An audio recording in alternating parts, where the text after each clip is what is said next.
Good afternoon and a very warm welcome here to the Grand Hotel in Gosforth, just on the outskirts of Newcastle for day 2 of the IPA International Championships. If you were with us yesterday, you'd have seen yet more shocks, top players disappearing out of the tournament, and we've got more of that, I'm sure, coming today as we reach the conclusion of the professional event. I'm joined with our resident expert, Mark Pickworth. Mark, I guess it was just a normal day yesterday, shocks as usual. Yeah, absolutely, and they're not really shocks to us because we understand how good these players are really deep down. But yeah, on pen and paper, any people looking in at the play yesterday, that is shocks to them. I mean, Craig Brown beating Mark Boyle 8-7. Robert Stevens probably the biggest shock. I mean, it was a one-sided affair against Ross Fernie 8-1, and Robert Stevens is doing pretty well this afternoon as well. Yeah, he's just taken out another of the big hitters in Clint Jansen, and he's taking making his way now to the quarter-final stage. So he's going to be. We talk about these players knocking on the door. He's certainly there. Yeah, Tom Barley, yeah, definitely, and he's got to be really pleased with his performance. I mean, beating Ben Davies yesterday, and again, that was another one-sided affair. On pen and paper, yes, it is a bit of a shock, but we knew Tom. He's been playing pretty well, and as you've seen today, he's gone on and beat Clint Jansen. You know, he's the number 4 seed, Clint Jansen. He's won 2 titles already this season, and he's just knocked him away like he's not there. Absolutely, and I'm sure we're going to move for a lot more today. The top 2 seeds, Liam Dunster, Mark Farnsworth, they are still in the competition. Liam is currently playing on one of the outer tables, and he's in a bit of a tussle with Isle of Man's David Avenel. Yes, he is. I mean, they're locked at 4 frames each, so they're now into a best of 7 to see who goes through that next round. I mean, Liam had a bit of a tussle yesterday, but David Avenel, we watched him on here yesterday as well, and we saw that he was firing, you know, when he needed to. Is that going to happen on that next table, on table number 1, which is just behind us? And the number 2 seed, Mark Farnsworth, you'll see on the second match on the stream up against a fellow northeasterner in Gav Robinson. That should be another mouthwater one, because I think Gav's had his number the last couple of times. Yes, he certainly has, and I mean, we saw Gavin Robinson on here, and he dispatched Rob Donkin like he just wasn't even playing. And, you know, an 8-1 victory against Rob was superb stuff, and we saw Gavin, and I think he missed like 2 balls, and he was really disappointed to miss them 2 balls, but the finishes he took out was first class. Mark's going to have his work cut out on here later on. Well, it's going to be bubbling up nicely for the final. It looks coming up around about 8 o'clock tonight, so no need to go anywhere. So stay tuned, watch all the action with us. These world-class players that are going to be performing in front of us today. We've got 21 other tables here at the Grand. Just tell everyone what else is in store for the rest of today and tomorrow. Well, the amateurs, they got down to the semi-finals, apart from 1 quarter-final, which should hopefully be played today, so we will be down to the semi-finals, which hopefully that will conclude on Sunday. Well, it will conclude on Sunday, not hopefully, it will conclude on Sunday. The ladies, they started late last night, and so they're battling away. They've been on the table since 11 o'clock this morning. But again, that tournament won't finish till tomorrow either. And then the open event, that's going to be starting later on at some point in the group stages, and no doubt we're going to see a lot of shocks. I mean, let's think about the opens that we've had in the last 2 tours. We've had amateur players. There's been 8 of the last 16 amateur players in the last 16, and that's a phenomenal achievement. And remember, an amateur player got to the final of the last open event, and that was Phil Parkin, and he's still battling away. Yeah, so that's all coming tomorrow, but today it is all about the professional event, and the first match coming up today, another mouth-watering clash to get things underway, Craig Marsh and Dean Shields. What would you say the strengths of each of these players is? Well, Craig Marsh, for one, definitely has got one of the biggest breaks in the game, in the world, you know, today. And then we've got Dean Shields. I just love his cue action, the way that he goes about. If he gets his demeanour in and he starts getting finishes together, Craig's going to have his work cut out. But if Craig's breaks start working, because he is pretty nonchalant around when he goes around the table, a bit like Ben Davies, they're from the same pod, aren't they, them two? They've got to be. And but we're in for an absolute classic. Been a fairly lean time for Craig last couple of years, but there has been signs that he's coming back to form. And Dean, he's one of those players that we talk about knocking on the door, looking for his first piece of major silverware. So it's a really fascinating class in that aspect. Yeah, absolutely. I mean, Dean, he's been to semi-finals, got to the odd final, and also, you know, Craig Marsh, he got to the final in the Isle of Man. So they've not really been out of it too long, but consistently they have been out of it, especially when you look at your other players like your Clint Iansons, your Ross Furness. They've been really consistent performers, and it's just about how now these two players behind us is going to be consistent. It's going to be a pretty much an even match game. Right, well, you've set it up perfectly there, Mark. I think it's enough from us. The players are ready, the referee's ready. I know Dan in the combox is ready. Over to you, Dan. Thank you, Kev. Welcome back to the early session, if you like, here in the Grand Hotel, Gosforth Park. The first of the streamed last 16 matches. Marsh versus Shields. Craig Marsh at one point a serial winner on the IPA, but has been off the top step for a little while. Dean Shields still awaiting his first tour victory. He's come close on several occasions. Hasn't quite made that final step just yet.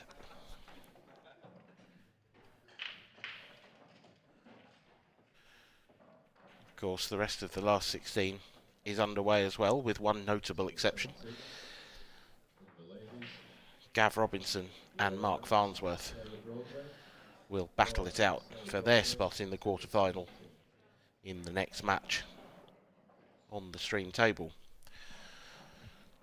In terms of the rest of the action, only one result so far, and that is Tom Barley, as was mentioned, knocking out Clint Iansson. I had a quick word with Tom after that game. He said it was revenge for a couple of 7-0s in previous tournaments. Craig Marsh will get the action underway. And he struck the break pretty nicely, but hasn't got any reward for it. So it'll be Dean Shields with the first bite at this cherry.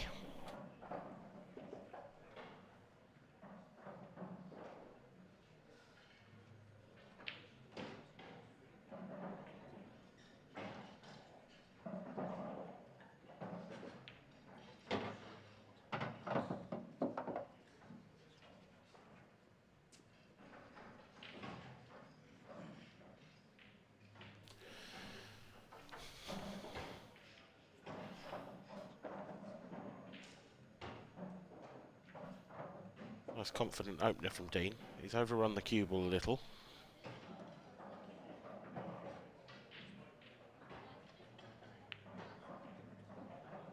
And that is a pretty poor shot, if we're honest. Would have expected him to make the pot there. He was cueing right off the cushion, and I think that made life a little trickier because of that overrun shot with the first effort. Craig Marsh comes to a nasty looking table here. That previous shot from Dean has fudged things up even more for him because that yellow now doesn't go to the right centre. It's welded on that red.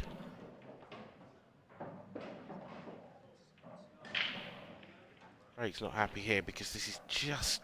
he can only just cue this. I think if he could have got to the bottom of the cue ball there comfortably, he'd have been a bit more aggressive. But the fact that he couldn't means that all he's done is covered the pocket, turned the table back over to Dean Shields. Bit of a high-risk strategy. There is a slightly outrageous shot here. I think Dean's taking it on. He's going to double this off the red in the middle. It'll open everything right up. And, of course, get rid of the difficult red. And he's been a bit unlucky there.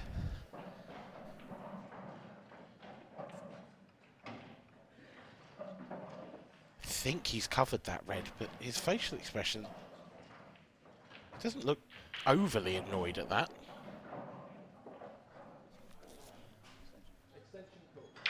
Maybe it will just flick in off the yellow if he can get nicely on it.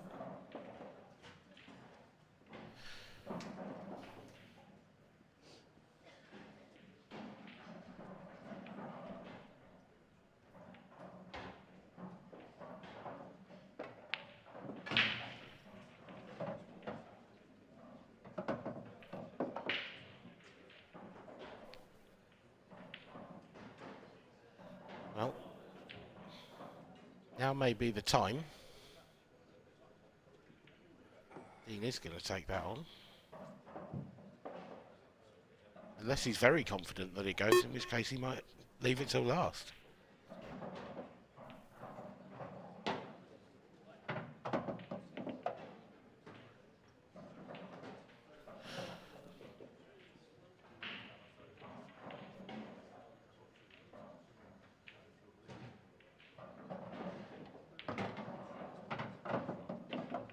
Yep, obviously still fancies this red.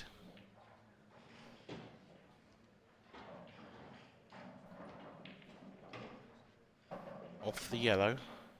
Probably a little bit of pace to make sure the cue ball comes back out. It was tight. It was always tight. And it hasn't dropped. Now then, Craig, this is a test of your minerals, because this is a very, very tough chance, but it is a chance. That red has welded right in the heart of the pocket, so there's the opportunity for Craig to play a skill shot in a few shots' time. He's going after it now. Don't think that's made life any easier.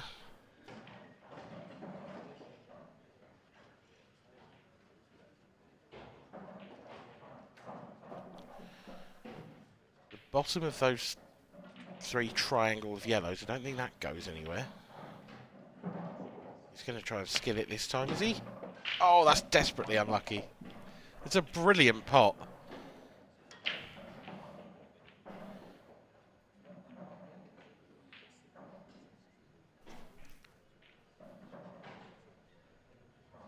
There's still options available. He's broken out all of his other yellows quite nicely now. So there are going to be opportunities to uncover that pocket. I think he's going to go after it again. Bit of pace on and off the cushion into the yellow to knock the red in. Doesn't want to catch the first yellow. And he did catch the first yellow. And it's getting tougher and tougher. That red just will not drop. It wouldn't drop for Dean Shields, and it won't drop for Craig Marsh either.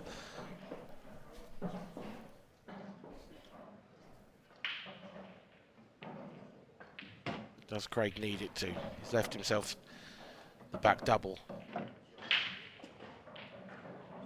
All or nothing on this shot now.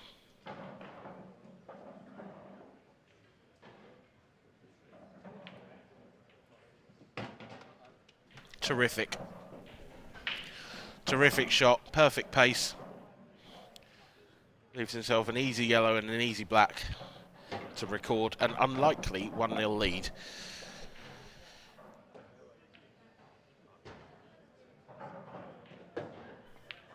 Dean Shields will be kicking himself. He obviously felt that that red would drop in the top left corner. And he's just hung over the bag.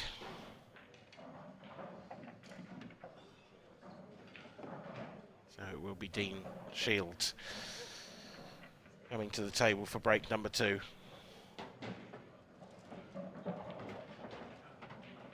This is the key shot. That was the shot that lost Dean the frame.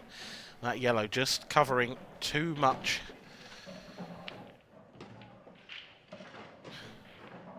So Craig's reactions. He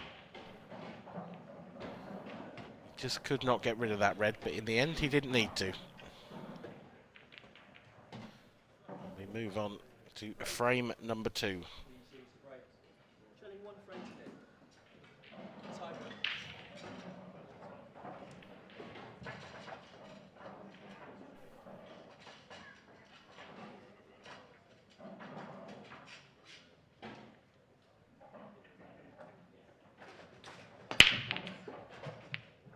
Dean with a really long pause on the backswing there. And with the same result as Craig Marsh in frame 1, a dry break. Brings his opponent to the table for the first visit of the frame.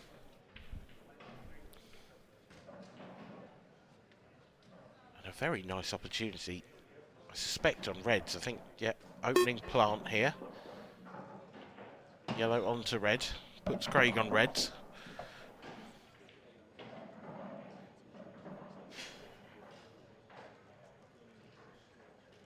They all go. Red in the middle of the table. In some ways the most difficult because it doesn't go to either centre pocket.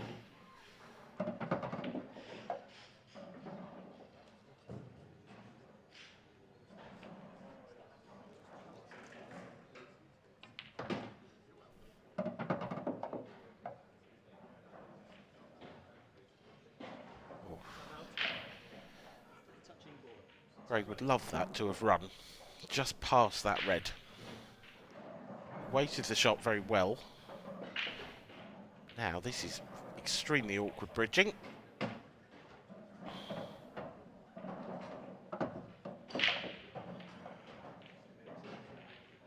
There's one problem solved. The key shot will be in a couple of shots' time. He's got to leave the right angle here. And back down for that red in the middle of the table.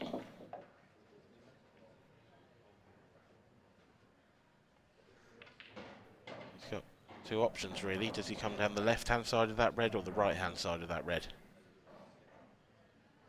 Anywhere but the middle of the two. Anywhere but running the cue ball into that yellow above the red in the middle of the table.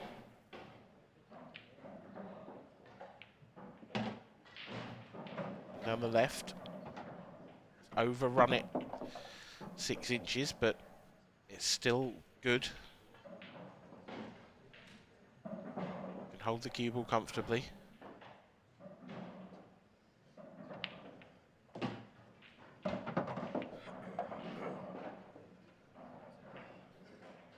Just leaves this middle-ish distance black for a 2-0 lead.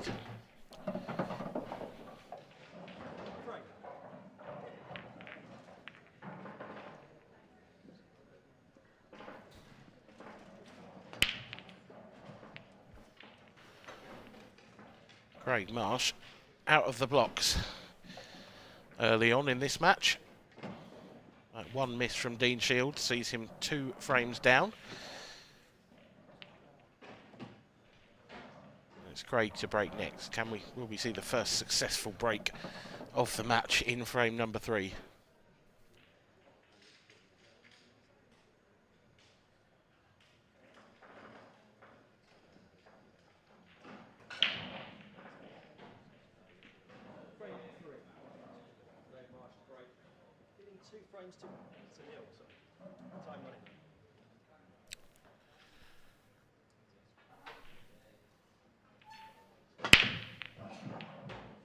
He's really caught them. And this time, success for the Welshman.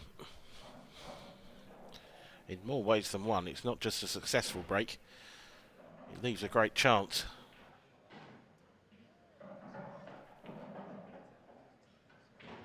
Options on either colour set, but I think yellows are a slight favourite.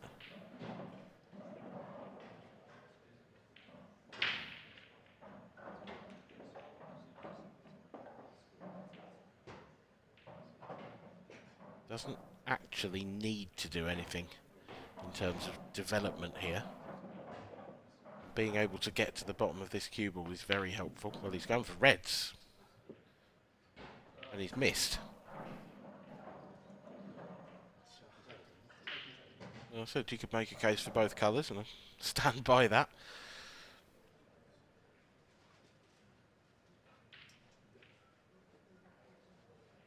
Dean is faced with a similar dilemma, but that is a let-off from the cue of Craig Marsh, because Dean could well have sat in his seat and gone 3-0 down there.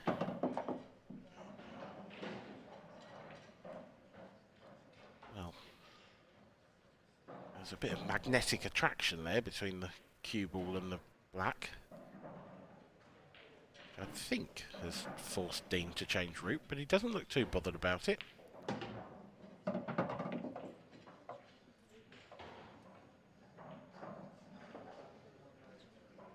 Getting slightly out of shape now. You can see the red in the middle of balk, but there's a fair bit of distance there. Other than that, he might have to take the plant on.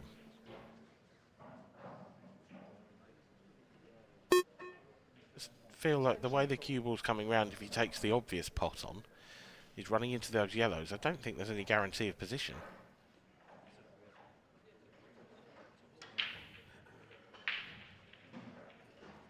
He's taking the tough pot. Can he swing the cue ball past those two yellows? Yes, he can. Terrific shot. Fair old chunk of left-hand side on that one.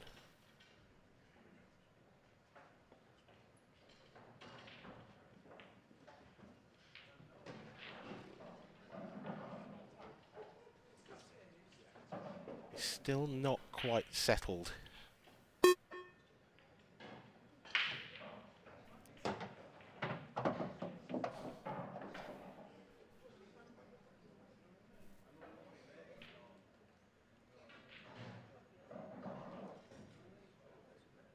You often see, here rather, players say that it's important to get the first frame on the board, and I think Dean will be feeling that pressure right now. That's a well-controlled shot. Hasn't left too much angle on this last red. Just drop this in.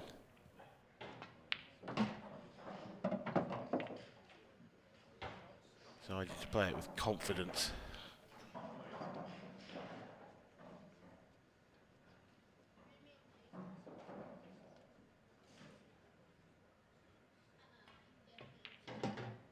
Oh wow, Dean, that is a terrible misjudgment.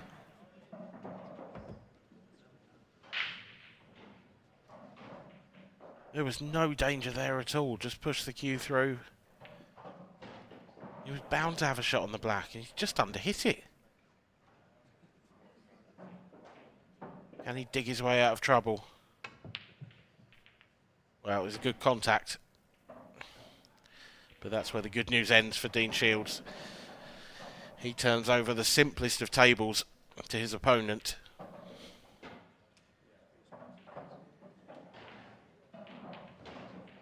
Shake of the head, he's going to have to put that one out right to the back of his mind, because that was really poor from Dean. Don't know whether he feels he had a bad contact or something like that, but didn't ask for the cue ball to be cleaned, or I think it was just a bad shot, a deceleration perhaps.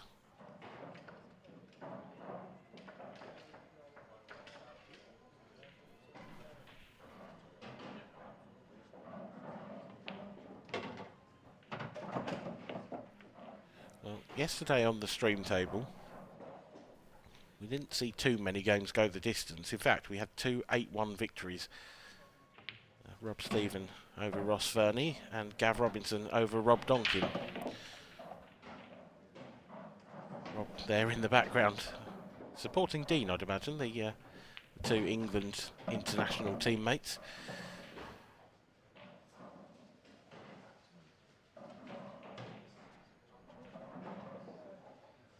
Is today going to be another day of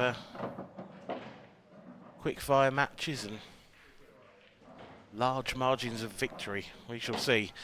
At the moment it looks like Craig Marsh is on his way to a victory. He's 3 to the good over Dean Shields. Of course, that pattern of scorelines wasn't repeated throughout the arena.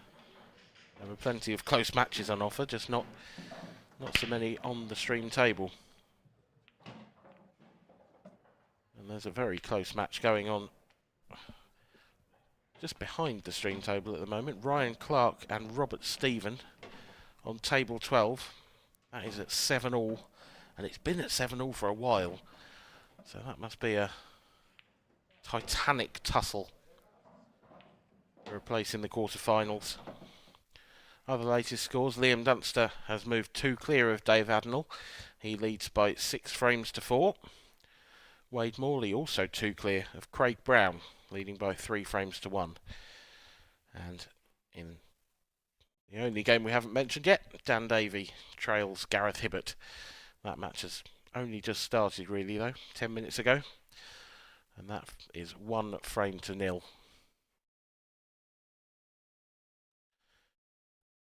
And unfortunately for Dean Shields, he is reaping the rewards of missing that last black. A dry break follows.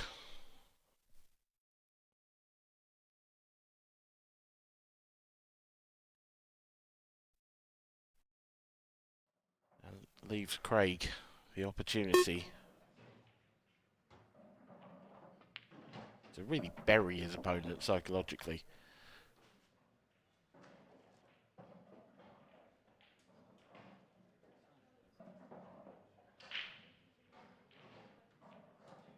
Dean's a pretty resilient character, but this will be tough to take going 4-0 down, because he will feel really in his heart of hearts it should be 2-2. He's had 2 good chances. The last one, a brilliant chance, a chance that you would expect him to make 99 times out of 100.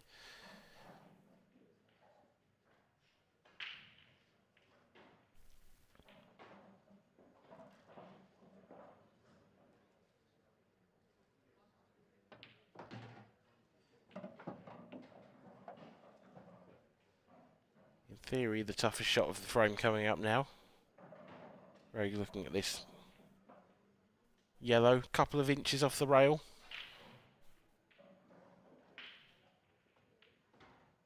Oh no, he's not.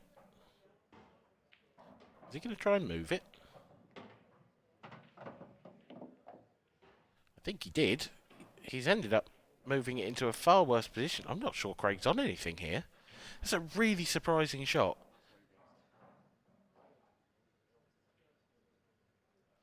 Had he just taken the trickier one down the rail, they were all there. It was one difficult shot. I'm stunned he tried to move that yellow.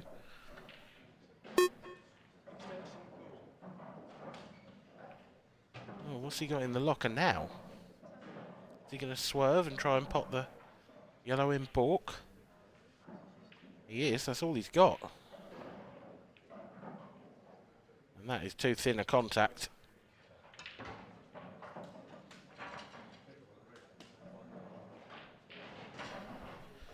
Does appear to have covered the obvious pocket for the red that's in balk. So he has left Dean a problem, but that is a big let off. I think Craig would be disappointed if he watches this back with that particular shot selection.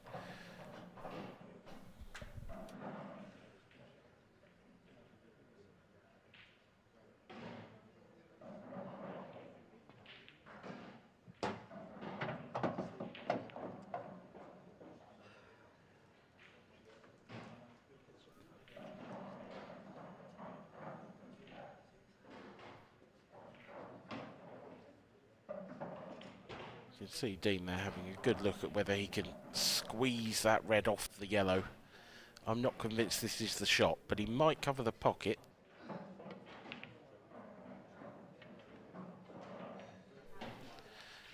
Yeah, it just wasn't quite on.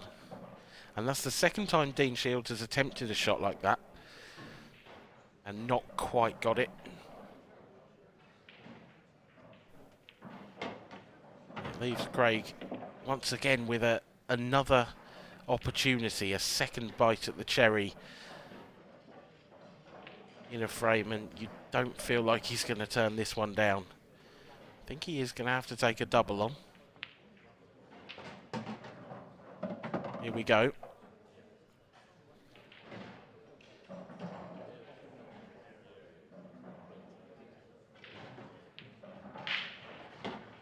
Absolutely nailed that. Oh, a nasty little flick. Cue ball looked like it was going to run back round the back of the black and leave it dead straight to the top left. This is now missable, bit thin. But into the heart of the pocket it goes for a 4-0 lead. I think Dean Shields will be pretty devastated with the way this is going so far. He's missed the opportunities he's had. He's let Craig really open up this lead without breaking a sweat.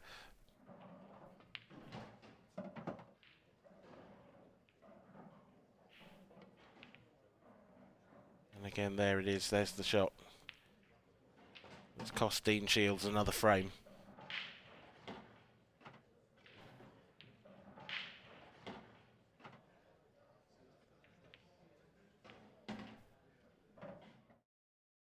Just feels like it's all running against the Englishman at the moment.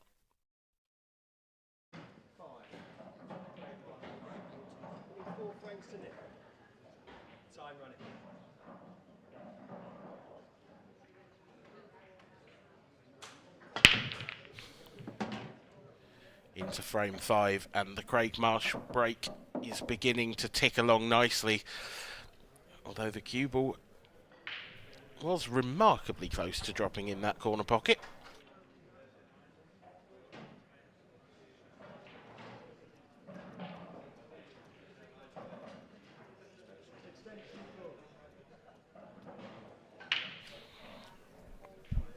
And as Craig Marsh studies this table and works out his route, a familiar face has popped into the commentary box. Good morning, good afternoon rather, Mark Pickworth. It feels like morning to me.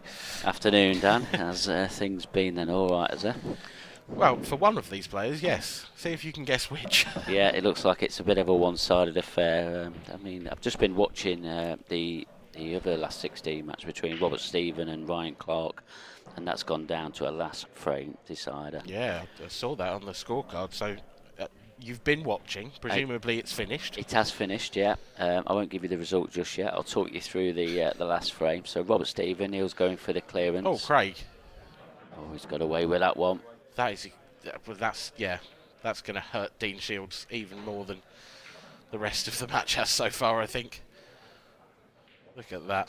Yeah, he's not left a lot on there. He really hasn't. Well, I think he's going to be a while looking at this table, so carry on. Yep, so Robert Stephen going to the finish. I'll try and get through it as quick as possible. Got to his last ball, potted it in the middle, snookered himself on the black. Didn't get out the snooker. Then Ryan Clark, he then got 1 free shot, 1 visit with his 7 reds and the black left. They're horrible reds. They're horrible. He's got down to the black, which is on the cushion as well. And he's played it at pace, rattled it, left it over the pocket. Robert Stephen is the victor, 8 frames to 7. Sounds like a hell of a match. Yeah, it certainly was, and I think it's had everything, because I know Robert, he was 6-4 up in that match as well, so you know, to go down last frame, but he's in the quarterfinals, and his conquest continues. Or his quest continues. As Craig Marsh comes back to the table, Dean Shields with that previous shot, I think he was jawed on the yellow that he went after, and it's, for me, the 3rd time in this match that he's gone for a shot that wasn't quite on. And all 3 of those, or certainly the first 2 of those, have cost him frames so far. What is Craig doing here? He's getting away with everything. Wow. Well, this could be a rout if Craig continues this little bit of good fortune. I mean, he's playing the better of the 2, Craig, without a doubt, but he is getting away with a serious amount, and actually, he's missed a sitter there. Now, Dean Shields, this is the best opportunity of the match he's had. Well, I'm saying that. He missed an absolute sitter of a chance a couple of frames ago.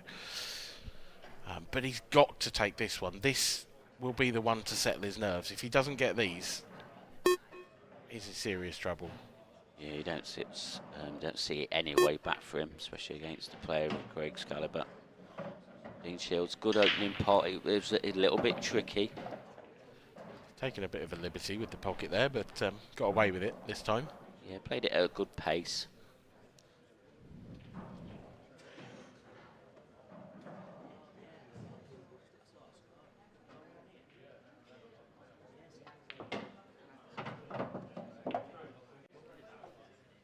Has he underdone that?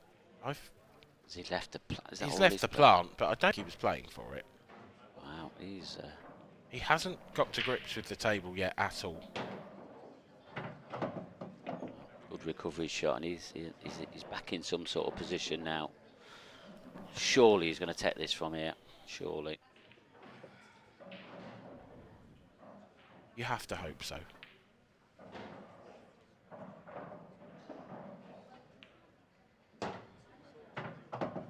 Cue ball's getting away from him a touch, but we know how good of a cueist Dean is. Yeah, that's nice. Yeah, he doesn't fear any pot. Dean doesn't. He knows he can put any ball on the table. He's got. There you see it.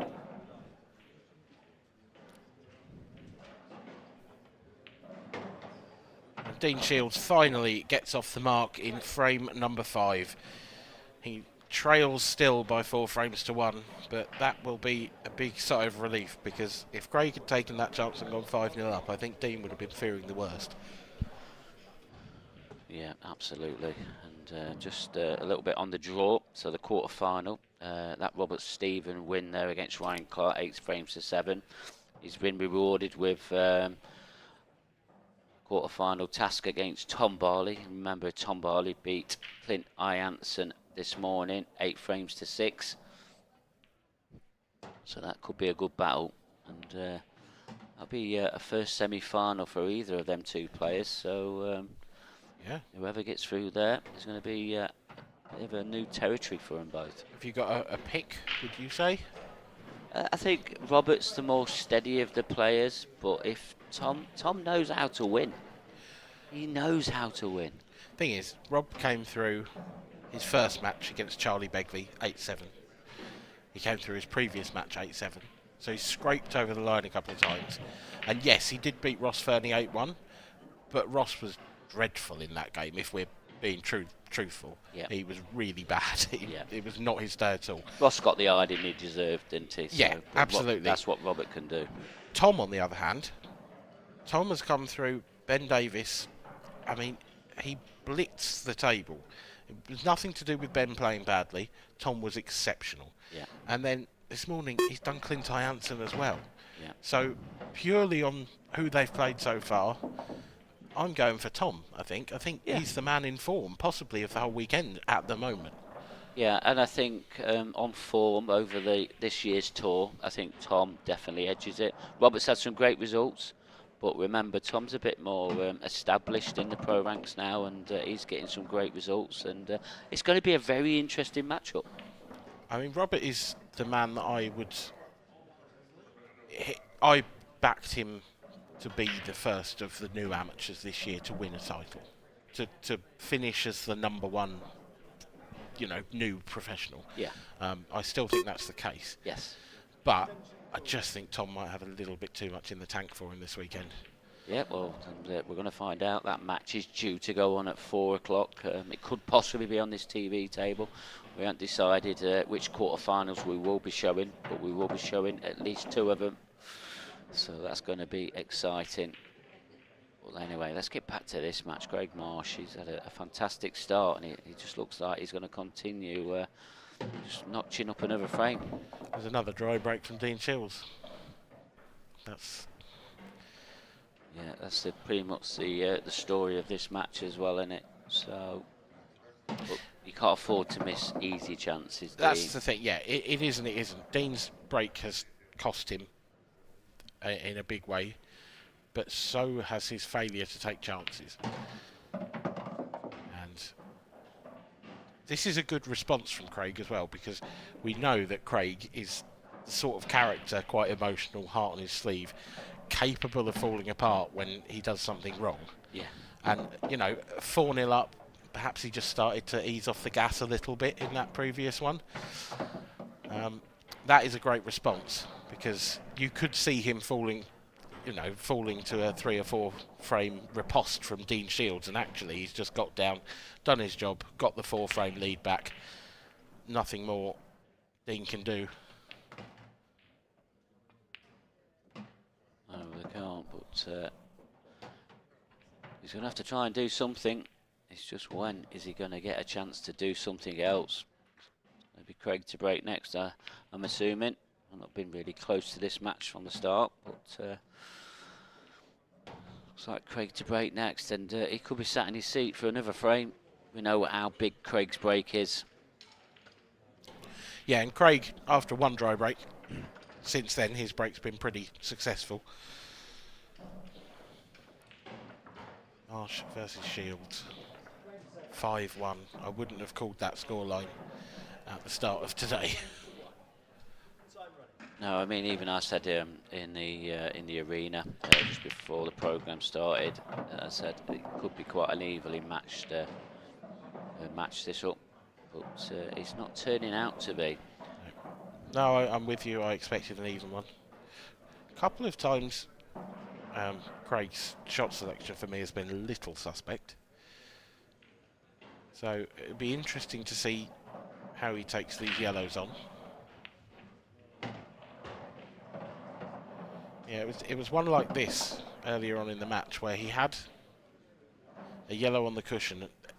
He was on it quite nicely, and he chose to try and move it, and he really made a right mess of it. Similar situation now. I think he's got to take on the difficult pot, and then it opens everything up. Yeah, well, Craig's another one of these great potters. I mean, that's wobbled in. He won't be happy with that. You saw his Dean the Shields. way that he stood up. I saw Dean as well in the background just throw his head back. You could only really see the bottom half of his body, but you could see exactly what he was going to do, and you could imagine his facial expression at watching that one drop in. Because yeah, that was generous. Oh, generous as it is, Craig is still at the table. A little bit straighter on this than he wanted, and that must be just down to it now. A little bit thicker. Is he on this? Oh, I think, has it just rolled to the left-hand side? I think he's okay. Might be able to swing it in with a little bit of side. Really tight, but yeah, I'm with you. I think he's just okay. Oh, he's playing ball. It looks fine. Oh, he was fine. Camera angle was deceiving us there. That will be another dagger through the heart of Dean Shields as well, because he will have been sort of eyeing that one up, wondering if Craig was on it when the cue ball landed where it did.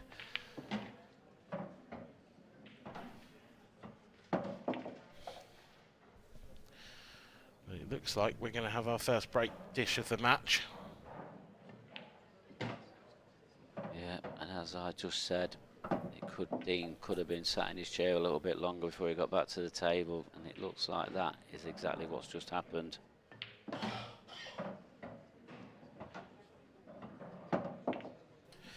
No heroics here from Craig Marsh.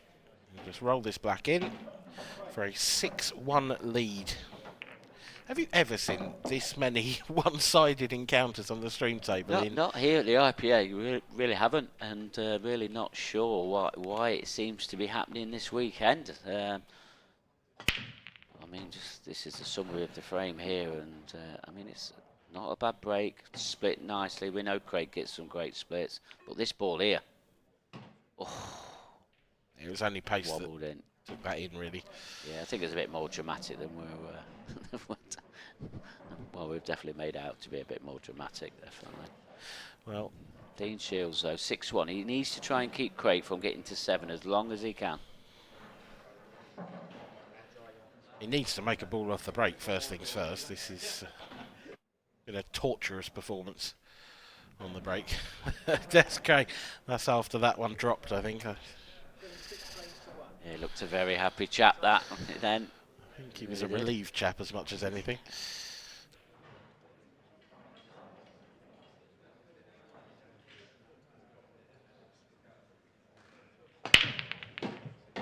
A ball goes down for Dean Shields. Success, and the cue ball is just going to hold up before the centre pocket. It's going to rest up on the cushion. This is a good chance. He's got to take reds because of where the black is. Yeah. Which will annoy him slightly, perhaps. Yeah, so he's opening red. Yes, there is one over the pocket down in this bottom left-hand corner. And the one that is the one just below the baulk line, it just looks like he's going to be canning into a red, so maybe that's not ideal either. If he could take the one over the pocket and squeeze the cue ball past the other red and just flick into the black, I think he'd take that, but this is tough. If he catches the other red, he could be in trouble. Could go wrong. If you Just, cue it like that. yeah, that's a dream. He is a good cueist. I've always liked the way that Dean Shields cues the ball. He's probably as near as perfection as we can get, to be honest. He's up there with the John McAllisters of the world, certainly.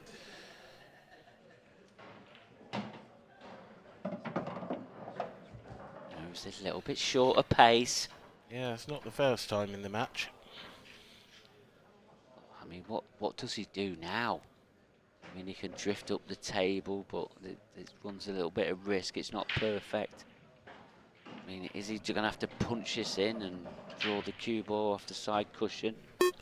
The problem he's really got from here is getting on the black now, because he's had to take those two reds first off. Things aren't going right. They're not, but he has set that up for a reasonable chance at a plant. Yeah, it's not too bad. Worse. It could have been worse. It's a chance. Yeah. He needs to take this one. That's an excellent shot. The problem he's got is really, from where he is, he's going to have to come down the wrong side of the table for the black. So he's going to, for me, have to end up on the left-hand side of the black, which just, it makes the margin for error that little bit smaller. Yeah, it all depends on what angle he's got here, but I think Well, the safest way is to come down near the pocket, unless he can draw this off the side cushion. I think he might just be able to push past the other yellows, actually, and through the gap. Well, he doesn't think so, because he's lining up, like you say, off the cushion, coming down that left-hand side. Yeah. Got to hit this with a fair bit of pace. Yeah, he's had two shots like this, and he's played them both to perfection. That's a very, very good shot. That might send a message out to Craig. Well, 6-2. First successful break of the match for Dean Shields. And he dishes it. A good response after being kept off the table for a couple of frames. Yeah, absolutely. He had two very similar shots there, the way that he come off the side cushion as well. Let's see if this shot here looked very similar to the one with the black. So didn't get as much on it as how well he played this last red. I mean, this last red positional shot, he couldn't have cued that any better. No, it's a great shot. It's got to be dead centre of the pocket as well with that pot. At that pace in the middle. We've all seen them spit back out.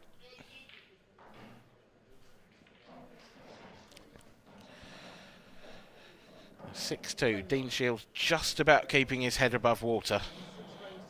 But he is going to need a bit of a Marsh meltdown, I suspect, if he's going to make the quarterfinals. Well, there's no meltdown on his break. He's absolutely crunched them. But they have finished a little bit awkward. It's in plain sailing. It's not, but actually, is there anything that stops the reds from going? Not really. There isn't, is there? No, I mean, if he gets his pattern right here, I think these reds are on. Yeah, it's all depending on that gap. I mean, at first glance on that gap on that red on the cushion, looks tight. It does. It looked better from the overhead. Yes, it did. Yeah, it's very deceiving, that overhead. But yeah, that looks, from there, looks tight. And I think the way that Craig's looking at these, this isn't easy. Otherwise, it'd have been straight down, knowing that he's going to get them. I mean, yes, he has got a ball up there that he can dislodge it out with, but that's the ball he's taking now. Problem is, that was his only real opening red, so he had to take that now.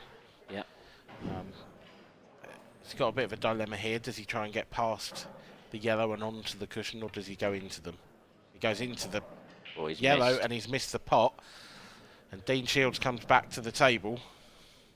And the yellows, I mean, he's going to... I don't think that yellow on the left-hand side passes the red. I don't think that will go down the cushion past. I think Dean will take the one on the top rail now.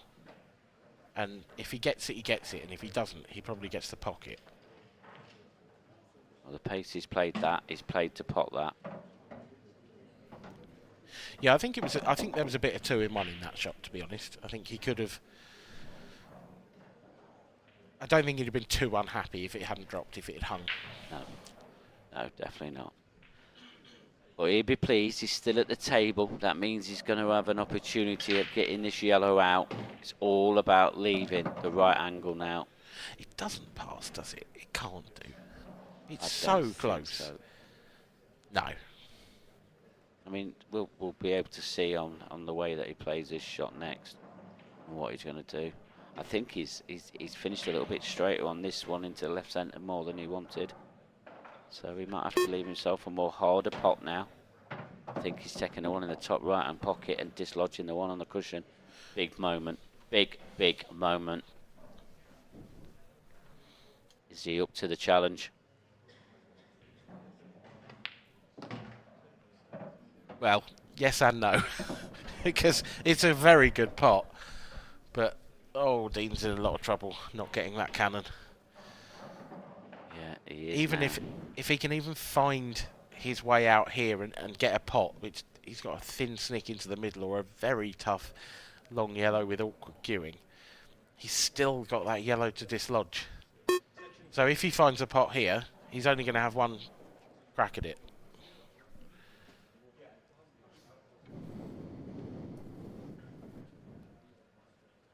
Yeah, but he's running out of yellows. Does this yellow go in the bottom left-hand corner? I think it does, but that white's going to be close. Close. Oh, he tried to cut it. That's a little bit of good fortune for Dean. Not something we've been able to say very often in the match so far. He's made a right mess of that area in the top left corner. Yeah, it has. And is this a bit of good fortune that Dean has been waiting for? Possibly. Craig's got...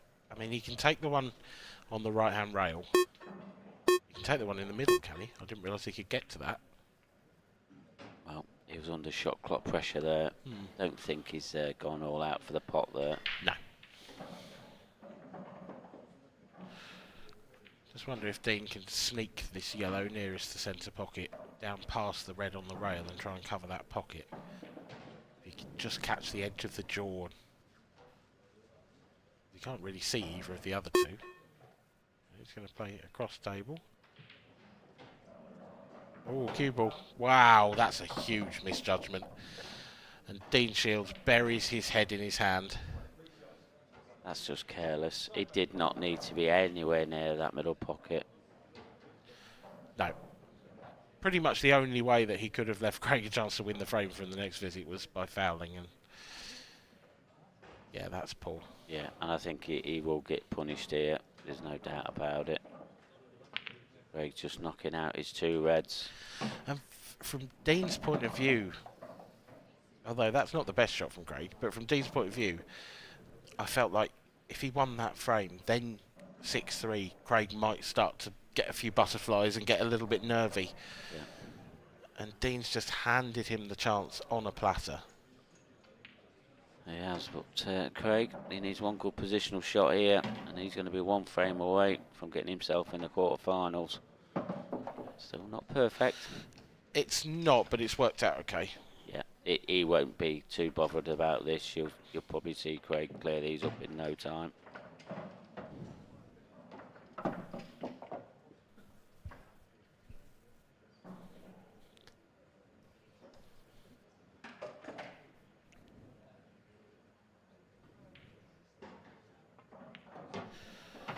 Of course, the winner of this match will go on to face the winner of Gav Robinson and Mark Farnsworth. And based on Mark's recent form, and based on Gav's form from last night, I think whichever one of these two does win, and it does look like it's going to be Craig, they're going to have to sharpen up.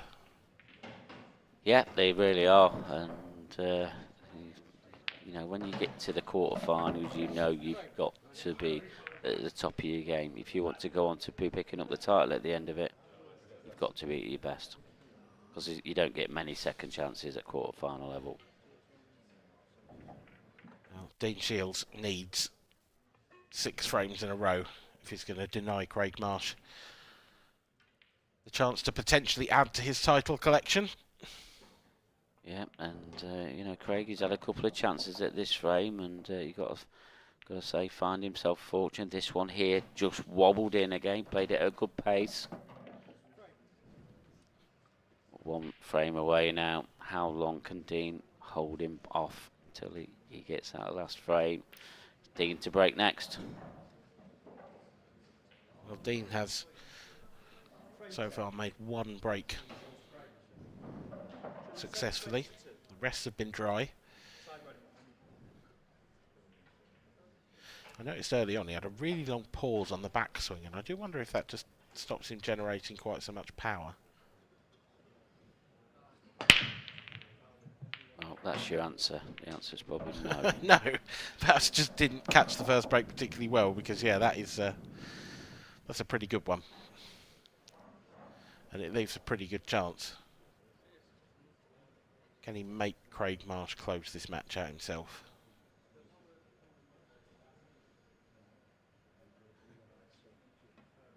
I mean, that the yellow and red that are together, yeah, the red definitely passes down to the bottom right. So actually, this is a pretty straightforward clearance, really. Yeah, and one we both fully expect Dean Shields to get. Yeah, it's a phrase you hear used quite often, but this one really is dot to dot. This is just stun shot, drop shot. Yeah, now he's in the bottom half of this table. He don't really have to do a lot with his cue ball.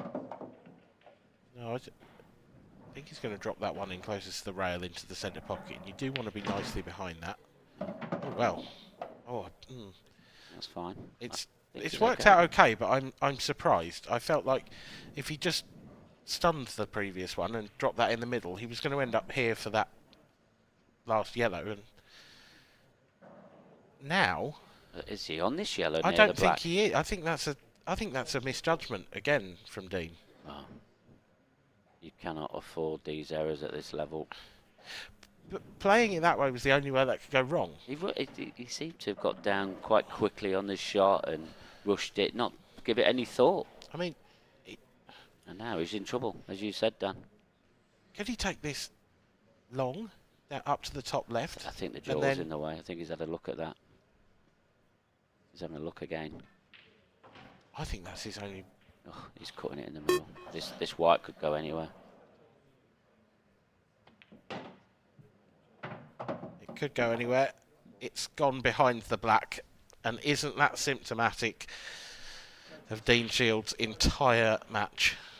Yeah, too many errors at this level will cost you, and it's looking that way now for Dean Shields. Is this going to be his last shot?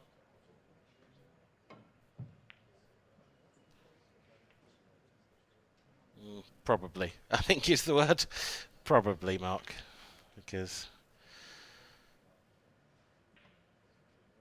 I think I'd be tempted to play a safety here if I were Craig, but I don't think that's the way that Craig particularly plays the game.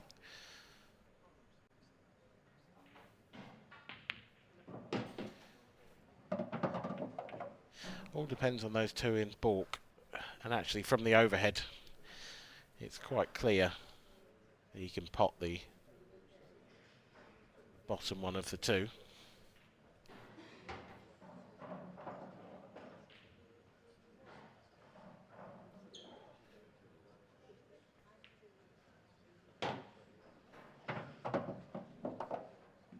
Craig taking his time with this clearance, knows it's an important one.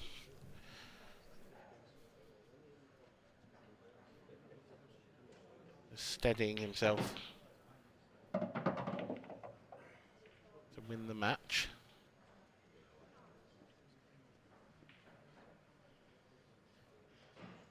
Not for the first time in this match. I think this is a slightly unorthodox route.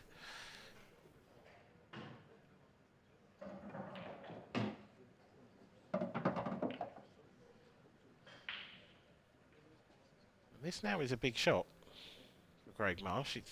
He's unlikely to... He'd still have safety options available if this doesn't go wrong, but he's definitely running into that other red. Well controlled. Leaves himself on the one in the centre pocket. Just needs to stun across.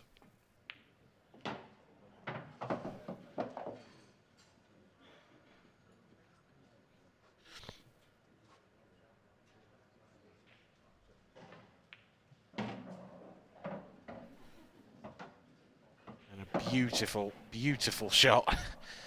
Round the angles with the cue ball to leave an easy black and take an easy 8-2 victory. Dean Shields might bemoan a little bit of bad luck in this match, but in truth, he was not at the races. Craig Marsh took advantage of most of the opportunities he was given by his opponent, and in the end, a comfortable victory, a 6-frame victory. He wins by 8 frames to 2. And we'll go on to face the winner of our next match in the quarterfinal. Coming up shortly is Gavin Robinson versus Mark Farnsworth, of course. And just go through some of the latest scores quickly. Liam Dunster and David Adnall, they are still going at it. That match started at 11:30 and is currently at 7 frames apiece. Wade Morley 5-2 up on Craig Brown. Dan Davey 4-1 up on Gareth Hibbert. Robinson, Norrie McCoy. And there is the final frame we can see there between David Adnall and Liam Dunster. And that looks like a very messy table indeed, so there's still some time to run in that match just yet. Table 21, Mark Leatham, Jared Howard. Mark Leatham, Jared Howard, table 21. Into the quarter-final so far. Corey Reese will face the winner of that Dunster-Adnall match. Tom Barley will face Robert Stephen. The winner of Wade Morley and Craig Brown will face the winner of Dan Davey and Gareth Hibbert. And Craig Marsh will face the winner of Gav Robinson versus Mark Farnsworth, our next feature match. But before that gets underway, we will hand over to Mark Pickworth in the studio. He's going to have a word with the victor of that previous match, Craig Marsh. Thanks, Dan. And, well, Craig, there's the winner of our first match of this afternoon. And how did that feel? Was you just pleased to get over the line in the end? Yeah, I was, yeah. I was a little bit ropey at the start, and I was a bit lucky. I was a bit lucky. He left me a couple of easy finishes to settle me down, like, do you know what I mean? He seemed to struggle a lot with the table, well, a lot more than me anyway. Yeah, he missed like a good opportunity to try and not get level, but get a bit closer to you, not open up the 4-0 lead like what you did. He stuck himself on the black to go 2-1, didn't he? That was a huge frame then, because obviously 3-0 is, it's a big step for him to get back into that. And obviously it's your first match of the day. I mean, did you feel quite comfortable out there? And I know you wanted to play a little bit late because you're scheduled to play at 2:30, but we chucked you on a little bit early. Did that make a bit of a difference to you? Yeah, a little bit. I didn't get out of bed at 12, I think. But no, it don't make a difference to me. Once I was up at a shower and everything, I was ready to go then, so it didn't make a difference to me really. Yeah, and you've been out the winner's circle for a little while now, and I don't want to remind you too much about it. Do you feel like you've possibly got a little bit extra in your tank to go on a little bit further? Yeah, I've put a bit of time in. I've played a little bit back home, which I don't normally do. So yeah, I mean, I just don't want to be down and out yet. Do you know what I mean? So I still want to stick around and try and win a tournament. We'll see how it goes again. Hopefully, I can nick this one. And you're going to be playing the winner of this next match, Gavin Robinson against Mark Farnsworth. Are you going to be keeping a close eye on it? No. I'm going to have something to eat now, and I'll go carry on. They can battle it out, and I'll go and relax. All right. Well, I don't blame you anyway. Well played today, Craig, and no doubt we'll see you again on this TV table at some point. Thanks, guys. Well, there you have it. Craig Marsh safely into the quarterfinals, and I'm sure we're going to see him pretty much on the TV table. And I'm joined once again by Kevin Barton, who's going to do the expert of analysis on that last match there. It was a bit of a one-sided affair. We're seeing a few one-sided affairs on the TV table. Is there any reason for that, do you think? I'm not sure. Craig, just took his chances, but Dean was just really a bit out of sorts and very un-Dean-like. Why that is, I'm not quite certain. I think he was down early for a practice this morning. and had a good night's sleep, and he was prepared, but just didn't fire, and Craig just did what he did. I think the important thing for Craig was he got off to a good start, and got ahead and then just controlled the match, because Craig can, if his opponent can put him under pressure, he can we've seen he can let his head go down sometimes, but he just controlled the match and did what he needed to do in the end. Yeah, and I think with Craig, we know he can reel off 5-6 frames in a light short space of time. I mean, that didn't really happen in that match, and Dean definitely wasn't at the races. I'm sure Dean is going to come back bigger and stronger. He's done all his routines this morning, so he's done everything right. What does Craig have to do, though, to we're going to see this next match coming up, Gavin Rompson against Mark Farnsworth, which we'll get onto in a minute. What's Craig going to have to do to pick up his game? Because we definitely didn't see the best of him there. Well, I guess it's been a problem for Craig over the last couple of years. He's showed fits and starts of great form, but never been consistent in a tournament. Hence, not much silverware coming his way. If he can get that level of consistency, then we've seen. As a former world champ, he's been to 2 World Championship finals, and if he can get anywhere near that form, maintain his focus, I think that's the big thing for Craig. If he can maintain his focus and not let things get on top of him. If he gets a bit of bad rub of the green or anything, then he's more than a match for anyone, and could break his his duck. And this next match is going to be Gavin Rompson against Mark Farnsworth. Now, I just want to go quickly onto it. We've had a few 7-alls on the outer tables. We've had one this morning with Robert Stephen and Ryan Clark, where Robert Stephen just got over the line in the end. We've now got another one on table 1 between Liam Dunson and David Addinall. And that's also locked at 7-all. It looks like that frame's gone a little bit tight, so I'm not really sure who's going to be the victor in that. Is there any chance of us getting a 7-all on this TV table? Oh, I think there's every chance for this next match. And just on that match, Dave was 7-4 down. Yes, he was. Yeah. Pulled it back to 7-all. Pulled it back to 7-all. Dave had first chance in that last frame. Played an incredible shot. Didn't really get much position after it, so a bit of tactics.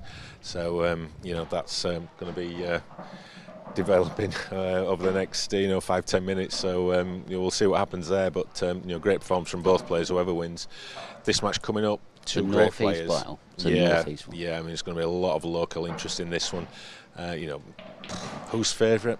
I mean, on paper, on rankings, you go Mark, but on recent form, I think you go Gav. This is going to be really tight and very too close to call for me. Yeah, it's definitely going to be a match that everyone's going to be on the edge of their seats waiting to watch, and it's definitely one I'm going to add. So you're going to go for Gavin or Mark? It's really difficult. How can you back against Mark Farnsworth? You really can't. I think probably Mark might edge it 8-7, 8-6. Well, there you heard it from Kev Barton.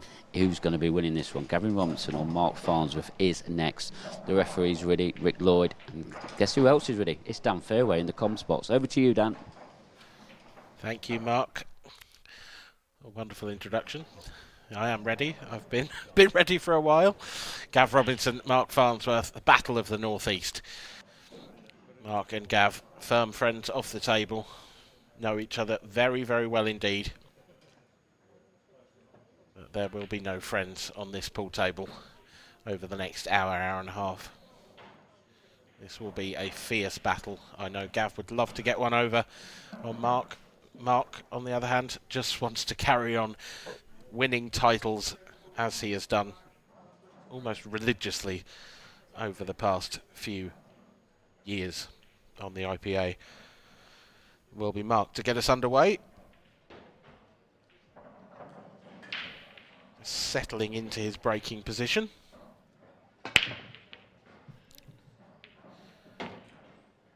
And there's the Mark Farnsworth brake. Not the most powerful, doesn't generate that explosion out of the pack that we see from some players. Tom Barley's, Craig Marsh's, Ben Davis. But he's made a ball. And once he gets his hand on that pool table, Mark Farnsworth is a very difficult man to stop.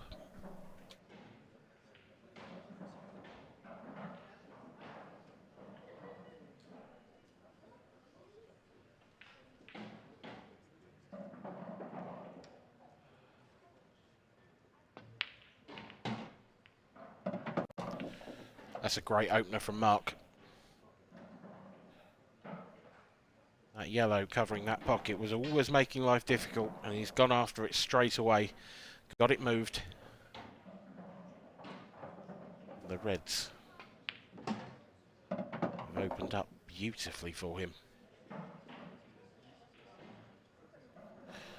Got to be a little careful with this one, not to move that yellow too far, and he's dug into the cue ball, so that it was just a thin contact with the cue ball. I think if he'd played that naturally, he'd been hitting the yellow quite thick, and it could have gone across to that bottom right corner and covered it.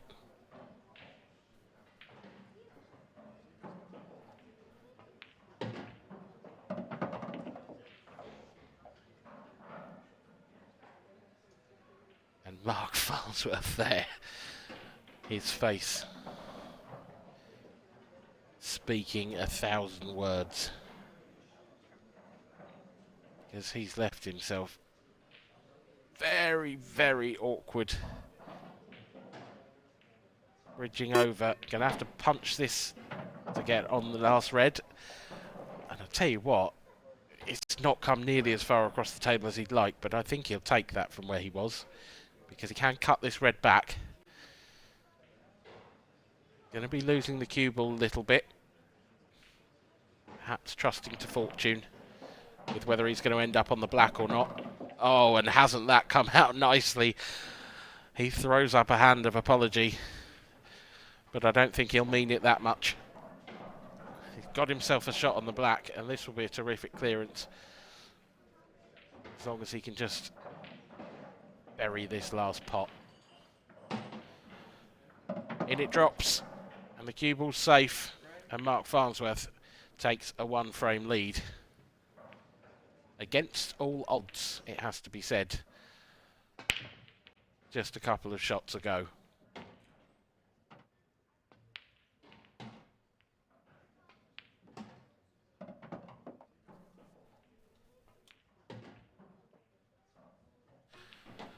Look at that. He's done really, really well with that shot to generate the movement in the cue ball to get himself even a thin cut on that final red.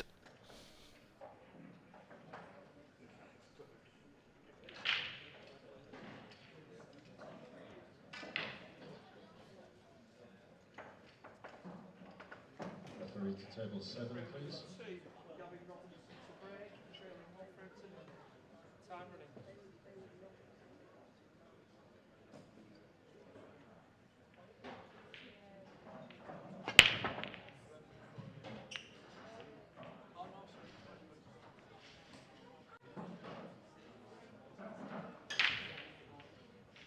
Gav Robinson's first break, somewhat less successful than Mark Farnsworth's.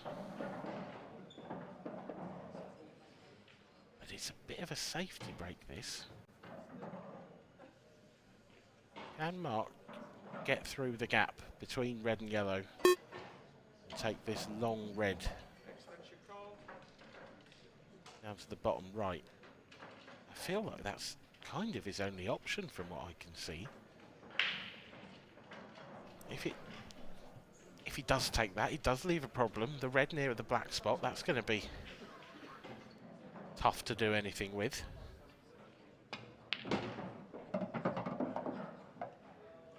Pushing that red to the side cushion doesn't do him any favours either.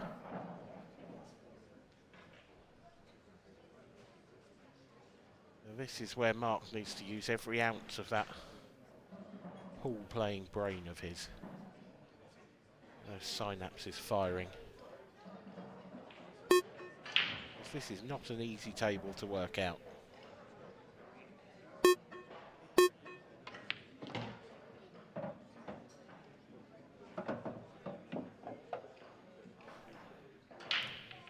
Every time he takes one of these balls in the open and doesn't develop either of those two difficult reds, just limits his options further.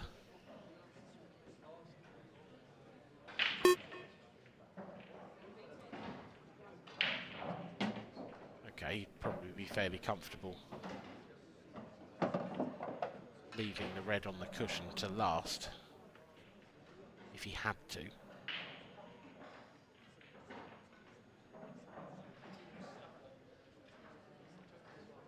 that one near the black spot, that is... Oh.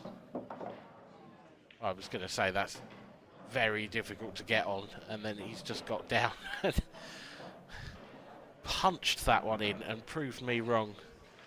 Terrific pot.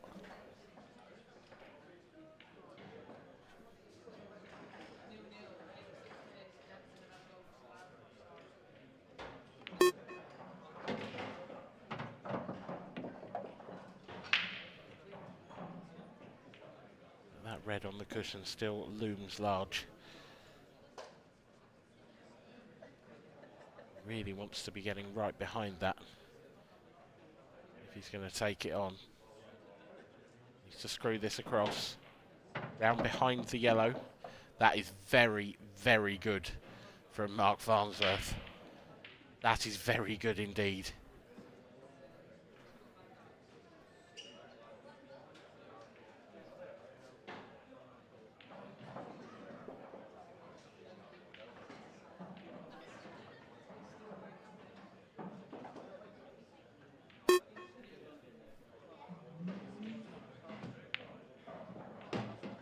The red wobbles, but it drops.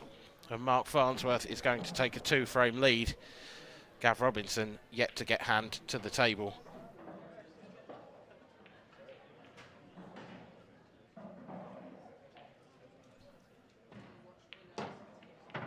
It is 2-0.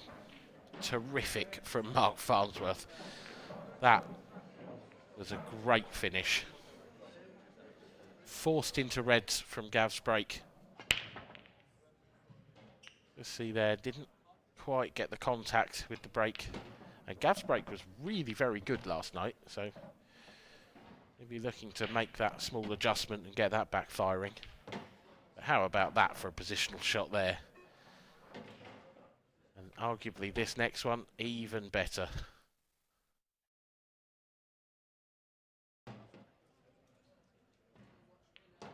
A beautiful finish from the wand of a cue of Mark Farnsworth.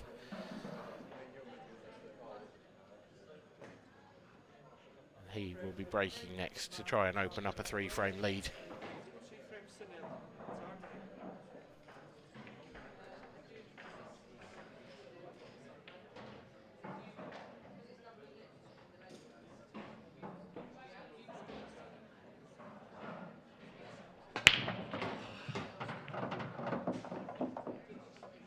Disaster strikes for Mark. That's an error. Straight into the centre pocket. And Gav Robinson has leapt out of his chair like a whippet.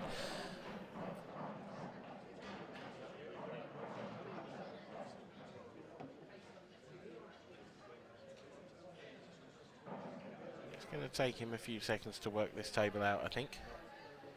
Free shot coming up.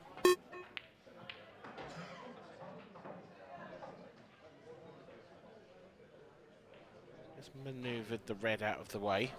He will be taking on yellows.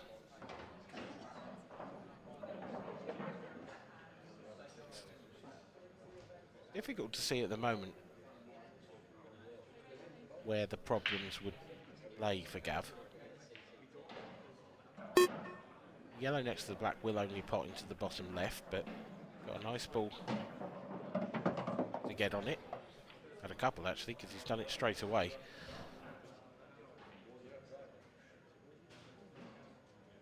Choose to take the plant first because he's got a nice angle.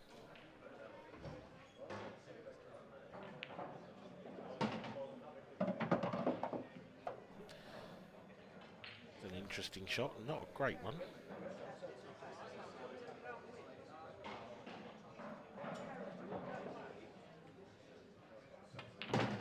No real issues of note. I do feel like Gav's cue ball isn't quite on a string yet.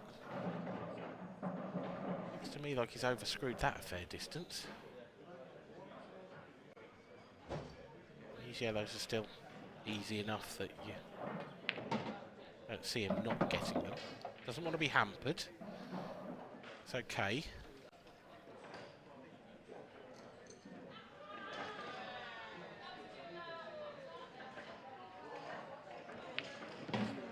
Just looks like Gav is almost loosening himself up here. He's punching everything, and it's perhaps slightly to the detriment of a little bit of cue ball control. I wonder if he's just warming up the cueing arm.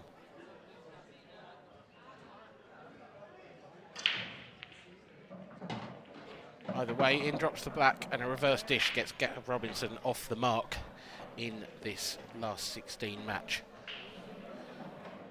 Of course, if you missed the previous match, it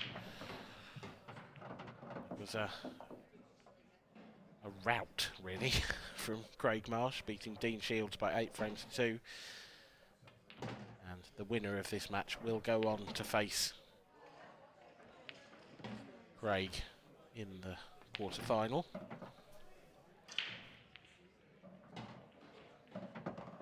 Action all over the shop today. Of course, we are focusing on the professional event. But we also have the open event beginning. That will reach its conclusion tomorrow.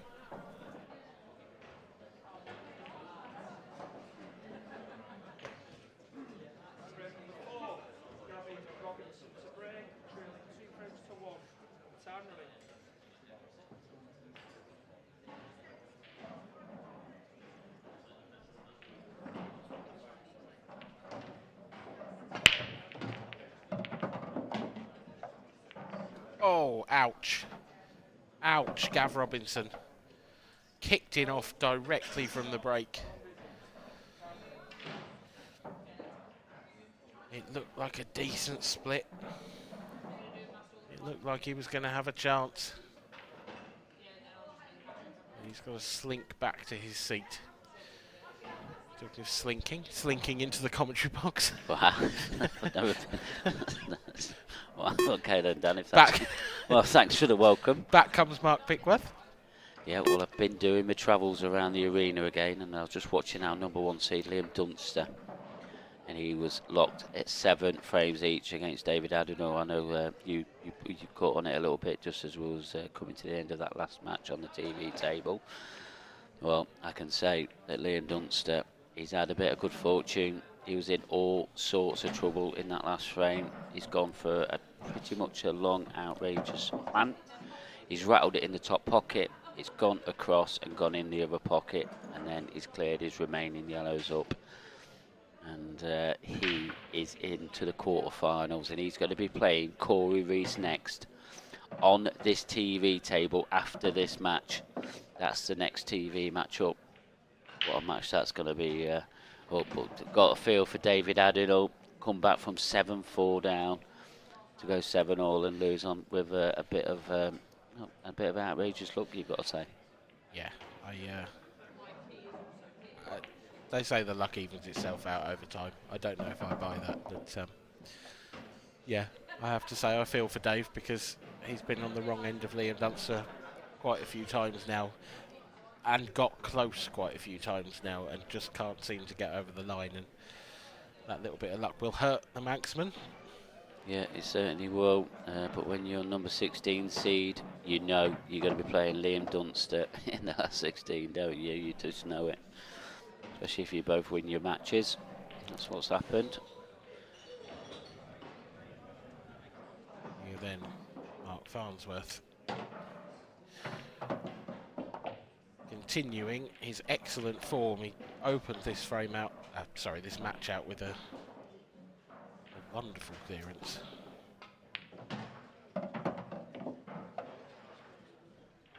Yeah, and Mark Farnsworth, he owes Gavin definitely a win or two back. He'd love to get this win under his belt against Gavin Robinson. Well, he's going about it the right way. He leads by 3 frames to 1. That foul break from Gav, handing back the initiative that Mark had handed him with the foul break previously. Look at this, though. Oh, that is disgusting. I mean, that ball's nearly touching the back cushion and then it's got kicked in. I mean, yeah, that's just when things are going bad for you. That's what happens. That one just wobbled in there. Yeah, that is some outrageously bad luck for Gav Robinson.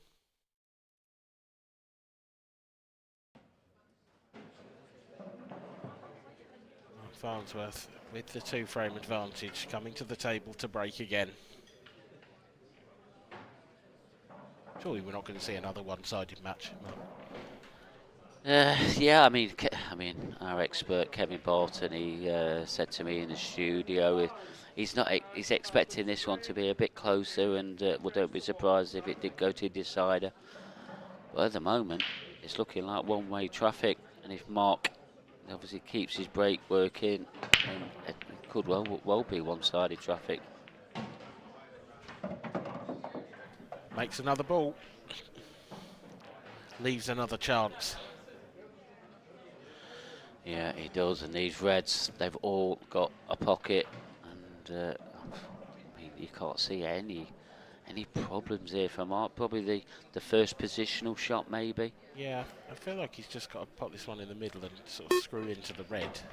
And then the only thing that could have gone wrong was that red going safe somehow, but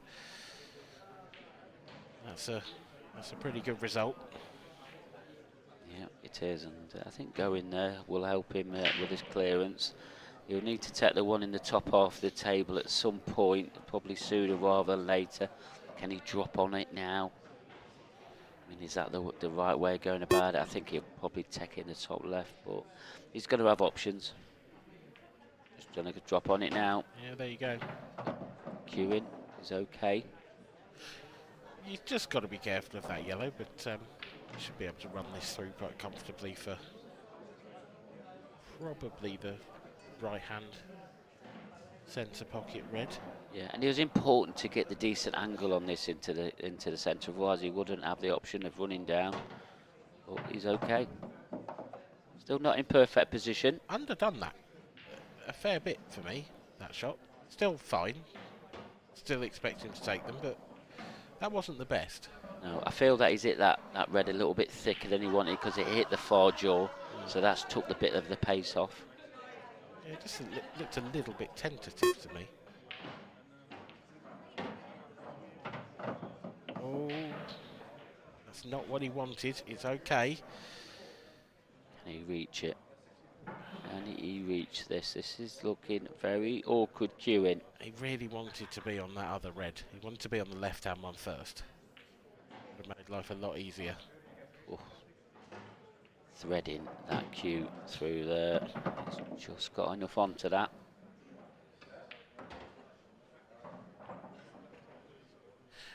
Again, this is a little bit of a... He's in between two shots here.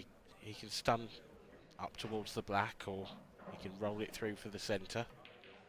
Stun up towards the black. Needs a nice kiss. That's As that's nice okay. as they come. Yeah, but a little bit thinner, and he might have been in serious trouble. Yeah, you're not wrong. And we're talking millimetres here. Mark won't be bothered.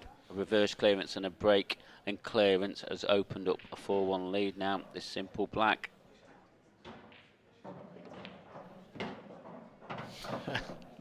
It's a Mark Farnsworth special so far. He has won 4 frames, and they have all come from the break. Gav Robinson has won 1 frame, and that has also come from the break. It's been a one-visit match so far from these two. Yeah, I mean, you just look at the way that break, where he potted the ball off the break, that yellow creeping over the pocket. Next minute, the yellow's come in and knocked it in. That misses. Gavin's back to the table. But it still looks in good spirits there. Gavin looks like he's up for it. He looks angry. Yeah, well, he always looks angry, doesn't he? So he has that demeanour. He does,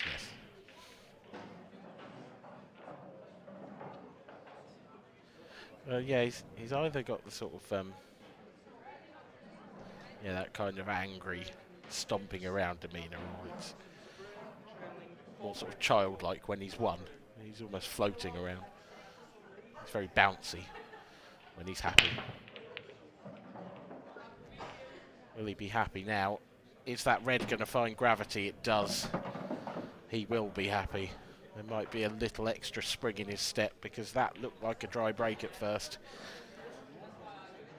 Yeah, Not unlike Mark's in the previous frame. That last ball rolling comes to his rescue and leaves him a very good chance. I think a plant red onto yellow to start off with.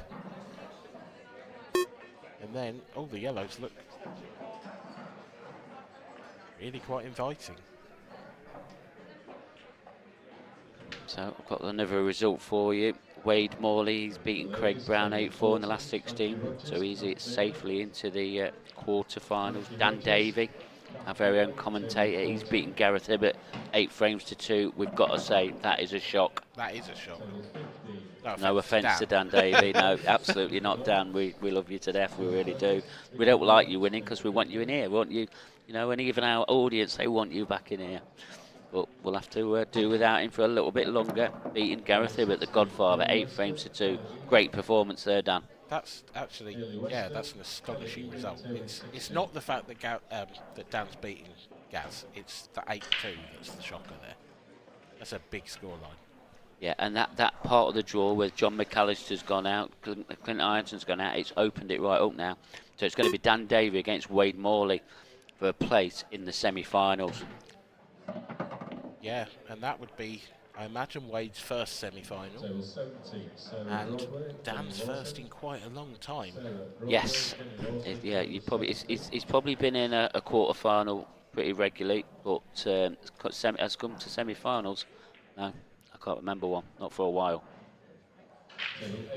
Probably just insulted him massively. He probably did one. Yeah, no doubt. He'll be on the phone. You know, he's got back to his room and he's listening to us now. And no doubt we'll be getting a call or complaint, one of the two. But well done, Dan. Into the quarter-finals against Wade Morley. That's scheduled at 5:30. We'll keep you right up to date with all of them scores. So there's only one more match now in this last 16, and that is this match, Gavin Robinson against Mark Farnsworth. Remember, the winner of this will be playing Craig Marsh. Who is it going to be? Gavin Robinson's still at the table, still got his body language and them grimace faces that he pulls. Never seems in perfect position, but is he not okay? In perfect position. Well, no, he's not too bad, is he? Though? Panning into the red. That yellow. Oh, is that red okay? I think so. I'm a little bit surprised that he's. I mean. Oh, that looks like he's not on it there. But I think he is because I can tell by his body language. Does that go in the bottom left-hand corner? That was my question. Yeah, is he cutting this back? He's cutting it back. What a shot that is! What a shot that is! Brilliant shot there from Gavin Robinson. That's one of the best I've seen today.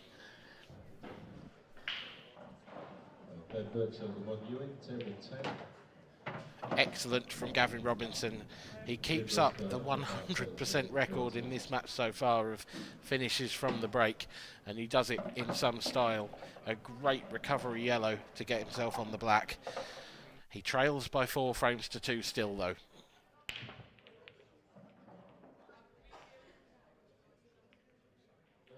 Yeah, and another one there off the break. That ball travelling back down the table just knocks the one in, not quite over the pocket, but knocked it in.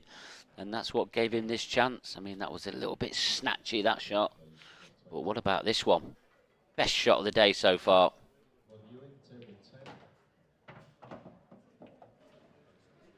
A fine effort from Gav Robinson. And it's another break dish. My notepad is just break dish, reverse dish, reverse dish, reverse dish, break dish, break dish. Easy commentary work. We need to cut the wages off, I think. So, quarter-final lineup then. Looking like Liam Dunster, Corey Reese, Tom Barley against Robert Stephen, Wade Morley against Dan Davey, and then Craig Marsh versus the winner of this. It's spicing up. Is it fair to say that's a slightly unfamiliar feel to a quarter-final? For a quarter-final, yeah, you wouldn't be too far wrong. You know, there's no Clint Ianson, no John McAllister, Where two names we would expect them to be in the quarterfinals. But the players that are there, they deserve to be there. Wow. Dry break for Mark Farnsworth. Is this a crucial point of this match now? It's certainly an opportunity of sorts for Gav, but this is probably the most difficult. Yeah. The most difficult chance from the break so far, and that's just proved it there. He's tried to open up that difficult yellow. He still has another difficult yellow remaining, but I don't think he's on anything here. Unless, I say that, unless he is on that difficult yellow near the baulk line and he can cut it to the top right.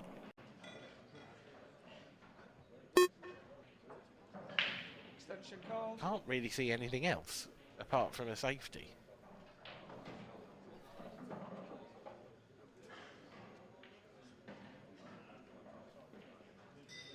No, this is difficult. Is he trying to get that off the red? He is. Terrific shot.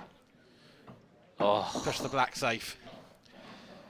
that could not have come out any worse. No, what If the, Mark was going to put a red on the table to block Gav, that's exactly where he'd put it. what the Lord give, the Lord take is away. That is... And Gav probably Yes, thinks the pool gods are against him a little bit. perhaps Gav's got to be really careful knocking that out as well, because when he plays his breakout shot to get the black out, Is he going to do you it don't now? really want to do it off your last yellow. But having said that, you want to guard against the black going in as well. And if you catch that just wrong, there's a good chance that black goes in with a full contact on the red. Oh, he's not got into that. That was nervy. I think that's just okay. You do? I think that's one of them. If you get right behind it, you can just drop it in dead weight and let gravity take over when it gets over the middle of the pocket. Well, It's really delicate. he's come this far now. He's going to have to go all out attack, and that clock is ticking down. Is he on this yellow? He is. He's got two options. He can either do what I said, or he can run the cue ball through a bit and leave himself an angle to go into it. That is hugely dangerous. This is big moments now in this match. Can he hold himself together? And if that black does drop, just looking at the angle there now. That black is like, I think that's like a millimetre off the cushion. And I think it might drop. Well, He hasn't left himself an angle to get on it, to move it, so... And it's so close to that other jaw, you wouldn't really want to take it long. and a bit of an angle to get closer to it. Well, this is it, Dan. He's gonna try and I drop think, this in. I think he's happy with this. Have to do a lot with this. There you go. In it drops. Gav Robinson reduces the deficit to just one frame. And we continue with every finish off the break. Yeah, that reverse clearance there. And do you just see that dry break there from Mark? I mean, this clearance isn't easy. No, that was a really good shot. He's had to work hard for this. Yeah. This is probably one of the best clearances of the day so far as well. I mean, especially at the point of this match. Yeah, we've seen a couple of good ones. Craig Marsh, particularly an excellent clearance early on against Dean Shields. Mark in this match, second frame. That was a great finish. But I think Gav's was equal to them. Oh, both look very focused. 4-3. Gavin to break in this 8th frame. The rocket. Are we going to see him start fueling up? He'll be hoping for the pool gods now. He wants the ball off the break.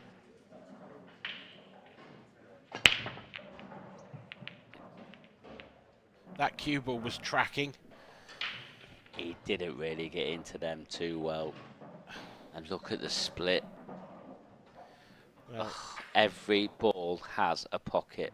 yeah, I mean, he's a little bit fortunate that the cue ball stayed out. It got kicked away.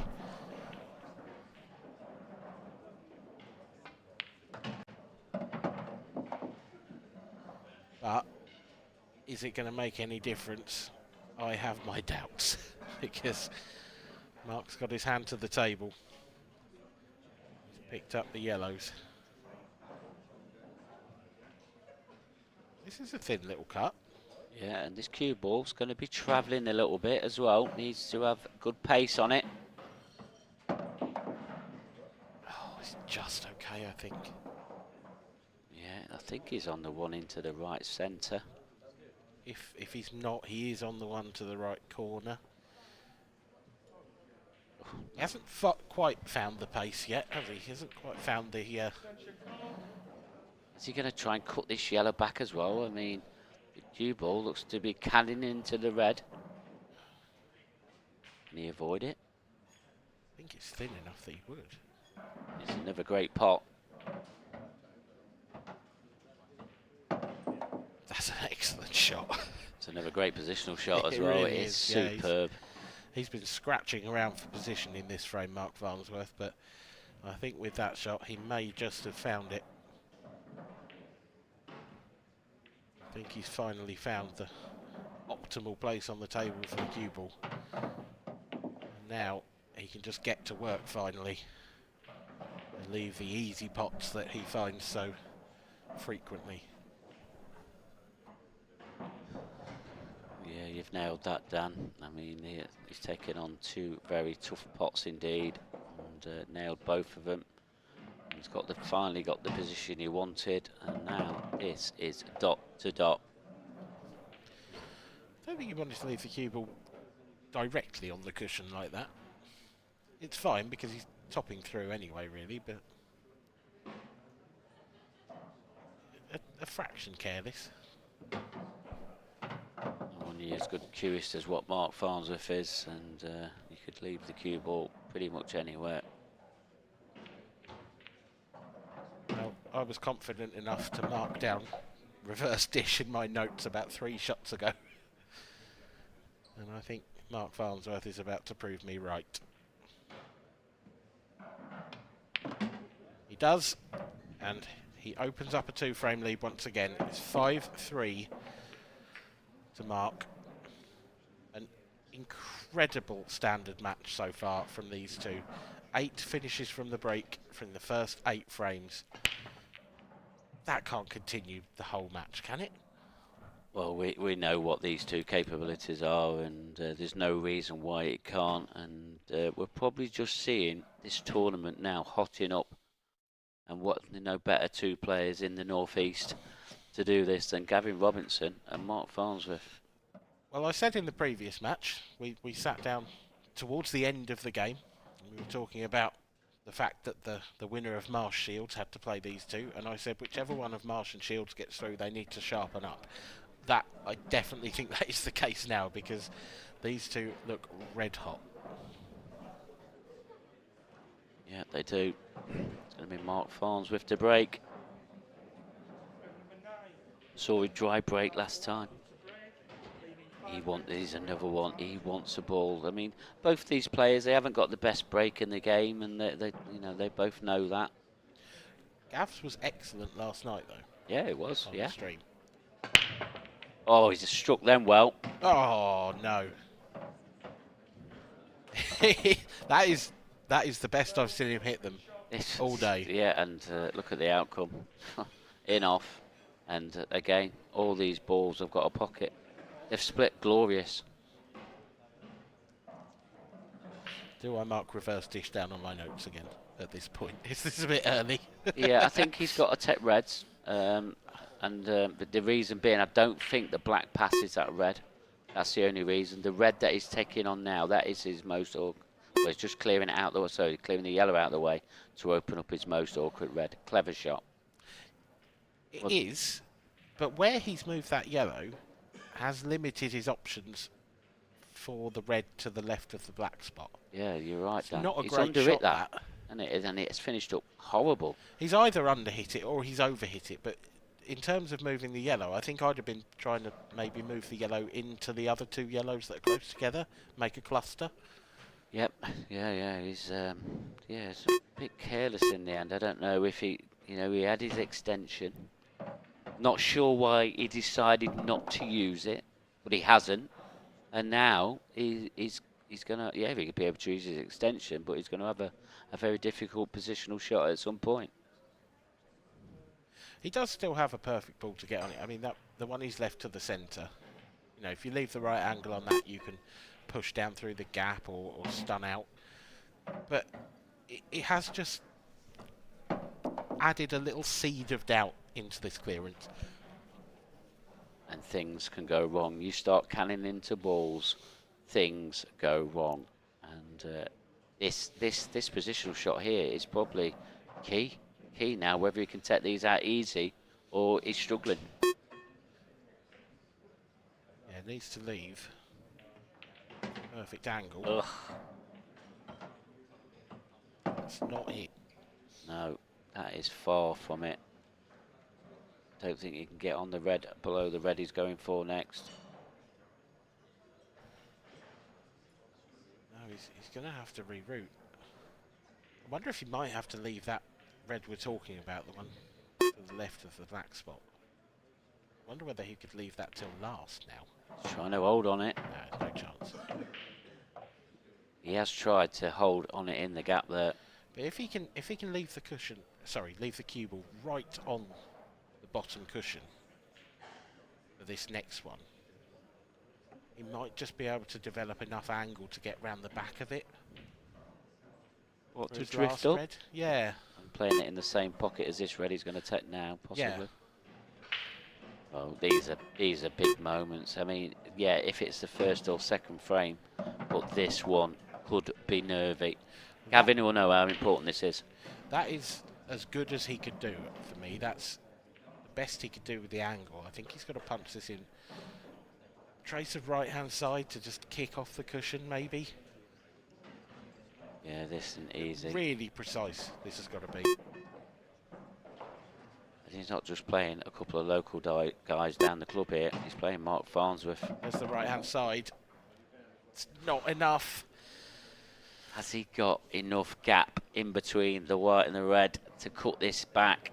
Oh, it looks horrible, and the cue ball will be flying.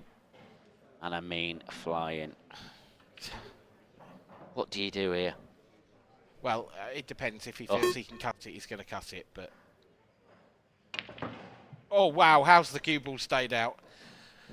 The red stayed out as well, though. And that is the first missed pot in this match.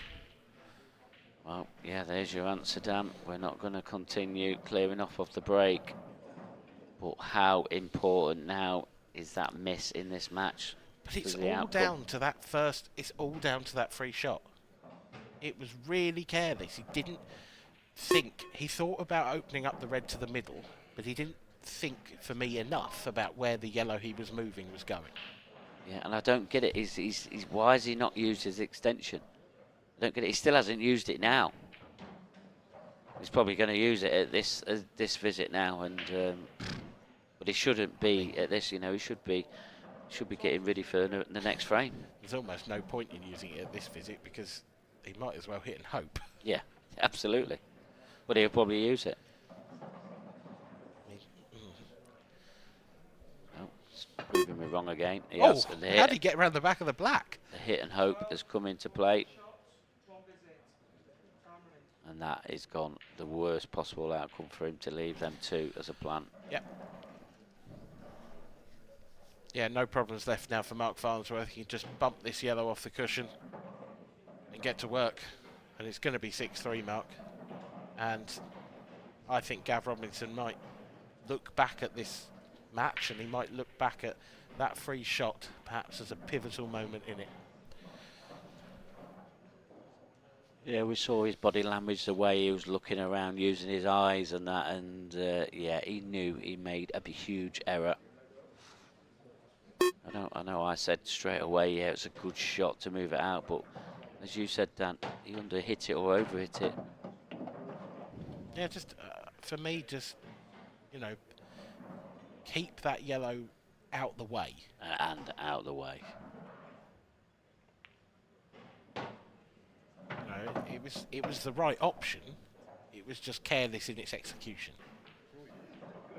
Yeah, and at this level, against a player of Mark Farnsworth's class, you cannot do that. Now, we saw it with Dean Shields making these glaring errors, and you can't do it. You cannot do it.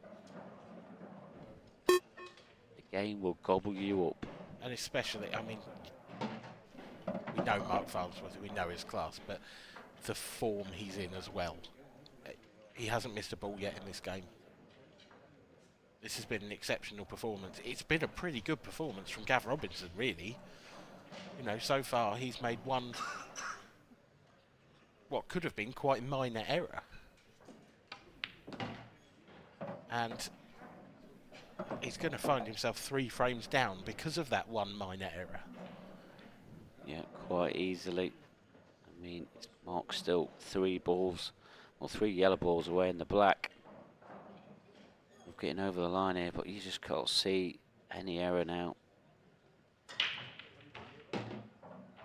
Just dropping it in, left himself hampered.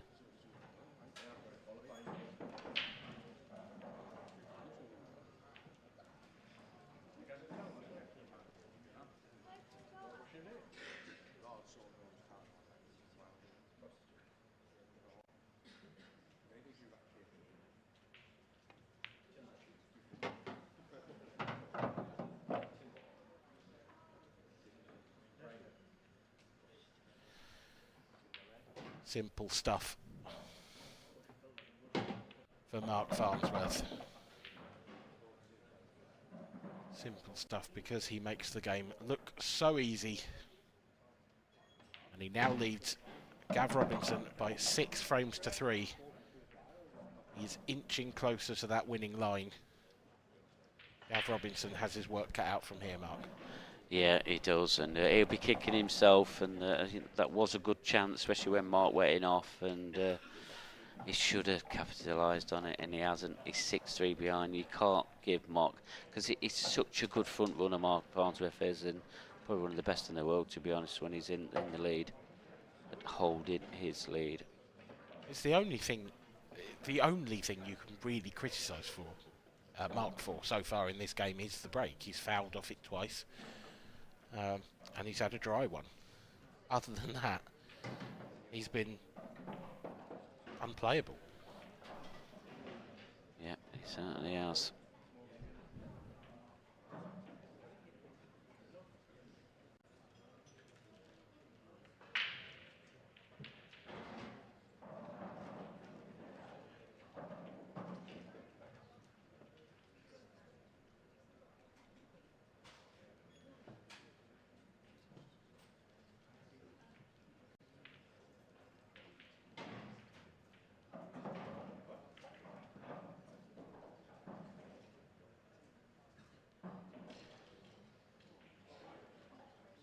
As our referee, Rick Lloyd, just racks up the balls again.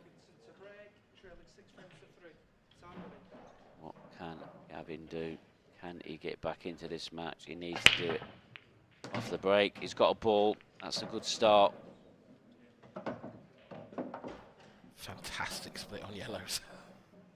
Yeah, they have, and again they've all got pockets again. Dan, probably maybe the one in the centre of the table is probably the hardest one, where it's got one less pocket than the others possibly.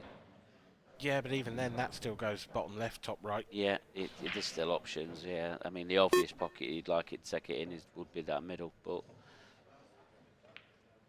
I mean he should make light work of these.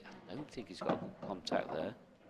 They didn't run through as much as he wanted, but he's going to be, again, he's a little bit careless. You know, he's on the table, trying to hamper queuing. Did he need to be doing that? I don't think so. No, I'm with you. But in some ways, it's a good thing that he didn't let that affect him. He almost just went immediately, right, that's happened, carry on. He was straight round on his next shot, wasn't dwelling on his mistakes, and I think that's a good sign from Gav, because I think you know that Gav is feeling it a bit when he starts dwelling on those small minor mistakes. Yeah, absolutely. He managed to correct it quickly and easily and painlessly. So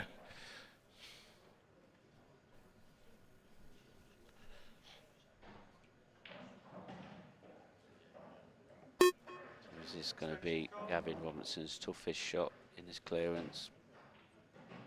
This one down in the bottom left-hand corner. And it might be a little bit of hampered queuing. Definitely a bit more difficult. Easily dispatched, but again, short of a little bit of pace. It's not perfect. I just wonder if that yellow we were talking about in the middle of the table, does that slide past the red into the Well, if it does, far jaw and in? Because that would make life a lot easier. oh, it'd make it so easy indeed. Does it come off the far jaw, like you said? I don't think it does. I think he's looked at it. Again, hampered queuing. Position's not straightforward. He's going to have to take a longer pot of the two here, is he? And he has got a choice of both, but which one?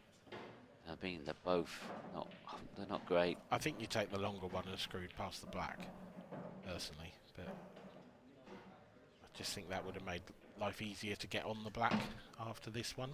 Again, that's a nervy one into the nib, jaw of the pocket. Thing is, where's he taking the black now? Is he's screwing right back and taking like it into the middle? It's like he's took these in the wrong order. Yeah. But yeah, He's the wrong side of this to do that as well, so he's going to have to play this with a fair bit of pace. yeah, It's very good. drawing it past the black ball.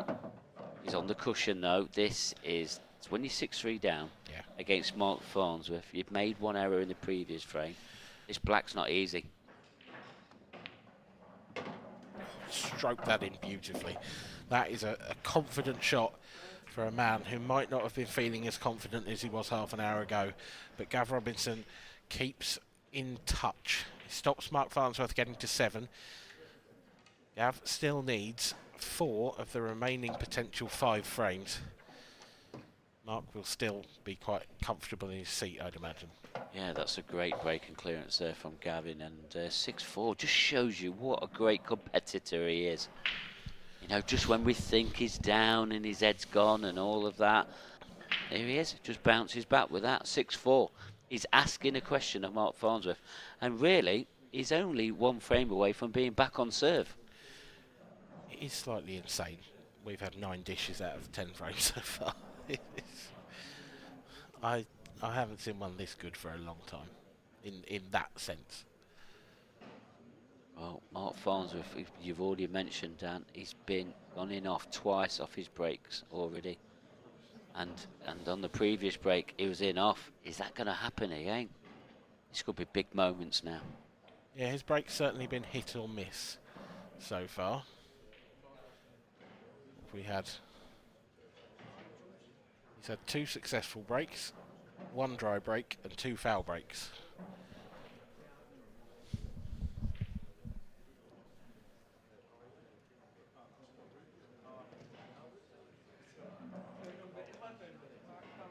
I guess on those statistics he's due a dry one.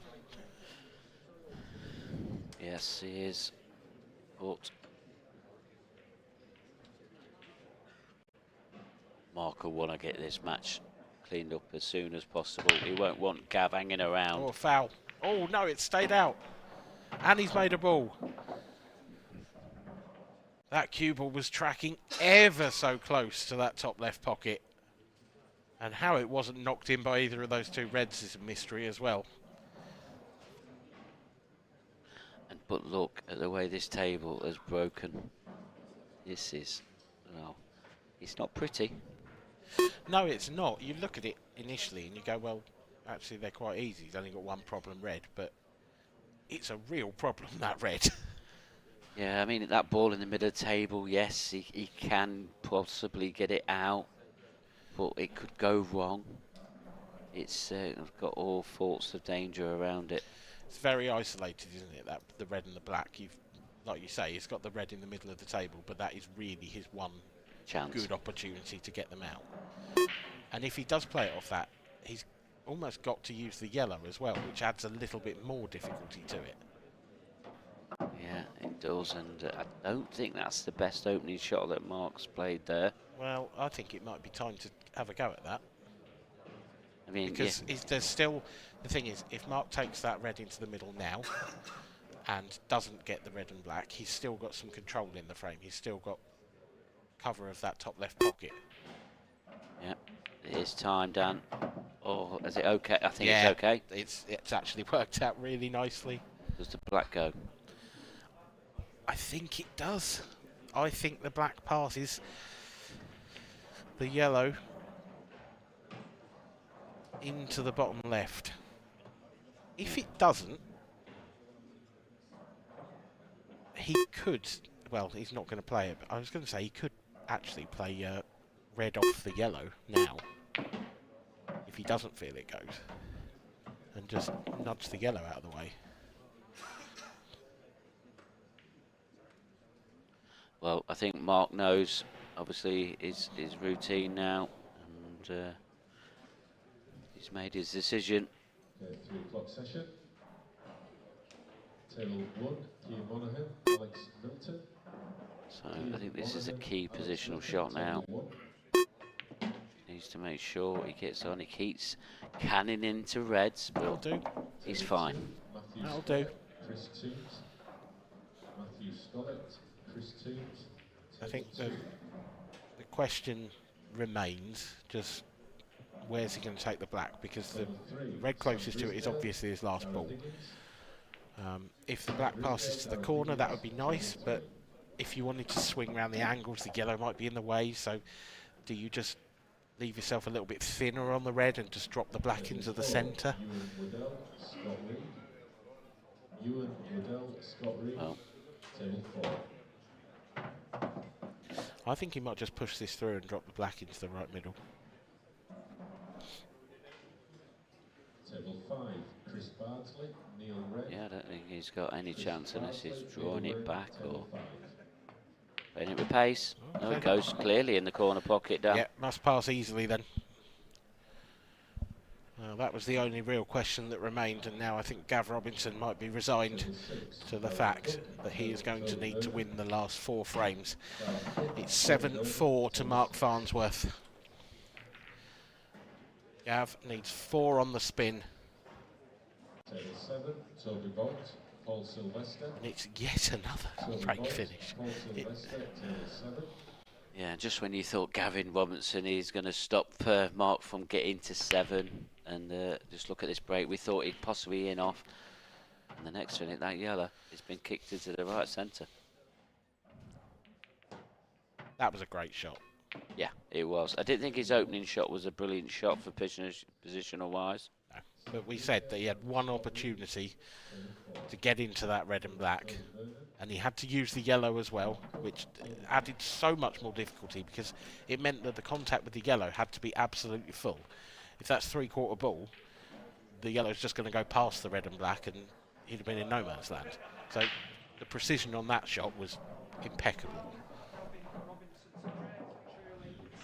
Yeah, absolutely, Dan. And Gavin Robinson to break now. He needs a ball just to stay in this match. Where's the cue ball? Oh! How has that stayed out? That has missed 3 times. That white ball was spinning in the middle. How is it still there? Well, it has. And Gav is also still there. He's still in this match. Yep. I mean, and he's actually got a great opportunity on reds to take the difficult one first. And again, they've split a dream. Yeah. They really have. I mean, actually, could take yellows as well. He's got options. Yeah, just whatever you fancy, really. I say the yellows to open up the black, because obviously the black I don't think goes in either corner. No, I think that's fair. Yeah, I think you're probably right. So Gavin Robinson is going to take the red. So where's the black going to go? I mean, he's left himself an angle to move that red now, I suppose. Yeah, I don't necessarily think that was the easiest route he could have taken. Well, if he does cannon into this red, he needs to cannon it perfect. He hasn't decided to do that, and to be honest, I don't blame him. Try and keep it as simple as possible. Don't be canning into balls if you don't need to. I agree. The one thing I would say is he was actually quite nice on that red down the cushion with his first shot, and I don't understand why you wouldn't, if you're confident on that, why you wouldn't just play it first anyway. Yeah, absolutely. I mean, he's going to get another shot on it down the cushion, but, you know, he's potted 3 reds already here. Yeah. And he's leaving it a little bit late. You don't want that as your last ball, because you're going to struggle to get nicely on the black. Yeah. I mean, has he resorted now to take the black in the centres? Well, I think he's got to. He has now.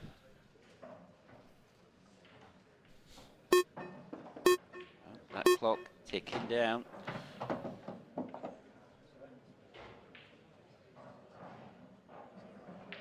This isn't getting any easier.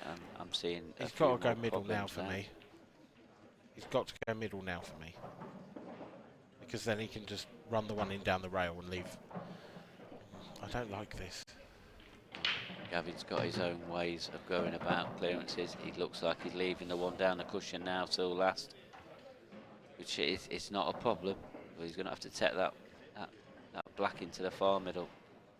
There's a little bit less room there with that yellow slightly blocking.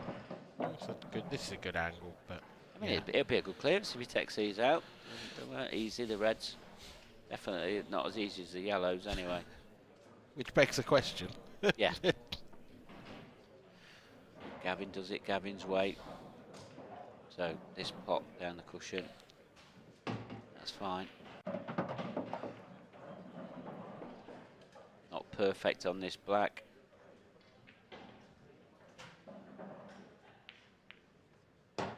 And it's there. Gavin Robinson keeps alive. It's 7-5. It's Mark to break next. And a breaking clearance from Gavin there. I mean, that white ball was... I mean, just look at this in the middle pocket here. I will never know. He actually apologised for it as well. I mean, I have no idea how that didn't go in. Just none whatsoever.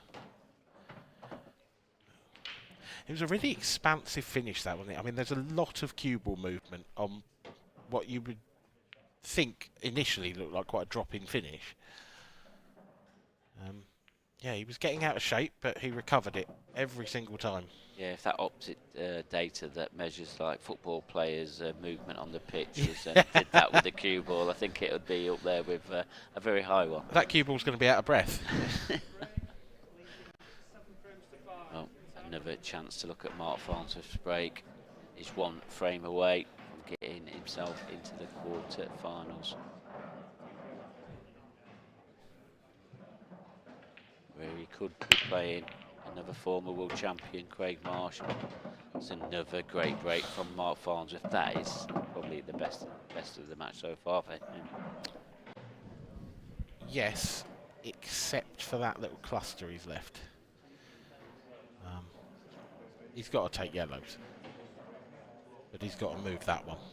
Yeah, but we know Mark is so good at managing little clusters.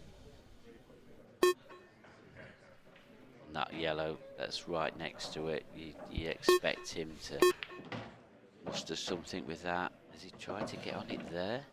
I think so. He might have done, but I think he's underdone it. Yeah, if he has, he's underdone that by a good foot.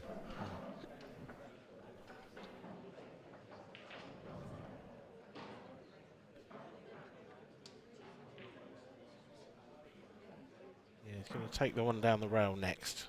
And again, this is a... Well, that's a good shot, but has it opened up that yellow to the top left? Sorry, bottom left. Bottom left, yeah. Not If it top left on the has, screen now. yeah, if it has, then that's pretty good. I think it goes. Because I think it looks like he's on the thin snick to the left centre now. Cue ball's probably running into the red, so that would be ideal. It's a nice full contact on that. Something like that. Yep. Now, oh, is he going to have to cannon into it some more? That's the question. I don't think so. I think he's okay. Obviously, the yellow closest to the centre, that's your last ball. So he just needs to get nice and straight. If a little bit further back with the cue ball now on that third last yellow. We'll screw this back. That's pretty good. You can just run through now.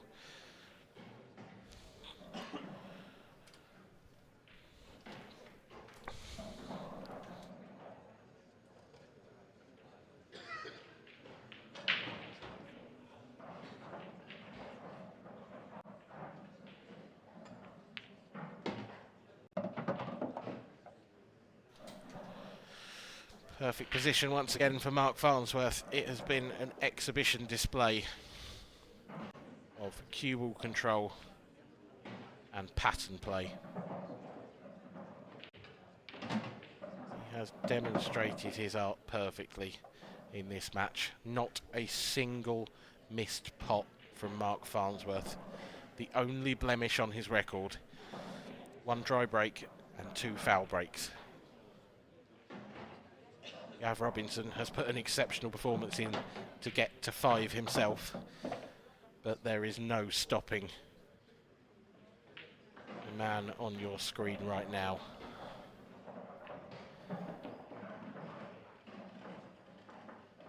Mark Farnsworth runs out a brilliant winner. He beats Gav Robinson by 8 frames to 5, just the 1 missed pot in the entire match. A quality affair between 2 quality players. Absolute class from Mark Farnsworth and Gav Robinson. But it is Mark who will go through to the quarter-final stage.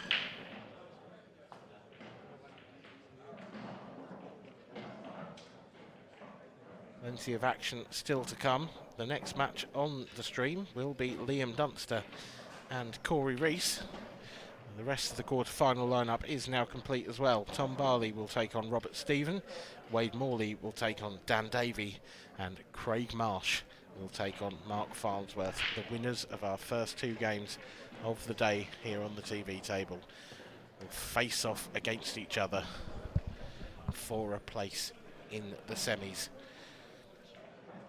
We are going right through to a conclusion here today in the professional event. And of course, we still have the Open, the Ladies and the Amateur going on this weekend as well. But for now, we'll continue to focus on the professional event and we'll continue to focus on Mark Farnsworth. He joins Mark Pickworth in the studio.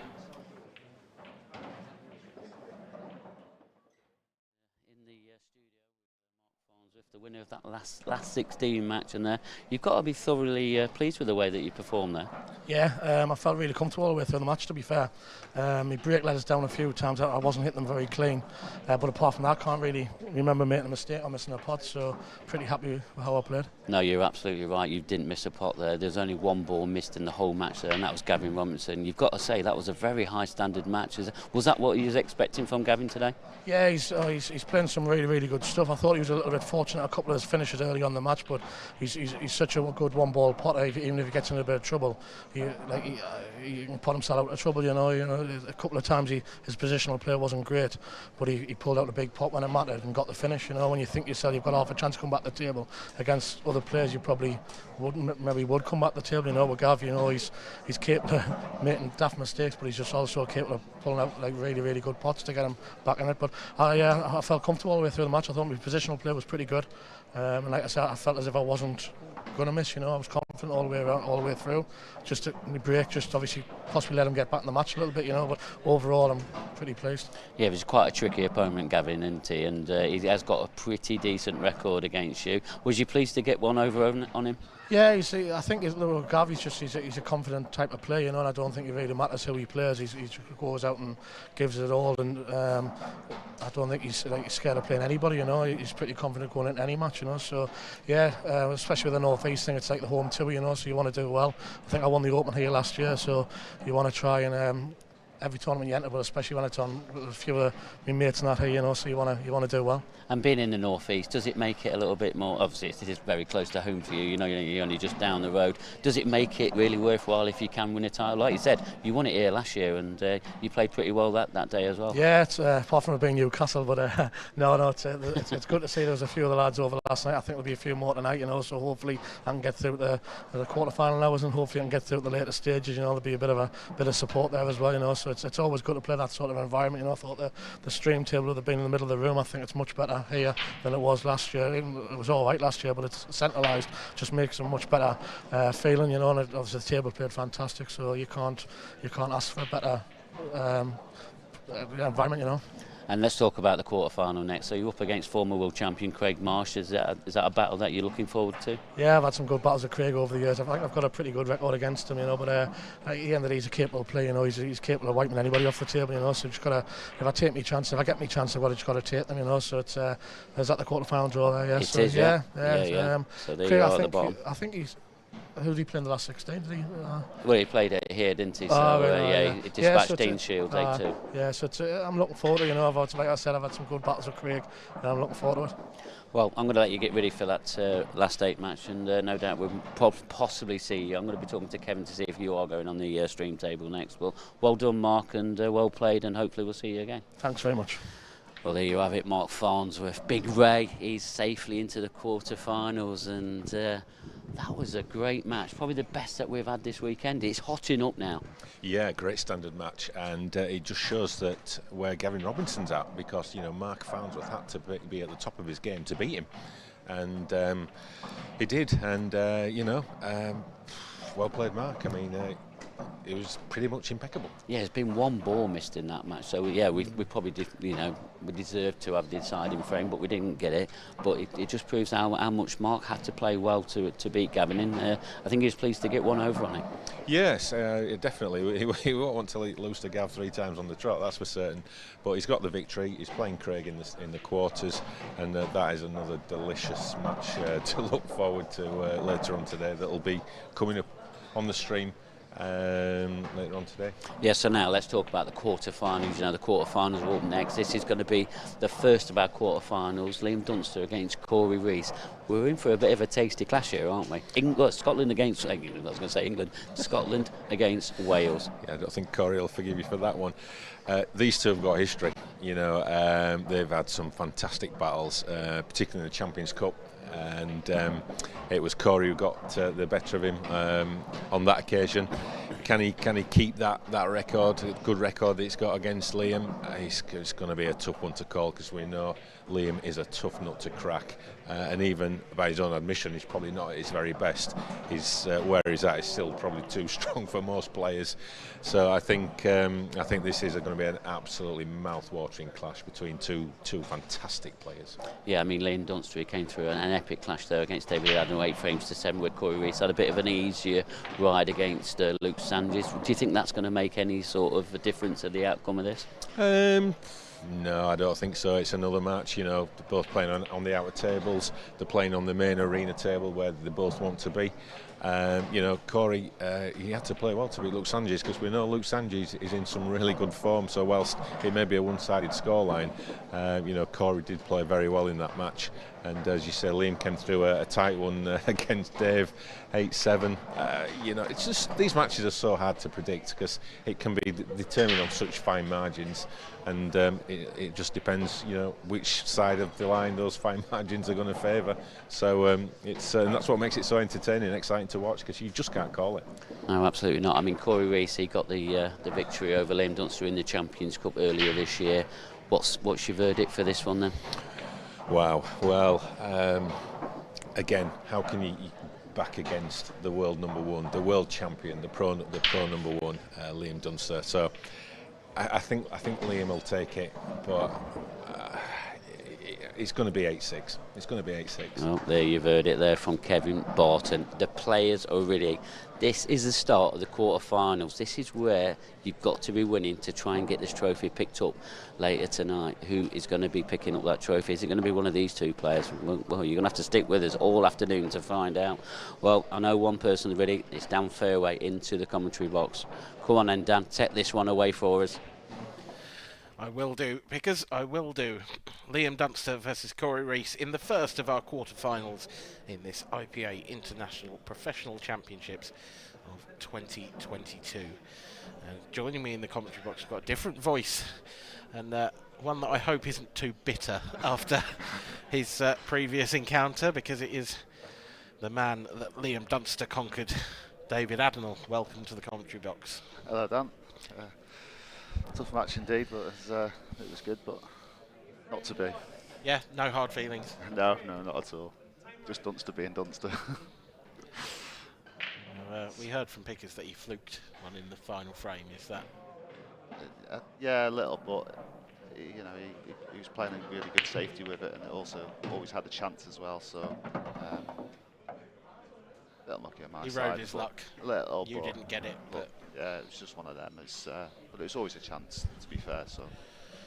Oh, it's good that you can be so circumspect and come in here afterwards and not be throwing your cue around like some players, I'm sure, would.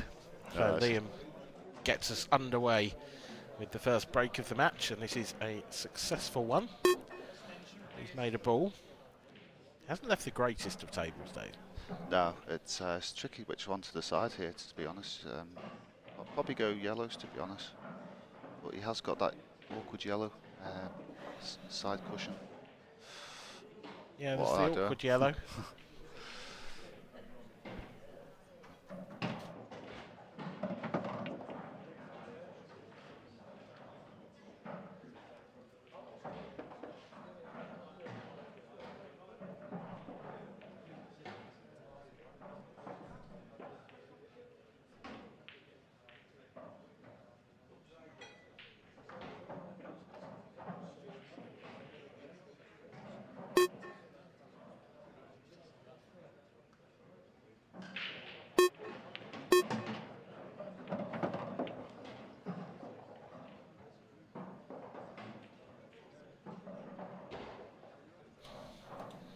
Yeah, the reds are obviously the better choice. So actually, I know I was saying yellows, but I mean they're all open except that one. So it's just a matter of how he's going to open the red and the black up. Just quite a bit of distance, isn't there, between the red and all the other reds? So that's why he's going into it now. Wants to leave options available. Oh, perfect. That is a very good shot. Played it so well. A lot of players go in there at pace, and I think that's the key thing with the top players. You don't bash into balls. You play them gently like that, and how subtle, and look at the result. Yeah, subtle, like that. Absolutely right. He knew he didn't need a lot of contact, just enough to push the red away from the black. I wouldn't necessarily want to be leaving that red till last, because you're kind of going to have to come back past the black, either on the top side or below. I think it's the only route, really, to be honest, with the layout with the balls. But as long as you get reasonably close to it, you should be fine. Yeah, it's just the fact that the black doesn't go to the top right makes it that a little bit more difficult. It's just about just perfect, really. This loads of room to get on the black.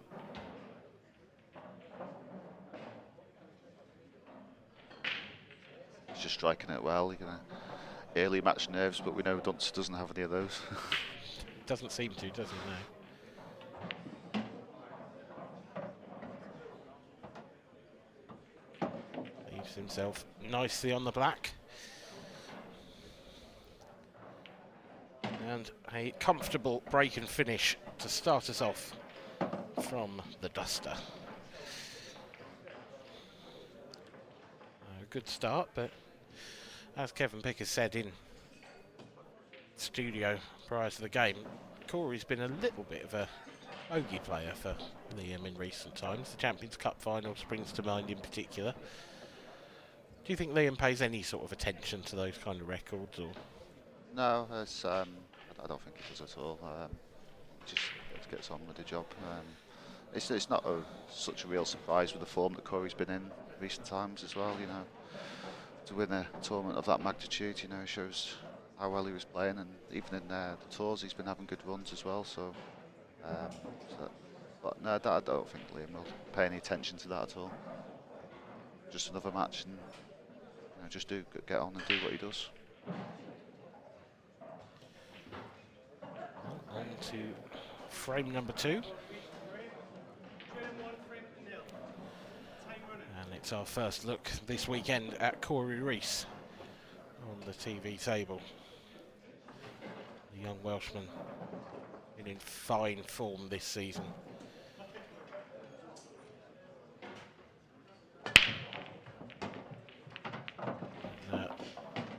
Well, there's something in the water in Wales, isn't there? Because, my word, they know how to break.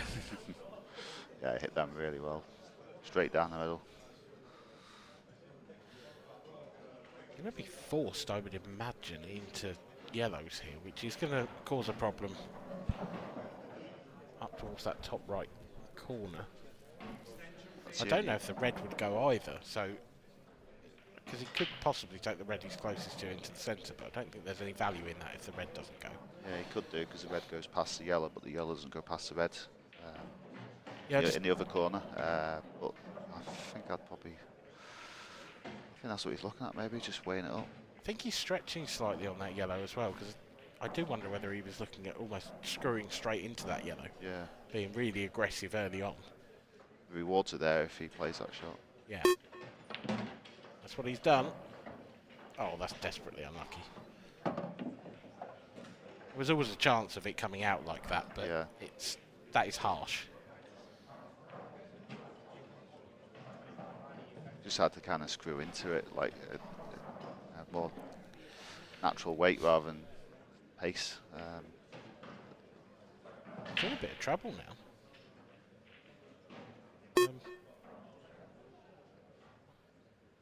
Well, he's got this long yellow. Yeah, he's decided against going to the finish. He's decided he doesn't really have the opportunity to get that yellow out, and he's not confident in doing so. So, containing safety. Slightly dangerous game to play. Yeah, I mean, Liam will be contemplating the cut in the middle, but dangerously off the yellow. So I think that's we hold back on that.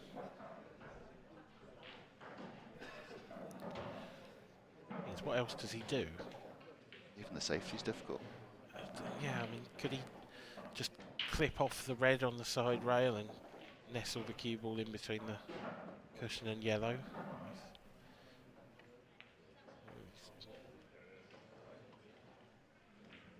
Again, just a containing shot.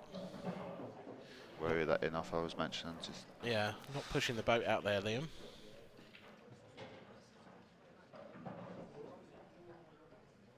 Has he left Corey a sniff at anything? Nice. And he's certainly got yellow to the left centre. He might be able to get the bottom of those two yellows on the left-hand side as well, but no, it's going to be another containing shot. Trying to get him in behind the black. That is excellent, actually. Cue ball right on the top rail. Don't think Liam can see anything other than the red on the left-hand side of the table. So we heard Kevin pick his thoughts on this match. What's your prediction? To put you on the spot. I think Liam's going to win one this weekend, so I'm going to go with Liam. The only reason I think that is because we know since he became world champion, he's been very busy. He's set up his own club. But by his standards, he had a really poor time of it in Coventry. I think it was 2 last 16s or maybe a last 16 in the quarterfinal. And that would have been his worst performance in many a moon. So I feel like Liam might have put a few more hours in and feels like he might have a point to prove here this weekend. Yeah. And so I just think Liam's going to get himself a title. Whether it's this one or the Open, I don't know. No, I'd have to agree. I think it's hard to ever look past Liam, to be honest. It's as much as this is going to be a close match and Rory's got every chance. It's just always hard to look past Liam. Having said that, great shot from Corey Reese. Fabulous shot. So again, just a little nudge. Yeah. Yeah, I mean, having said that, he hasn't, well, even though he's won his first 2 matches, and I don't mean this disrespectfully, but he hasn't blitzed anyone yet. 8-5 over Michael Tomlinson, 8-7 over yourself. That's not necessarily a Liam Dunster in top form. I mean, I didn't watch your game, so I don't know how he played against you. And he might have played perfect pool, but you played perfect pool for 7 frames as well. How do you feel his form is compared to its usual level? I think there was a couple of mistakes in there that I wouldn't have expected. Right. But winning's winning. Yeah. That's ultimately it. You know, it's you win in the matches, you're still in the tournament. You got a chance to lift in the trophy still. Absolutely. Instead of sat in the commentary box. But you know, if he wins is throwing in the odd mistake that he shouldn't be, or that he wouldn't usually be, it's maybe not going to be his weekend when he comes up against a Corey Reese or a Mark Farnsworth, for example. Because Mark in that last game literally didn't miss a ball. I just think he'll get stronger each round. Yeah. That's the thing, you know, he'll just get stronger and stronger. He's as played long plenty as of frames, so he's got more match practice, and it can only help going into the following round. I guess for a player like that, does tend to get stronger and stronger throughout the tournament. Like Liam, as Corey levels the scores. Because you're right, actually, you quite often see Liam come close to going out early doors, but getting over the line, and he is a player that seems to get stronger as you go through the tournament. And I just wonder if with Liam it's a case of raising his level when he comes up against, you know, one of the better players. Yeah, 100%. That's what it is about the top players, you know, they just, the early stages can be a bit of a scare, and then when they get through, they just go up the gears, and they always seem to get through as well. Yeah, exactly. Although we've seen a few shocks, we've seen a few big names go by the wayside so far this weekend, notably John McAllister, a first-round exit for him. Clint Hansen dumped out this morning by Tom Barley. But such is the standard, it's always going to happen. At every tournament, there's always going to be one of those results. But the quarterfinal definitely has an unfamiliar feel to it. This one, not so much, and the last one, not so much. But it's been all really unfamiliar if I got Liam. But the middle 2 quarterfinals, Tom Barley, Robert Stephen, and Wade Morley, Dan Davey. Yeah. They're not the players that you necessarily expect to see in a semi. It's becoming more and more common now, though. Yeah. Such as the standard, it's quite regular. Liam's continuing with the cut break, and this time it's not worked. That is dry. Very congested. But it looks like it could all open up after. Yeah. It's his very first shot. Yellow off the side cushion, off the red, could open everything up. Albeit there is still a red and yellow above that. But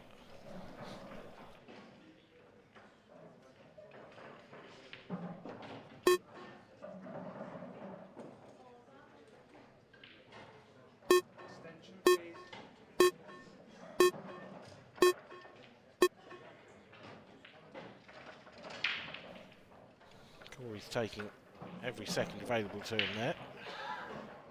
I mean, you only need to look at the Open in the last year, you know, quite regularly half the field can be amateurs. Yeah. You know, such as the standard in the amateur game. Previous event, certainly. That was... I think it was 7 out of 9 or 7 out of 16 or 9 out of 16. Corey going yellows. Made up his mind. I think you were right. I think he will try and play yellow off the cushion off the red. You can see him eyeing up where he wants that cue ball now. So that might be his next shot. I think the idea of playing that yellow that he played first off was, in some ways, it was an easy yellow. It got him on yellows. Yeah, definitely. You know, if you play that first and it goes wrong, then you leave an open table for your opponent. Yeah. At least this way, there's a little bit of insurance possibly. If this hangs over the pocket, he's still going to have control. Yeah, but he's still leaving a chance on red, so. Yeah, it's a but less trade-off. of a chance. Yeah. You know, thing is that if this does go wrong, he'll probably still leave an awkward red. Potentially, yeah.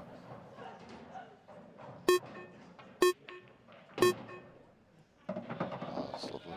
If that goes, that's lovely.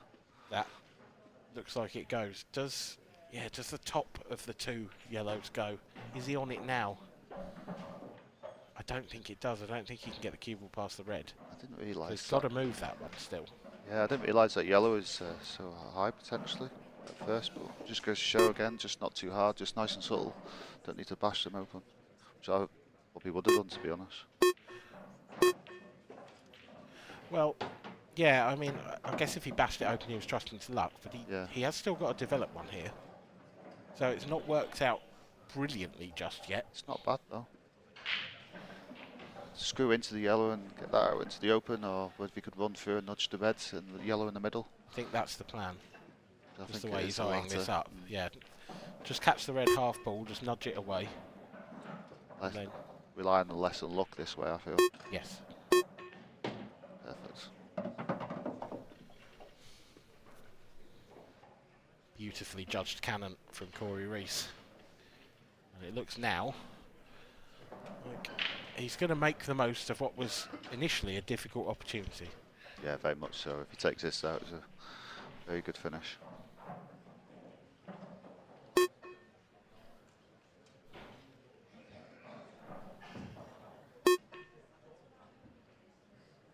Shot. Playing that as soft as he can to make sure it's make his last yellow as easy as possible. Yep. I imagine this one will be the same again. A little bit of drag maybe, just to. Yeah, maybe if he can get hit enough of the ball, but I think just below middle, I think, so he can still hit it firm enough. But as long as he's around about where the fork line is, he'll be okay. So plenty of pace. There you go. This has been a very nice finish from Corey Reese. This will really settle him down. And the previous frame, actually, from Corey, you know, didn't go all out. He recognised that the finish wasn't on, and he ended up winning that frame as well. So this has been a really composed and mature start from Corey Reese. Liam Dunster trailing by 2 frames to 1.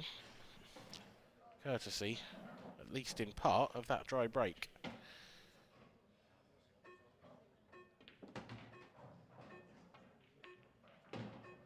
And that was probably the key shot that won him the frame in the end.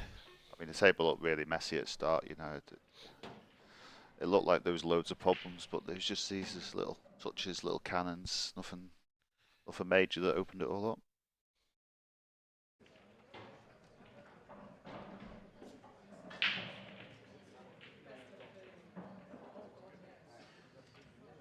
Referee for this one, Brian Moss.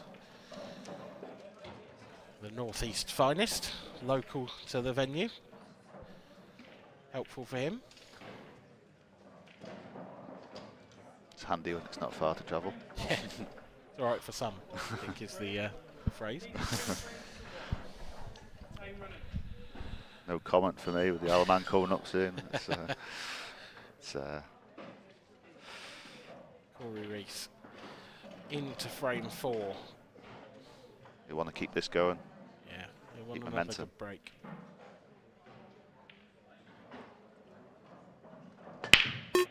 Cue ball, or just about stayed out. But everything else flying around the table, and what a break that has turned out to be. What's that, 3 yellows?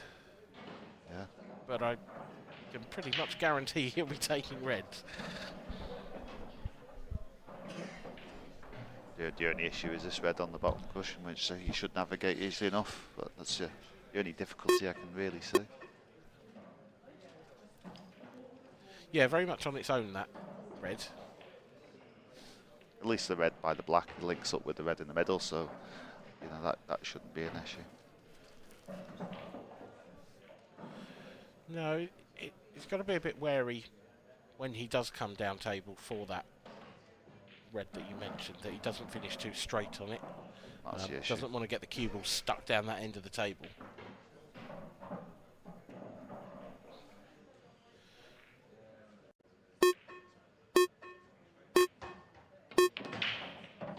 Gone after it immediately, and this looks pretty good.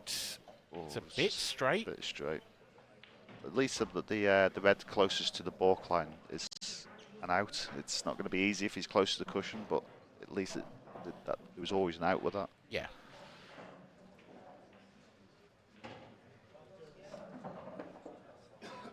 Yeah, I mean, he's done the right thing. He's done what you're always encouraged to do and go after the difficult ball early, but he'd definitely have liked a bit more angle than this. He cued it well, didn't try and do too much. Got a shot. Yep. Just... Even if he nudges yellow, it'll be perfect on the red in the middle.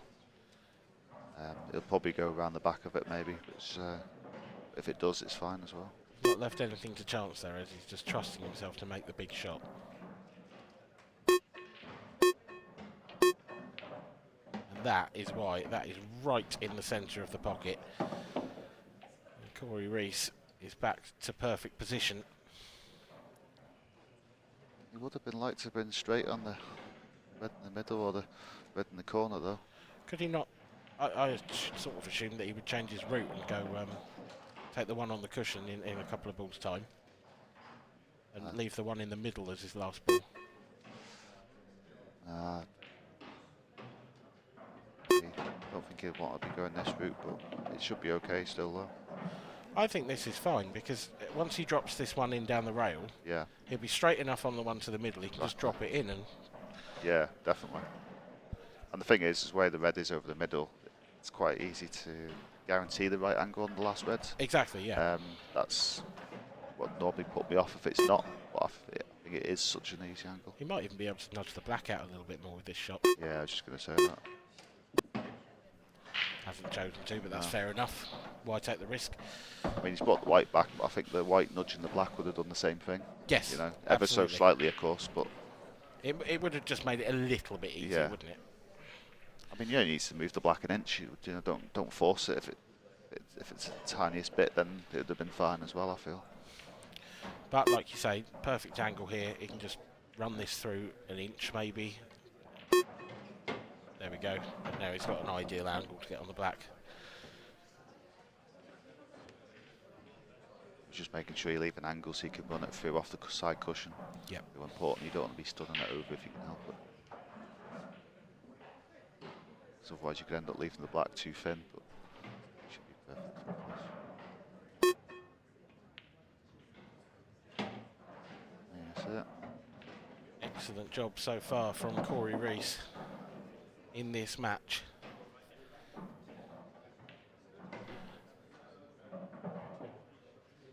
He has not missed a beat, and he now leads by 3 frames to 1. Reverse dish and a break dish. He's just putting a hair of pressure now on the Liam Dunster break.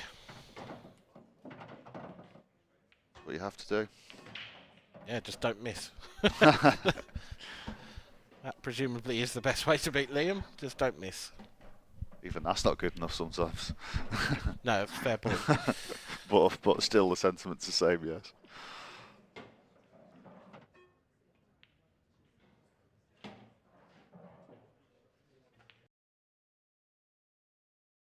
You mentioned it earlier, of course, but the next tour, the final event of the season, or the final event of the tour season, because of course we do have the Masters coming up in McGoldricks. Well, there we go. Talking of the last event of the tour season, there it is, the Tour 5 Grand Final in your neck of the woods, Yes. the Isle of Man. Are you delighted to be going back there once again? Yeah, it's great that we have it on the island. It's I never honestly believed that it would ever happen to get an event on the Isle of Man. It's just nice to try and get the Isle of Man flag on the actual tour itself, never mind an event. So it's beyond anything I expected. But Well, it's a wonderful venue and a wonderful tour. I think most players that have been at least favourite tour. I know it's mine. So thoroughly looking forward to getting back out to the island in November. it's nice. It's people have tended to have been really positive about it, which is great because I wasn't sure with the extra travelling and all that, but everyone's been so positive about it. It's been really nice. Back to the action here. Liam Dunster, for me, has taken a fair bit off that break. Yeah. And that's a bit of a calculated decision. I've seen him break like this before, where he's got a break where he can pretty much guarantee a ball in the side pocket, but it leaves awkward tables. Certainly And a it's trade-off. done that here. Yeah, it is exactly that. It is a trade-off. It has left an opportunity, though, this one. Actually, all the yellows have a pocket. Don't see him taking reds because he'd have to take on a horrible first shot. And also there's a red safe-ish in balk, so it will be yellows. It's all about that one, really, to the right-hand side, isn't it? Yeah, it's just getting on it now. Just nudge off. Oh no, sorry. I thought he was going He in the middle, surprised sorry. you there, didn't Yeah. he? I thought he was going to go middle as well. I'll burn the camera angle shot, like, yeah, fooled us again. But if I assume he's now going after that Yeah. yellow we were talking about with this shot, and this is delicate because if he overhits this slightly, he could end up behind the red. He wants to really leave the cue ball fairly tight on the side cushion with this. Oh, He's going to nudge into the red, even better that. the only downside with that though is it's because it's straight. It's hard to get out of there. Yeah, he's very close to this as well, isn't he? And the yellow to the left of it doesn't go anywhere else except the bottom right, really. So I think I'd have favoured your shot there and then try and get out that way. I know it was still tricky to get out with the white on the cushion, but well, he's pinching a little bit this pocket. oh well, Liam wasn't worried about it. No. Got enough angle.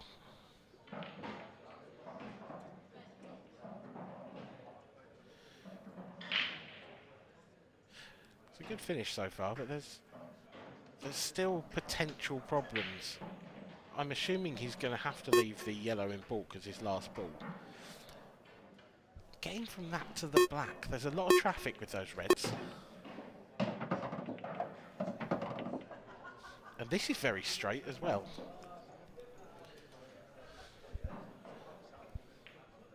Yeah, it's if he can get on that yellow by the red though, well, if he cuts it in, the white can cut off the reds with side and come down the side cushion and come into the middle table that way. It's no guarantee, but that's the only way I can see.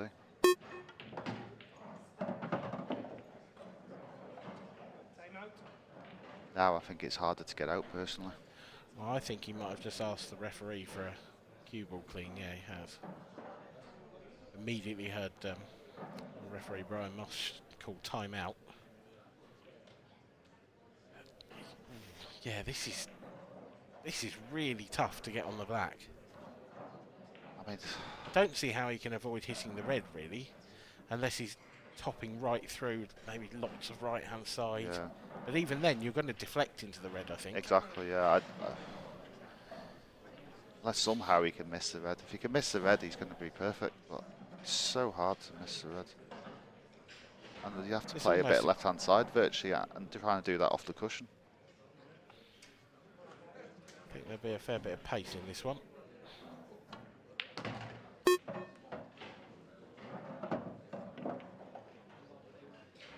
Oh, Well, he It's a did run chance. into the red, like we said. He's given himself a shot, but my word, this is tough. This is very thin. This is about as blind a pocket as you can get, really. He's almost looking the wrong way. I like that shot from Liam, no, because he had a chance of 3 pockets there, so. 3 pockets. Has he made it? He has not made it. And he's left a simple finish for Corey Reese, and that is an unexpected miss from Liam Dunster. We said it was a tough shot, but you still backed him to make it, didn't you? Yeah. Those blind pockets, they can be awful. And, well, Liam's proved it there, but what an opportunity for Corey to take a 4-1 lead. He'd have bit your hand off for this, wouldn't he? Oh, most definitely.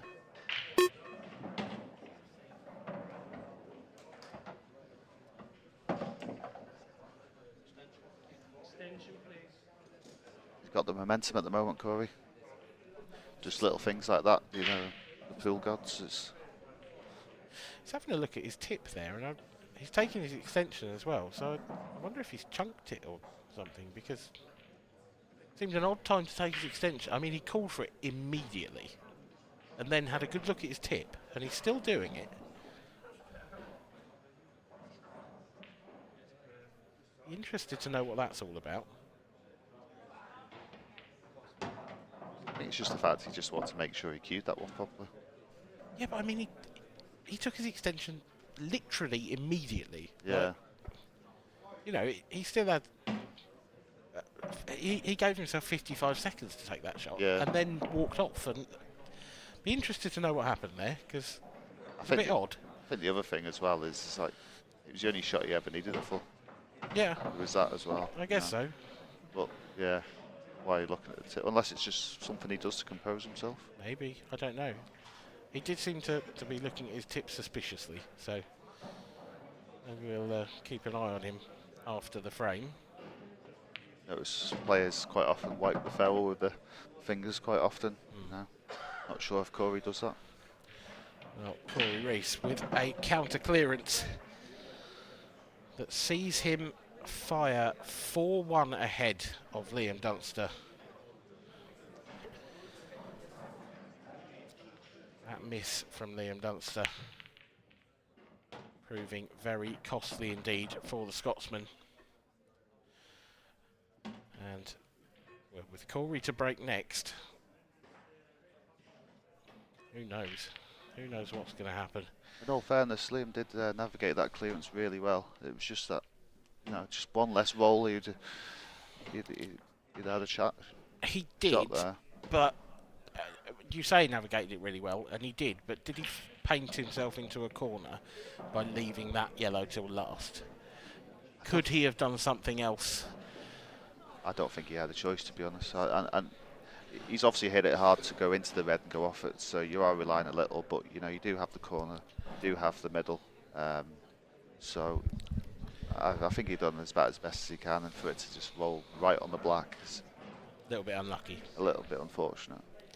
But Corey will be happy and with that and want to press on now, keep the momentum going, because the last thing you want is it switching back, switching over to Liam. You want to keep it on your own side.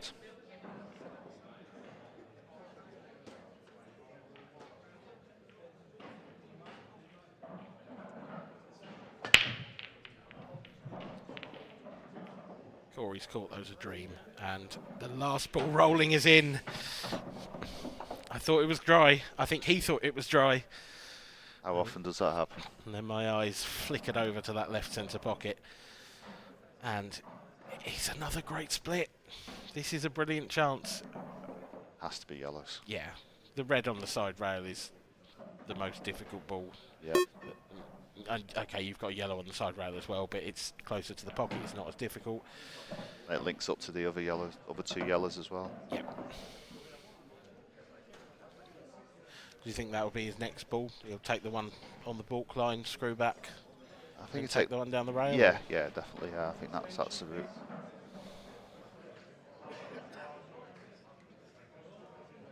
Yeah, I thought that was an obvious route, and then maybe take your extension for the one down the rail, just to a bit of extra time to compose yourself.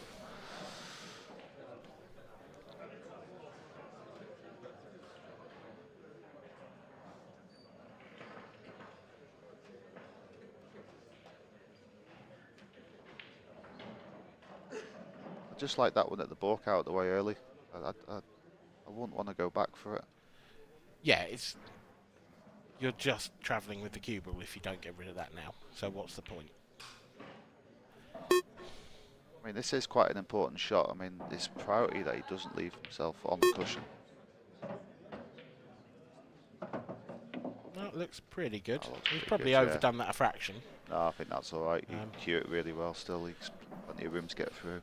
Yeah, I just don't think he'd have wanted to be as close to that red as he is. I think he's used all his margin for error there, because if he'd come a bit further... Yeah. But I don't think the red will be... Because he'd be queuing across here at the angle he's queuing at. It's no problem at all. Nice shot. It's a very nice shot from Corey Reese. I feel that's why he took his extension, because it was priority that he did not end up straight on that. Yeah. You know, if he was straight on that, it would have caused potentially so many problems, but he's made sure he's got that right angle. And I think he'd like to be on the one in the middle now. I don't think it matters, but I think it would definitely have helped. He just doesn't want to flick this other yellow, I don't think. Yeah, exactly. That was... it's not too bad, but yeah, if he was on the one in the middle then, straighter, then he wouldn't have had to worry about that yellow. Now, this isn't perfect. There's work to be done with the cue ball here. Like you say, keeping the white a bit higher, so if you didn't end up on the one in the middle, at least you were good on the other one. Yeah.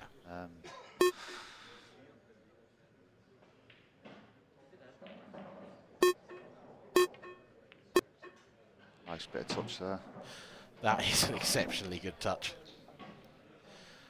He has played that superbly. It's so easy to not hit them at all. You know, you completely underhit it. Absolute pocket weight as well with that yellow. Really good bit of feel from Corey Reese. That's not so good. He's underhit that in quite a big way. Yeah. He's a good 2-3 inches short there. And he's now having a look at... well, he's just going to stun this. He's looking at maybe stunning into the red. Doesn't want to slide past it, I suppose. I think slide past it's okay, to be honest. As long as he slides past the right-hand side. Yeah, sorry, yeah. Yeah, perfect. Very nice touch again. As long as it was always that side, it was always going to be good, wasn't it?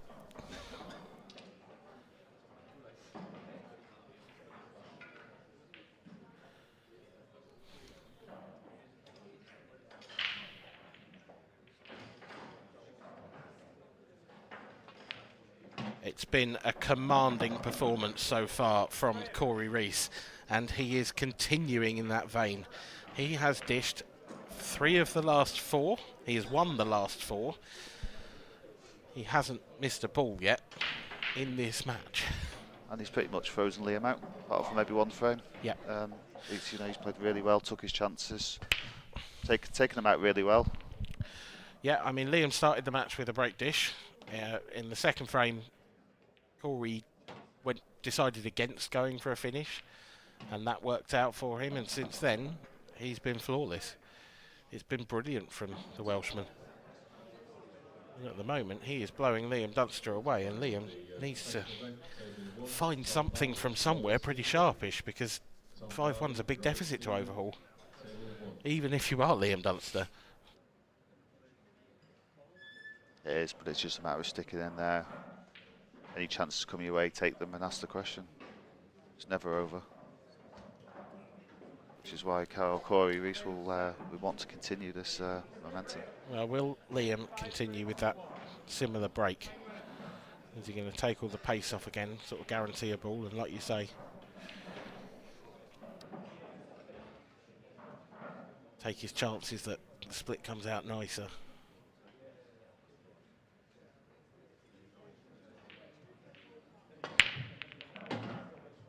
Definitely more pace in that one. and definitely the worst result of the match off the break. That is, he's not caught those well, has he? It just sums up what you said earlier, you know, about the trade-off at the break. You know, you go messy and it's going to be much messier. No, they are. That is an awful looking table. However, though, if the red goes in the middle, then he potentially has an angle to disturb the awkward red. Yeah, there is. It could soon open up this if that red goes in the middle. And I think it does. I think it's one of those that, yeah, you can see there it clearly goes.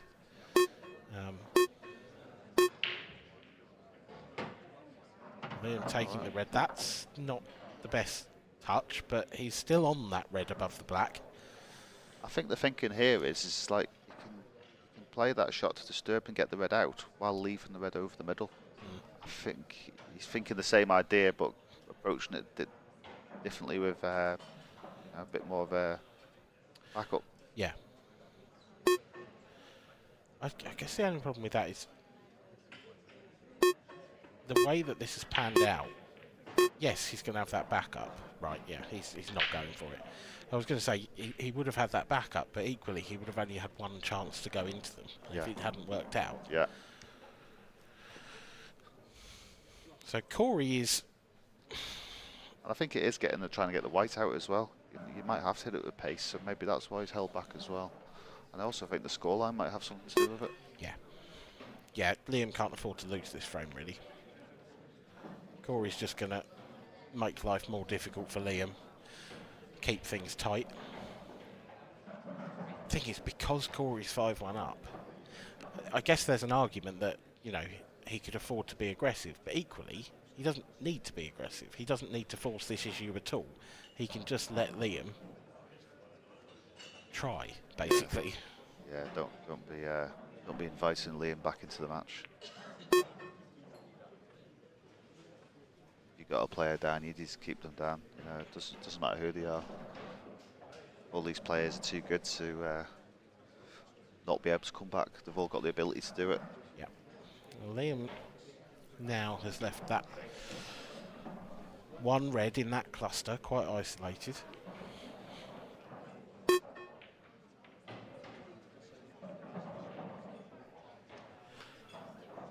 get the feeling this is going to be quite a long frame, so I was going to look through some of the other scores, but we've only got one match underway in the quarters other than this one, and it's only just started. Tom Barley and Robert Stephen, they have literally got underway a couple of minutes ago, so that is still 0-0.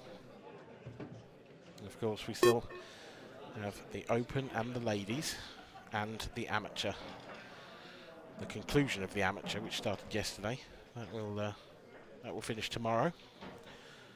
So Sunday is generally finals day. We have the professional final on the Saturday night, and then Sunday finals of the Amateur, the Ladies and the Open competitions.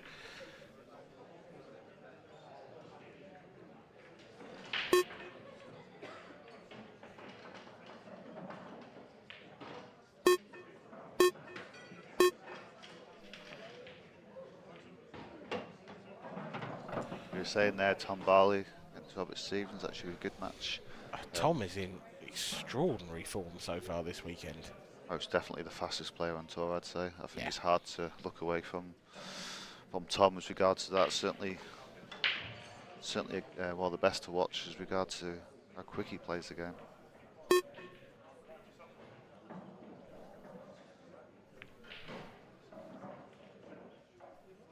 Oh, has Corey got the cover he needed? I think a red might just slide through that gap, Dave. Definitely. And I think the red in the middle is the perfect link up to get down there. Looks on the overhead that he's got the angle to get there. Does there too.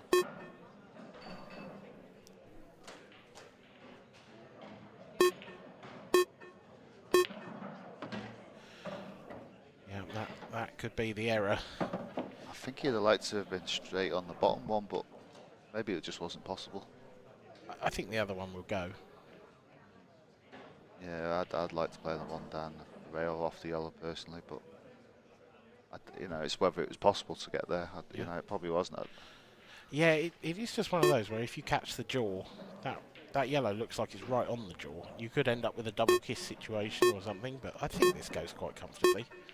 Yeah. Ooh, doesn't want that to cover. That was my worry. That yellow just coming. And that's why I'd rather a bit more pace to try and get it out of the way, and rather than come and stick back to it. Just because it's on the knuckle, it was just always tricky, I found. Yeah, Liam, there's real problems here now because, okay, he can pop the one in the centre easy enough, but he can't get onto the one next to the black, so the one next to the black will have to be his second last red.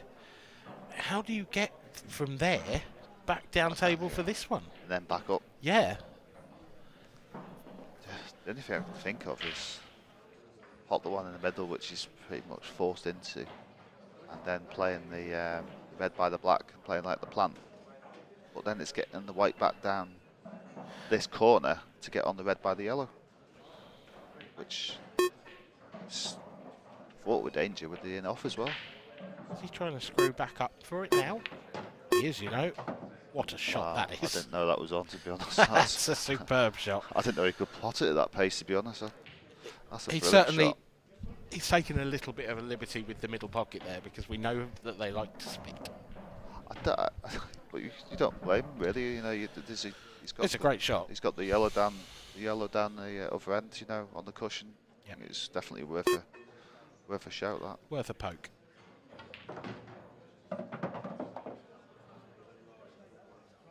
you'd like to be on the one by the black first. Don't think he is. It's tight. I think he can get through there. Yeah, you may well be right. That would be ideal. You don't want to play the one over the pocket first because you need to be high on this red, and he's high on it already. Yeah. Nope. Comfortable amount of room for Liam Dunster, and he is going to take this 7th frame.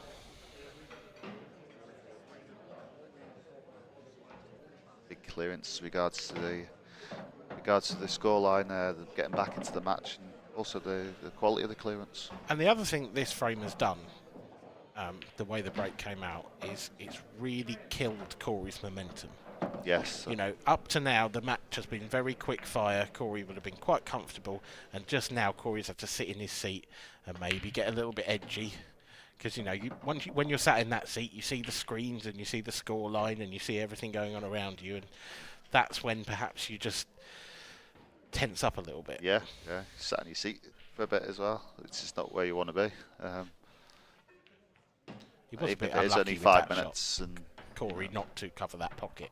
He played it at a nice weight, and it just went right over to the far jaw. There's no real hard and fast technique, is there, for covering a pocket like that? You get lucky if you end up right in the middle, sort of thing. Yeah, if you try and pot it, exactly, you miss it all day long. Yeah. Vice versa.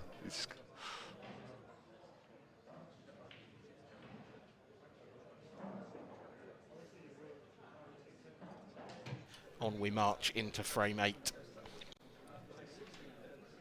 5-2. Still a commanding lead for Corey Reese.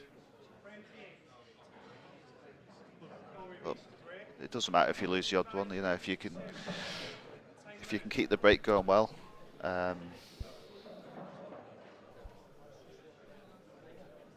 If you keep breaking well, I think that's what you got to say to yourself at this moment. You know, if you keep breaking well, then you can keep your opponent out. Certainly, when his hand's on the table, he's playing just as well as his breaks. Absolute dream. Yellows. If that red wasn't over the right corner, the right centre. Yeah. I think I'd be probably jotting this down already. Yeah, I was instantly looking at reds, and I looked at that and go, it's yellows. You'd love reds if it wasn't for that one in between the two yellows on the bottom rail. That doesn't go. So you're forced into yellows, really, because they all do go. Yeah. But those two next to the black, they need a bit of working out. Yeah, I don't think it'll be too bad, to be honest. If you could get to the right-hand side of them comfortably, I think they both go in the middle. It's just getting the cue ball there. He hasn't got any angle on the one nearest the balk line.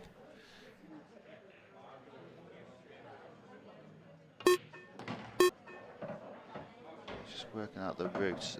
Ideally, like the red you mentioned on the bottom cushion, the one, the yellow to the right of that. Ideally, that's going to be your last ball before you go up to those two yellows. Right. To link them up, I'd say.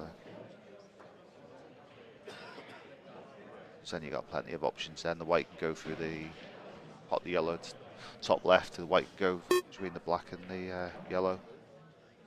Screw into the black. Plenty of options. It's just getting that white out, and because he might have to play that yellow I mentioned. I think he's got to play that now. Yeah. Were you thinking he would screw that previous shot back and take the yellow he's closest to the bottom right next? It's an option, but I think it was the shot before. He needed more angle on that one down the rail to come out. Gotcha. I definitely, and if he had more angle, he could have played on the yellow to the left of the reds, and then everything would have linked up really well then.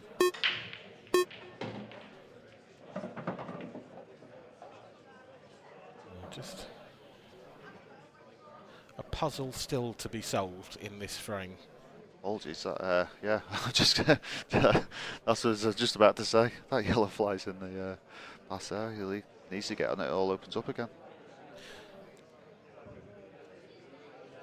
Yeah, there's not a massive margin for error getting on that though, is there? It's pretty big. Oh yeah, okay. No, I take it back. The thing is, he could have even left this with more angle and run it through because he's got the yellow next to the red. That's a stopper as well for position, so it wouldn't have mattered if there was a big angle on that. Yep. So really,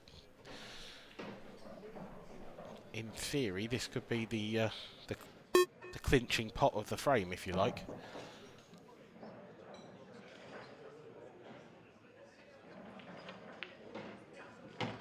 Nice Soft feed. screw.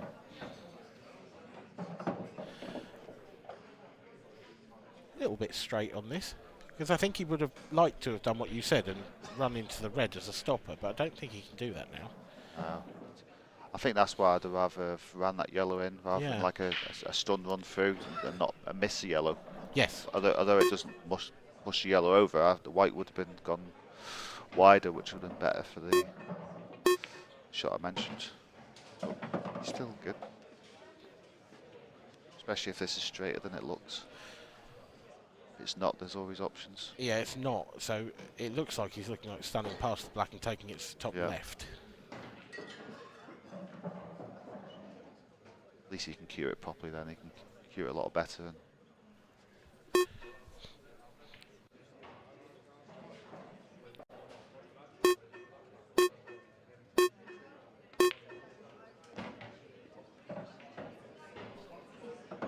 here we go. Taking the black long up to the top left. Slightly hampered. This shot would be a lot easier, Dave, I think, if that red wasn't there. very much so, yeah. It's you don't want to be queuing down on the ball. You can encourage a kick and stuff like that. So I think that's why he's hitting the bottom, so he can cue it well. Cue it well, he did. Absolutely nailed. Brilliant stuff from Corey Reese. He continues his domination of this match. No worries about that previous frame. Corey is right back on track. Look at that for a split. As I mentioned, don't worry about the previous frame. Just trust your braking. Trust that you're braking well, and his hand on the table's been good. So just keep that going. He's not playing with a lot of speed at the moment, Corey, is he? I feel like he's taking his time on his shots, and I quite like that. He's clearly focused. He's checking out all the options. You know, sometimes you see a Corey Reese play and sort of every shot will be 10 seconds, but this time I've heard a lot of beeps. He's just finding his routes and he's making absolutely sure of everything, and I think that's part of the reason he's 6-2 up. Yeah, very measured. A measured performance from the Welshman. But don't count your chickens just yet if you're a Welsh fan or a Corey Reese fan, because Liam Dunster is at the table, and until that last black goes in for Corey Reese, Liam Dunster will continue to be a danger.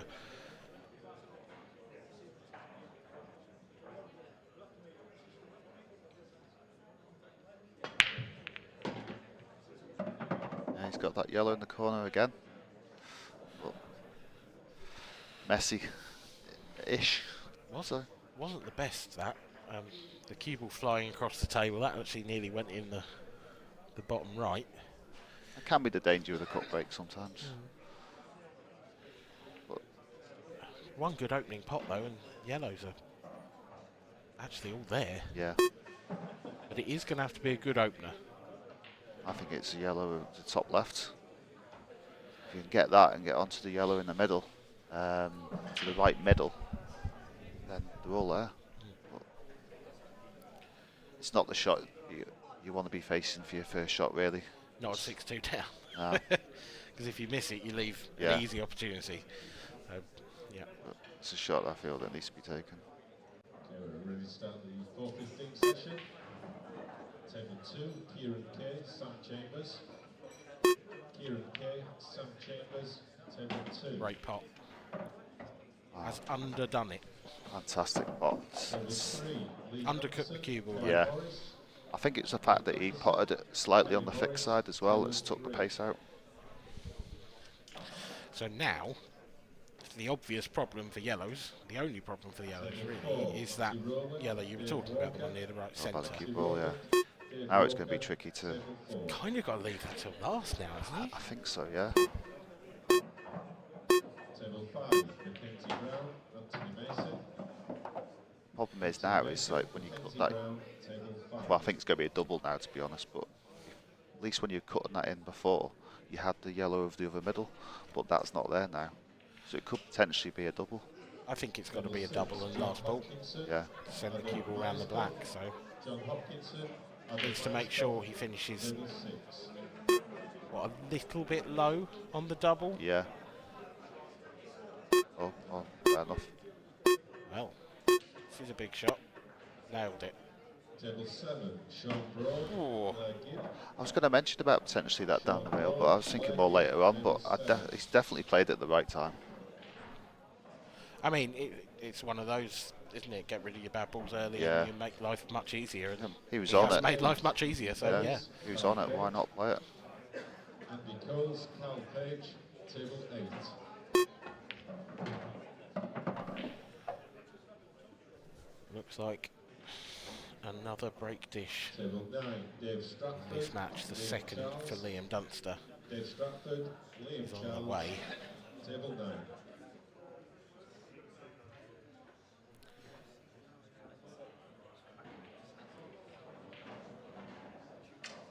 Table 12, Simon Ayres, Michael Oliver. Simon Ayres, Michael Oliver, table 12. No traffic here for Liam, really. A huge gap down the centre of the table for the cue ball. Stuart Wright, Jake Dillon And through for the black. table 13.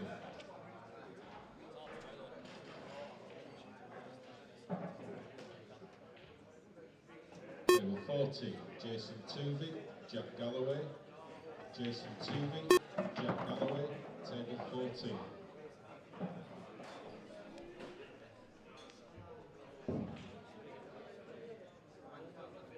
Table 15, Jonathan Price, Scott Pope. Jonathan Price, Scott Pope, table 15.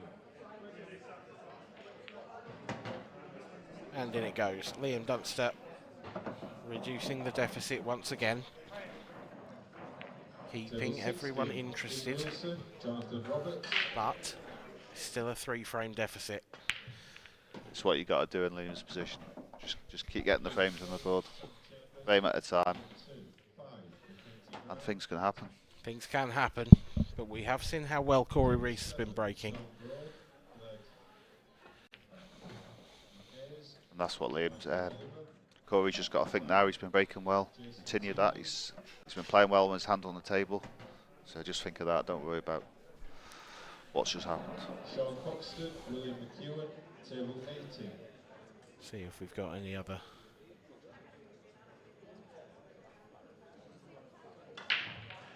scores from Table the 19, other Morgan quarter-final McGuinness. that is currently in play. Tom Barley trailing Robert Stephen by just the odd frame.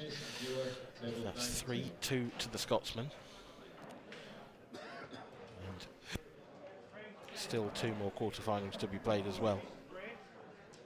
One of which will be streamed. That will be either Wade Morley versus Dan Davey or Craig Marsh versus Mark Farnsworth. And then the rest of the action concludes tonight with both semi-finals and the final, all scheduled to be played on this stream table. Don't go anywhere, plenty of action ahead, but for now, underway in frame number 10, Corey Reese looking to continue his run of excellent breaks. Has he made a ball this time? I think that's dry. That's not what Corey wants to see. No, because they are, well, sitters for a player like Liam. I say that. I was looking at yellows thinking they're really quite easy, but those 2 yellows on the left-hand side of the table, That's the issue, and it's going to cause a problem. It's how you're going to get to them. It's how you're going to disturb them. And he has got to disturb Yeah. them. There's no way of picking those off. There's no really. easy ball to disturb them. And then there's the red by the yellow that only goes in the middle. The yellow by the red side that only goes in the middle. Which is fine. It's just, it's how you're going to get to them too. It's just another shot that limits you trying to get into them. An important visit this for Liam Dunster. The first time in the match, really. He's had a good opportunity on his opponent's break. Harry Farrell, Callum Jackson, table 20. This is interesting. I can't quite work out his plan after this shot. Maybe it's getting the yellows out now. Yeah, Because is there some sort of tactical the reds are tied up. plan of Liam's here? The reds are, yeah, they are tied up, but only one of them really. Yeah. Look, it's important not to leave a pot on here. Is he going for a double? He is going for a double. That's tremendous. Lovely shot. Table 11, Jordan And he knew that he was leaving himself on this yellow Very clever. to the top right. Yeah, it is. I mean, look what he's left on reds. If that yellow just hangs over the pocket and doesn't go in, Yeah. it's horrible. Certainly a lot more to that shot than just the pot there.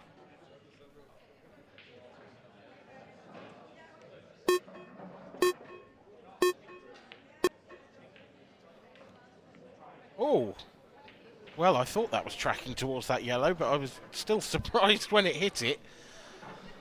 Corey Reese has a lifeline in this frame. Just when it looked like Liam had done the hard work. It's surprising.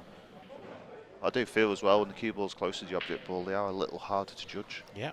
And I think that's maybe just what caused them to miss that.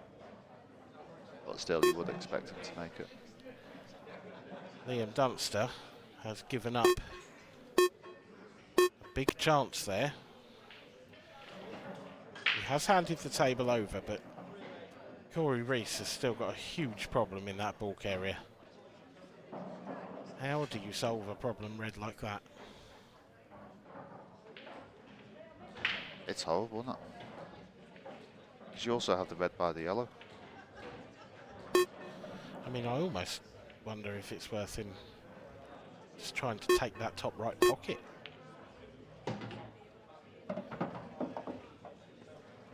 Because he could have played the red you just mentioned. If he'd taken the one to the left of that with the previous shot, he then could have tried to cover the pocket with that one. I think it would have Yeah, that was an option, yeah. left Liam in all sorts of trouble. He does have a chance though here, Corey. He's left himself an angle on this red to the left centre to get into that difficult red. Oh, wow. How on earth has he only clipped it that thin? That's horrible. There was not a huge gap there. It's a quarter ball, he's perfect. Yeah. So close and yet so far for Corey Reese. That's maybe where that safety was potentially the option, but it would have Easy been hard to save play from with. here. Yeah, but I don't think even that was straightforward. I think the yellow's so high off the cushion, it'd been hard to get behind it. So Well, Corey's left Liam the aggressive option here, I think. Cushion first off the yellow. I think so, yeah, because they need to be opened. I don't think the yellow by the pocket is, I don't know how, if it's possible to disturb the other two. No, he had to go that route. That's the Played one. it well. Got a bit unlucky. No luck at all, really. Got very unlucky. Has he got a pot on? I don't think that one he's closest to goes past the black. If that yellow goes past the black, then he can go straight into his problem area. I don't think But it does. I don't think it does, no. The body language tells me it doesn't, that's for sure.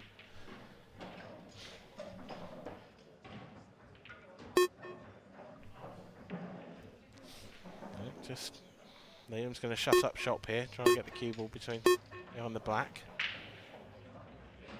It's a good pace. I think it's just about far enough that it's covered the red to the top pocket. For Corey Reese, is it worth red off the yellow? Could he play that? Get the pocket maybe? Yeah, Pushes the yellow into the red, you know, ties things up. yeah, that works. That's the shot. That's a great shot. Judged to perfection as well. Had to be careful to make sure he hit a cushion with that one. The pace he had to play it at. It was definitely a better shot than, like, I think what most people would have played is just try and cover the pocket on its own. Whereas that, you know, you don't have to completely cover the pocket, just having it by the pocket. Just have to is make enough life sometimes. difficult sometimes. Yeah, and like doing it off the yellow to put that safe was a very clever shot.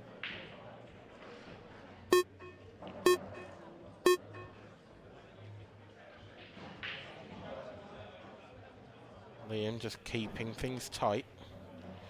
Both these players know how important this frame is.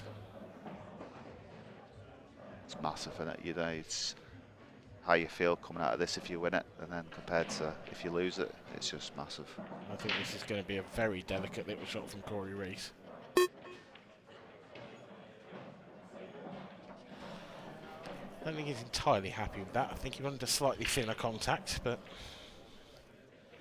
he won't be too bothered. He's left Liam a pot, of course. But not really any value in taking that on yet for Liam. Liam, oh, he's flicked the double. Oh no, that's horrible. He did not want that. Liam Dunster did not want that. Is he forced aggressive now? And how well did he play that as well? I mean, how unfortunate is that? But is he forced aggressive? He's got the yellow just below the balk line. That actually goes to the top left. He potentially got an angle to go into the other yellow. Yeah. If he doesn't go now, then, you know, Corey's huge favourite, surely. Yellow by the balk line is horrible as well, though. It's not played that. That's not great. a good shot. Give the chance now for Corey to be attacking. Yeah. And there is a real chance here for Corey Reese to be aggressive. He's left him the perfect ball with near enough the perfect angle to get the red on the left-hand side out. He's also got the perfect ball to get the red on the top rail out. There's no guarantee either of those two shots is going to be perfect, but you'd be happy in Corey's position to have a go at this. Just be pleased to get the opportunity. Yeah.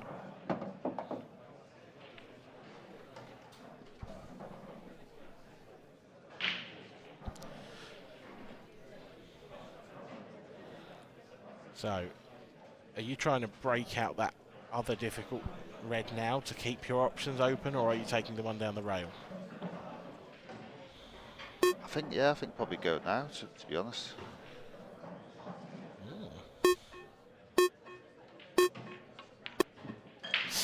Oh, Corey.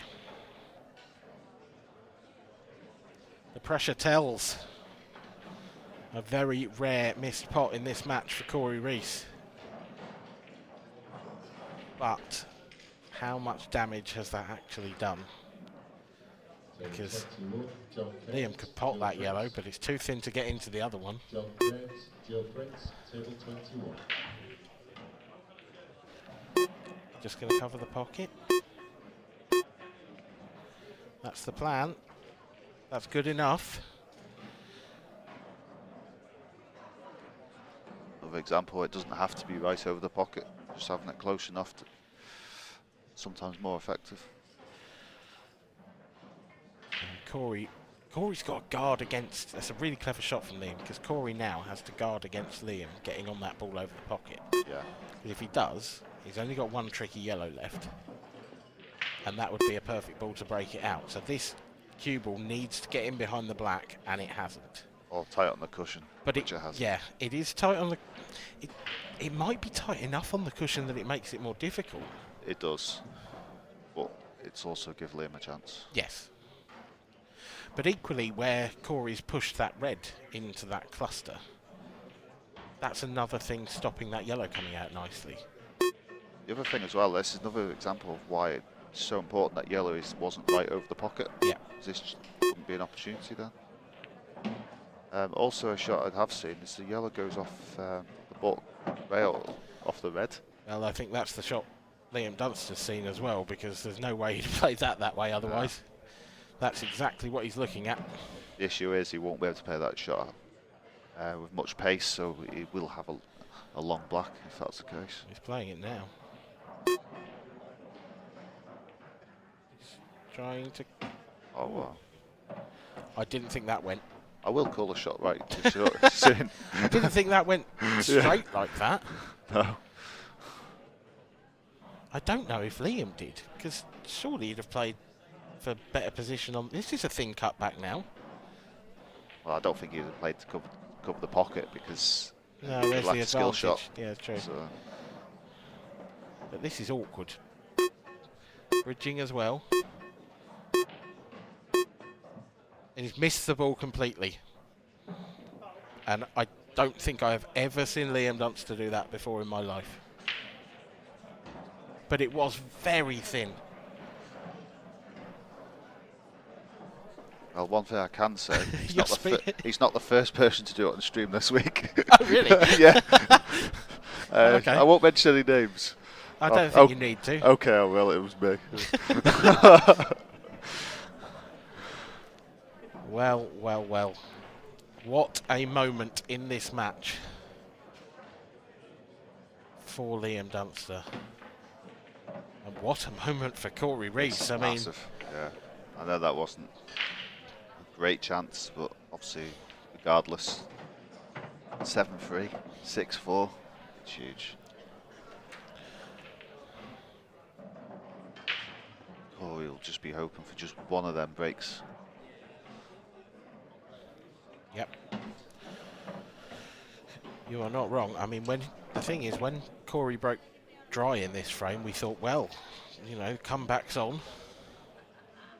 He doesn't really want to be straight on this, forcing it, but he should be fine. He can pinch it enough. Yeah, surely. exactly. He's so close. Yeah. He's played it well.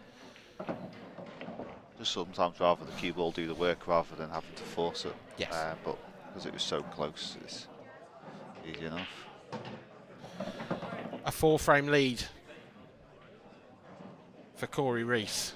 Potentially Sees 5 him lead. frames. Yeah, 7 frames to 3. One good break required. He'll be hoping. Well, Liam's got a break first. So I guess Corey will be hoping for a dry one here. We'll be hoping not to rely on his break. Yeah, absolutely, yeah. He won't want to be breaking again. There was the dry break in question. And initially looked like a good chance, but Liam made so many good things happen in that frame, only to throw it all away at the last second, really. Yeah. When you think about early on in the frame when he took that double on and finished, Yeah. you know, nicely on the one to the top right that was a bit tough, but you expect him to make it. And then there were a couple of moments there where Liam absolutely looked like he had the frame in the palm of his hand, and he threw it away with a bad shot. Yeah, I just think everything was so tricky. Everything in that frame was just always awkward, and I think that's the thing. Yes, there was chances, but it was never straightforward. I think it can just get you sometimes.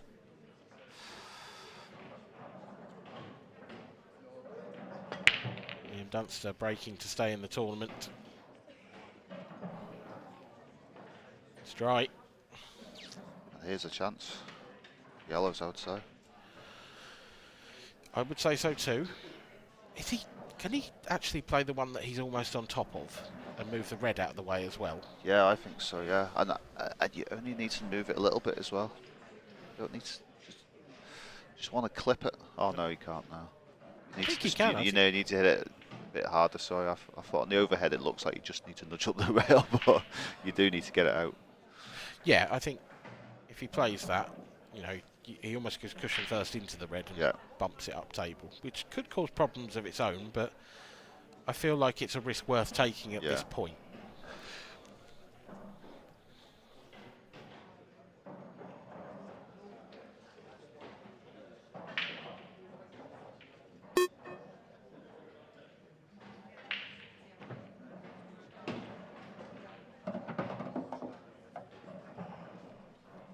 Well, he missed the red altogether. It was a thin clip. That is about as bad as that shot could have come out, really, for Corey. I think he was just so worried about where the cue ball was going to finish, just trying to get on the yellow at the bottom. And I think that maybe was a bit of a distraction as well.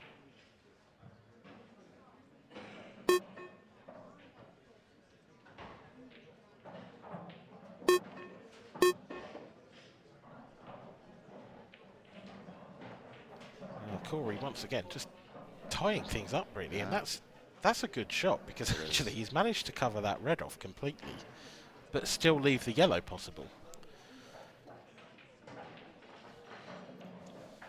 Bit of a rarity in it, seeing a Welshman player safety. It's true. Tell you what else is a rarity, seeing Liam Dunster 7-3 down.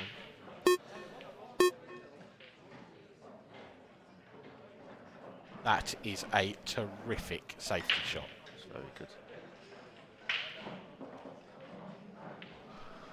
He's covered the pocket. He's very nearly got the snooker as well. And the thing is as well,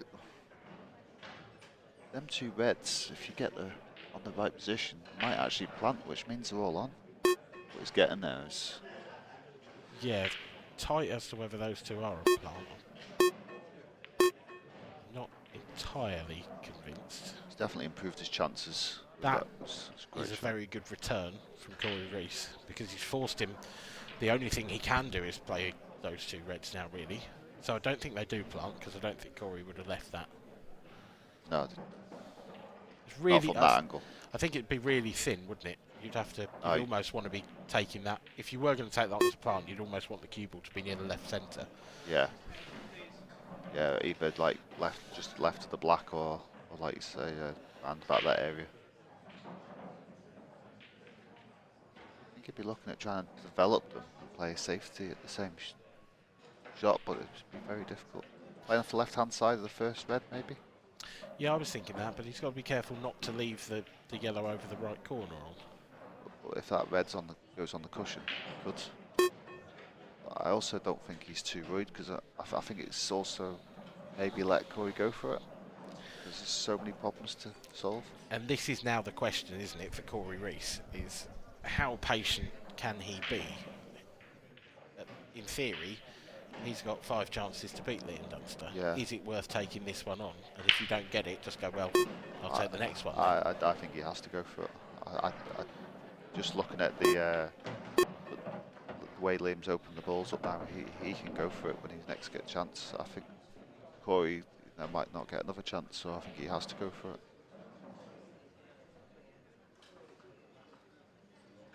And that's not. Well, say that. Can he take the one into the right centre? No, he's gonna. Is he just trying to cover the pocket then? Because I don't think that goes past the red. That's the shot.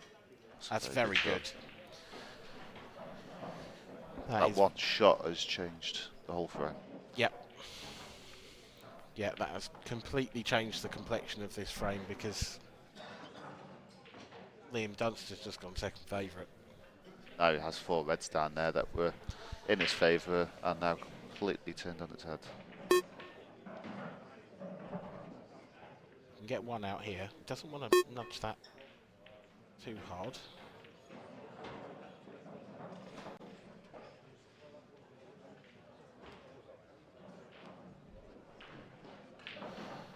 Corey's still got that one problem yellow on the right hand side. And that's the ball he'll be looking at getting out as soon as possible. Obviously not on this shot, but he will be trying to get that out as soon as possible, but that's where Liam will be guarding against that as well, trying to make sure that isn't possible. Yep. So you might see Liam play a similar shot to avoid that.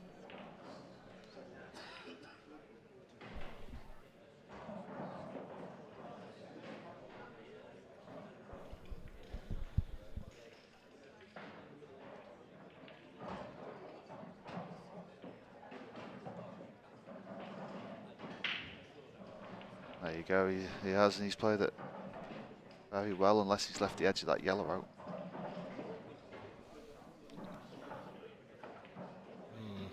That is the question. As that red's edging close to that yellow, that's also another problem for Corey. True, but it's another problem for Liam as well. Because, you know, up to then it was a sort of potential candidate for a skill shot. The closer it gets, the more difficult that gets. Well, if you got it touching. Yeah, true, but that's very precise. You've got to be... It is, if the white keeps getting left this end of the table, then there's a potential for that to happen. Got to be careful not to overhit this. Yeah. Oh, you were saying?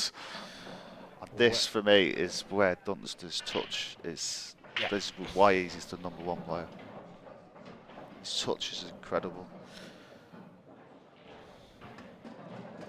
I don't know. I don't know about that. I agree with you. I agree with everything you just said. I feel like he might have left Corey an option. If Corey can cut that in the right centre, Corey can now actually play a 4-ball plant to pot that yellow over the pocket.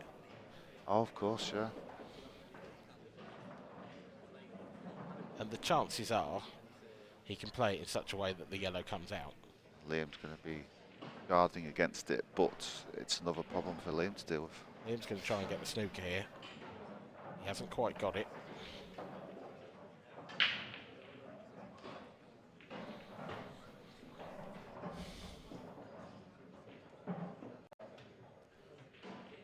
The match is very heavily stacked in Corey Reese's favour, but this frame is on an absolute knife edge.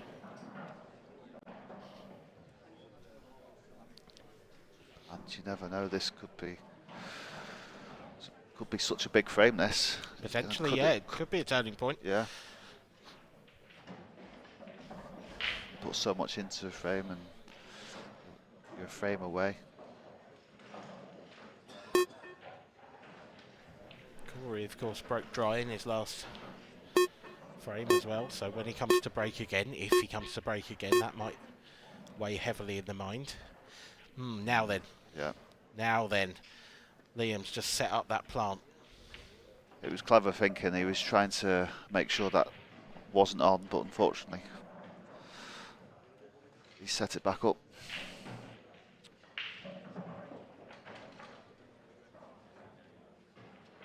If Corey's going to go for this, if he's going to take the aggressive option, and he's not, but if he is, he had to play it with a lot of pace and mix things up a little bit, I think. I'm surprised. I thought that was the time to go for it. I think the thing that might be in Corey's mind is that that shot, while it opened up the plant, it also covered the red nearest the right centre. So then he had two problems to contend with. Yeah, he screw back into that yellow and red. And then go for it then. Now playing the shot he has, now that 4-ball plant is now no longer there. Yeah, it's not, but as Liam just left Corey a chance to get that yellow out into open play. Kinda don't want it because you need it for the 4-ball plant. You don't necessarily need to play the 4-ball plant anymore, because there's plenty of other opportunities to do that. I think the 4-ball plant is the way, really. there is a danger with that shot, of course. So it's the yellow becomes trapped. Still, it's harder to play the 4-ball plant now. The red's on the cushion. That's the issue as well. There's more chance it'll be trapped to the cushion. But Corey now has a huge target to play the skill shot from the yellow near the left corner. Yeah. Then you've got to play position. That's the other drawback.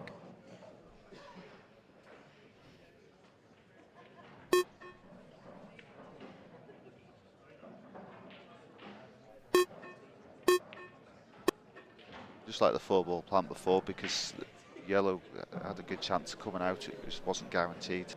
You had a yellow of the pocket. It might not work out, but I think it was worth a go. I'll tell you one thing, this has been the longest frame of today by some considerable distance, but did your last frame against Liam go longer than this? Because it seemed to be at 7-all for a very long time. Yeah, I think it's about half the match time. I think that's probably the same with this one. Yeah, it was about half an hour last frame. The match lasted 3 hours, so but it's there's so many few tricky frames in that. Well, has Liam had enough time waiting here? Because if he takes on that skill shot, that surely is the only thing stopping the Reds now.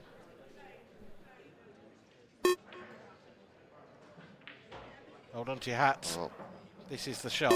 If this red drops in, we're going to another frame. And it hasn't. He hasn't caught it. I'm surprised he's played that with it being at an angle. I think he needs to be right behind it personally. I wonder, the way the cue ball came round, I wonder if he had half a mind that he might have knocked in the red over the top left. Yeah, like a 2-in-1 shot. Yeah. But either way, it's not there. This is Corey Reese's time, surely. Yeah. He does have a couple of problems. Opening up that yellow that's in the middle, just below the middle table. I think if he just moves the red to the right of it now, yeah, he can just finish on that to the centre. Then it's getting behind the black, but then, to be honest, I think that goes in the middle, in the left middle. Easily. Oh, yeah, it does, yeah. Easily. From the overhead, it's much clearer, isn't it?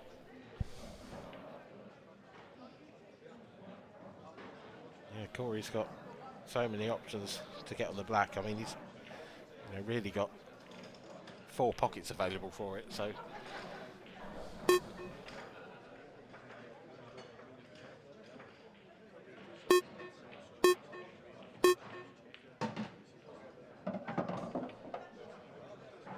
Come far enough. Just a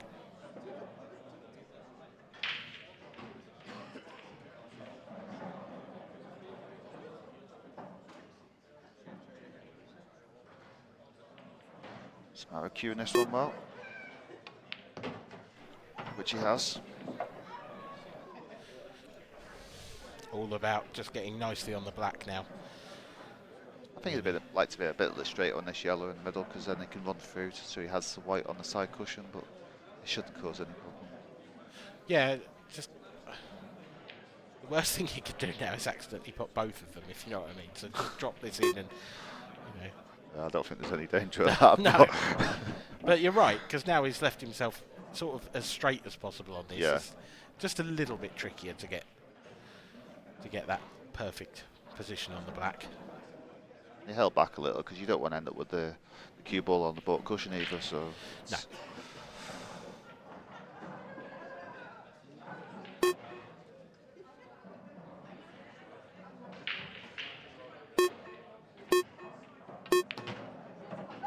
Well, that's aggressive. It's fine. It's perfect.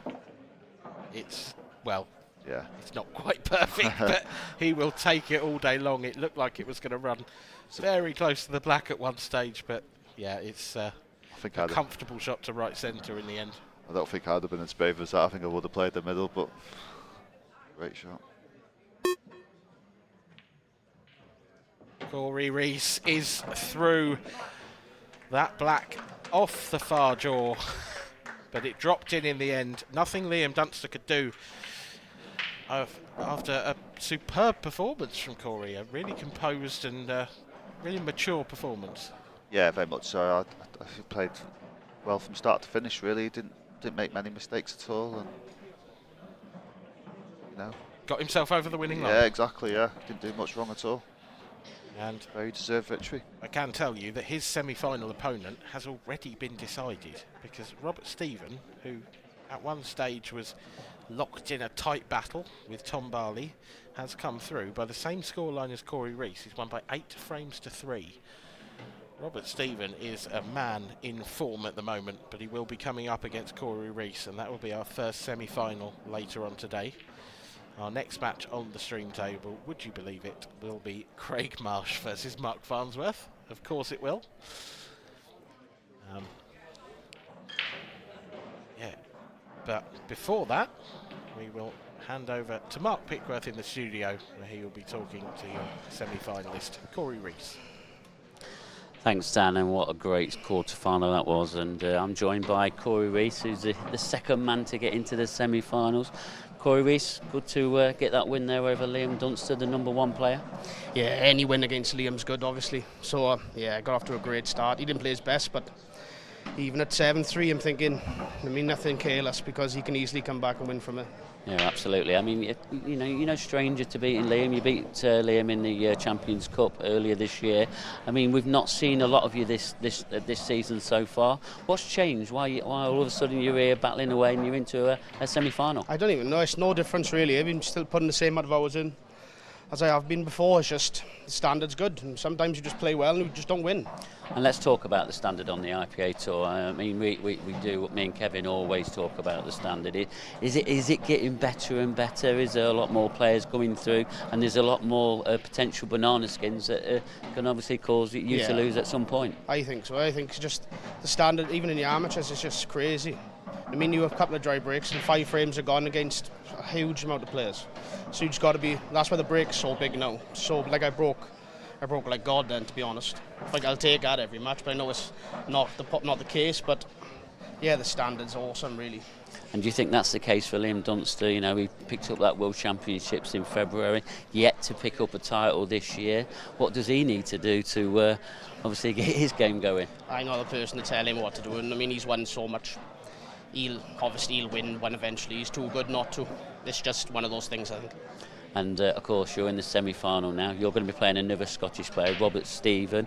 Is that some player that you've been watching recently? Because he's had a great start to his professional career. Yeah, exactly. It's his first year as a pro, but he's very good, like very, very good. Yeah, I haven't played him yet, but I've seen quite a few of his games, and he's a very good player. Just another one of the Scottish good ones. Well, Corey, it's great to see you back in the semi-finals, and we're going to be looking at your match later on. I mean, you're going to get a bit of a rest time now, which I'm sure you're very thankful of, but well played now. Thanks. And well done. Thanks, Mark. Well, there you see it, Corey Reese, Gypsy. He's in the semi-finals against Robert Stephen, and he's going to have to beat up another great Scottish player in Robert Stephen, isn't he? Yeah, they come through thick and fast, these great players, and what a great performance there from Corey. He's certainly done a number on Liam there, and he's certainly got Liam's number at the moment, and I think there's a lot of players out there who would like to know what the key to that success is, but great performance, and in the semis again. Yeah, I mean, I know you predicted Liam possibly to win that, and it's hard to back against the world champion, the world number one. It is so hard to back against him. But what does Liam now need to do to try and pick up a title? Because we've not seen him pick up a title since February. Yeah, there's going to be a few empty spaces in his vast trophy cabinet. Look, Liam's a class player. You know, we all know he's got a new business, and we all know how hard that is, and he's going to take time out of his practice regime. But Liam's B game is probably better than most people's A games, so he's always going to compete. He's always going to play to a high level, and just today wasn't his day. And but they could play again now, and it could be the result could be reversed. That's just how crazy this game is sometimes. Yeah. So the first semi-final that's lined up now, Robert Stephen against Corey Reese. That's going to be coming up later on. this next match coming up, 2 former world champions. I mean, we're not going to be coming up straight away because we're going to have a bit of an interval, but we'll talk about that in a minute. But this next match coming up, 2 former world champions. How do you see this one going? Because both of these guys, they want to get back to winning ways. I know we saw Mark win the last Open event, and he played some brilliant stuff then. Can Craig get a result over Mark Farnsworth? Well, he definitely can. Whether he does or not is another story. And yeah, I mean, what a mouth-watering. This is why we tune in for these kind of matches. 2 former world champions, 2 of the greatest players in the world, both with different contrasting skill sets. Craig, massive break, lovely cueist. Mark, probably not quite got the same standard of break, but hand on table, arguably the best in the business. So it's a really, really great contrasting match of styles. And I think I make Mark favourite. He has picked up a lot of silverware in the last 18 months since we come back from COVID, and he had a fantastic performance. He won the Open event, didn't he? Yes, the last event, if I remember rightly. Yeah. So he's got that winning habit, whereas Craig is out of the winning habit. So I think Mark is favourite. These 2 have got a lot of history, played a lot of times before, and Mark always likes to get ahead of Craig, put the pressure on, and keep Craig firmly in his seat. So that'll be his tactics for the match, and whether he can do it or not, we'll see at about 5:30. Yeah, absolutely. I mean, and also in our final quarter-final, which is yet to start yet, so it's due to be on at about 5 o'clock. Dan Davey against Wade Morley. 2 surprise people in the quarter-finals, but they've got to deserve their spot there, haven't they? Yeah, not a surprise to us because we know how good these players are. Dan has won an IPA title quite a few years ago, admittedly, but great victory over Gareth Hibbert in the previous round.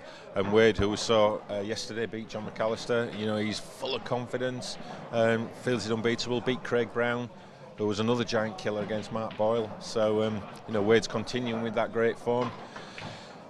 Could he be slight favourite against Dan Davey? Maybe. But Dan's very experienced, and again, it's a coin flip.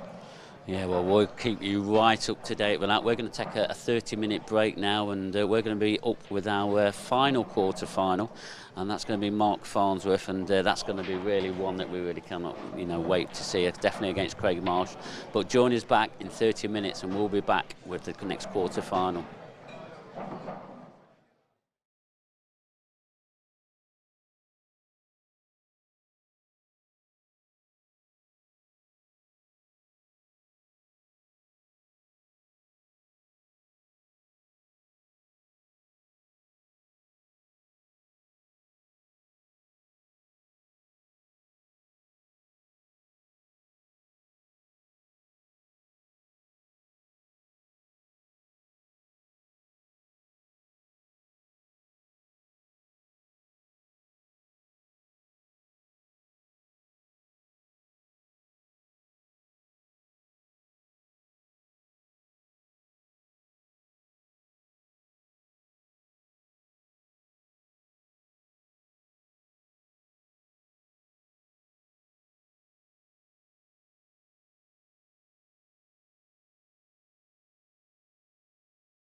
And welcome back to the closing stages here of the Fair.com Professional Championships. I'm delighted to be joined by one of our top professionals, Craig Brown. Craig, unfortunately, it won't be you on the screen, but you must be pleased with some of your performances this weekend, and notably the victory against Mark Boyle.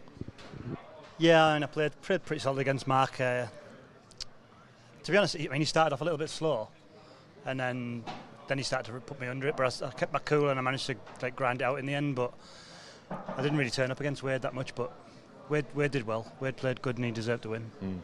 You made a big name for yourself at the World Championships. Fantastic run there, some great performances.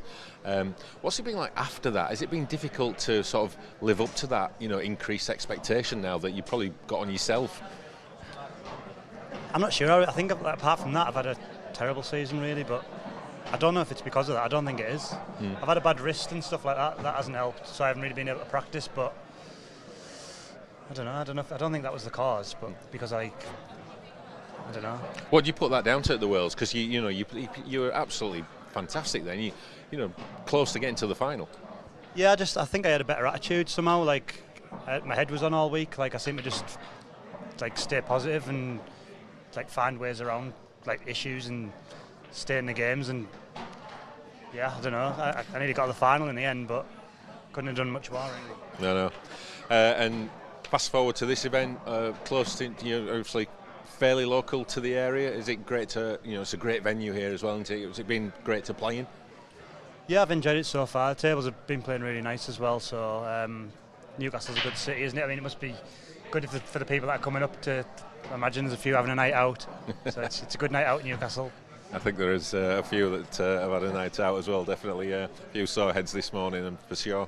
Obviously, pool in the northeast is incredibly strong. So many great players. We're going to be seeing probably the best, if not the best, in Mark Farnsworth coming up against Craig Marsh. What is it that sets him out against apart from everybody else? I think it's probably just he's obviously ultra consistent, but I think it's the way that he strikes the ball. Because he strikes the ball so clean and he literally does it the same every single time, gives every shot the same respect. That just equals consistency for me. And he's up against Craig. Craig sat there looking relaxed. We all know, Craig, when he's on, he can just reel off frame after frame, makes the game look absolutely effortless. But there's another side to Craig as well, isn't there? And if Mark can get on top of him and put him under pressure, that's what he'll be looking to do and frustrate Craig. Yeah, definitely. I think I'm a little bit like that. If it gets on top of me, I can fade away a little bit, and it can allow Mark to take advantage of him. I mean, he must be playing well today to be getting to he's at quarters now, isn't it? Quarter, yes. Yeah, I think he's had a bit of an iffy season, hasn't he? But he seems to be doing better the last couple of events. So I still fancy Mark, but it wouldn't be a big upset if it wasn't Mark. No, and two former world champions. They've played each other many times. What do you think is going to be the ultimate key to this quarterfinal? Craig has got one of the biggest breaks that in the game. Mark maybe not so much great on the break, but hand on table, probably the best in the world. Yeah, I mean amongst the balls he's brilliant, isn't he?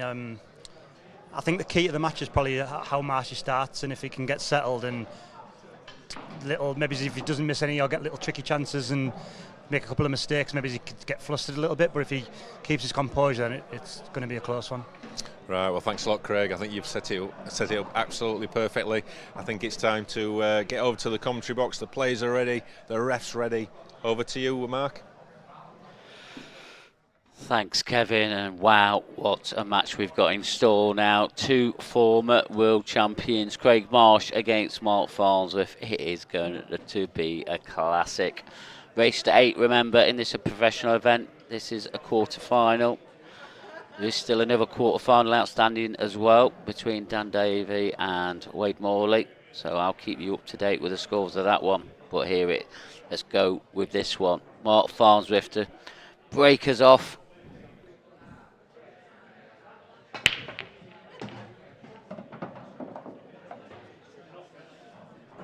He's got a ball. It weren't his best white ball. It nearly spun into that middle pocket there. But it's a chance. I mean, they've split okay. Yes, there is one difficult ball of each colour set. You know, both on that bottom cushion, or them side cushions, bottom cushion that you could see. Side cushions on that view there.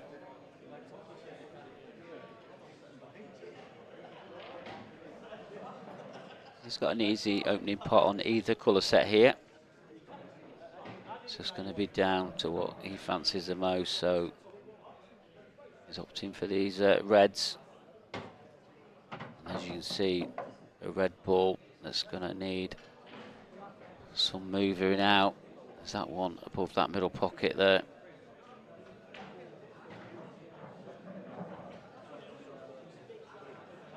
Mark Farnsworth, came through the match earlier on against Gavin Robinson, played some brilliant stuff in a very, very high quality match. He's going to need to keep that level up if he's wanting to progress any further. And he's now got the perfect angle here to cannon into this red on the cushion. Needs to be a little bit careful with this one, but just wants to make sure he leaves himself a pot after this. He'd be unlucky though if he didn't. Oh, and he snatched at that a little bit. That's not his best cue action today. And that is, so as we'll let him off being the first frame, etc. Well, this is a chance that Craig Marsh didn't feel he could have got in this frame. Can he take advantage of it? He's going all out for this double. If this goes in, you feel like he's going to have a good chance, and it's there. Still got a couple of difficult yellows in that top right-hand corner that don't seem to have the obvious pockets available to them. Table 13, Craig Martin, Liam Irving. Craig Martin, Liam Irving, table 13. So just took the easy yellow away. Now this is where he needs to start thinking about how he can put these couple of yellows that are in difficult position. Has he got an angle to get on this just to force it across? Yes, he has.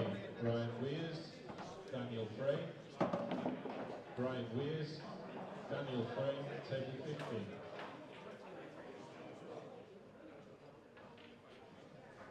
Table 16, Daniel Theobald, David Jones. Daniel Theobald, David Jones, table 16. So this is the big shot for me now.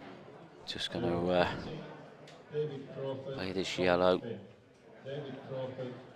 He hasn't got the perfect angle on this. Not where he wanted to be, and I think a little tap of the table with his chalk shows a little bit of a frustration. Can he get into this enough? I mean, he's got plenty of cue power, Craig has. Brian Robinson, Maria Lewis. Brian Robinson, Maria Lewis, table 19.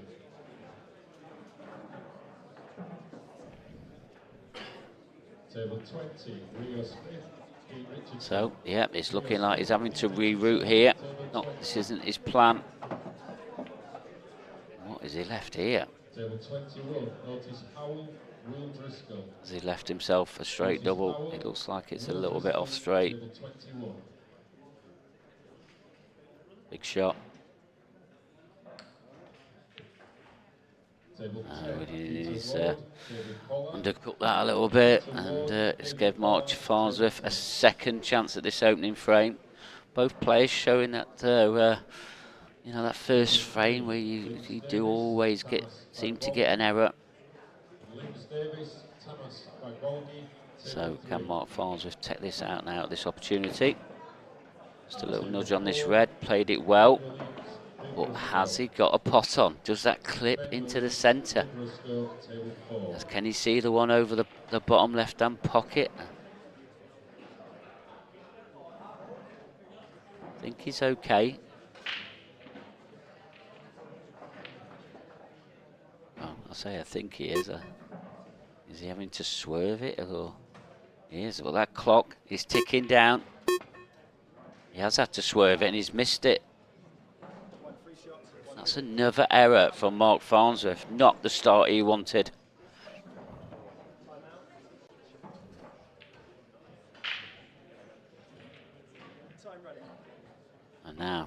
Marsh, you expect him to take this chance out. Surely you can't fail from here.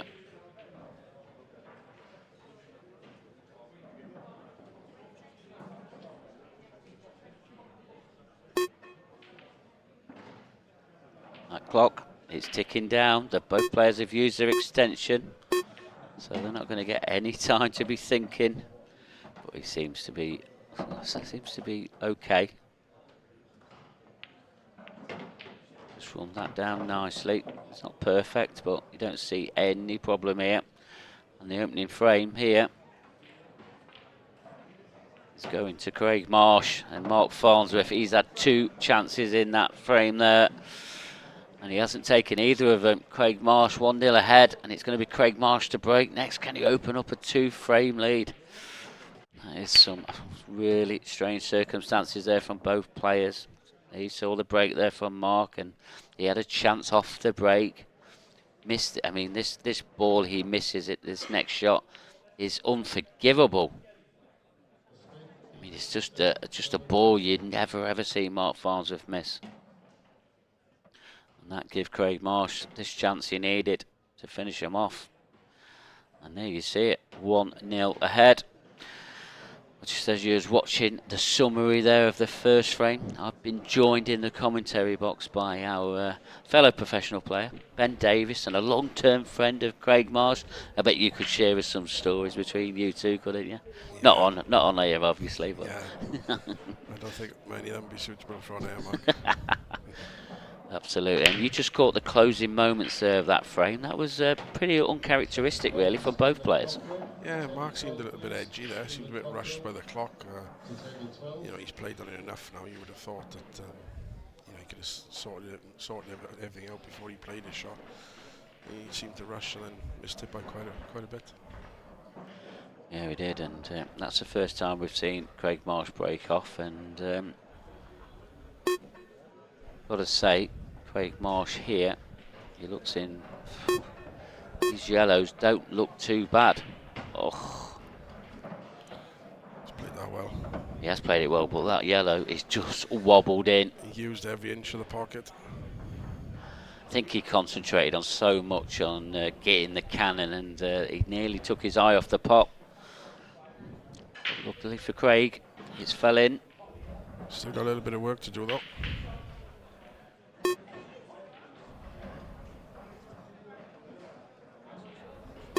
I mean, the 2 yellows in the bottom left-hand corner of the table, they do plank quite easy. I mean, I'd love to have been on either of them now, but I don't think he is. No, I think he's tried to get on the plant. He's come a little bit too low. He's going to have to take another route. Yeah, he's not perfect yet.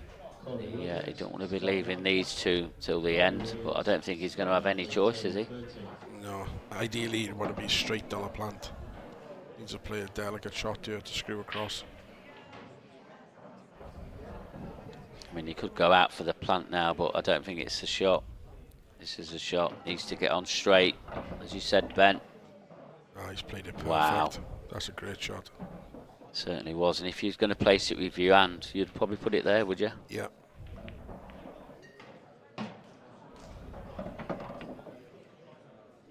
This is going to be a great start here for Craig Marsh. 2 simple balls left, 1 now. This black into the right centre to open up a 2-frame lead.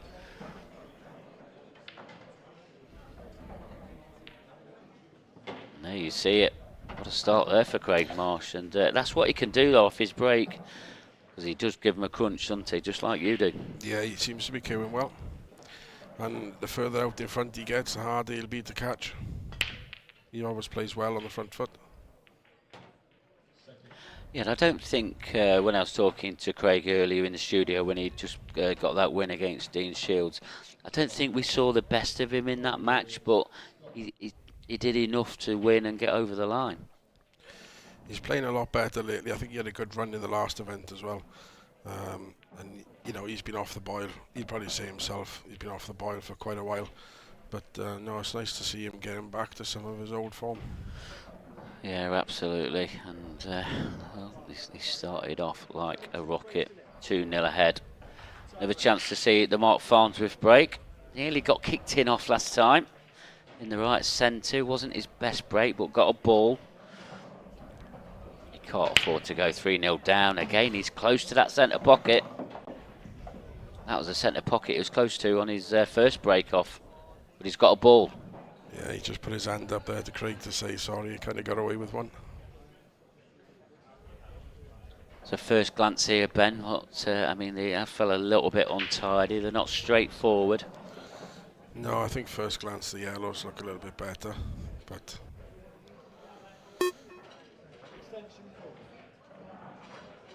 it's personal preference. I think this one. And the only reason I say the yellows is because I think you've got more room. They're not so bunched up. A bit more room to work around them. Yeah, because you're going up and down the table, aren't you, I think? Yeah. Oh, he's going straight against what you say there, Ben.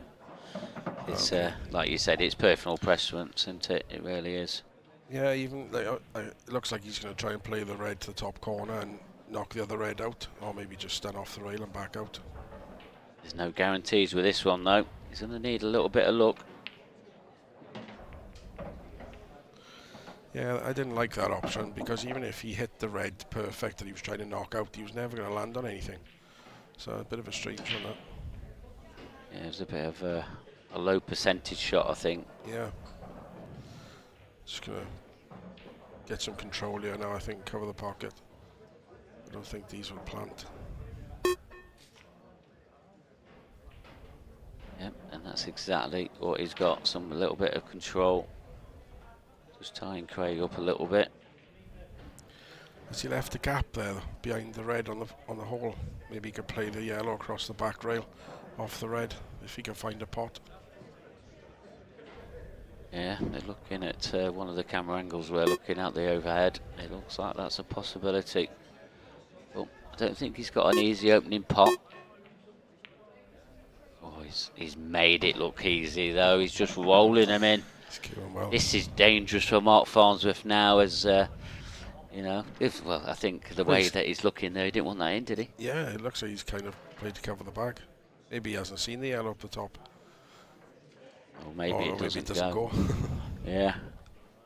Well, he's going to be tying up this shot. This is a very rare safety shot from Craig Marsh, but played to pretty good, really. Not perfection, but pretty good. Yeah, it's a good shot.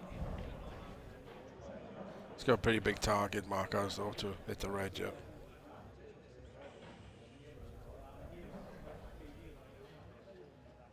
Yeah, you've got to say he'd be unlucky to hit a yellow if he did go for that bunch in the corner, but it's possible. Still needs to be careful. But this is a must hit for Mark. Oh. Oh my God. I thought he would have gone one rail there. There's always a chance of catching that yellow going off two rails. Well, we're not seeing the normal magnificent Mark Farnsworth at the moment. No. Craig Marsh is picking up some pieces. This is where Craig needs to take full advantage, while Mark is not striking so well. Yeah, and just keep Mark stuck in that seat and just keep picking these frames off. Played that well. He's got the hardest yellow out. I mean, there is still that yellow on the top cushion, which we're not 100% sure if it passes to red. But we're going to find out next, I think. Yeah, that tells me it does.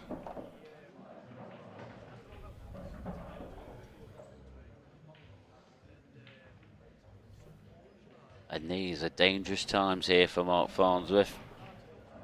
We'll be going 3-0 down here, and it'll be Craig Marsh to break next.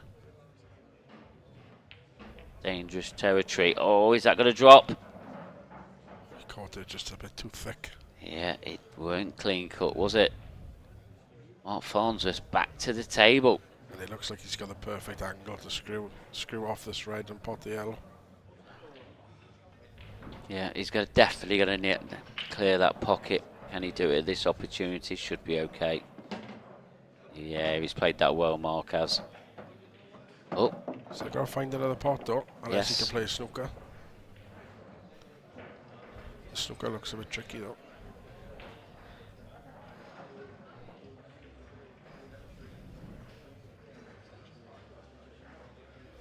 This is where Mark Farnsworth is great. These pressure pots where he just puts all the eggs in the basket. Oh, yeah. What a shot that is. Always delivers. Yeah, that's... He's like the postman on them pressure shots, Mark. Wow. And, like you say, Mark Farnsworth does what Mark Farnsworth does best. But he needs to do this because he's backwards against the wall there. I think Craig's let him off with one, yeah. Yeah, they both seem to be letting each other off. Do you think that's down to a lot of huge respect between both players? Yeah, they'll have a huge respect, but I just think it's just pooling it. The little errors creep in you now and then. Nobody's perfect. Yeah, they're not machines. We think they are machines. We don't think they can miss a ball at times, but there you see it. 2-1 now to Mark Farnsworth. He'd be pleased to get a frame on the board because he's looking like going 3-0 down with Craig to break next. Yeah, that's a massive for him. Craig's going to be breaking next.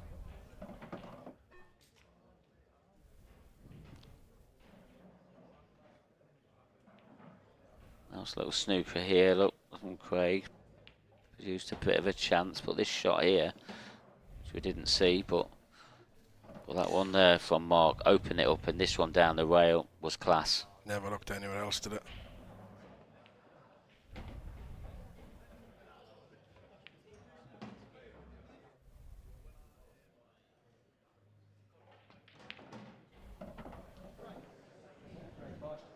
Oh, never look at the Craig Marsh break. I'm sure you've seen this millions of times, Ben. Straight up the middle. That's what he tries to do. Oh, caught that one a bit too high. Well, he's still got the same result. He's got a ball off the break. The reds look good. Yeah, and I suppose. Yellows. Yeah, I mean the yellows. Once you open that cluster up with them two in the middle, they do open up, don't they? Oh, he's going to be taking these reds out. I think he's landed a bit too straight, yeah. Can he leave himself the easy one over the corner? I think he needs to get back to where he is. Yeah. Where the white is now. Just depending on what angle he's got on this, he's definitely maybe pretty straight. I wouldn't be doing too much with this. Oh, he's done that well. Yeah, that's fine. Still needs to get this shot right though. He's good position off this one. Yeah, needs to hold this together. Yeah, that's fine.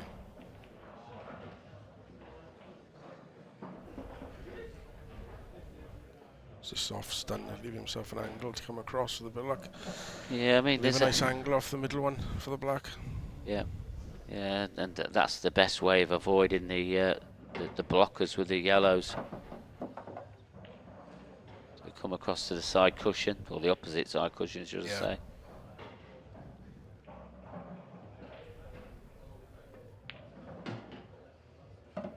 Just a little bounce. Perfect.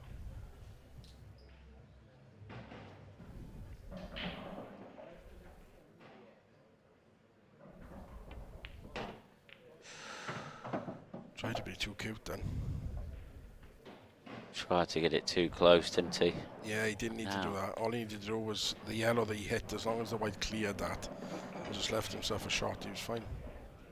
Yeah, and hampered queuing now. I mean, both these players haven't settled fully yet. But this black, I think he'll get it. He's getting it. Make no mistake at all. Teasing us, Mark. Teasing us. Yeah, he was. It was easy. It was over the pocket there enough. Bless him. So 3-1 now to Craig Marsh. Another good break, a successful one, a break and clearance. That's exactly what he wanted. Well, yeah, it was nearly a careless shot again from Craig, and you can say he got away with it a little bit, but he probably wasn't in any trouble at all. Yeah, this shot here, Craig. Sorry, Ben.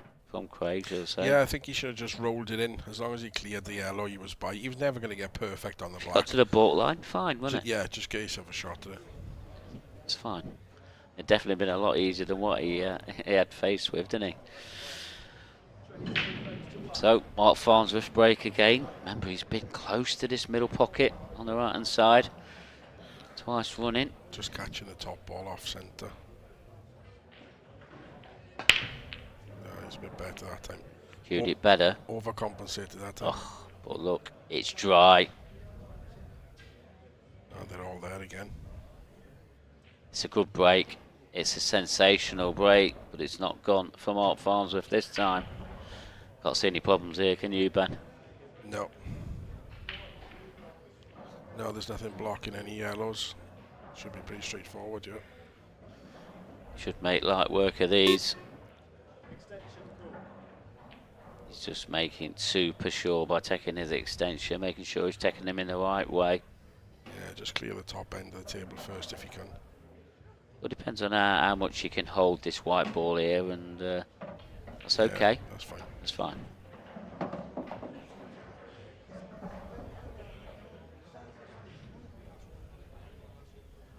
Yeah, I think the one that's the closest to the cushion there, just below the borderline, that's the one he'd want to clear as soon as possible, really. Yeah, he's got options here. You can either drop the one in the middle and leave the white tight on the rail to stun across, or you could just stun it back 2 inches and leave an angle to bounce out.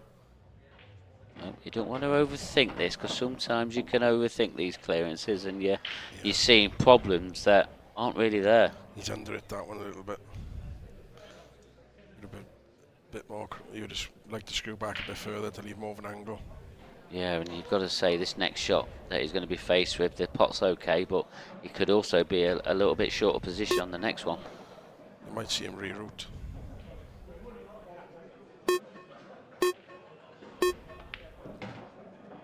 He's played that well. Yeah, he's reroute. He's fine though. It's all about getting on ball up the top perfect. If he can get straight on the one into the top right corner after these two, after this yellow and the yellow in the middle, then he's fine.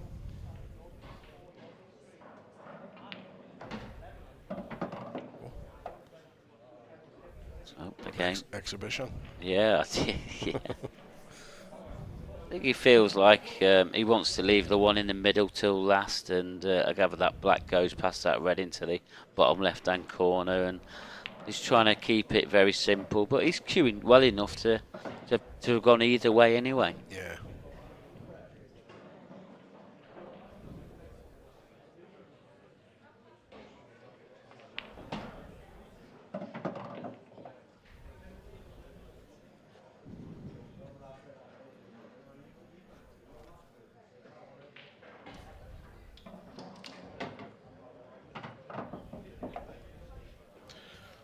One lead could quite easily be in 5-0.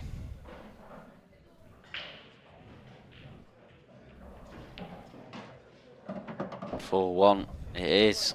Craig Marsh is taking advantage of the Mark Farnsworth break now as well. He's going to be breaking up next. Can he open up a 5-1 lead? The way that he's broke off at the moment, that's what's looking likely. He caught that break perfect as well. I know, he's got no reward.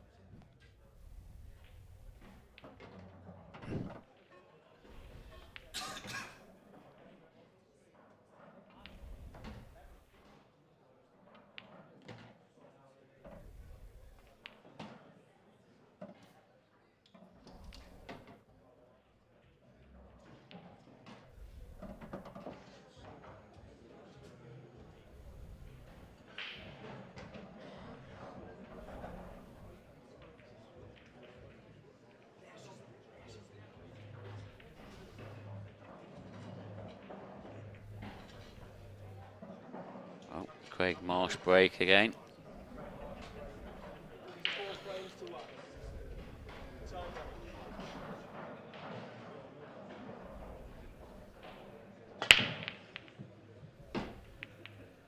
Oh, he's got a ball. He's got 2 balls.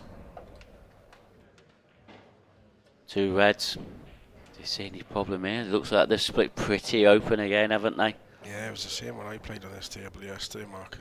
as long as you get a good connection, they were splitting lovely.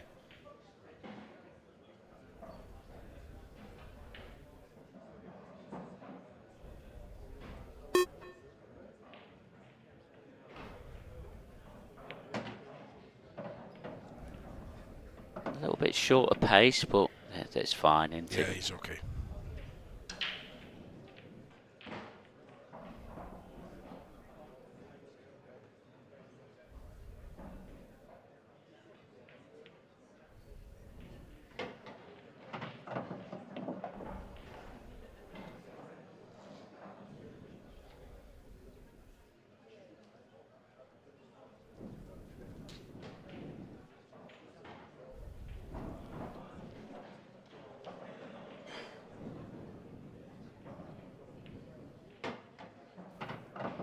So that's why Craig is, he's looking like he's going to be mopping these up and taking a 5-1 lead.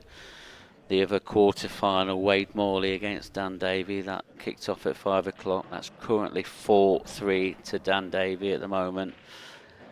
It's going to be, that's whoever wins that, it's going to be a big moment for them to be in the semi-finals. I mean, Dan Davey has won an IPA title, so he wouldn't be a stranger to winning one, but it was a long time ago. Yeah. He's always been, he's been pro for, I don't know, probably the same amount of time as me, but never seems to have really won anything big. He's always been good enough.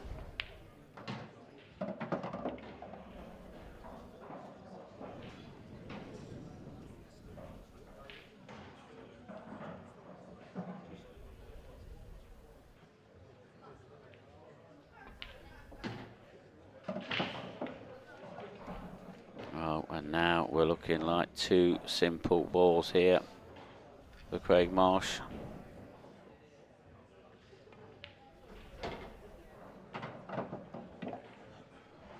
And 5-1. Do you think that Mark Farnsworth can come back from this far behind? Not if Craig keeps breaking like that. Yeah, he's been a pretty much monster. That's 3 breaking clearances now for Craig Marsh. Off his break. It's a pretty good standard.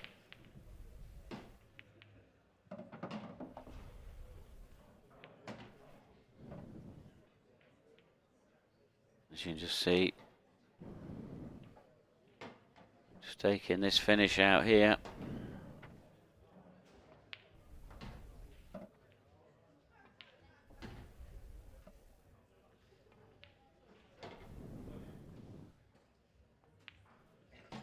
Yeah, he's hitting the ball really well.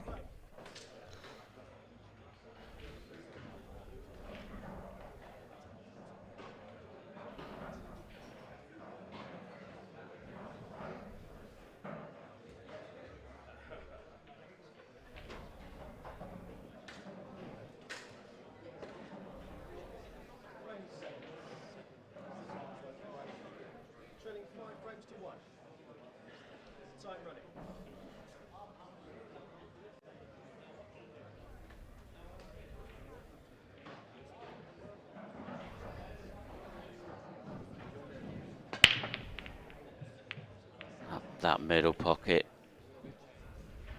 Oh. And again, close to that middle pocket. When he gets close to that middle pocket, going in off, he pots the ball. Yeah. It's not what he wants to keep doing, though, is it? Just off, as soon as he catches the top ball, just off centre, it just kicks the white straight towards the middle bag.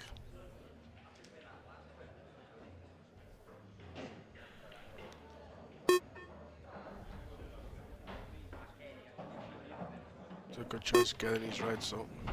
Yeah, you feel like he's got to take this chance to keep himself in this match. Yeah, he's just got this one tricky red here by the black, but I'm not sure if he's got the angle to kick that out now. Or he could just stop the white dead and play longer. Depends how he feels, I guess. It looks like he hasn't got as much angle as he'd like. Oh, he's played that well. Yeah, he has played that well. It's a bit lucky to land on the red, but he deserved it after that shot. Yeah, I mean, I think he just wanted to get the white ball out in the open, and so he guaranteed himself a shot. He'd have been unlucky not to land on a pot. Oh, he'd definitely been on a pot. the way he played it.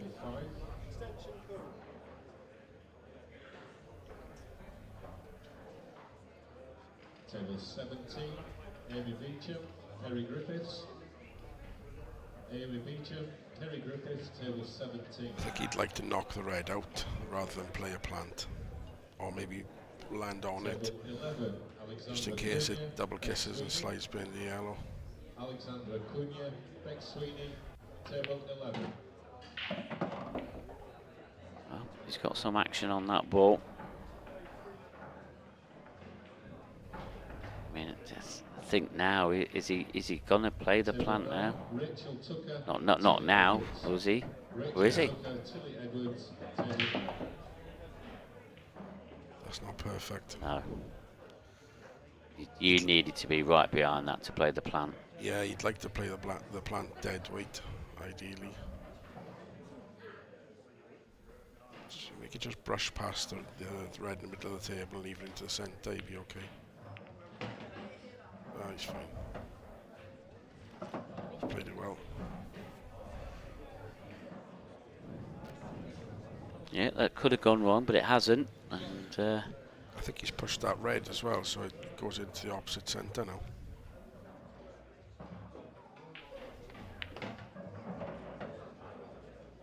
left himself a nice angle, but do you reckon he's left himself too much angle? I think that grimace face probably told you a bit of a story. I think he'd like to be going naturally towards the yellow to the right of the black, but I think he's going a bit further right of it. Just needs to be careful. He's playing with loads of side to try and hold it. Yep, that's fine. Played it at a good pace. So it's simple black. Just needs to take a bit of care with this one. There you see it. 5-2 now. But how is he going to get a chance off Craig Marsh's break? He's been phenomenal so far. Craig is going to be breaking next as well. Yeah, it was a good finish there in the end from Mark. Again, fortunate. I mean, look at that little kiss there for that yellow just to drop in as well. Is this a sign of a bit of good fortune coming into play now? I mean, you can have all the good fortune in the world. If Craig keeps breaking like he's doing, he's just going to see the match out. Yeah. Yeah, he needs Craig to make mistakes, I think, for him to get back into it. And then he needs himself not to make any mistakes. So, it can be done. It's been done many a times. Especially in pool, you know what pool's like. Anything can happen. It certainly can. But is it going to happen now? Craig Marsh breaking for the fourth time. He's had 3 break and clearances already. Took a bit off that, do you think? Or controlled that really nice. I think he did take a bit off, yeah. It's a bit messy though. yeah, there's a bit of a cluster around the middle part of the table, isn't there? Yeah. Things are in each other's way. I mean, yellows are the obvious choice. The only reason probably there's not an easy opener on reds, where there is an easier pot on the yellow. Not sure if he can pot the red he's closest to into the centre. Okay, looks like he can. That's what he's taking on. Again, he had to do a lot with the cue ball. Yeah, he's landed on nothing. Is that a plant? Does that be. plant into the corner? I mean, has he played on that plant? What do you think he's played on? If it is a plant, it probably isn't. No, well, he could, if it's not a plant, he could play it so it plants towards that corner and run the white down and knock the red in over the hole. So he's playing position and the pot at the same time. So it's a cannon. He's going to play this cannon in down in the corner. He's got the cannon. And this okay. open this frame right up.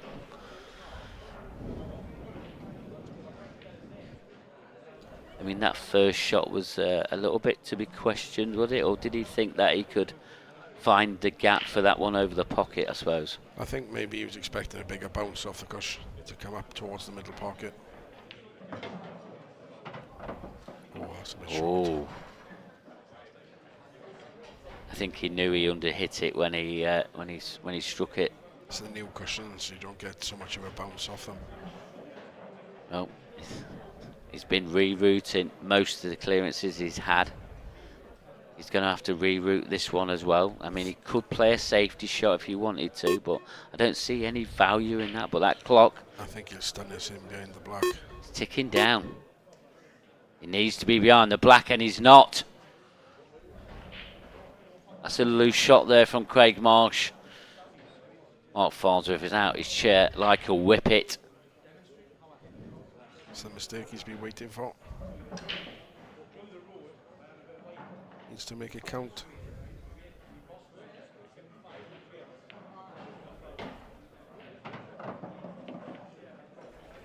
These chances, these are normally bread and butter for a player like Mark. Can he drop that one in the middle? Or was it a bit too tight? Well, I mean, from that camera angle there we're looking at, it looks like it's easy. But it can be deceiving at times, and there's no one that knows better than the player at the table. I mean, Mark, he won't take the risk if he doesn't need to. He always seems to take the right shot. Yes. I think it looks a bit further away than what it on the overhead than what it does on that shot. Either way, a single ball potting machine of Mark Farnsworth. He must be the best in the world at single ball potting. He's incredible. He's definitely up there, that's for sure.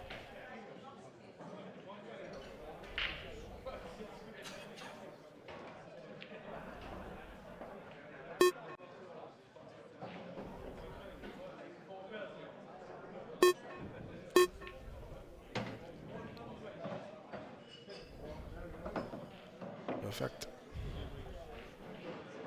So he's obviously going to be playing the yellow that's on the cushion into the bottom right hand corner, which is going to be his second to last yellow, would we say? Mark knows it's a big frame as well. You see by his demeanour when he's walking around the table. This should be his break next as well. Do you think this could hurt Craig? If he can take these and get a break dish on the next frame, then yeah, it's a big swing. Yeah, could be game on. And Mark, he'll know that as a player, how much it can hurt his opponent. Oh, he's still 2 yellows away in the black. It's not over yet. But this is a chance for Mark, and he's in a prime position now. Yeah, that's perfect.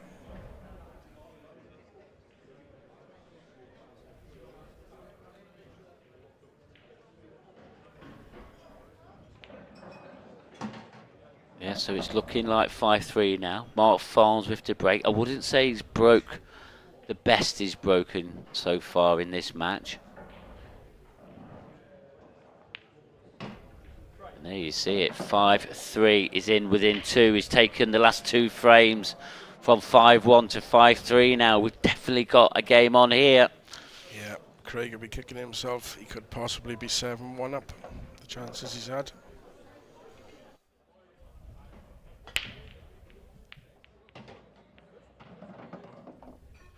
For me, it was about the first shot. He didn't get the position he wanted, and he should have got that behind that black, shouldn't he? It was a tricky one because obviously you don't hit it too hard because the white's going to pop out the other side. So. Yeah. Well, I think he's also tried to get it so tight to make it so difficult.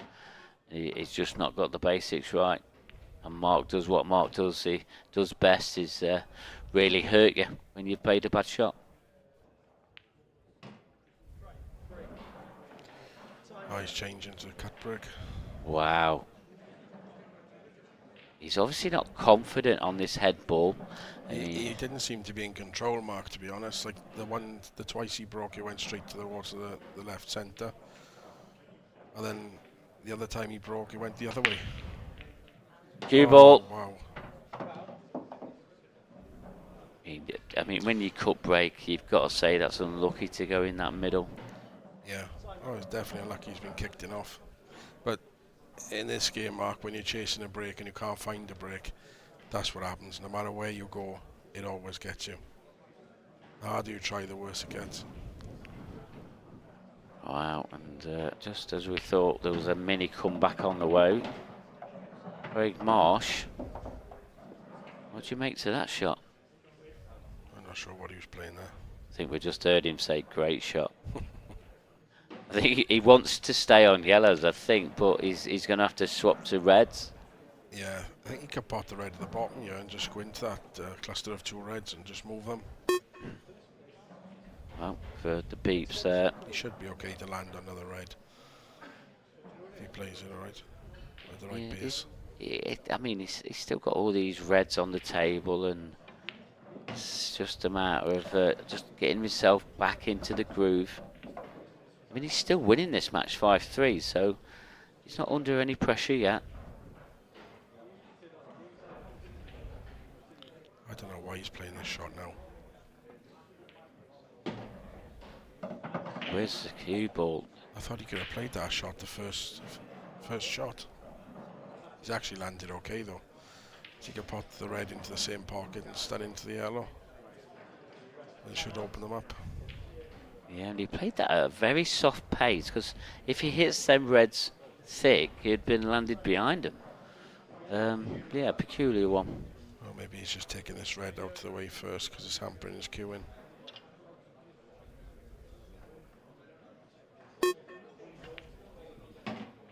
Yeah. If he could just stand across the face of this yellow, he should be able to land on the bottom red into the bottom right hand corner. Then that'll open up the other red then into the left corner. Needs to play a good shot, yeah. Oh, he's gone into it. Okay. Yeah, I suppose there's no problem with that. No, it's a good shot. But he's going to need an angle to get on his last red that's gone on the bottom cushion, because that's not going to be a straightforward pot. It looked like he had a bit more of an angle and he couldn't run into it. I thought he could only stand across. I mean, does he play on this red that he's next to next? He is doing, but he needs to leave the right angle. I think he's okay. You think he's okay? Yeah, I think he can run on and off the cushion behind the yellow. It's hard to see from this overhead here what he can do with this. Oh no, he was dead straight. And now, I mean, this is missable. This is horrible. It's a very, very thin clip.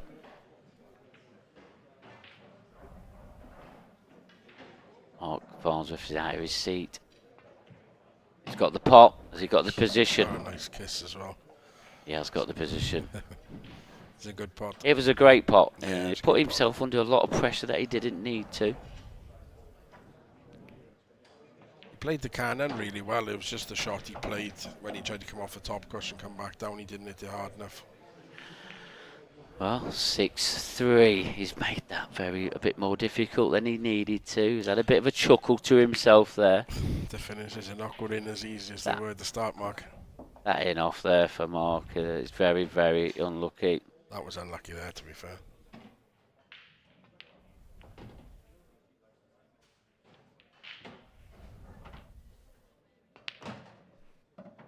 Let's try to force the angle there. I think there was always a chance of hitting that yellow, especially where the red was. Yeah, you always play into it, but you're just hoping that you get a full ball kiss. Yeah. Things can go wrong normally, but they have it this time. Craig Marsh to break next. I mean, we have seen him where he's making a few errors yet. Are we going to see a few more twists? I think we are. Not sure. Or are we going to see Craig Marsh? 6-3 is a nice cushion, especially when you've got a break as well.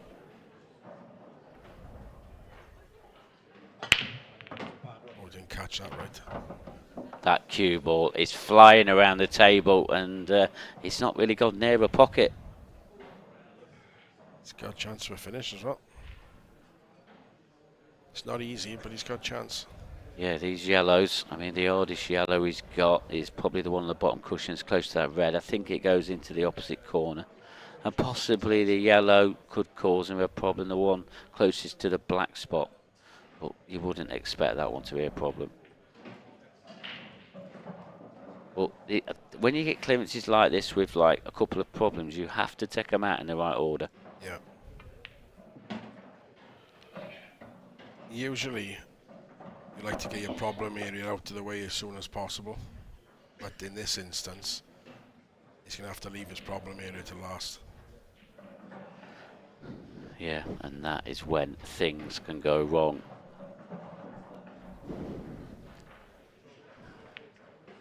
Craig seems to be playing some pretty good stuff. He is chucking the odd error in here and there, but...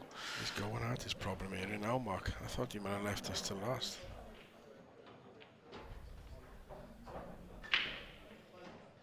He needs to be straight on the yellow into the opposite pocket after this shot. Well, look perfect. he's not perfect, is he? I think he knows that. If we can see Craig here, I'm sure we'll seen a reaction. You might see him take this yellow off the yellow. But that just runs with absolute high risk. Does he just do it and try and drop on it next? I mean, he's not got a lot of time to think about it. He's down to 5 seconds. He has played it off the yellow, and he's missed it. Mark Farnsworth back to the table again. I did tell you there's going to be another twist, Ben. I don't want to brag about it too much. I just feel this game's getting very edgy. I think Mark's got a good angle here as well. He's got a choice of both. He could play the one in the middle and stun onto the yellow in the pocket, or he could play the one to the left and screw into the red to plant onto it. Well, he's elected not to take his extension. Just dropping it. Getting himself a better angle. Is he playing a skill shot at some point here? I mean, that yellow is hanging, isn't it? I think he's going to try and plant the red onto it now. He'd like to have been right behind it, though, surely. No, he's going to screw off the one in here and plant the other red across onto it. Just like that. Where's the red gone, though? Ooh. That could always happen, though. Never straightforward, Mark, is it? This game, it can hurt you right to the max. We're going to see a very containing shot here from Mark. He is tightening up the screw, and I don't think that is a total snooker. I mean, Craig's going to hope it is, because that is very, very thin. Just needs to make sure he'll hit you. Just to make sure he makes life hard for Mark. Well.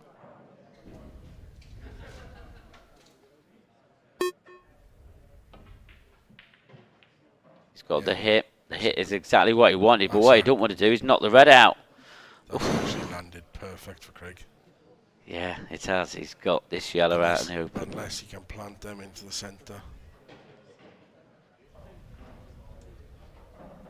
I think Mark's got to play another containing shot possibly and get him on this bottom cushion. And because then he'll get his more difficult red out. The red goes past the yellow. I'm not sure. It's hard to tell from the camera angles we've got. Well, I think it does, because he wouldn't be taking this plant on now, would he? There's no reason for him to take the plant on if that red doesn't go.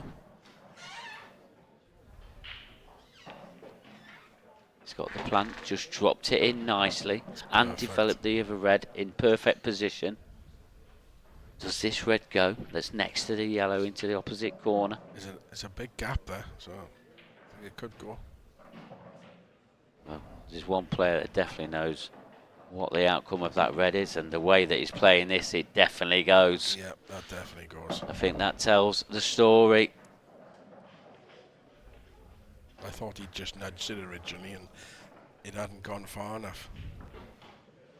And Craig played the other shot.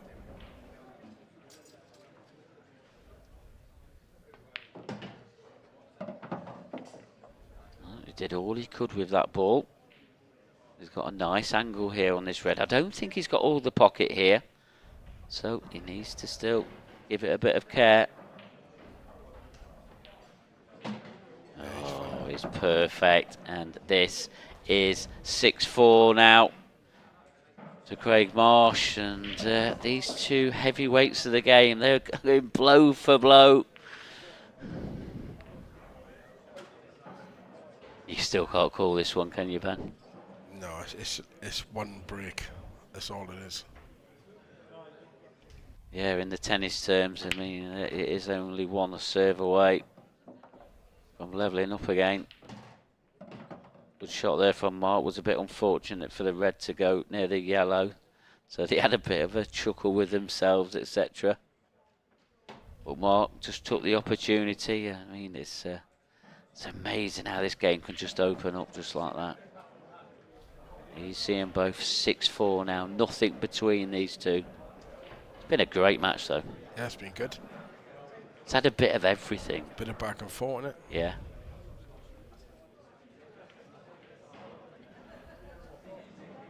Just shows that these two players, they are human. We have seen them both make mistakes. Sure, we haven't seen the last of them either. Back to the middle.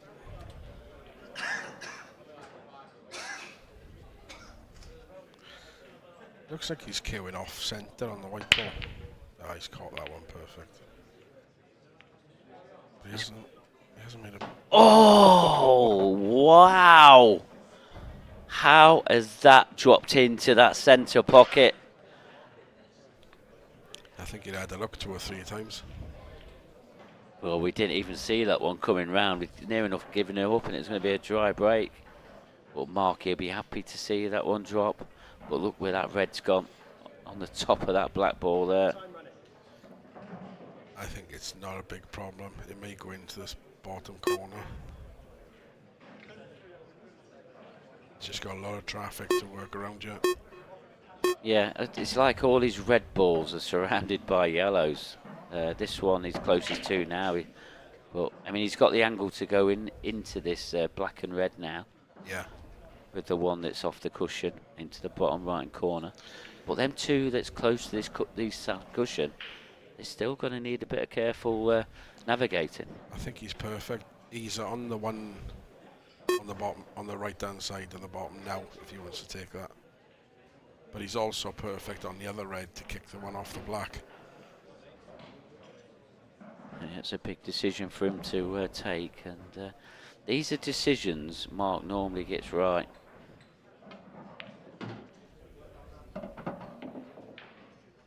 This is getting harder, Mark. This is getting that harder. Little flick on that yellow has changed the direction of this white. He doesn't want to move this red on the bottom, on the hole, just yet. And I'm not sure if he can pot the one to the top right and get the white out. There is a little gap between the yellows, but I'm not sure if he can get the white in and out.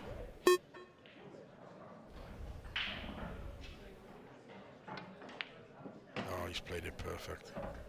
That is a brilliant shot there from Mark Farnsworth, and wow.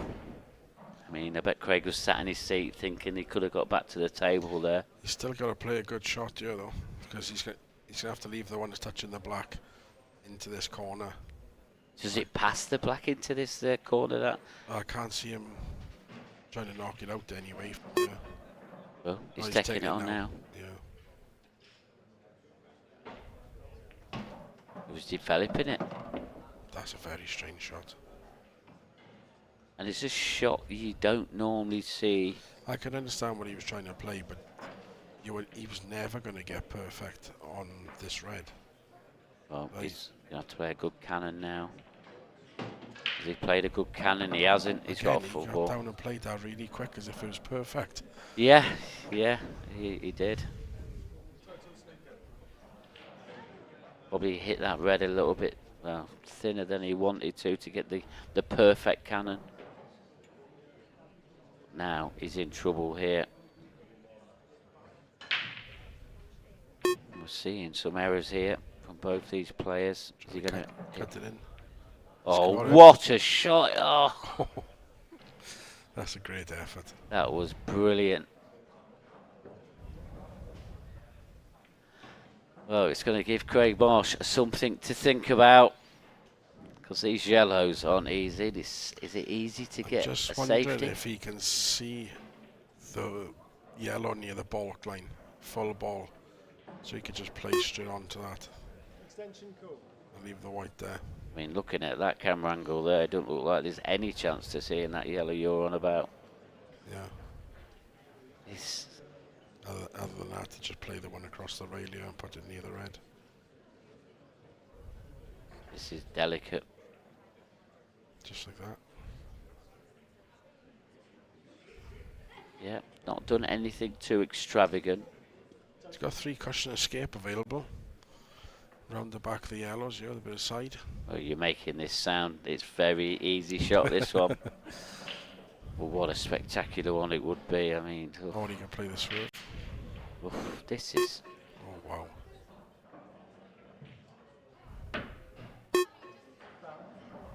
It's not easy, that. Especially on a new cloth, it normally slides. Probably got a bit too much power in that.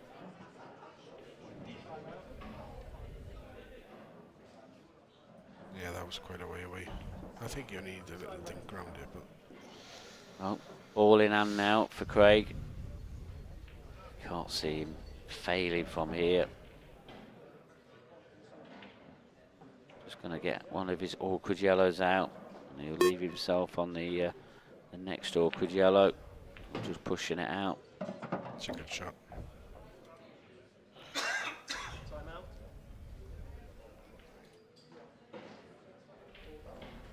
Time running.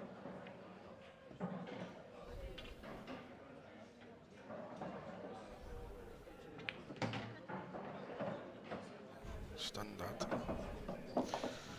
As I say, just needs to mind his work a little bit. I know they're all perfect, but he still needs to keep a tight cue ball, and he's lost it a little bit already. Yeah, he seems to have to do a bit of rerouting a lot, and sooner or later it'll find him out. That's perfect now.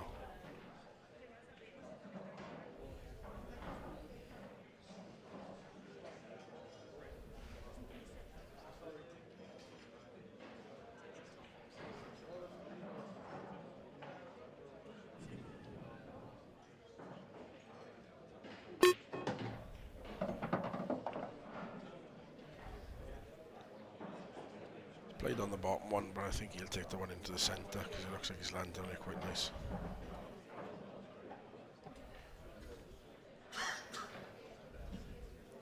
Or is he going to be tempted by the long one mark into the corner? I wonder. Well, either way, he still doesn't look happy about where he's leaving his cue ball. He's leaving himself a bit to do. Yeah, he's played that well. Got to be careful of the cush here because they are new. When you do get a little soft bounce, you need to make sure you hit this hard enough to get it out. Yeah, they slide off, don't they? Exactly what I just said. You have to make sure you hit it hard enough. And he's underhit it. See Mark Farnsworth giving him the eye over there, just trying to get a little reaction out of Craig to get a little read. He never keeps still in that seat. No, he doesn't. No, he's very fidgety. But Craig might keep him sat there a little bit longer with that shot. A brilliant shot there. He's made this clearance a little bit harder than... was it an exhibition one, was it? I think Craig could be saying to himself, keep wiping that cue mark. Yeah, you boys have some good banter. And, I'm sure there's still plenty of banter, and he's played that well. Brilliant from Craig Marsh. And this is exactly what the doctor already wanted to get to 7. Now 7 frames to 4. Craig Marsh 1 frame away from getting into the semi-final. He's definitely making hard work of it. Just while we watch the summary here of that 11th frame, I'll try and find out to see what was happening in that other quarter-final. And I can tell you that is really getting to some really great stages of the final outcome of that. It's now 6-5 to Wade Morley against Dan Davey. They're also going, you know, like they're swinging at each other at the other end of the table as well. That's on table 1. Yeah, some good matchups happening. Remember the winner of them 2 matches, we're talking about this one and the Wade Morley, Dan Davey. Both winners will face each other in the semi-final. The semi-final, number 1, is coming up next. Corey Reese against Robert Stephen. That's a great break. Table 12, Mark Leatham, And Dave then Evans. perfect.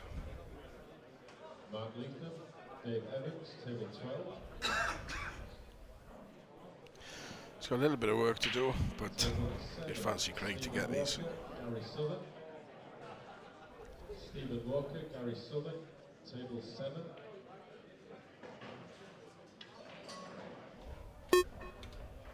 Yeah, and I think He'd like yellows, but I'm not sure if he can cut the yellow into the left centre and hold the white Table 2. in good position.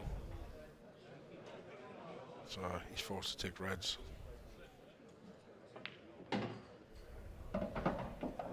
this one that's close to this middle pocket here on the cushion, do you think that just drops in?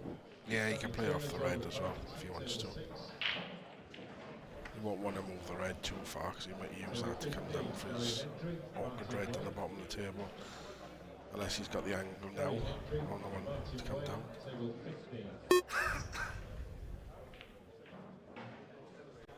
Oh, he's taking his eye off the pot. Wow, and these are really, well, we don't normally see this here. That's a bit careless. He's tried to get the white too perfect and forgotten about the pot. He hasn't left anything easy for Mark. Still going to pot this tricky one into the centre. But Mark knows if he gets this, this could hurt Craig again. He knows how to hurt him, but this is a tough opening pot here. One that he takes with both hands. He's made of granite, isn't he? Mark, he really If you put does. your house on someone to pot one ball for you, definitely be Mark on it. Yeah, 100%. He's not give up yet, has he? He don't give up, does he? He's always battling away. It's because you never know what's going on in your opponent's head. They might be struggling to get over the line. You just keep putting the pressure on and see what happens. That pressure is a funny, funny old thing, and it can work in mysterious ways. And are we going to see a bit more of that coming into play? I mean, Mark Farnsworth, he's just got to go about his work, just going to take the chances he get. It will be Mark, I mean, Mark takes these out, it will be Mark to break next, and you just never know. This is not easy. Oh, he hasn't hit it. He hasn't hit it hard enough. That's incredible. Just not got into that enough. He could have landed anywhere in the other half of the pool table. That's what he'd be telling himself. And he hasn't hit it.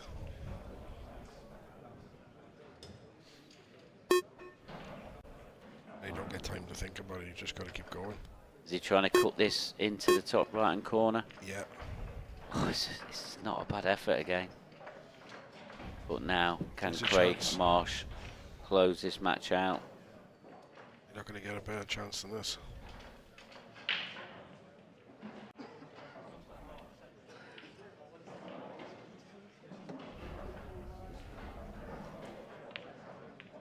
Oh, wow. I can't believe he's done that. I can't believe he's played that. Look That's where crazy. this black's gone. I mean, yes, he's still on the red, but He didn't need to try and get on the bottom one. He could have just left it to last. is this pressure playing with your mind? Or is it just carelessness on Craig's behalf? In his head, obviously, he'd be thinking, that's my awkward ball down the bottom. I need to try and get on it as soon as I can. When he didn't really need to, because he could have just left it there to last. Well, this Play snooker. he's got to play a containing shot, and it should be an easy escape for Mark. Has he left in the pot? Oh, no, he can't get No, through he's there. played that well. I was looking at another camera angle that I've got to look at. It's a pretty easy hit for Mark off 2 rails, but Not what you get, is it? It's not what you hit, it's what you try leave. and leave it safe, yeah. He's going 1 rail. That's not, yeah, I was going to say. Gone wide as well. That's it. with the new table, new cloth, new cushions. It's always a bit of a gamble playing off one rail like that because you don't know how the slide's going to react. Right, okay then, Ben. Well, I'm going to leave you now because I'm going to have to go down the studio and interview whoever's going to win this match. Surely Craig's going to take it from here. So I'm going to hand over now to my fellow commentator, Dan Fairway. So just going to exchange, and thanks very much.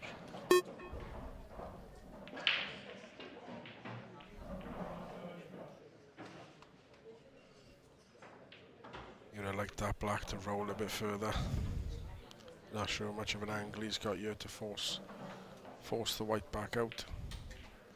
He's definitely not making it easy for himself. Oh, he's played that well. Still, he's got to play a decent shot. I've been sort of catching the last couple of frames of this. Yeah, it's been a little bit edgy, Dan. Feels like neither of them quite wants it. But it does look like Craig's going to fall over the line. Yeah, I think he's got it wrapped up here now. He's played the better. He's been the better player, to be fair.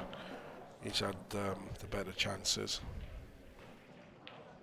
There you have it. A deserved victory for Craig Marsh. Mark Farnsworth will be thoroughly disappointed to bow out at the quarterfinal stage in his home event. But he just didn't quite play well enough on the day, I He guess. struggled on the break, to be honest. He had twice he nearly went in off, and the ones he did hit them nice, he didn't make a ball. And then he moved to a cut break when he got kissed in off. So it was one of them when he was chasing it around a little bit. But when he was at the table, I think he made one mistake. But Craig's break was working well for him, and he got off to a good start, so it was an uphill battle early doors for Mark, to be honest. Yeah, I was keeping an eye on that final frame, and I thought when Craig missed that one, Mark was probably going to take those out and really pile the pressure back on Craig. But yeah, he played a ball to the top left corner, and he didn't come across far enough and left himself stuck to top of one of his balls. And then he tried to come off the rail and kick it in, and then left Craig a chance, which Craig's actually tried to play a wild one and try and get on his bad ball straight away and ended up pushing the black safe. So he kind of got away with one because Mark tried to come up with this gun and missed the yellow. That's what he's cleared up then. yeah, not the greatest performance necessarily from either of the two, but Craig will be delighted to make it through to the semi-finals. We can see the next match, Corey Reese versus Robert Stephen. The players are getting ready, but in the meantime, we'll hand over to Mark Pickworth. He is with your winner, Craig Marsh. Well, thanks, Dan, for that. And Craig Marsh, this is getting a bit of a habit. This is like 2 times in one day that you've been in the studio. What's going on out there? I don't know. I'm not to interviews in one day for about 5 years, I think. But yeah, sure. To be honest, the balls run my way in our match, like the last couple, to be honest. And I still nearly messed it up at the end. But it's nice to get a bit of run in the match and get going again. Yeah, and especially against Mark Farnsworth, the number 2 player. You know, he won the last Open event as well, didn't he? And I bet you was just pleased to get over the line, because there was a few mistakes starting to creep into your game. What was going through your mind? I was chasing that white around the table all the time. I couldn't get over the white all again. I don't know why, because I was all right this morning. I played on our table this morning. White was good. And then I don't know what happened. I just couldn't get over that white at all. And then it was progressively getting worse and worse. But I'm just lucky he missed a couple and let me back in, really. Yeah, I mean, I was in comms throughout that match. I obviously just missed the end of it, but with a fellow Welshman, Ben Davis, right, yeah. he was in there. I bet he was torturing me. We spoke calling me everything. We spoke a little bit about pressure, and they said no, it probably isn't pressure. I think he's probably overthinking it, because you're not getting into these stages quite regularly recently, have you? Yeah, but the last couple of events I've done all right, haven't I? I say I'm in a quarter of the last one. I think Mark beat me in the last one, actually. You're telling me you're in a bit of form now? Yeah, well, yeah. Hopefully it's coming at the right time. As I said, I don't play a lot of the last few years, but I have actually played quite a bit for this back home. I've entered a few little tournaments where normally I just stay in the house and can't be bothered. But yeah, so hopefully, the the balls are running my way, so hopefully that's why, because I put a few hours in.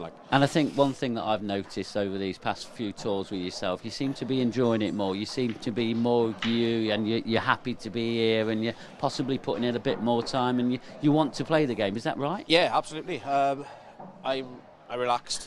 I have a few PRs now with the boys. I don't put so much pressure on myself, because I think that's where it was for a long time. I was putting so much pressure on myself to win, when there was no need. There was no need. Just if I just turn up and play the way I can, I know I can win one of these, no problem. So I think that's where it is now. I'm just a bit more relaxed, and sort of if it happens, it happens. Then good. But as I said, I have put a bit of time in, so hopefully it is coming my way. And a semi-final once again. You're going to play the winner of Dan Davey and Wade Morley. That was locked at 6. Oh, Wade's won. Oh, Wade won. Oh, right, sorry, Wade won. I knew Wade was winning 6-5, but right. So you're going to be playing Wade Morley next. That's going to be a new experience for him. How are you going to find no experience deal with that one? He beat me in the last event, or last one event, I think, did he? He beat me 8-7, I think. So hopefully I get a bit of revenge at him later on out there now. Well, absolutely. Well, Craig, I'm going to say good luck for your next match in the semi-final. It's going to be coming up straight after this next semi-final, and it's good to see you back in the semi-finals. And well played. Take care, guys. Well, there's Craig Marsh. He looks really happy with himself there, beating Mark Farnsworth, one of his North East finest players. And Kevin, Craig Marsh, he said it's getting a bit of a habit keep coming in the studio. He says 2 times in one day. Yeah, I think he's getting a bit comfy in this seat. That is a big win for Craig Marsh. Big win. That's going to do him the world of good, and interesting listening to him say that he's only taking less pressure off himself, coming with lowered his expectations, and whilst there was a few mistakes from both players, there's always going to be a lot of pressure on. There's a big title at stake here, but he played well enough to win and deserved to win, and set up an interesting semi-final. In fact, both semi-finals very, very similar in many ways. And Craig Marsh, with the 4 players that's left now in this semi-final, would you put him as the outright favourite on pen and paper? Well, crikey. I mean, the 4 players that are here, literally, I know we probably say this, it's a bit of a cliche, but anyone can win it. We've got the first semi-final coming up. Corey Reese, who's just dumped out Liam Dunster, against Robert Stephen, who's just clearing up for fun, and he's knocking out all the big seeds as well. He's a new pro against an experienced pro, and the second semi-final is a similar one. We've got Craig Marsh, the experienced pro, against a new pro, Wade Morley, and Wade's just beat Dan Davey, played really well under pressure. I watched the back end of that match. We saw him beat John McAllister yesterday. Well, who knows what? I mean, we're in for a treat, in these both semi-finals, because all 4 players are playing really, really well. Yeah, and I think that's what it's down to at the end. I mean, when you get to this stage now in this tournament, they deserve to be there, and any of these 4 players now can pick up the title.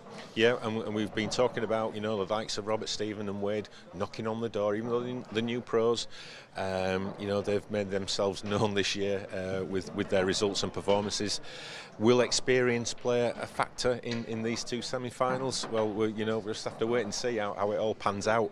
But, it's just going to be absolutely fascinating to see these 2 matches. Yeah, and to be honest with you, Kev, it's a very hard one to call. I'm probably not going to put you on the spot this time, but what we have got is another Wales versus Scotland clash. I think if Corey Reese does beat Robert Stevens, is he going to be allowed back in Scotland? He's beat the world #1 already. Is that what's going to happen? Well, I think they'll welcome him with open arms. Everybody loves Corey. All 4 players, great guys off the table as well.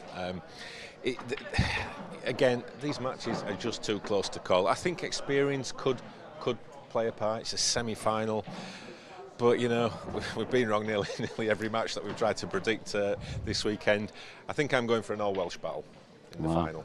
Well, there you heard it from Kevin there, and I'm not so sure, to be honest with you, but I know one thing for sure: the referee's ready, the players are ready, Dan Fairway's even ready. But over to now to watch this: Corey Reese against Robert Stephen. It's going to be a classic. The first of our semi-finals of the International Professional Championships is Corey Reese versus Robert Stephen. Joining me in the commentary box for this one, we've got the Manxman back, David Adenall. Afternoon, Dave. Hi, Dan. Any predictions for this one? Well, I think it's just so tough to call, isn't it? It's Corey's performance in the last match, he was brilliant against Liam Dunster, hardly made a mistake, didn't really put a foot wrong. By all accounts, Robert Stevens has been doing the same. Yeah, I mean, both these players have flown through the draw, really. Corey, as you said, quarter-final against Liam Dunster, won 8-3. Last 16 against Luke Sanges, where he won 8-2. And a first round, well, second round technically, because he's a seed, against Rich Swaffield, which he won 8-2. So Corey so far has dropped 7 frames in this tournament.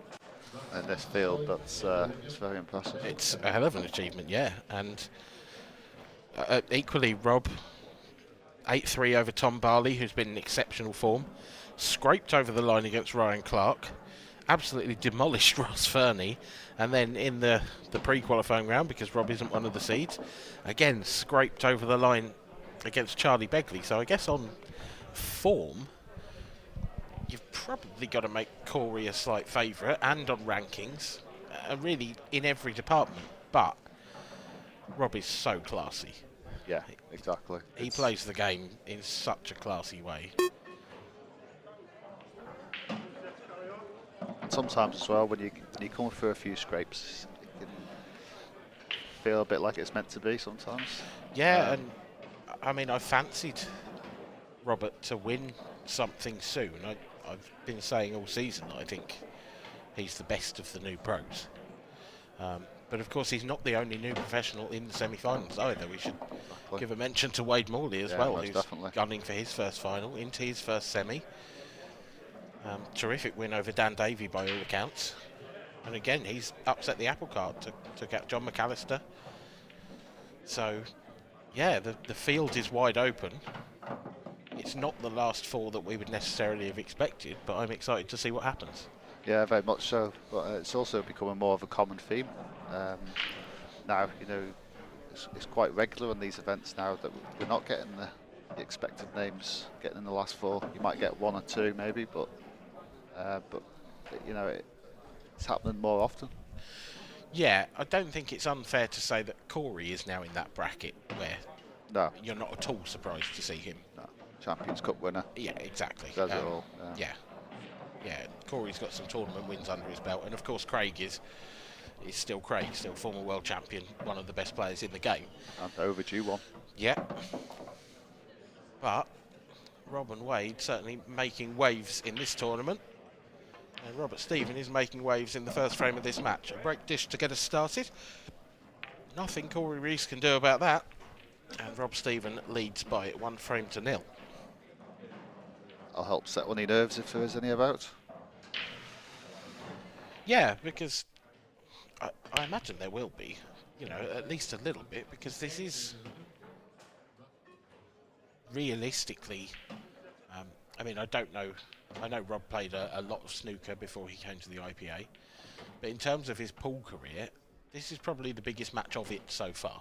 Definitely, yeah. Semi-final of an IPA Pro event.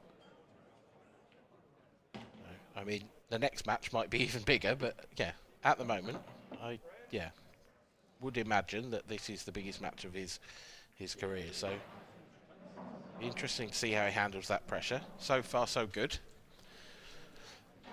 But it's easy enough to let your arm go in the first frame. It's when you get to the business end of the match that pressure really starts to tell. Yeah, sometimes it can work the other way. You sometimes need time to settle. I think every match can be different.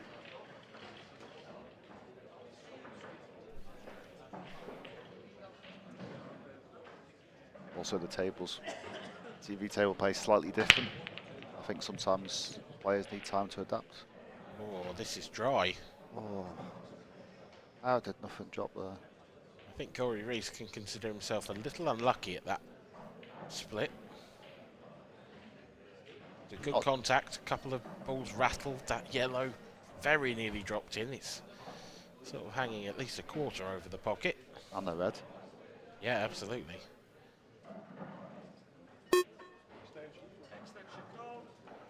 But it's not an easy finish.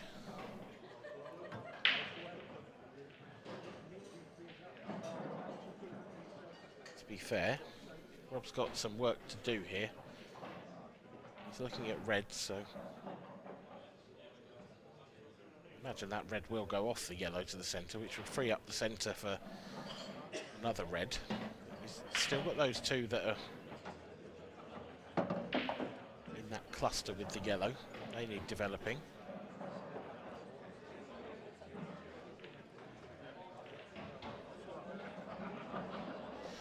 And from what I've seen of Rob, he's very rarely going to take a backward step. Now that he's made his mind up, even though it's a difficult finish, he's going to be going for these, and there is that aggression that I'm talking about. How's that come out for him? Okay-ish. Yeah, yeah. A solid 6 out of 10. Yeah. A tough long shot here, but a good curious, Robert.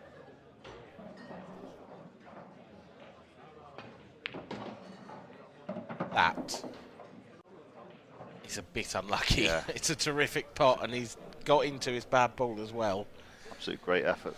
Just wanted to hit that ball a bit fuller, really, but it's such a tough shot just to pot it alone. Never mind. Can he get having the complication of that? Can he get through to the red on the balk line? If he can't, I don't think he's got a shot on. Problem is, if he can, He's to he can hurry. only He's play at only the got top. 5 seconds left. He's used his extension. I don't think we'll ever know if that actually went or not. But it's music to the ears of Corey Reese, who can come back to the table with, you have to say, a better chance than he would have had one of those balls dropped off the break. So, Yeah. you know, that dry break, a blessing in disguise for Corey, perhaps. Sometimes it can be, yeah.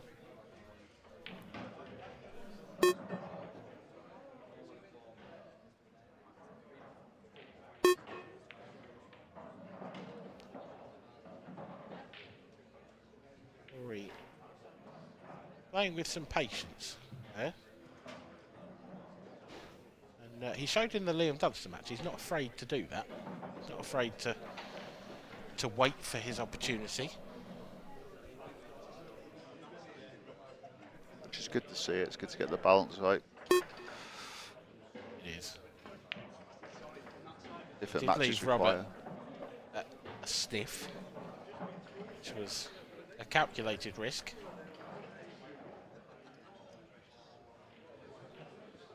A puff of the cheeks there from, or he doesn't 100% like what Rob's left him. I don't think he wants to take the one into the middle because it's too thin and the cue ball's going into traffic. Actually, at the moment, all the yellows go as long as he can keep the cue ball under control. So That's the hardest thing, finding the pot that. he's looking that at the does. plant, and I think that's the shot. Yeah, It's just there's a fair bit of distance there, so this isn't easy. I think that's the main hesitation about it. I think it's what you're leaving if it doesn't go, but it's the best way of making the clearance. Thing is, he's almost right behind it, so he's got both balls in his field of vision when he's taking on this plant, which does make it a lot easier. Is that going to get there? It's a foul. No cushion even. Has he tried to be a bit too precise there, do you think? IPA, he could have easily overhit that, I think. Whether he's trying to keep the yellow off the cushion, the other yellow off the side cushion, maybe. Yeah. Yeah, there were plenty. I mean, let's be fair. If that drops in, it's a good shot, but just not quite. Now Rob Stephen with either this shot or the next shot. I imagine a plant of his own. Don't see him getting easily round to the left-hand side of the table for the Reds.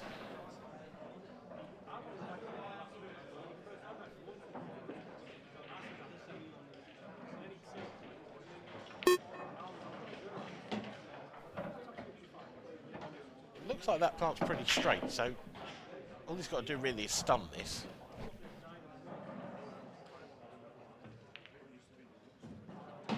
Terrific. Terrific shot from Rob Stephen.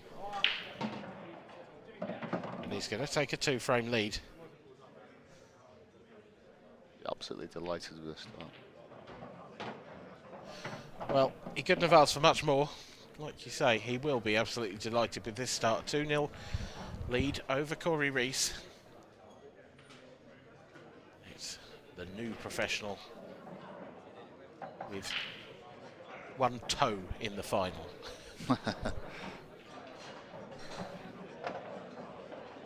Corey will be disappointed, but equally he knows there's a long way to go yet. Yeah, race to 8. There's it's early days yet. It's just waiting for your chance and just be ready to take it.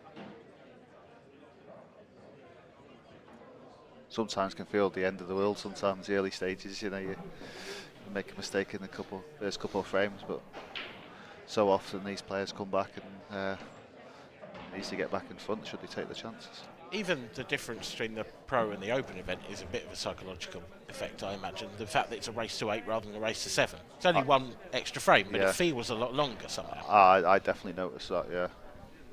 Yeah, it feels so much longer than the Pro matches, and then like you say, it's only one frame. The Opens do seem like sprints.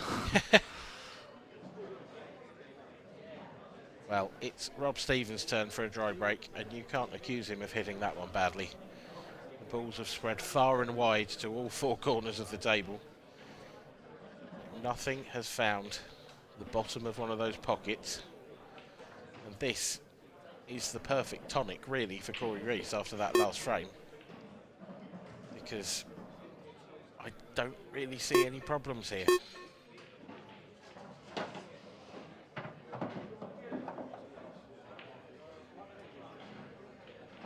After that isolated yellow early. I suppose the yellow that's to the right of the black spot, does that pass to the bottom right? If it doesn't, or the bottom left actually, it's tight as to whether it goes into either of those corners.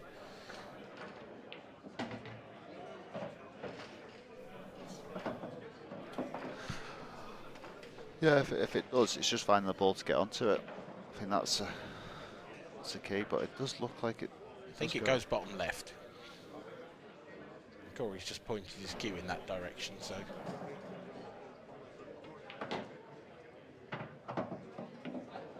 Perhaps this is the ball to get on it. Take the one down to the bottom left and screw across to the same corner.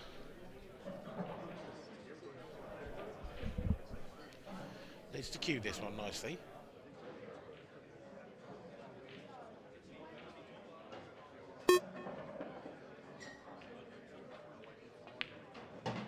Which he does. Nice little bounce as well. Possibly an inch or two further than perfection, but good enough.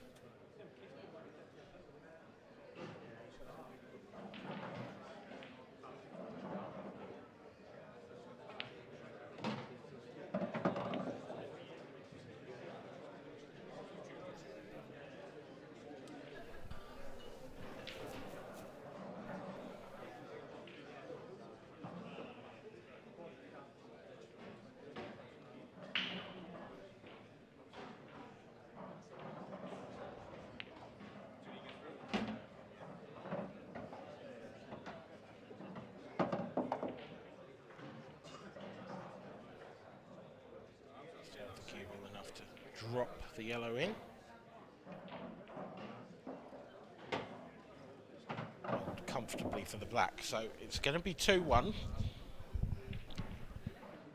will be a disappointment to Rob that he couldn't extend his lead, but the dry break has cost him.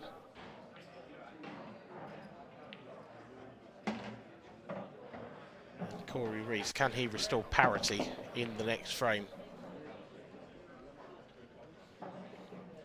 Decent start from both players, though. No one really looking too ropey. Yeah, exactly. Yeah, it's there's not really been just been where the balls have lied really, but other than that, it's been good play.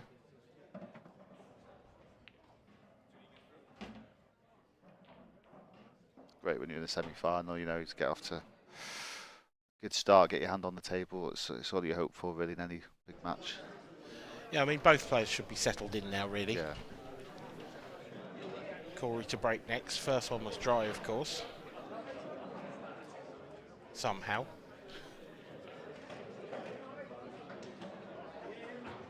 We'll be hoping for a little more luck this time around.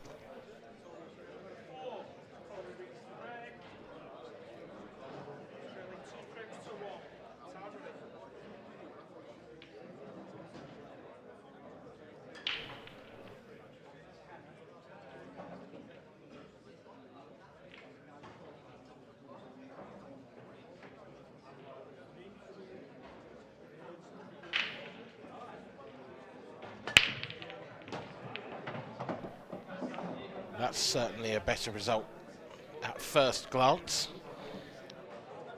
At second glance, just that last yellow rolling really has caused Corey a big problem.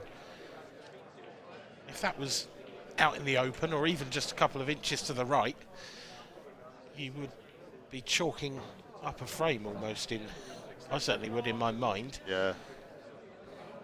There's a few tricky problems to manoeuvre, indeed.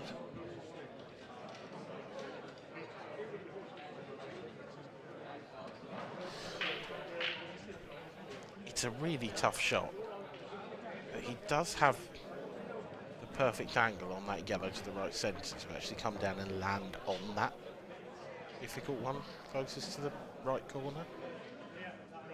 It's a bit of an all his eggs in one basket shot, which is why I don't think Corey will take it on, but equally, is he going to get a better chance?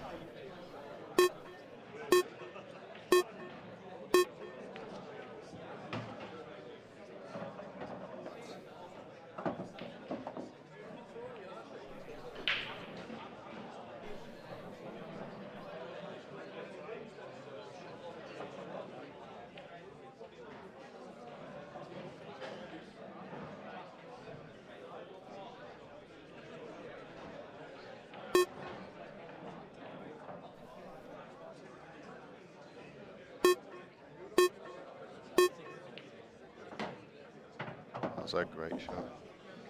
Yes, it is. Terrific piece of cue ball control there from Corey Reese. It was the pace that he played at. Just got to be careful now. If he takes this yellow on that he's just freed up, I don't see how he can get away with not hitting the red. So he doesn't want to cover the pocket for the black with that red when it moves. Played it well. Yeah, for that very reason. Yeah, just got quite a nice full kiss on it rather than... Because if he'd screwed back from that a little bit, that might have been a thinner connection between the two reds. Could have just held in the way. The only downside, he's got more angle on this yellow now than he would have wished for. Well, he might be alright as long as he can run through past the other yellow. Then he'll be fine. Oh, he's on the one in the middle. Oh, I didn't think he was on that. No, me neither, I have to say. And also the shot I suggested could add even more angle than I thought. Going to be a bit tricky to get nicely on the black, is it? Well, no, because he can take it left centre as well, can't he? So that'll be the plan.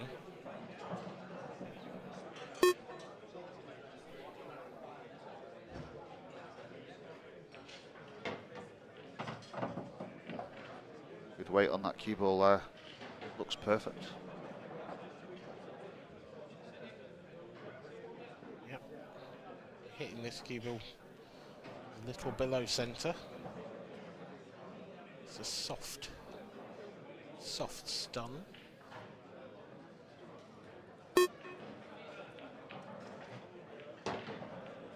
That is absolute perfection from Corey Reese.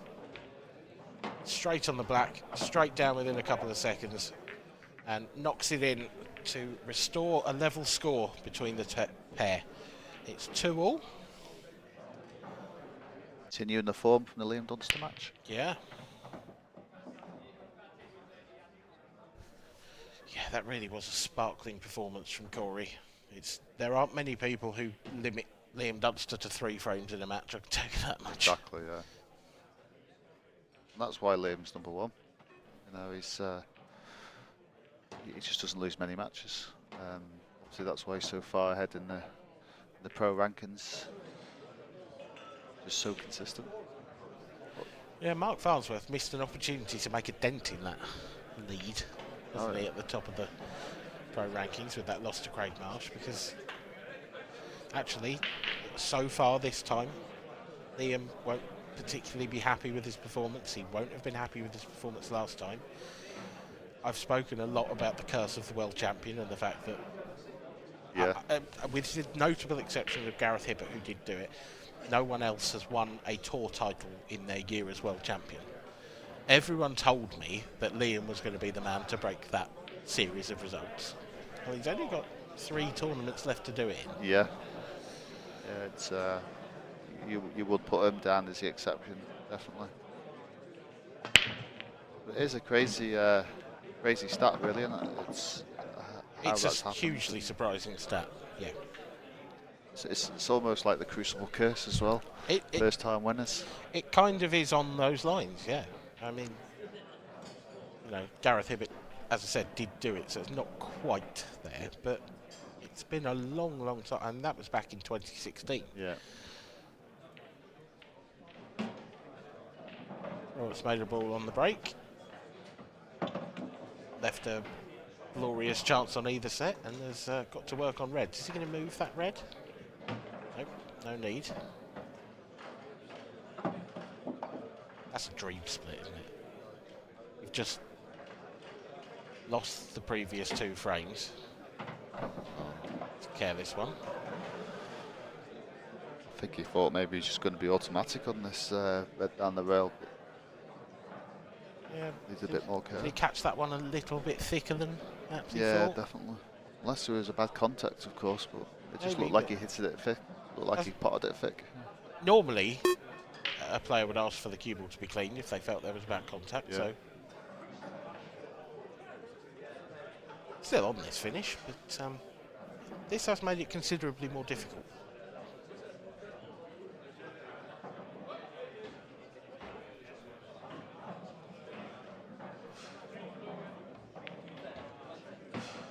Brilliant shot. That is exceptional. That was so difficult. Especially with the added pressure of putting yourself there as well. It just tends to put that little bit more pressure on the shot. And the position too, because the position had to be perfect. If he had a bit more angle on this red, he was going to struggle.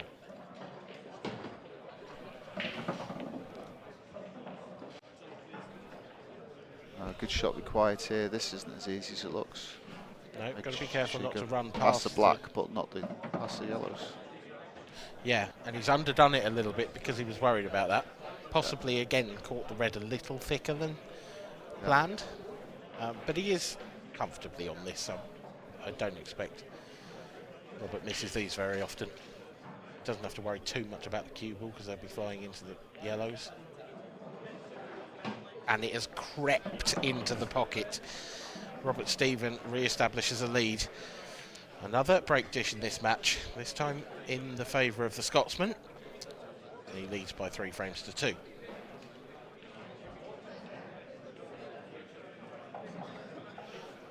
That's a good response, having lost the previous 2 frames and not really seen much of the table, or any of the table actually. Yeah. Just goes to show he's kept himself ready for when the chance has come. You know, he's playing exactly as he was in the first 2 frames. That shot down the rail there was tremendous. And, very much appreciated by people in the audience, and I'm sure the people at home too. As we move on to frame number 6.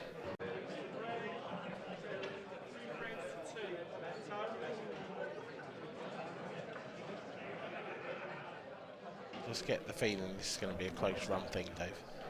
Yeah, it's you can see it's got it in the match, isn't it?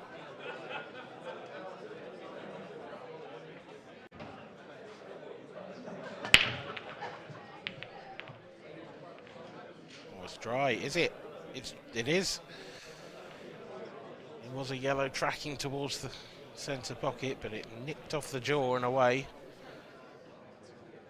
And Rob Stephen, who took a 2-frame lead in this match, has got a decent opportunity to take another one.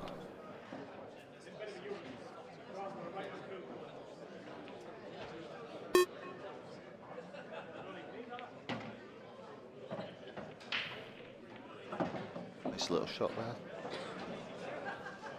Yeah, the only yellow that was a sort of half a problem really was the one next to the red, and that has opened things up, especially once he clears this yellow out of the way in balk.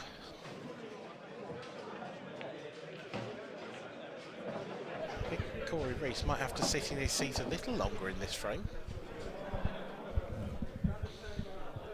Even at this early stage, it's still important for this Rob to get this frame, get a 2-frame advantage. Makes such a difference. It's kind of one thing you aim for, to try and get a 2-frame advantage in matches.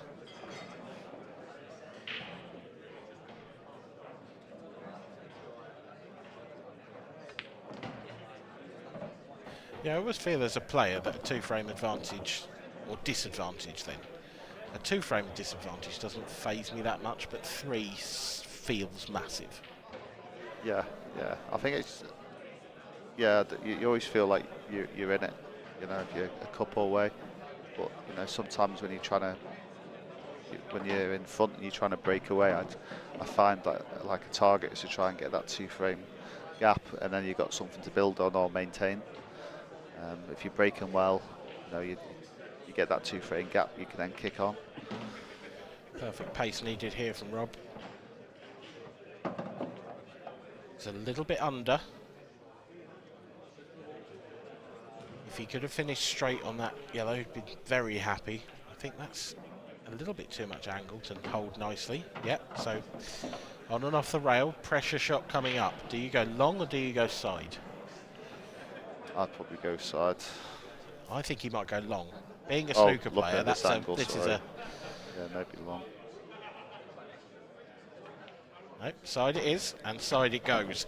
Rob Stephen get there eventually. Does re-establish that 2-frame lead. To be fair, that was a 50-50 choice. I think if you ask 50% of players, they take one, and same as the others. But Corey's actually hit those really well.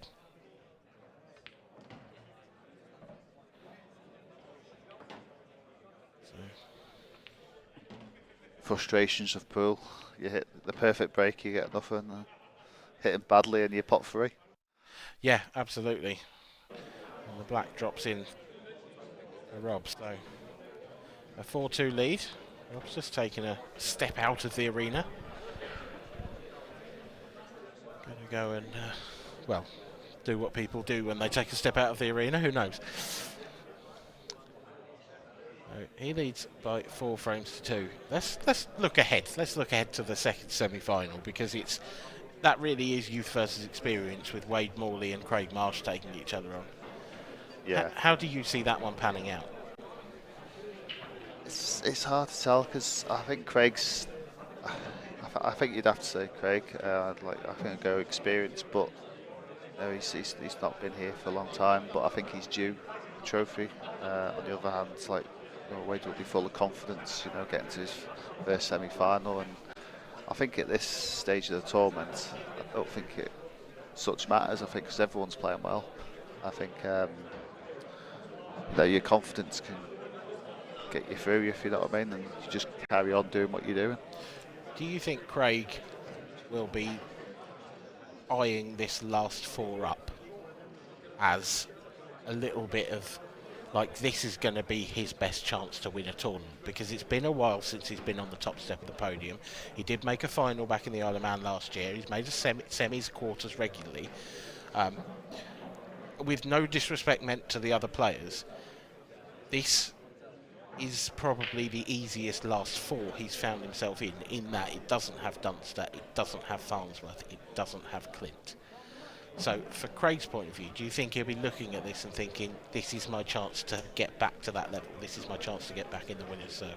Yeah, potentially. Yeah, I mean, it's it's a good opportunity, but equally it's a good opportunity for the other players as well. Because, like you say, I mentioned all those players that are missing. It's exactly the same for them as well. Yeah. So all 4 of these will be looking at this and going, this could be the one. And especially if that is extra pressure on Craig, then you know that could be an advantage for his opponents. Yeah. Well, looks like both players have stepped out for a moment. Oh no, there's Corey. Just sorting himself out on camera.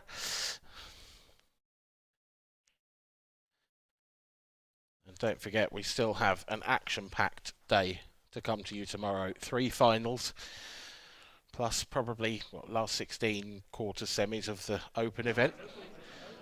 We'll have the Open final, the Amateur final, and the Ladies final. All of those competitions now in full swing. Just getting to the end of the Open qualifying for the amateurs. Table 18, Vicky Lomax, Kelly Egan. Vicky Lomax, Kelly Egan, table 18. But Rob Stephen is back in the building, back in the room, and back at the table. Becky Shardlow, Jenny Wilson, table 17. But he will not be happy with that break. He's not catching it great, is he? The balls aren't exploding out of the pack like you see with a lot of players. That front ball sort of pings off and then they all just sort of gently break apart. Yeah. He's not catching it in the same way that Corey is. I think that's why you've got to say Corey's still in the match, you know, because he's breaking better. And if even though changes, he's had 2 dry breaks. Yeah.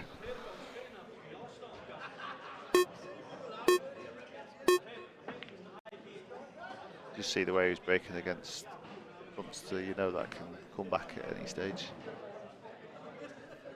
Oh, that's a nice opening shot from Corey. A tactical shot. Just essentially saying to Robert, well, I can't work this table out, so it's your turn. I just wonder if Rob can take that red off the side rail and put him back in the same position. I think that's the idea. Got to be a little careful not to screw in off if he's playing that. Yeah. It's, although in some ways I bet he'd love to weld the cue ball in the jaws if he could. Oh yeah, I'd love to. Yeah, the pressure of having to hit a cushion after that and keep it safe. It might be an idea, just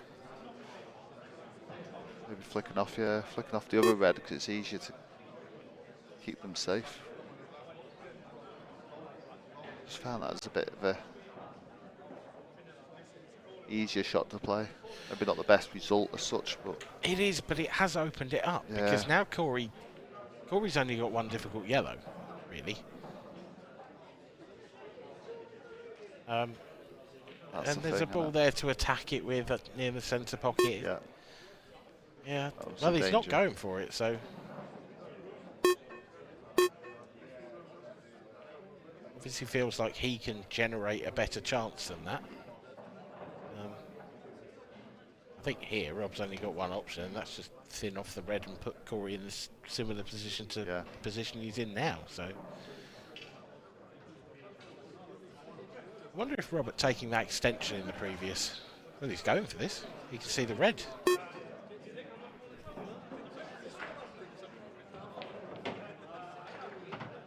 Well, he does like to attack. And he certainly is attacking now. The question is, for me, does the red closest to the left side cushion in this bottom half of the table go? I don't think could do, yeah. It's one of those, isn't it, where probably doesn't go straight, but the pockets play quite generously.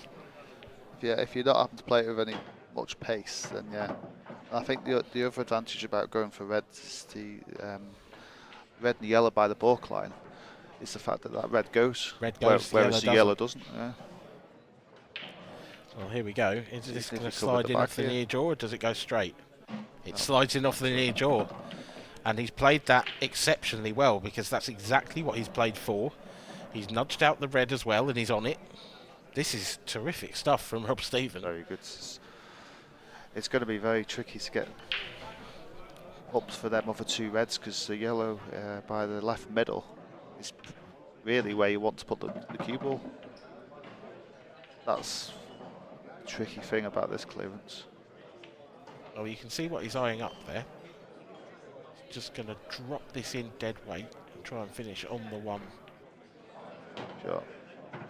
And then he can just On the drift cushion. this in. Yep.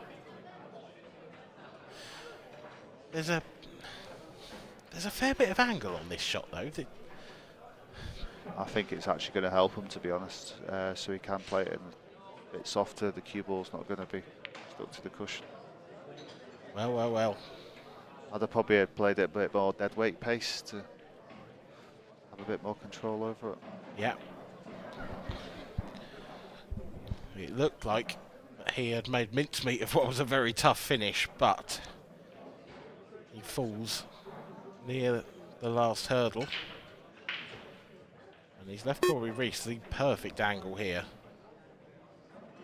Just to come on and off the cushion. Just flick the Nudge yellow. that yellow out. Look at the control in that, superb. And it Again, another looked to me like it was going to be 5-2. Again, another example, you know, not going in with pace, just play it nice and soft. Just a gentle nudge and it's perfect.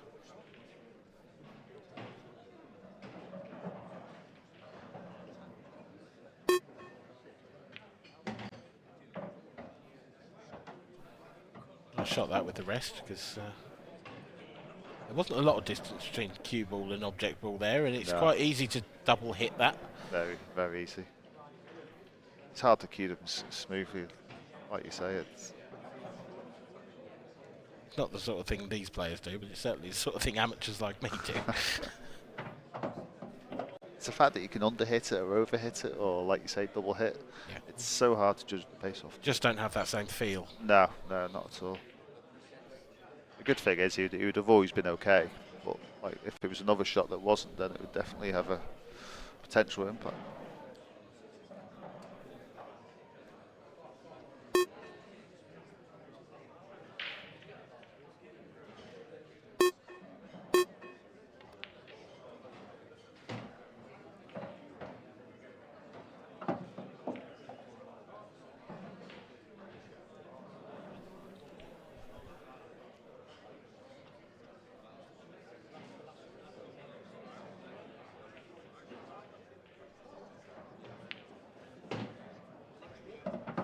Solid stuff so far in this match from both players, really. I think the scoreline is evidence of that, assuming Corey Reese doesn't lose his mind here and fail to take these out.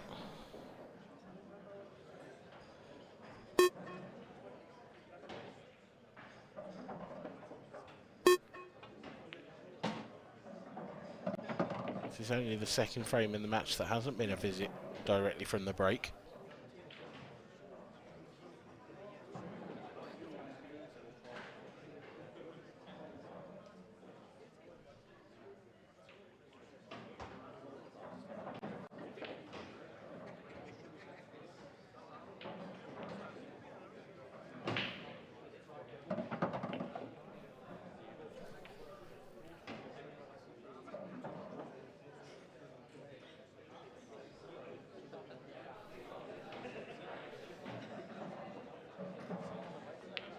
Back to within one. Corey Reese still trails, but just by the odd frame in 7. Robert Stephen, he'll be disappointed with that one, Dave. Yeah, he'll be disappointed with that one. It's let Corey back in, and Corey seems to be still continuing his form. He's playing well, and he just needs to trust in that for the rest of the match. He's back in it now, and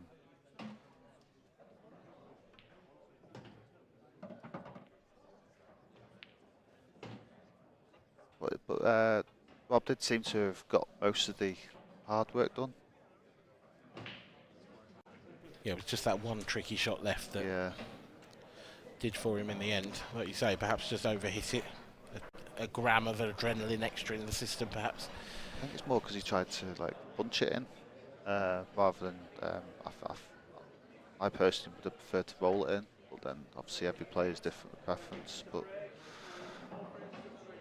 I think it would give the pocket more chance if he dropped it in.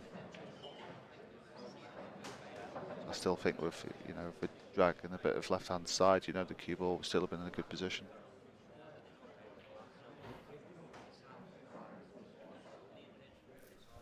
Reese breaking for the 4th time in the match.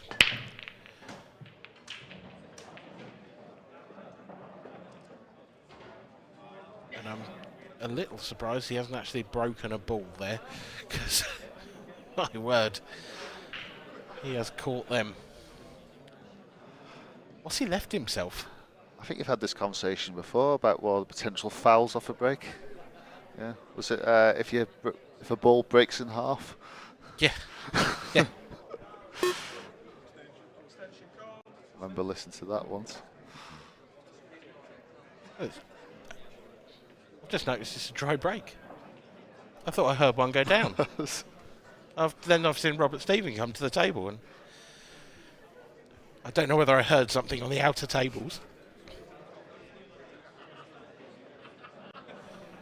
He'd have loved to have had a yellow to go at, but he didn't. How frustrating is that as a player? And that red in the balk area, that is not an easy thing to dislodge nicely. No. I mean, dislodging it and then being on something. Yeah.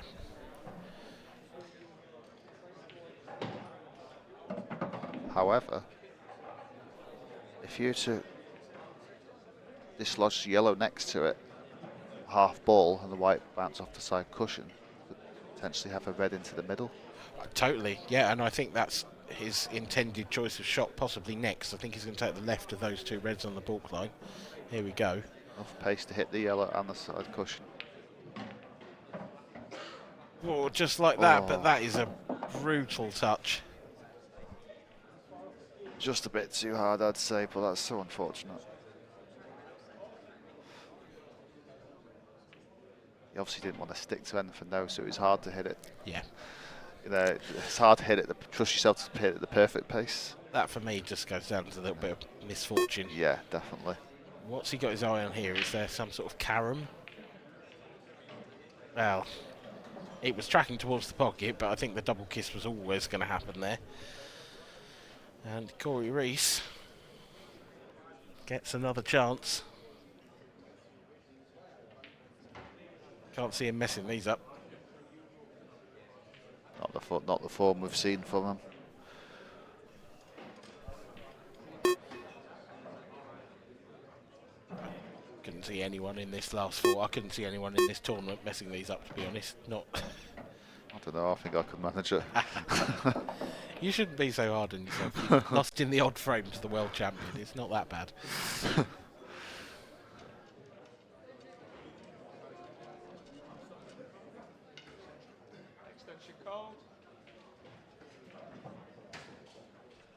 Just playing full of confidence, really, though, isn't he, at the moment, Corey?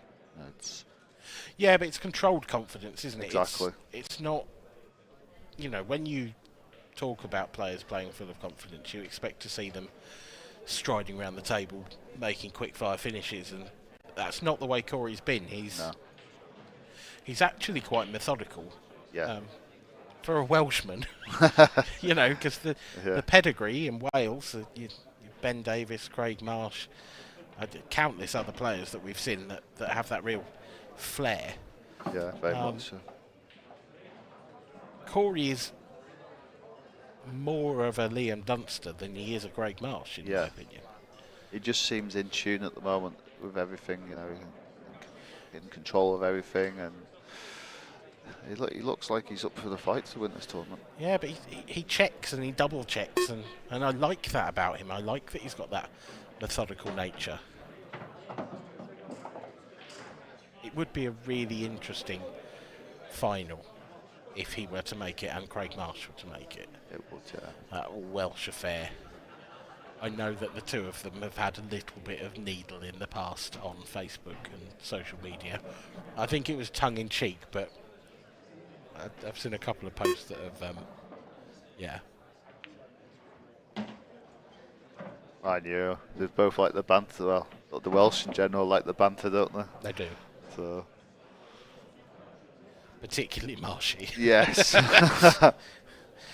not so much Ben, but yeah. You can always rely on Marshy for a laugh. Yes, absolutely. Yeah. Yeah, he doesn't hold back.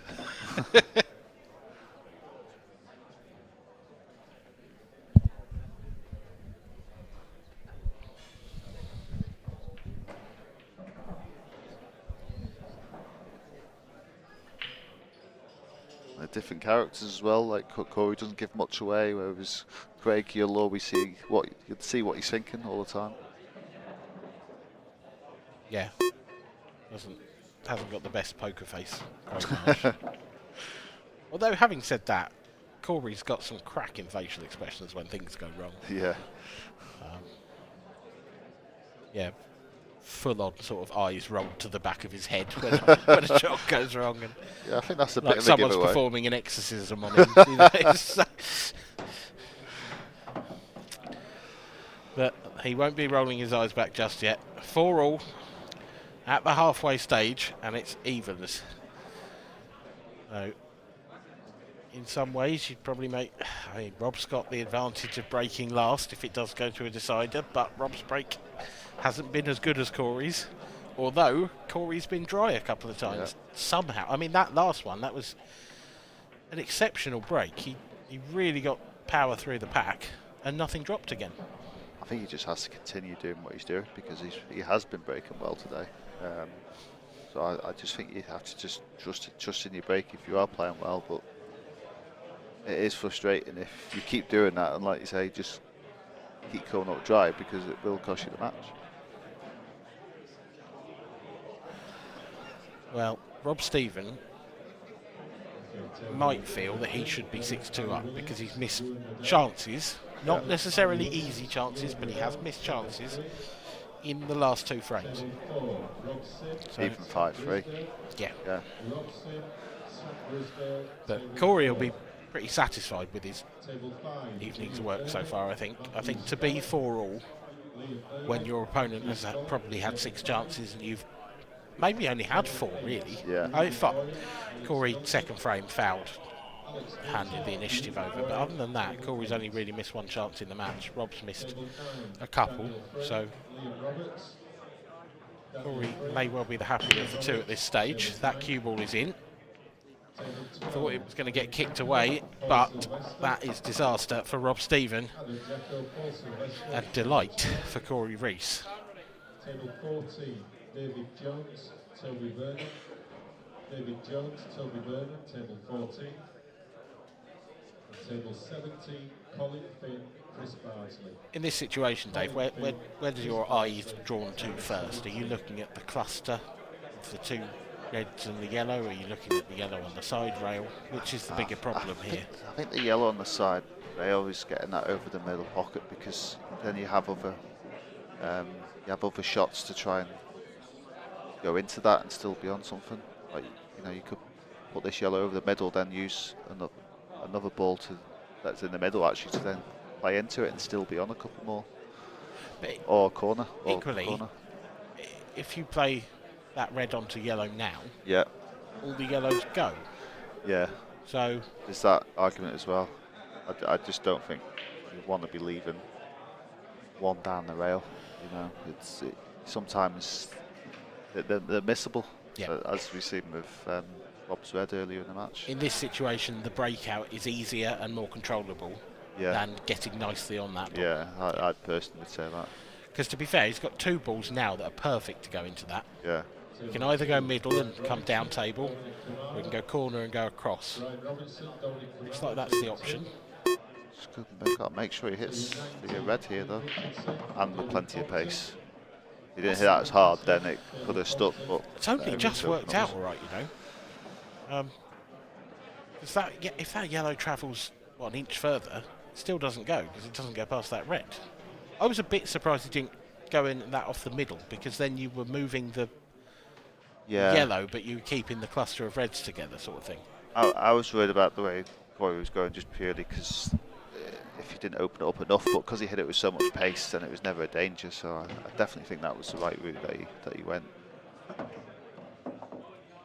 I think that when I mentioned the yellow in the middle before, that was too thin. That I don't think. Fair enough, losing a bit of control.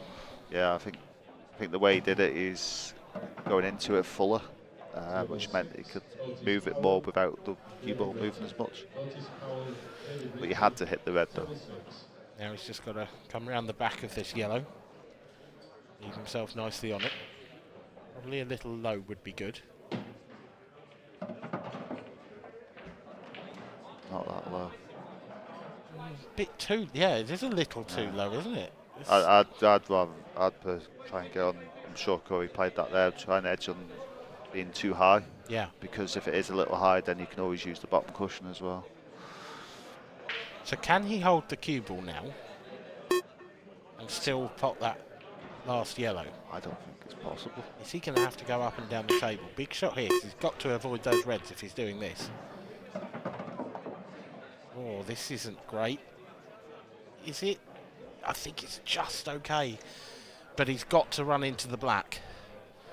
So he wants to catch this yellow as thick as possible for it still to go in.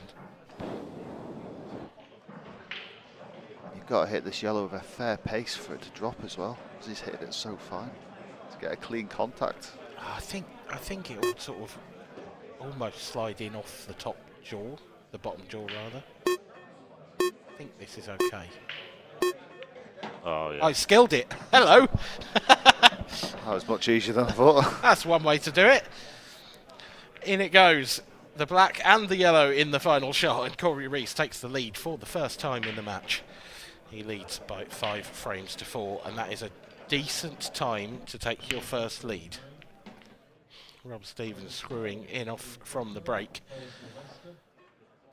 A good finish, Dave, but Corey made hard work of it in the end. Yeah, I think it was only that positional shot onto the second to last yellow was the only where he made hard work of it, but the rest was really good, really well executed. And a terrific way to finish off a match, a frame. Yeah.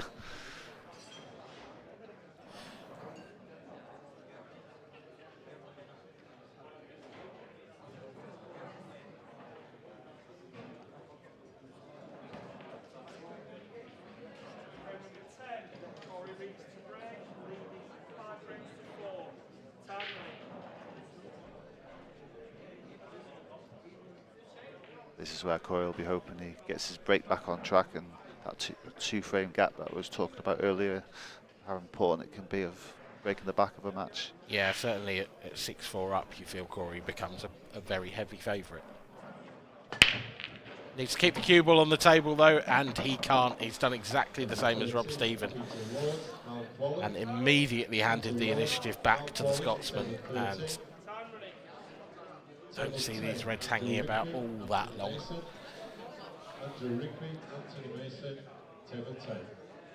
It's just a matter of making sure you take everything in the correct order. Yeah, well, he's going to break open these 2 reds, and I like that shot because... Yeah, I do actually. I was going to say the only real issue that was possible was leaving those 2 reds together because of the yellow to the right of the racking line. And also, the red the closest to the cue ball now, I think, well, pretty sure that's what he was trying to play on and leave that as his next shot. I think he was too, and he hasn't made that happen. And that could be a potential issue.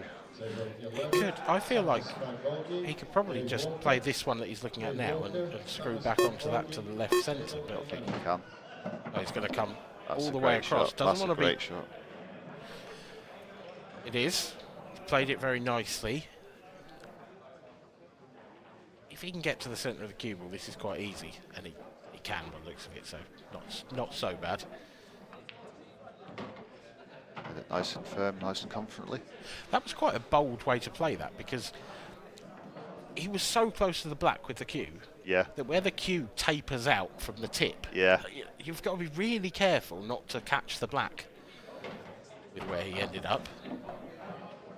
So he judged it to perfection, but I wouldn't have wanted to put much in that gap between cue and black in that shot. As he has with the following shot as well, he's got the right angle here. which is so important to get that right.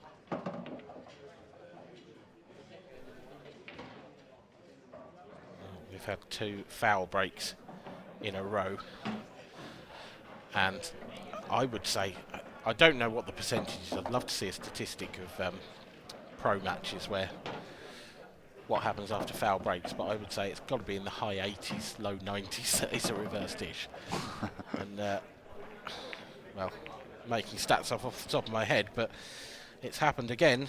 The second foul break of the match and the second reverse dish following a foul break of the match. We are 10 frames in. It's 5-all. Look at Corey there, turned away with disgust. He knew immediately that that cue ball was going straight in the top right pocket. Nice finish there from Rob. Shows he's still in the match. Shows knock on the door. Look. Showing the form still there.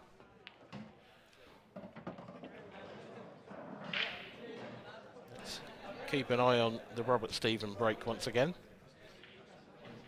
Don't expect that explosion you get from Corey.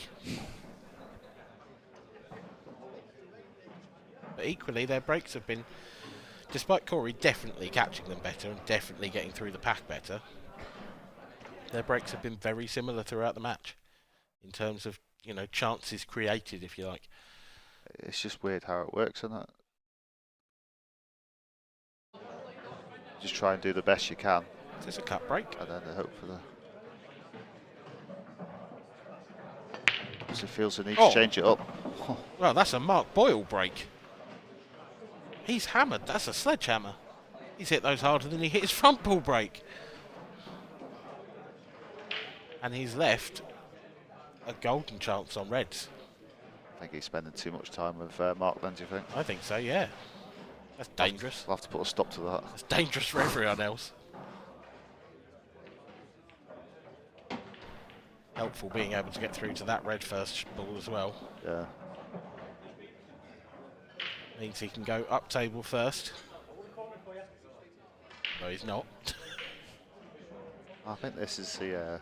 I don't think I mean, the thing is, I was thinking you want to come back down table for the black, but of course it's so close to the centre pocket that you can get anywhere on the table pretty much and pop that. I think this is the right route, really. You take these 2 down here, go up for the one by the yellow, and then that's a perfect position for the other 2.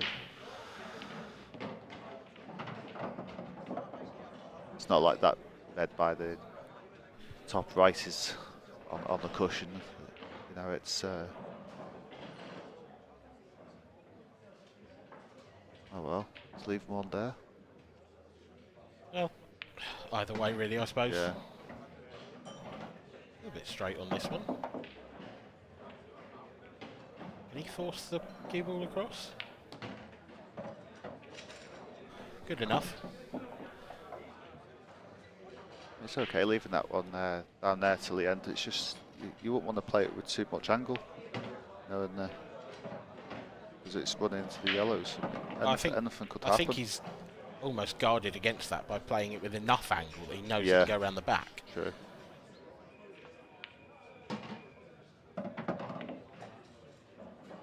Yep, there we go. Easy as you like. Robert Stephen takes the lead again in this match. Rory Reese took the lead for the first time himself at 5-4. Since then, one foul break, and that's his only visit to the table. Robert Stephen leads again 6-5. This has been a high quality encounter so far between these 2. That was the 8th finish from the break in the match in the first 11 frames. Says it all, really, doesn't it? Yeah. You know, they've been playing so well. Eventually, something's going to have to give.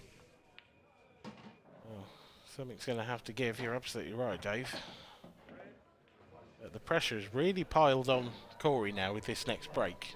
After that last one, screwing in off, you know, will he get a bit tentative? Will he take a little bit of power out to make sure that doesn't happen again? But then if he does that, will he get the split? Lots of questions to be answered. Yeah, pool player's nightmare. Yeah. Trying to figure it out. Why we all have sleepless nights.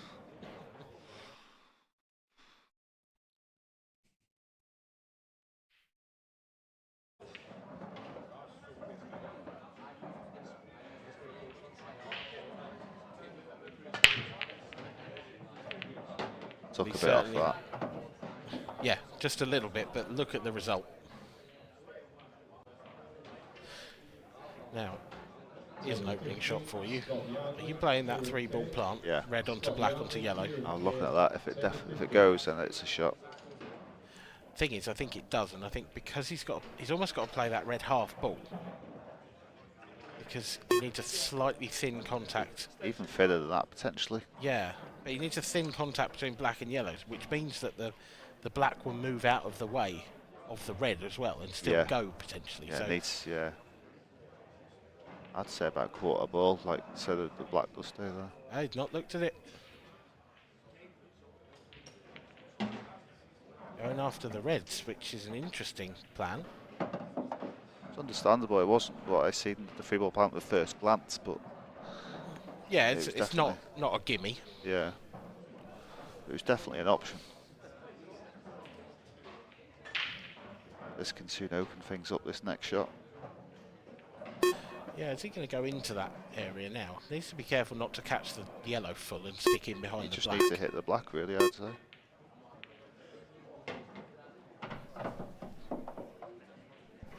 Oh, that'll do. He's just got away with that because he's still on the other red. But that was the worry that I had about that shot. Wow. If that black's a millimetre further down table, Corey could have been in real trouble there.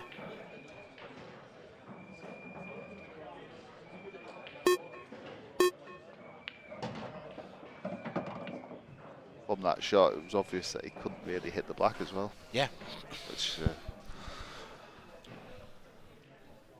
but that red next to the black, that's a tough pot now. Yeah. Unless you're getting right in behind it.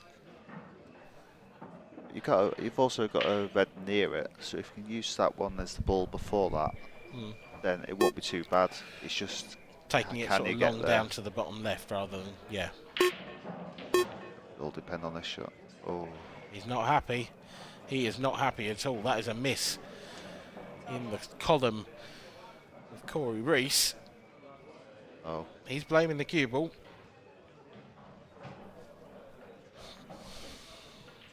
If he did get a kick there, that is incredibly unfortunate timing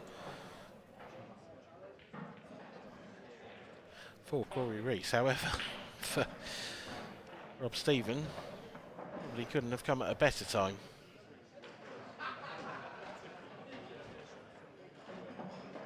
It's a tough opening pot.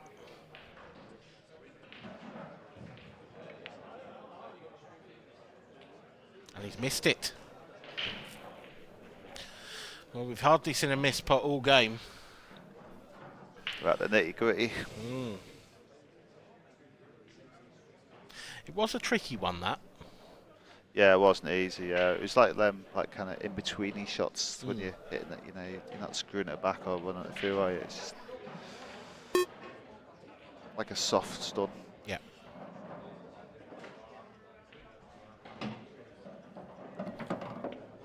So Corey leaving himself on that difficult red next to the black now. I think because it's so straight, he may have to go for the one next to the black now and run it right through. The white just on the balk line.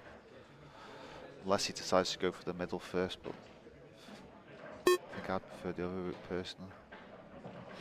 It's easy to over or underdo this one.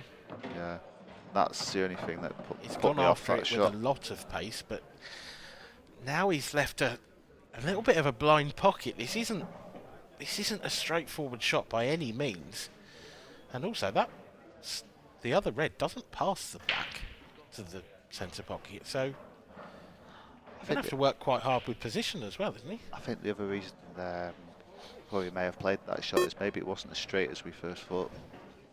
Possibly. He's screwing across to leave the other red in the same pocket. Brilliant shot. He's wobbled it home but it was enough in the pocket that I don't think Robert will feel hard done by there. We're going to 6 apiece. Under the circumstances, a very good shot. We're going the distance, aren't we? Surely. Yeah.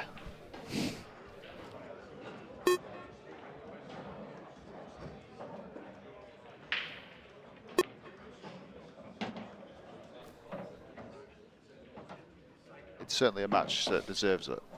Yeah, absolutely. Yeah, these two have played superbly throughout. Just the odd miss here or there has kept it interesting for both parties. But we are now down to a best of 3. And only one of these two can make it through to the final. If we thought it was hard to call at the start, even more so now. Who would you go for at this stage? How could you split them? I think the long pause says it all. That's a real tester. I think I'm not going to be invited back again soon, am I, with questions like that? I think right now, based on what I've seen, I think Robert is shading this. But you might as well toss a coin, really. Yeah. I mean, and Rob's got 2 breaks. That could be potentially could be the difference, factor. especially if he hits this cut break as well as he did last time. And he hasn't. And that is dry. Oh, no, it's not. A red pops into the centre pocket. I think as well, Corey's only got 1 break left in this match. So he has. Yeah, it has to make it count as well, so regardless. I've called this a few times, but I think Rob Stevens got to start off with a plant here, doesn't he? Yeah. But if he does, this really opens up the yellows. And he's made the plant. That's a very good shot.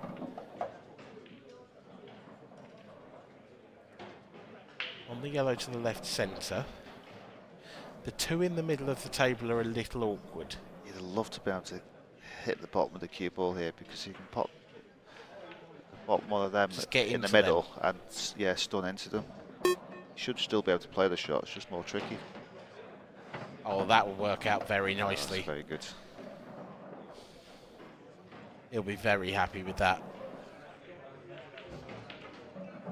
I'd probably had harder, just a bit more separation, but I think they'd have been in similar positions, but still. I agree. Hard though, actually, the fact you can play it like that off the red, so yeah. But also, he was queuing down on that, so yeah, it's hard. You play it with the least power possible in some ways, so that if you do get a bit of throw, it doesn't take it away too much. How much harder it is to judge it. That's a bit of a tactical error, though, in my opinion, because I think he's the wrong side of this yellow to the centre. I think he wanted to be high. He's going to have to screw off the cushion now, is he? I think it's perfect, just run through the yellow next to the red. I didn't think that went. Oh, right, okay. I didn't think that went past the red. It's been a long day, Dave. That does explain a lot. I was wondering there. No, I didn't think that went past. Are you watching there? If anyone's watching and they're in the venue, can someone get me a coffee? Someone tell Dan what table he's commentating on. There's no need. No need at all. Rob Steve. Oh, he's underhit that. Whoa, that was twitchy. Nothing wrong with that. That was nervy. That only just made the pocket, and there was no need to play it that slow. Calm yourself, it was fine. Well, it was fine. It was fine in the end. It's another break dish for Rob Stephen. He leads by 7 frames to 6. I'll thank him later for giving you a heart attack. Yeah, I mean, that wasn't just me, was it? He did underhit that. That's all right. You're mean, Dave. Yeah, he could have hit it a bit harder. But then he was trying to hold to the black, because he did leave himself too much angle on that. Yeah. Well, he judged it to perfection. Yeah, he did, yeah. What we'll say on the matter. Well, he leads by 7 frames to 6. And he has piled the pressure high on the shoulders of Corey Reese. Coming into his last break, potentially the last frame of the match, unless he can stop Robert Stephen reaching his first career final.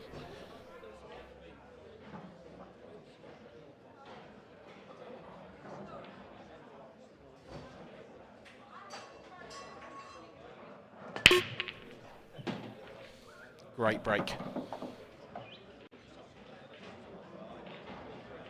Called some peach and take your pick on colour, really. Yeah, probably saved his best break for the last year. Like you say, what do you pick? They're both little problems, but both pretty good. Personally, I'm going yellows here. I think just the red on the side rail is more tricky than the yellow that's close to the rail. Yeah, but I think the reds are more open. Yeah. So I think for the difference between that red and yellow you mentioned, I think I'd go for reds. The other thing is I'd like the pocket near the black to be open for reds, and it isn't, because... That's the downside, yeah, indeed. But I feel you can, if they're your last two balls down this end. I feel like me and you are the angel and devil on a pool player's shoulder, telling them which colour to go for. Yeah. Corey likes you better. As well he might. He's choosing reds. And this solves one problem straight away. Doesn't need that pocket for the black anymore. Everything's perfect. Yep.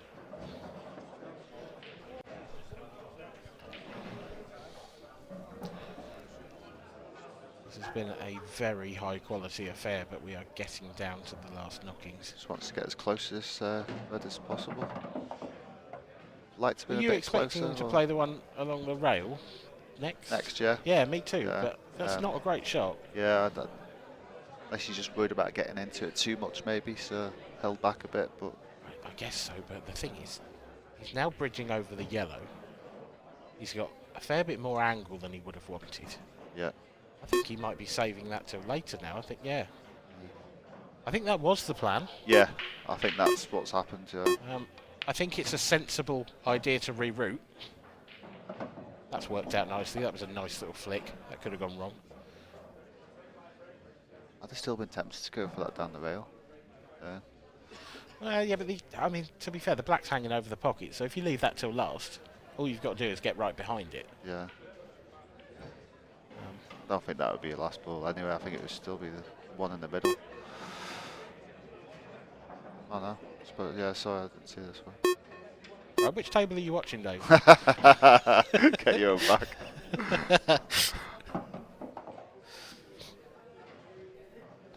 2 shots here, though. He's got to cue them both well. Yes. Doesn't want to get too close to the red here when he stuns past it, because the closer he gets to it, the further he bounces off it. He's got that sort of delicate balancing act here of getting close to the middle pocket, but not too close. It's even harder under the pressure. Yeah.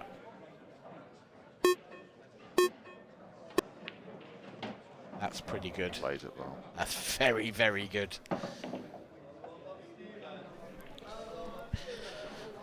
And he doesn't have to do anything with this. He can just roll this in. This is where I see like players play this differently. They either drop it in dead weight, or they like to stun it in and screw it in with a bit more pace. Are you a dead weight merchant? Yeah. Or yeah? Yeah. Give the pocket every chance. Yeah, I ain't got a cue action, so.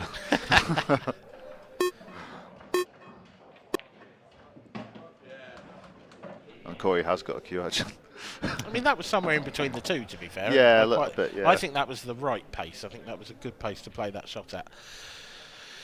And Corey Reese takes us to a decider. Would you believe it? 14 frames of pool cannot separate these two competitors. 1 to go. Terrific break from Corey. And he made the most of it. That shot there, I think he underscrewed that one a fraction. He certainly atoned for his error.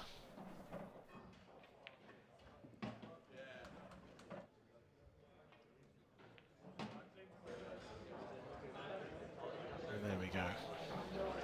So both players now just hoping that they get one chance. Yep, that's all they want. Rob Stephen wants a ball on the break. Corey Reese just wants a visit. If you don't get to the table, you can't influence proceedings. And what's really horrible is when it's like you've got first chance, but you don't want to go first because the way the chances are sometimes, it's just horrible. That's yeah. And do you stick or do you twist? And yeah. The thing is, I think these two players would view that differently as well. Where you've got one of those awkward ones. I think Corey would be patient, and I think Rob would be going for it. Yeah. Is Definitely based off what we've seen. Is it going to be that kind of frame? Well, good news. First out for Rob Stephen. The ball flies straight in.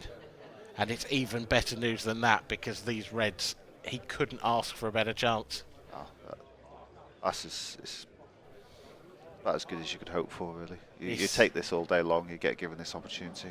This is a great opportunity. This has gone from being about skill to being about nerve. Yeah.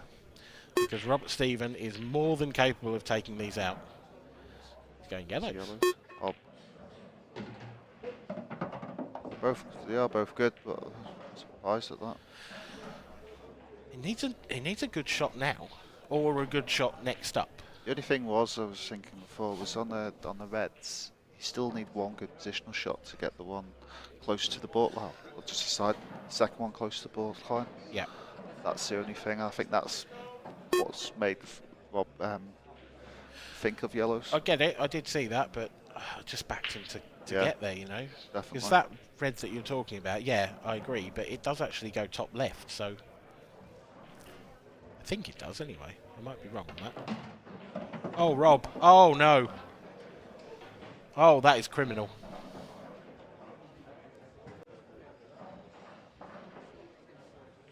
That is pure frustration. And he needs to pull a rabbit out of the hat now if he's going to stay in this match.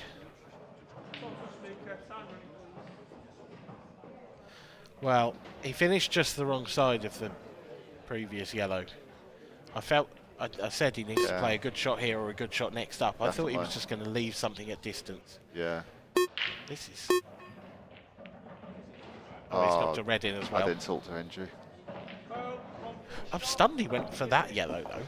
Like, wouldn't you go shorter and try and knock the one in the middle? Clip the middle, yeah. Maybe felt more comfortable playing off the cushion because he was playing with side, maybe. I sometimes find if I'm not quite sure how the cushion's going to react, to playing with a bit of side can help me judge the angle better. Maybe that was it, but you probably wasn't going to pot it from there. Whereas the middle one, like you say, you got a chance of clipping it in. Exactly, yeah. But, in the situation at 7-all, when if you miss, or even if you get a hit, you're going to leave a great chance. Yeah, so it doesn't really matter if it's like one visit or two visits.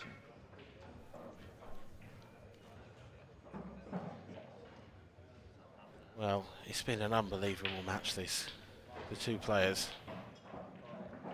He has caused one problem tying the black up, so that's going to He's take got the a free first shot. visit. Yeah, that takes the free shot. The rest looking pretty good.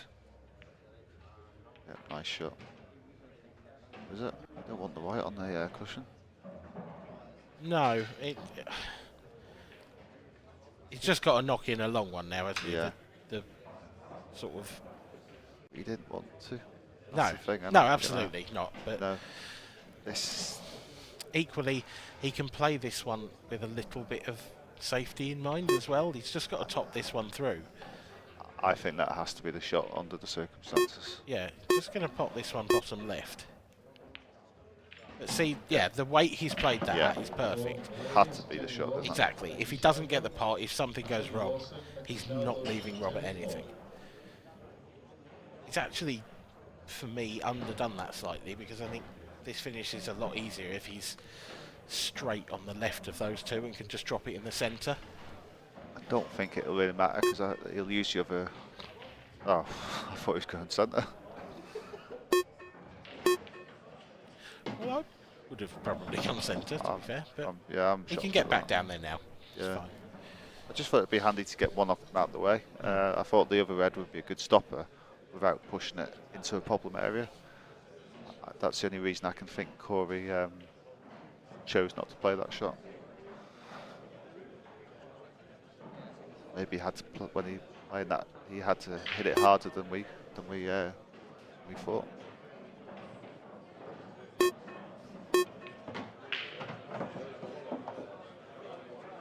I just don't like playing these two back to back in the middle. Well, I don't think he can now. I mean, he could, but I think the angle he's got here, he might just be better off pushing this one through and taking the other red down into the bottom left. Got to be really accurate with this. Yeah, doesn't want to leave this too tricky.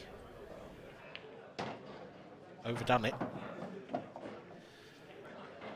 It's okay, but this is more difficult than it could have been, for sure. This red is now missable.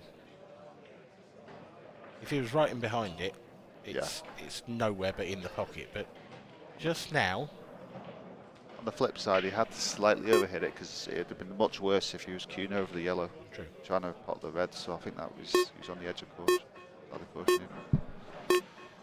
Nailed. Absolutely nailed. Viewed it like a dream. Superb from Corey Reese. And that surely is the final nail in the coffin for a gallant Robert Stephen. He has been superb throughout this match.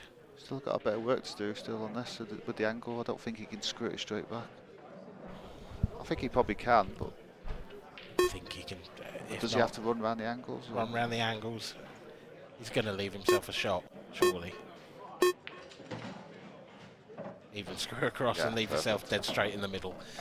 Not a safer option.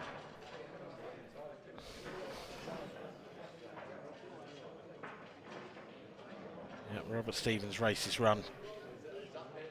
5 minutes ago, I'd have told you he was going to win this game because I really thought he was.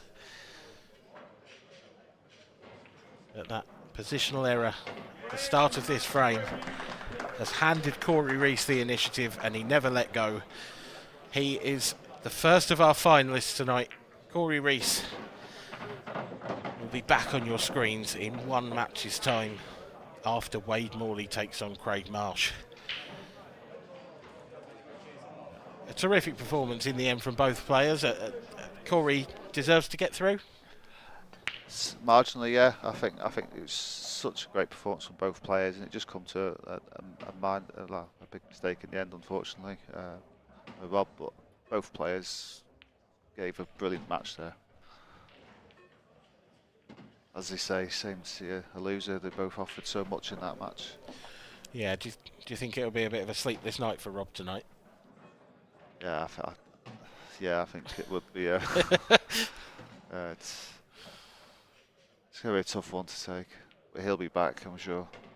Yeah, a bitter pill to swallow for the Scotsman for sure, but as Dave Adnall says, he will be back. Corey Reese will be back very soon. Said he is just waiting for the winner of the Craig Marsh and Wade Morley match. But before we can get underway with that, we need to have a word with Corey Reese. Mark Pickworth's in the studio. Thanks, Dan, and wow, what an incredible semi-final we've done there, the deciding frame, and Corey Reese. Saw some emotion there from you at the end. Was you really feeling it, or did it really feel like you wanted it that much? Yeah, I think it's the latter. I just want it. Everyone wants it so much, and when it's not your break of the decider, you just crossing your fingers and just hoping for the best, really. And I got lucky. You see, he had a chance which he would normally take. So. Yeah, and let's talk about the deciding frame. I mean, when they split open, did you think you was going to get back to the table? I know obviously nerves can always play a part, but when you saw that split, did you think you was going to get back? No, as soon as he broke, if we noticed, I'd tap my leg straight away because he hit the cut break as good as we could have did.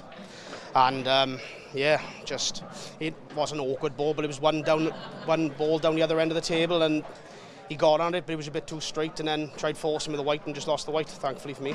Yeah, and you played some great stuff throughout that semi-final. Can't really take anything away there from Robert. Do you think nerves probably just played the part there in you getting through to the final, not him? I don't know, really. It's hard to say, but maybe it's his first. I think it's his first. Maybe it's his first semi-pro event, is it? Maybe I'm not sure. Well, he's only a new pro, yeah, exactly. But I don't know. Maybe he could have just left himself a shot, but I mean, if he lands on our ball, we're not saying it, so it's just one of those. I'll just take it over the moon. And you now, you're into another tour final. Is it something that you've been really trying to get hard to try and be a bit more consistent at? Because, we mentioned earlier when we spoke to you here in the studio, you've not really had the best of seasons, but now you seem to be coming into your own, and some things are paying off. Yeah, just keep knocking on the door, you know what I mean? It's so hard, as we said earlier on. You've just got to keep knocking on the door, and hopefully that one day it's yours, you know what I mean? But yeah, so luckily enough I got through. And you've taken 2 Scottish boys out in the last 2 rounds. Liam Dunster obviously in the quarter-final, and then Robert Stephen in the semi-final. Are you bothered about who you play? Are you bothered about are you going to play a Welshman or an Englishman? Does it matter? No, we're not bothered, no. It's just whoever you play is going to be a tough game, and just take the balls as they come. Well, that was a fantastic semi-final. Well done, and good luck in the final, and no doubt we'll be talking to you later on. Thanks, Mark. Thanks, Corey. Wow, what an epic semi-final that was. If this next semi-final is anything like that last one, we're in for an absolute treat. We've been waiting for the deciding frame, and wow, what a time to have it in that semi-final. We saw pretty much everything in that. Yeah, what a great advert for IPA, for Black Ball, and for the 2 players. They put a real show for everyone there, and I hope everyone who was watching that really enjoyed it, because I know I did. It was I was nervous for the players, in that last frame, because Robert had a chance and it didn't happen for him. But what a clearance by Corey under pressure when it needed. And we talked about before the match, could experience be a deciding factor, and I think it probably was in the end. Yeah, absolutely. I mean, we talk about the strength in depth at the IPA, and I think this tour is just, this professional event is really showing it now, because there's not 4 obvious names in the last 4, but it just proves how much strength in depth is really in the IPA, because not like the same old names are getting to the finals. Yeah, we all know the household names, the marquee names, the Mark Farnsworth, the Liam Dunsters, but there are so many great players who are just bubbling under the surface. We talk about them, knocking on the door, and Robert Stephen, the confidence that he's going to take. Obviously, going to be disappointed now, but the confidence that he's going to take going into the grand finals and into the World Championships and next season, it's going to be phenomenal. He knows his place now, that he belongs up at the very top. Yeah, and I don't want to give you too much praise about your predictions and that, but that was probably definitely where experience did tell, because I did think Robert possibly had a chance of going for the other colour set, and I think nerves probably got the better of him, maybe rushed it a little bit, and probably saw the winning line a little bit too early. Yeah, I think if he looks back on that, he may think, well, did I go for the right set? But he got one chance, and unfortunately, he didn't take it this time. He's been taking all his chances pretty much throughout the tournament. But I think possibly only Robert will know. But I think when it mattered, experience for Corey right at the very end. He was 7-6 down as well, Corey. So he did win the last 2 to get over the line. Yeah, and took some great clearances out as well. But I mean, if you'd have spoke to Robert Stephen before this tournament even began, and he said you're going to get to the semi-final and professional event, I think he'd have snapped our hands off. Oh, absolutely, yeah. With the draw that the new pros get, he's picked some big names, big players, and pushed one of the great players to the very limit there. Yeah, absolutely. Well, Corey Reese safely into the final now. This next semi-final. Who is going to win this? Is it going to be the Englishman, Wade Morley, or is it going to be the Welshman, Craig Marsh? I know you've already said you're expecting it to be an all-Welsh bottle, but there's no way you can write off Wade Morley. I mean, look how relaxed he looks there in his chair. Yeah, we've talked about it before. Wade's playing with no pressure, no expectation. And look what's happening. He's playing really, really solid stuff. I saw a bit of his match in the quarter-final against Dan Davey, and he was solid. On the shot, there's no body movement or anything. He was solid and playing quality pull. So again, I think it's going to be just like the last match. I mean, it's a similar setup. You've got the experience in Craig Marsh, and you've got the new upstart in Wade Morley. So I genuinely expect this one to follow a similar pattern to the one that we've just watched. And we watched Craig in the in the quarter-final against Mark Farnsworth. I mean, he did have quite a few errors in that match. Do you think that's something that he needs to tighten up? Because Wade's no pushover here. Well, no. I mean, if Craig Marsh is on his A game, he wins this match. Is he on his A game? No, I don't think he is quite from what we've seen so far. Can he produce it? Well, we're going to find out in the next hour or so. Well, you teed it up really nicely there for me, Kevin. Let's get this game on now. The Englishman against the Welshman. It's Wade Morley against Craig Marsh. And Dan Davey, it's over to you, son. Wrong Dan pickers, but other than that, thank you. Wade Morley and Craig Marsh is our second semi-final. The winner of these two, of course, will go on to play Corey Reese in the final match of the evening. The final match of this International Professional Championships here from the Gosforth Park Hotel. Referee for this one, Ryan Moss. It's going to be Wade Morley to get us underway.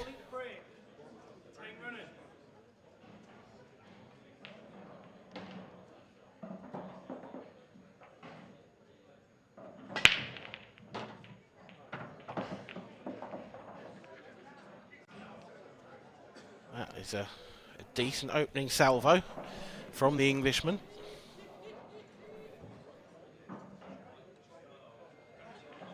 Breaks come out reasonably well.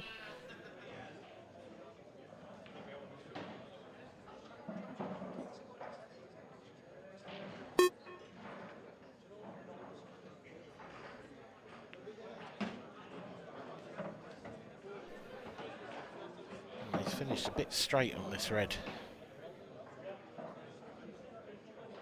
Into the corner. Can he punch the cue ball out? Can he find some angle from somewhere?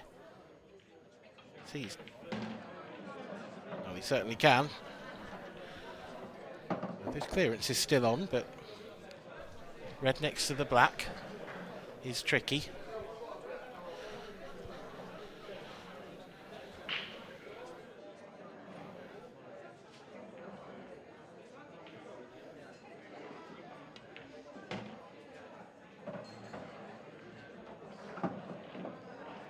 He's got on it now, and he's got on it superbly.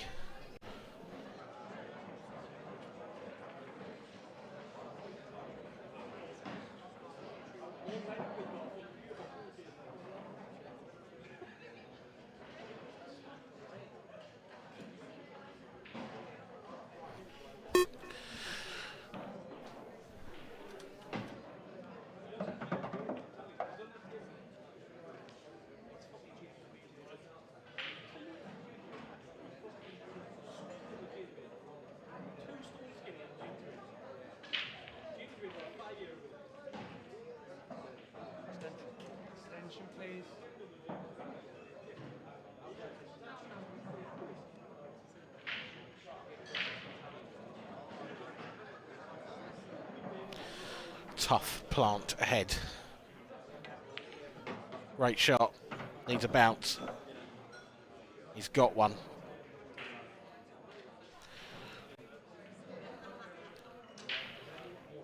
This has been superb stuff so far from the blade, showing no signs of pressure in his first professional semi-final.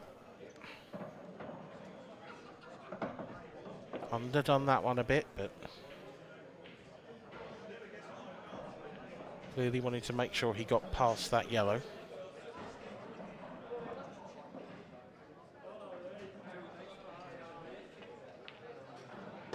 And strokes in the black like it was over the pocket. Wade Morley starts the match with a break dish. The perfect start for the Englishman. Craig Marsh will have to wait his turn. But the way he's been breaking, you wouldn't count back against him responding in kind. 1-0 to Wade Morley.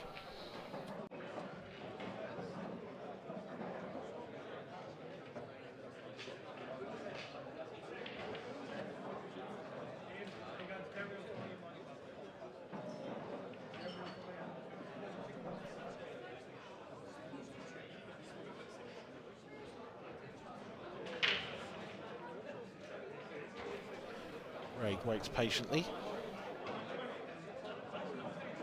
as the referee sets the balls up for the umpteenth time today.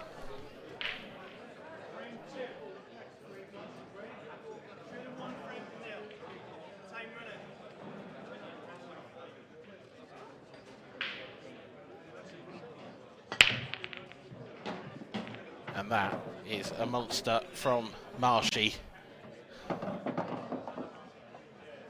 Balls flying in all over the place.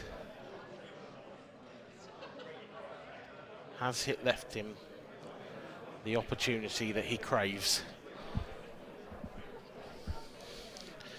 Possibly, but it's not going to be easy. I don't know whether he can get through to the red closest to the right centre pocket. If he can, I think he might have to take that on. He can also get through to this yellow.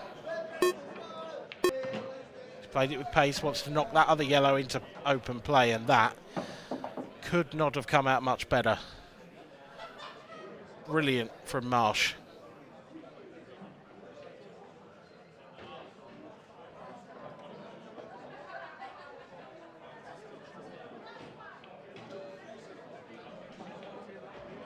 All of a sudden, after one shot, what looked like potentially a tricky little finish has opened up into something much more palatable.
Well, this has been a topsy-turvy frame, that's for sure.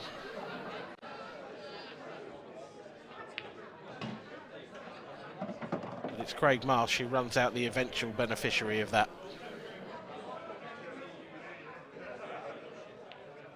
Strokes in the black, and it's 1-1. Wade Morley will be desperately disappointed he didn't take a 2-frame lead there.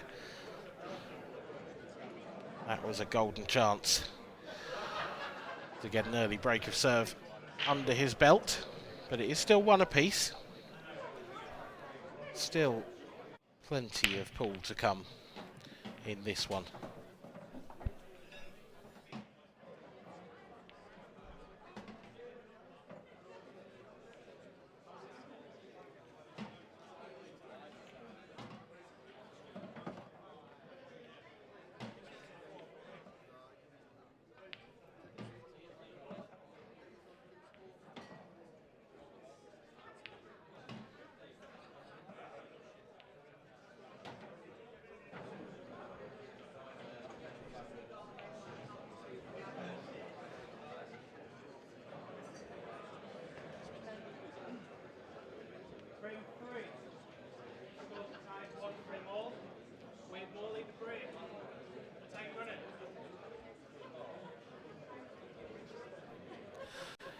Frame 3, and Wade Morley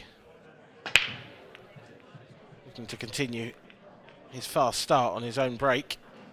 but he won't be able to. That's dry.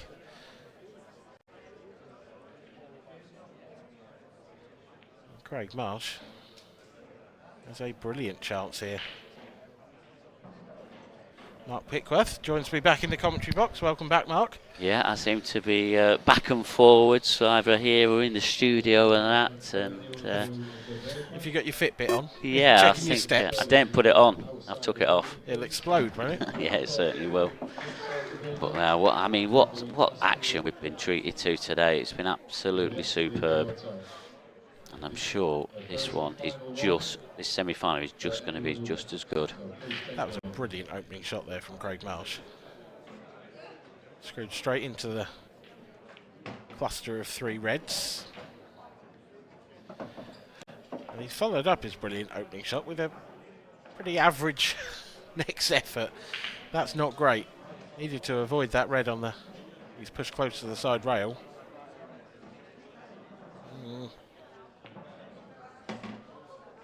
Needed to avoid it again. It's still on, but it's getting harder and harder. He didn't want to leave that red there till last, Mark, and I think he might have to. Yeah, it's going to have to probably be his last ball now, and he's going to have to do a little bit of bedazzling with his cue ball. Might be doing a few miles just like I have been doing.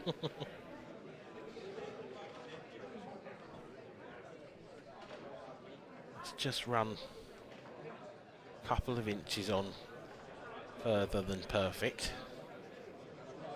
Yeah, definitely run a couple of inches a bit more awkward than he wanted.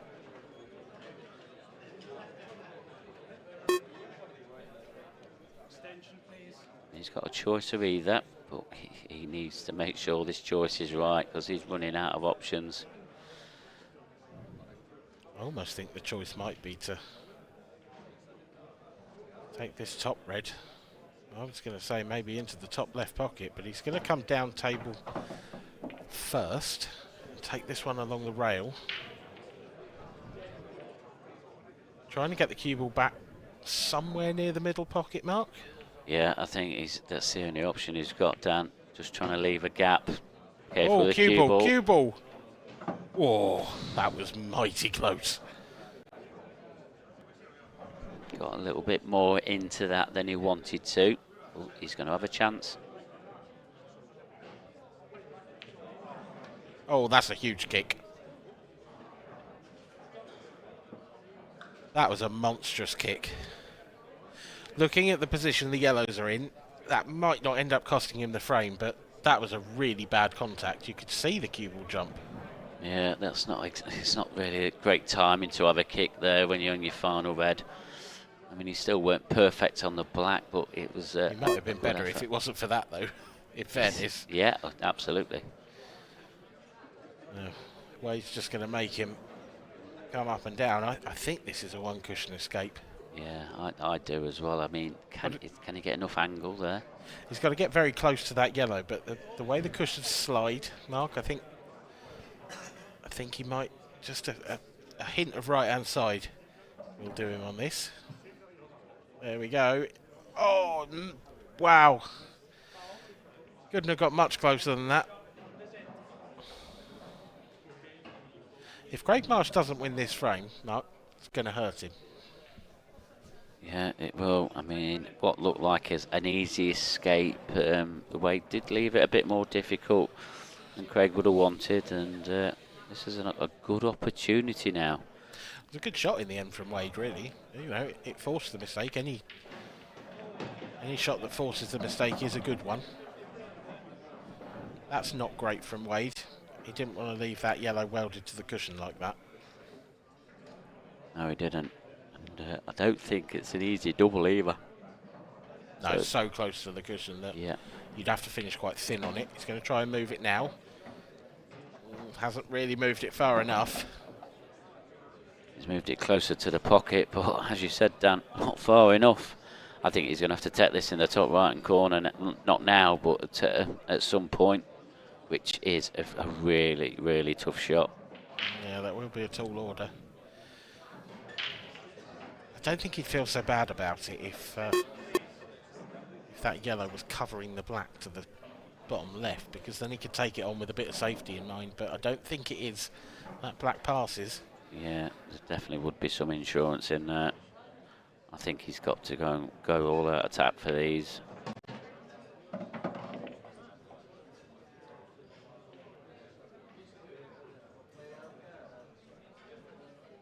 Don't look to be getting any ease yet, not after that shot. No, he's a little bit thin on this. I think he might just have to play into the 2 yellows and hope for a better result. That's nicely played. Yeah, that's a good result indeed. He'll be pleased on that.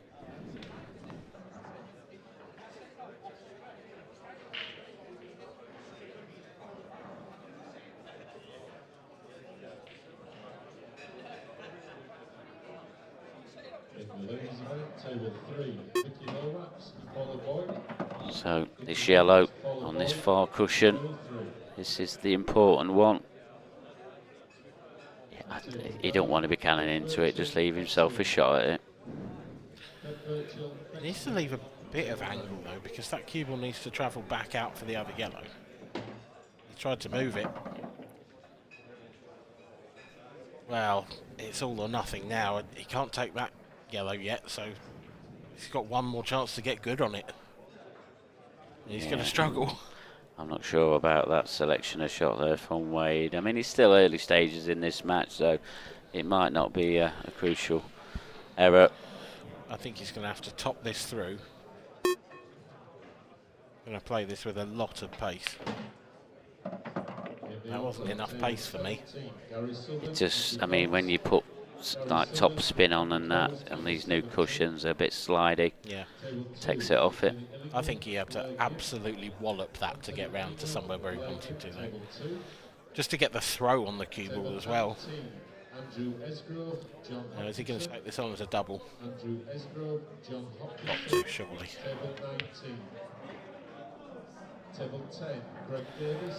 That is not the result he wanted.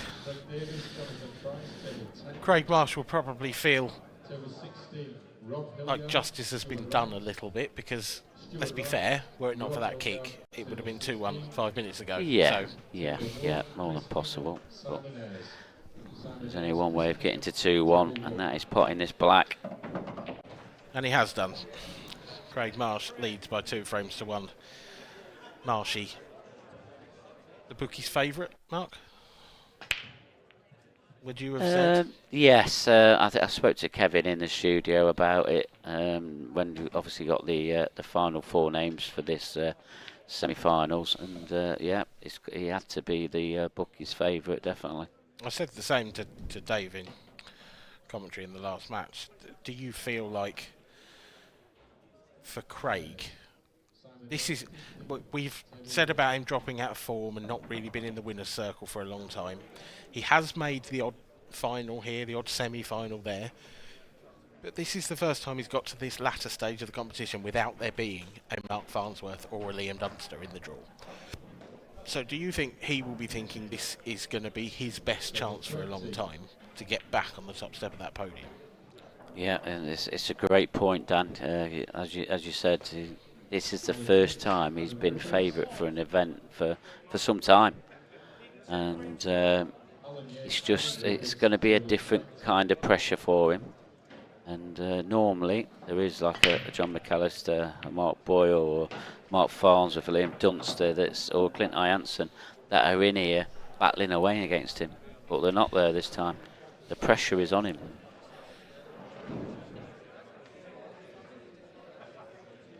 Pressure is on for Marshy. So far, he is responding to that pressure. And that is a good break as well from the Welshman. Yeah, it is. And I think he's got a choice of either colour set, and it's just about, I mean, taking on this difficult plant first. Where's this red going to go? It's going to go towards the red and the black. Is it going to be okay? That's worked out quite nicely. That's worked out very nicely. He's got another plant to take on, but once that drops in, all the reds go. Yes, they do. And this is exactly what the doctor ordered. I mean, the way he's got down to that shot there, he thinks that these should be gone.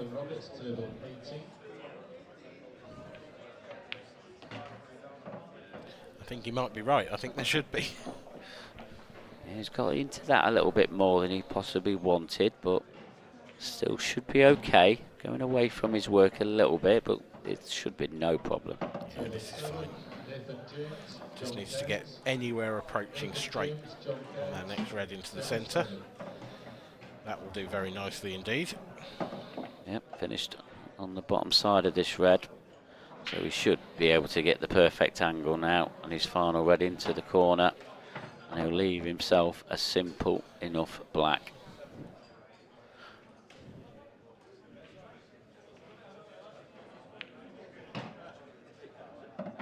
A good start from Marshy.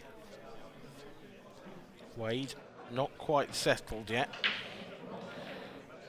Great dish in the first frame, but since then he has missed a couple of chances, and now Craig Marsh is beginning to purr, and that is a worrying sign for the Englishman. He needs to arrest the slide pretty quickly, in my opinion. Yeah, and this is all panned out from missing that chance at one frame each to go 2-1 ahead himself. I mean, it wasn't an easy clearance with the ball in hand, but it was a chance. I mean, just looking at that caption there, he still looks very relaxed, Wade does.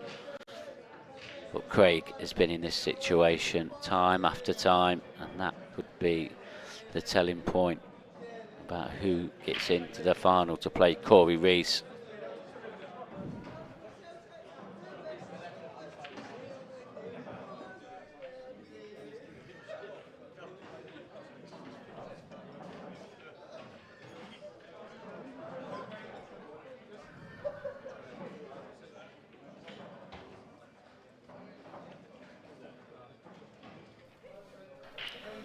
Wade Morley, one of the new breed of professionals this season, up against one of the old guard, Craig Marsh. At the moment, the old guard have the edge, but Wade Morley will be looking to arrest the slide with this break. Certainly caught hold of it well. Cue ball goes straight back down the centre of the table, but would you believe it? Nothing finds a pocket.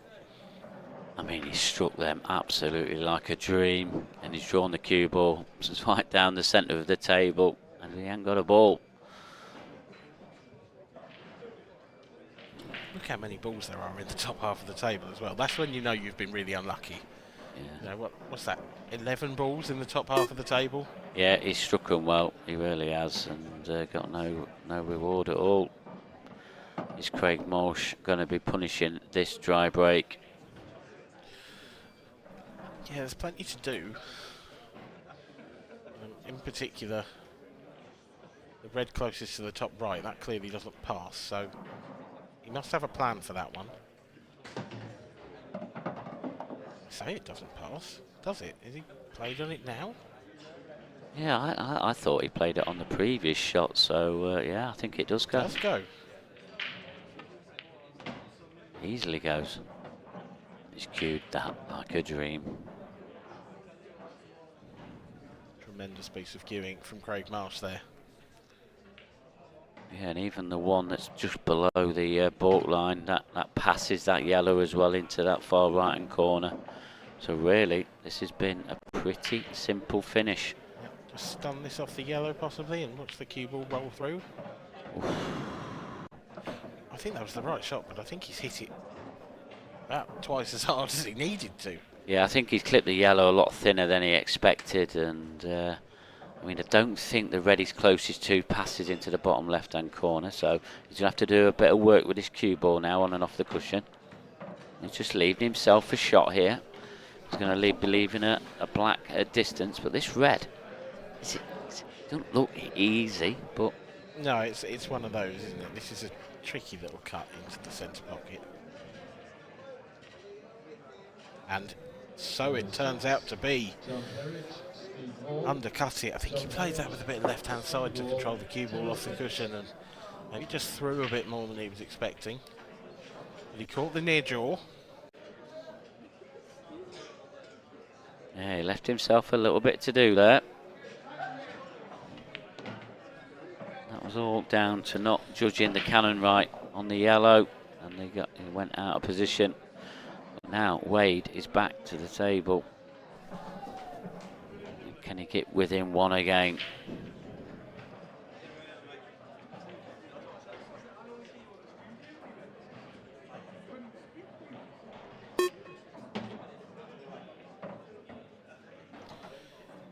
He's had an opportunity in every frame bar one so far, Wade Morley.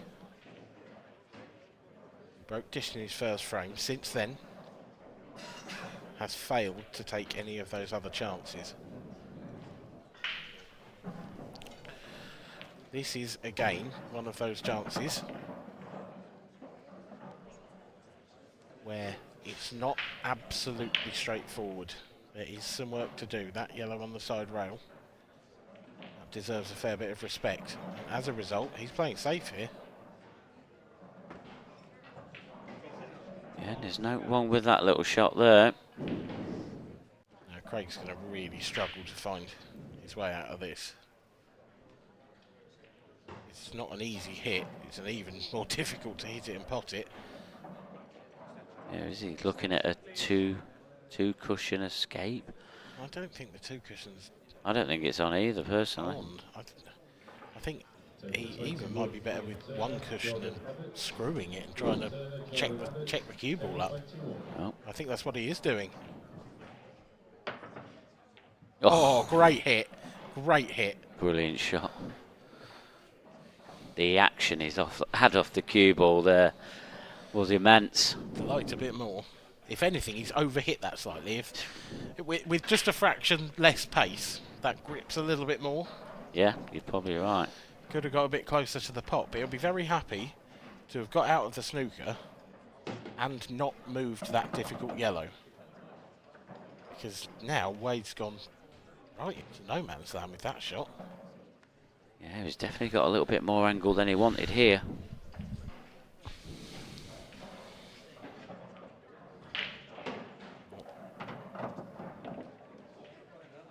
In the ladies event, table 8. Leaves himself on the difficult ball now. Nothing to do with the cue ball. Kerry Griffith, table 8. Just let that white ball run through naturally.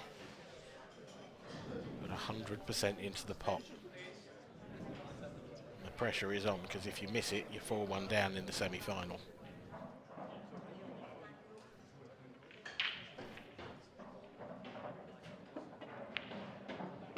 Nailed. Superb. Yeah, if he'd have missed that and Craig would have got in to take the frame, and 4-1 would definitely not be the position he wanted to be in. But now he's got a chance here to get within one.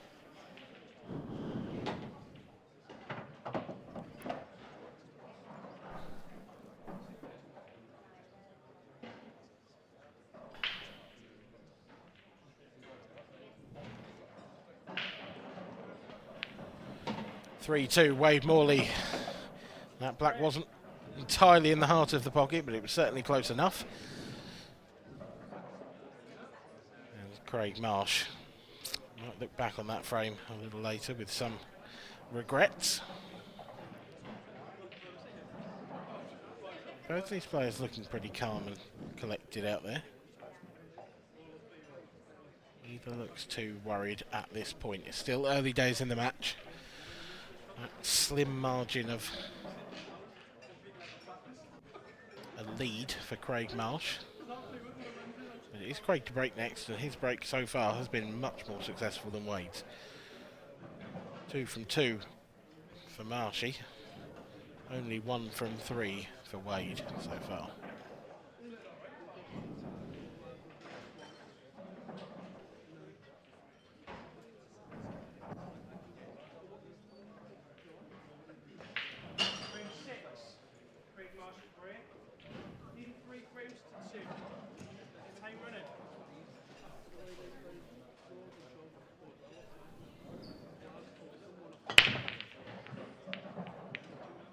Got good contact on the front ball.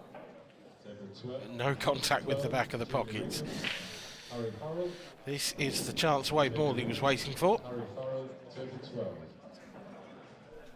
Yeah, no ball down, but I mean, He has got an easy opening with the yellow onto the red.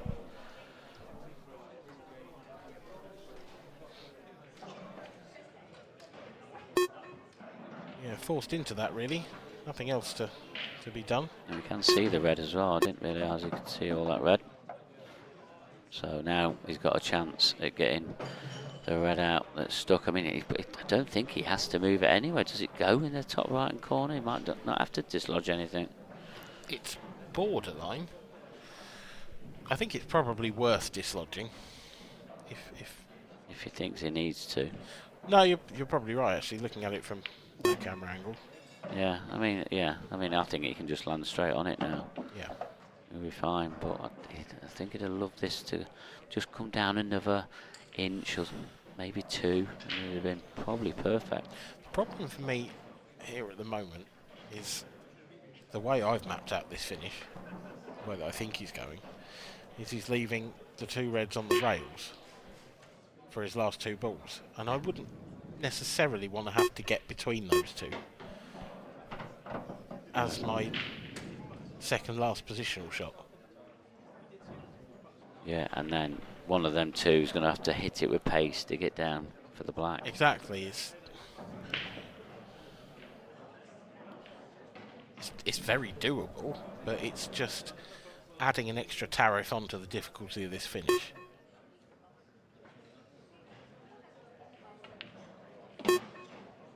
Ah, well, it goes to the middle. Well, that does change options. It does, but he is still going to have to play that last red down the rail at some pace. I don't think he can get away with that. Unless he leaves himself an angle to try and bump it out, but I mean, huge bumping into balls is huge. Bumping into your last ball, yeah, is almost a cardinal sin. Yeah, we saw him try that in the left the angle, previous though. frame, but one frame before, and it didn't come off. I don't think he's got a choice, because he's not straight enough on this red to top through. There's no easy double to be left.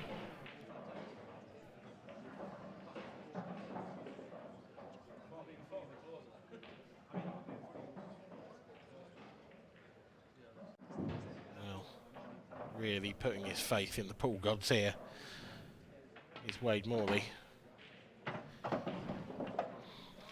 I'm afraid that was always the most likely outcome, and he has got to pull off a serious shot to save this frame now, because you can't see Marshy missing if he comes to the table. No, we've seen on a couple of occasions now, just Wade faltering to get on his last ball, just down to a bit of a careless positional play really, or playing the balls in the wrong order, whichever one you want to call it.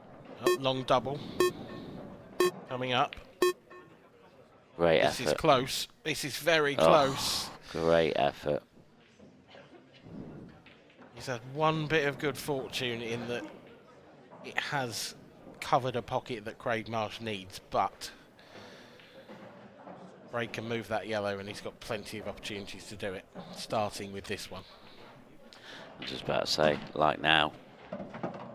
There you go, perfection. Yeah, and these are the chances, these top boys. You know, Craig was definitely one of them. Is he going to become one of the top boys once again? That's still yet to be to see, but you know, he's going the right way about it. It was a surprising one.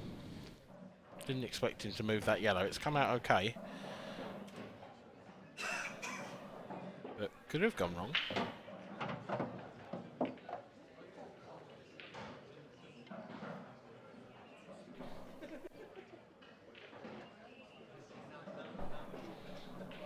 Yeah, I mean that yellow, he does, you know, go into the bottom left-hand corner, so it shouldn't be any problem. No, but had that the way he played that cannon, it could have stuck on the black. It was a bit of a risk. There wasn't anything necessarily around it to break it open had it gone wrong. Whereas actually that yellow before went quite comfortably anyway. Yeah. So it was. You don't often see players move balls unless they absolutely have to.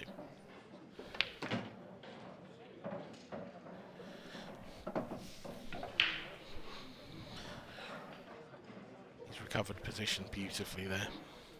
This is now perfect to just nudge on and off the top rail, come down, leave himself just slightly on the left-hand side of this remaining yellow. Yeah, I think he's got enough angle there, and he should be opening up that 2-frame lead again. Oh, well. Perhaps he didn't quite have enough angle. Perhaps he's tried to pinch it. But why would you pinch it near knuckle? I don't know. He's totally miss it that in a... I'm gobsmacked. He's hit it near knuckle, so he doesn't need to pinch it. Well, we're going 3-all, Mark. Wade Morley, he's got to be looking up to the stars and saying thank you very much here, because he's been gifting frames here. He should probably just say thank you to his opponent, although that might annoy Craig. I can't imagine him taking too kindly to that. No, I don't think we're going to advise him to do that, so don't anybody worry in the Morley household at home. But 3-3 down. Yeah. Hugely surprising miss from Craig Marsh.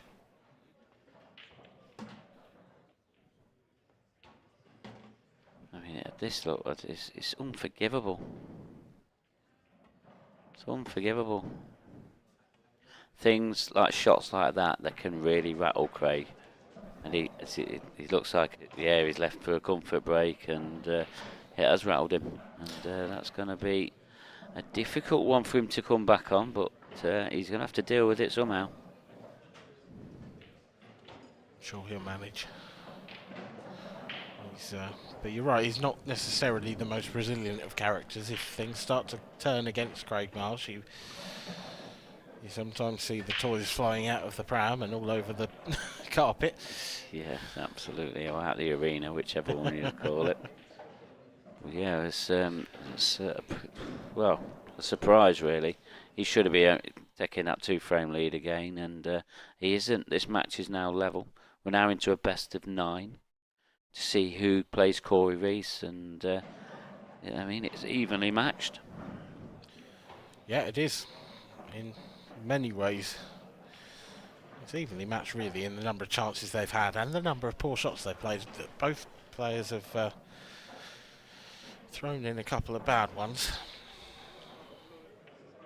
Craig, of course, that missed pot. And Wade's been out of position 2 or 3 times in pretty terrible ways, so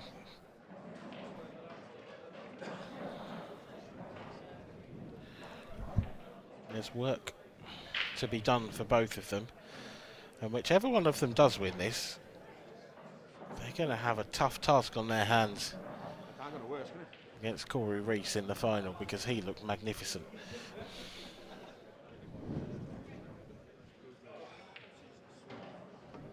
To be fair, Corey versus Robert Stephen was a match worthy of the final. The standard of that match was very high indeed. This one currently just not quite hitting those same heights as yet, although there is plenty of time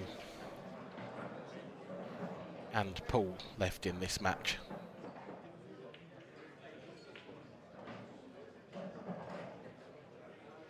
Just why a referee, Brian, just sets them up, and Wade's still out of the arena at the moment. So the ladies, they're getting up to the quarter-final stage. They're not quite there yet, but we do have 4 quarter-finalists already.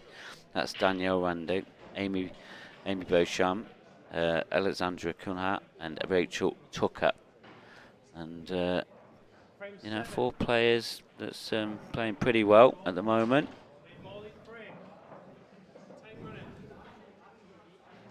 That will be completed by the end of tonight, so I'll keep you up to date with that, because the quarterfinals for the ladies, that starts tomorrow at 12 o'clock. Oh, hello. Oh, no way. Oh, that is horrible. That is utterly horrible for Wade Morley. That's the best break he's hit all game. That might be the best break he's hit all day. And the black comes down and just bumps the cue ball in. Yeah, you got to think that cue ball's gone to the back cushion, gone all the way back down table, and met the black. Craig's got a fair bit of work to do with this free shot he's got here. Whichever colour set he wants to take, he wants to be able to free up the black. But he also ideally needs to move that red and yellow close to the bottom right. Tough to do both of those things in one shot, Mark. It is from here, definitely. Is he going to try? He is trying. Oh, black's close. Oh, it's in. Well, I was going to say about how unlucky Wade Morley's break was, but was that unlucky or is that an error in judgment? Because you did think that was possible, didn't you? Well, it was close to the pocket. Wade's hiding his face. He can't believe it. But what we've got to remember here is that Craig's missed a great opportunity previous frame. He's now going to knock the black in. What's going through his head now? Yeah, and he's taken some time out of the arena to go away and compose himself. And then he comes back and that happens immediately. Are we about to see some Craig Marsh fireworks? I mean... There's only one way of potting that black. Yeah, that's harsh. It is harsh. It is harsh because Clip the yellow. The yellow is so close to it that finding that angle was near impossible. Yeah, another millimetre clipping the yellow, the black misses. Yeah. Oh, Craig's going to take some anger out on these balls. But none of them are going to help him. And none of them are listening to him. His only salvation there is he hasn't actually left Wade an opening red. And the reds are just a slight favourite colour set, so Wade's going to have to take on the more difficult clearance. But to be honest, he'll just be delighted to be at the table. And if he can play those two yellows over towards the top right as a plant, it's not even that difficult to finish.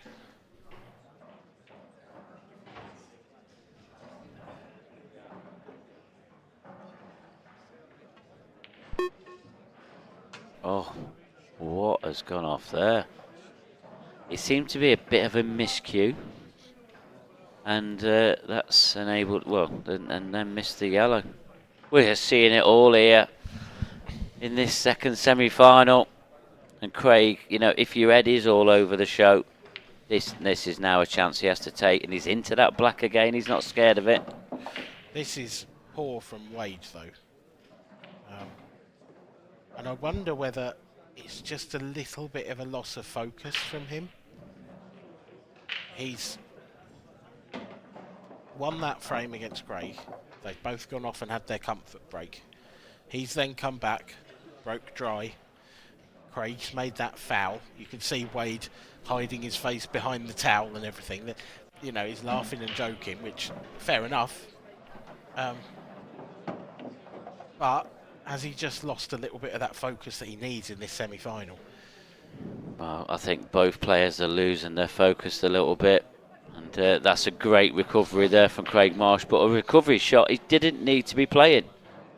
No, shouldn't have been anywhere near having to take that double. He's got a massive area. He's under it that by 2-3 foot.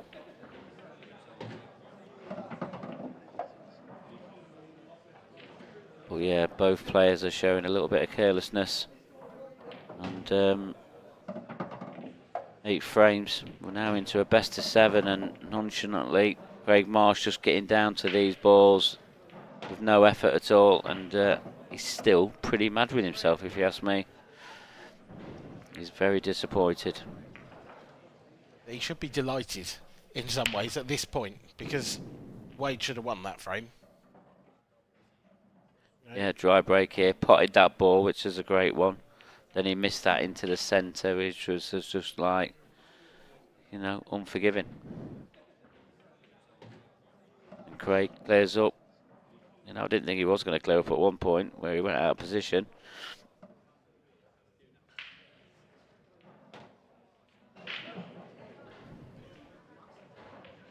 Who looks the happiest of the two players?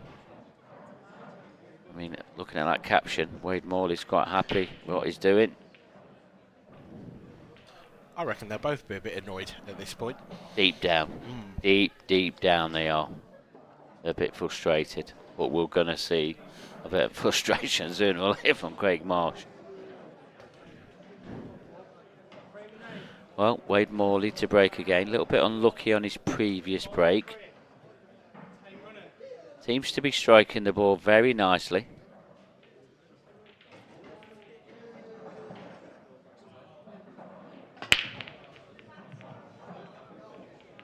Cue ball's tracking down table again. And it's dry again.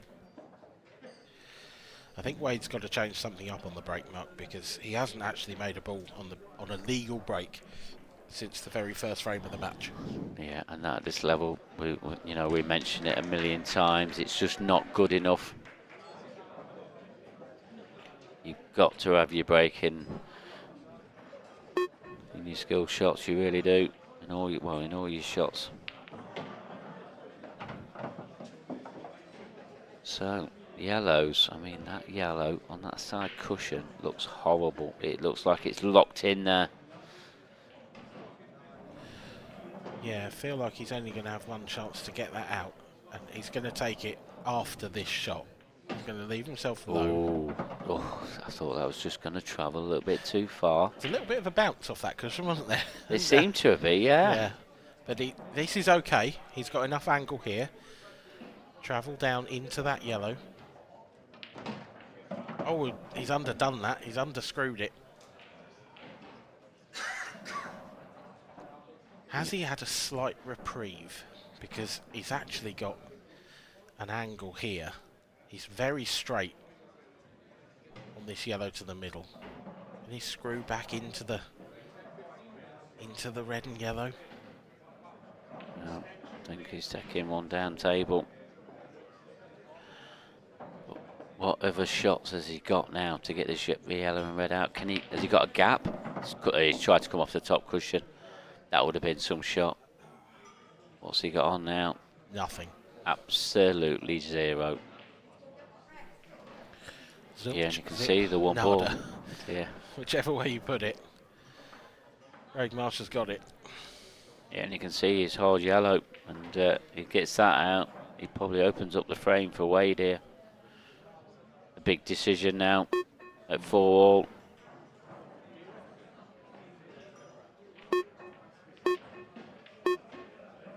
Got to get a good white, and he hasn't.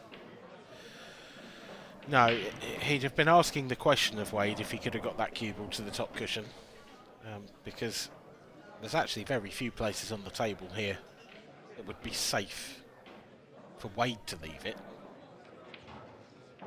But he's left him a pot, so he's left him a chance. Wow. And we're seeing another error. What has he left himself here? Yeah, that's a horrible shot. Just no conviction for me there. No. All he can do, yeah, just tie things up.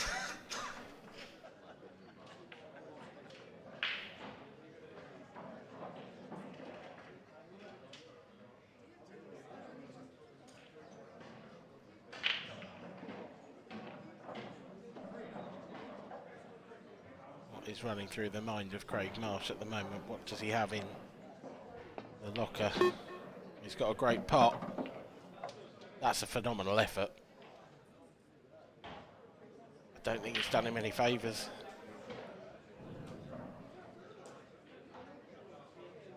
No, I'm not sure. What has he got on now? I mean, I don't think he can cut that yellow back into left centre. I really don't. See next to nothing. Even a good safety shot is probably isn't on. Even going cushion first into the yellow. I mean, I just don't know. Well, he's just got his yellow out into open play there, but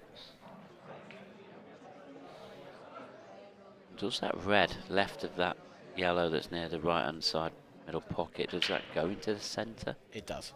Yeah, it goes in the the near jaw, but it definitely goes. Okay, so he hasn't got all the pocket to play with, but it's a shot you'd expect him to get. Yeah, I think he's got to be a little bit careful, because if he rolled that in dead weight, he'd be flirting with the corner pocket with the cue ball. Just made him use his extension.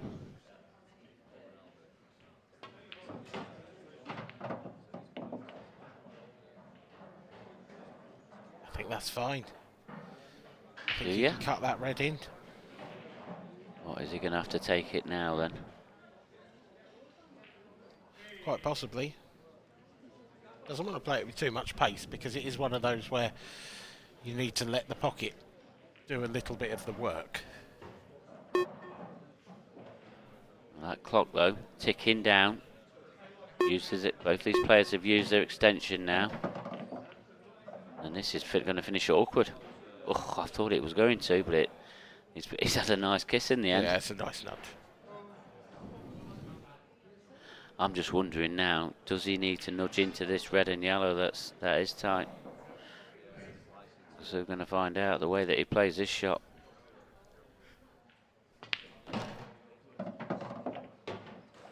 Oh, wow. As you said, Dan, it did go. It clearly went. It clearly went. I don't think Wade expected it to go that easy.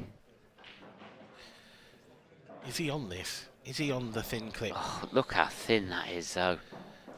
What else? What other options does he have? He's got no double on. This match is incredible, the way things are going wrong. Just a containing shot. Is it good enough? Can he get through to the potting angle, the one into the bottom left-hand corner? I actually think that's a very good containing shot. I don't think he can pot that, Craig. And what can Craig do now? Just play a containing shot of his own. Anywhere in the middle of this bottom cushion here would be not a bad effort. Yeah, somewhere along those lines. Either that or somewhere down near the bottom right corner. Well, I think he would he's going to take have to make as a well. decision soon. That clock ticking down. Doesn't want to catch the black. Want to leave Wade any shot on here. That's pretty good. Okay, he's left him a pot. Wade can go 100% at this pot. Doesn't have to worry too much about the cue ball. Although it is a little bit in-offish. But this is a pot he has to get. Wade knows this. He misses this. Craig's got a great chance to go back into the lead at 5-4. But if he gets it, it's game on. He's stunning this. He's going to play this at pace. That's a long way off. Oh, he's got a little nudge on that yellow. Is it going to make any difference though? It's a fortunate little touch, that. It's certainly given Craig something to think about now. Because he's got to take the more difficult pot on. He's got to be careful not to snooker himself behind the black. Played it at a nice pace. That's a good shot.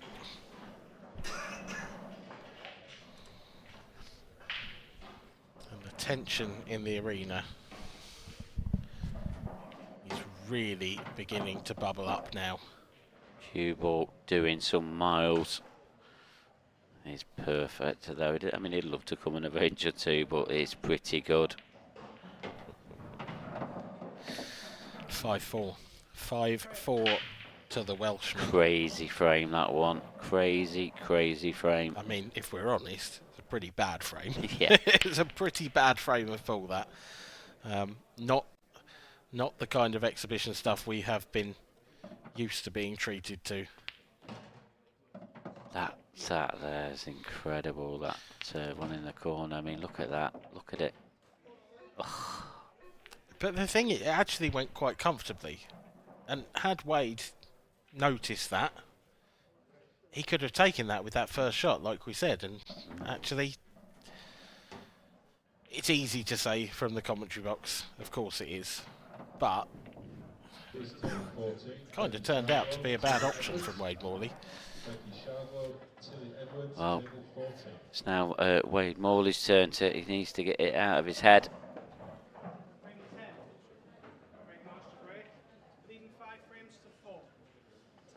Marsh's break. It's deserted him recently.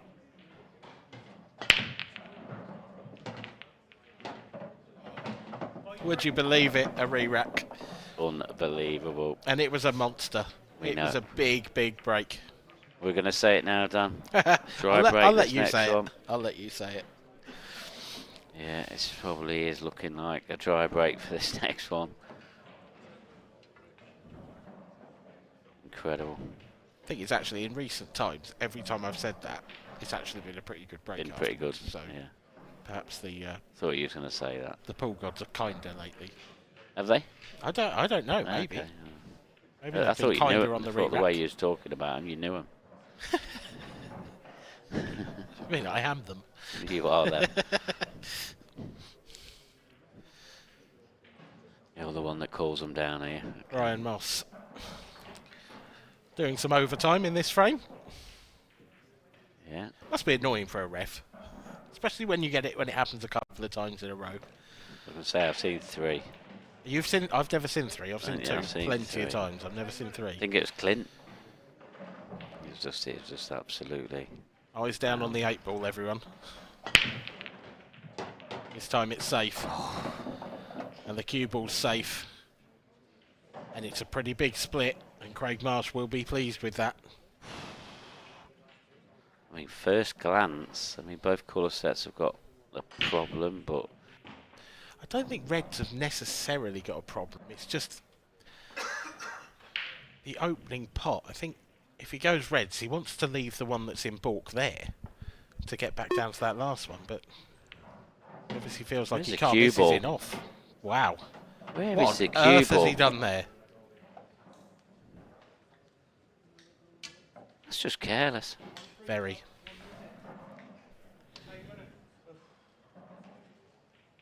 And it's left an open table. It's the worst possible result.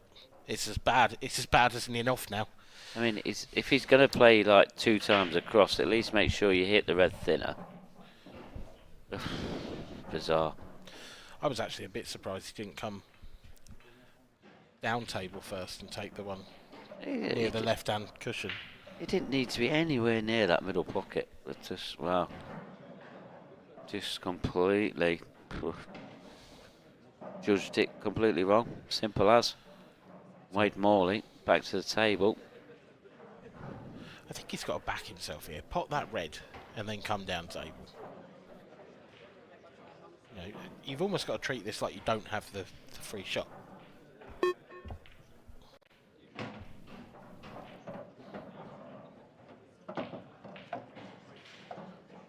Just got to be positive and just keep it as easy as possible.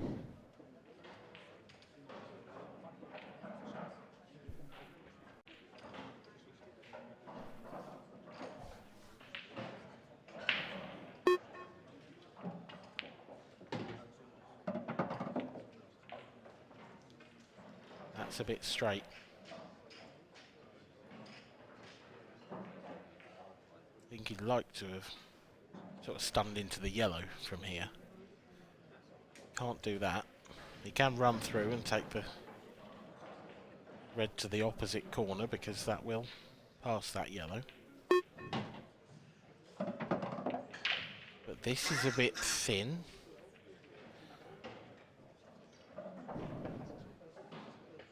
Doesn't have to do too much with the cue ball, I don't think. I think probably use the black as a blocker just to hold it. Queuing over those two. This is missable. Very good shot. Very good shot indeed from Wade Morley.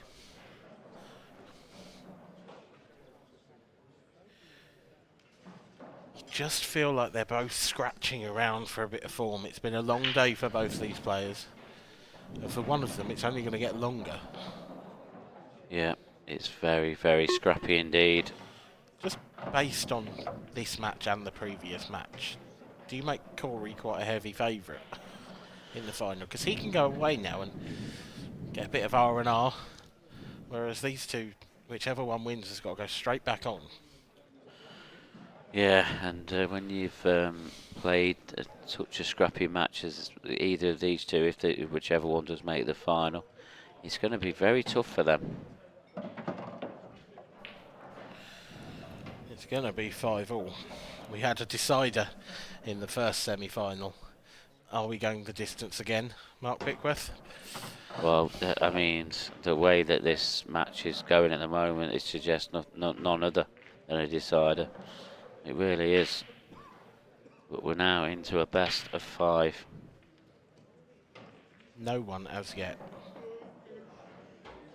has had more than a 2-frame lead in this match. It's been nip and tuck all the way through.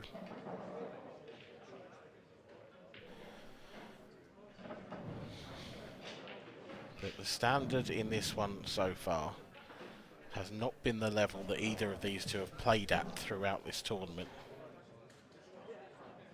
And it almost feels like, at the moment, they're just dragging each other down a little bit. Yeah, I think you're right, Dan. But what they've both got to realise is they're both very much in this match still. They've both got a great chance of getting to the final. It's just about now who has this extra gear. Best of 5 it is. Wade Morley. Can he get a break working? That's going to be a good start if you can.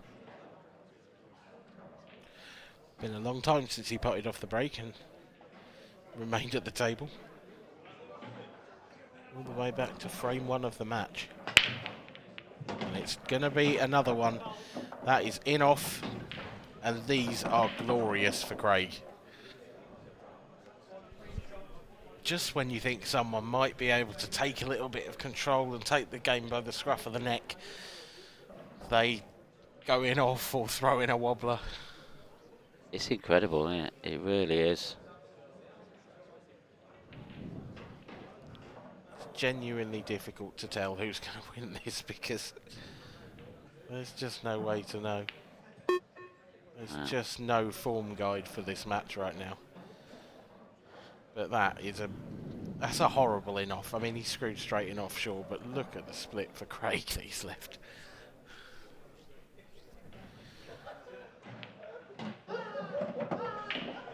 These are so easy that if this was golf, you'd give him the hole and move on to the next one, wouldn't you? I mean, this is a 1-foot putt for Craig Marsh.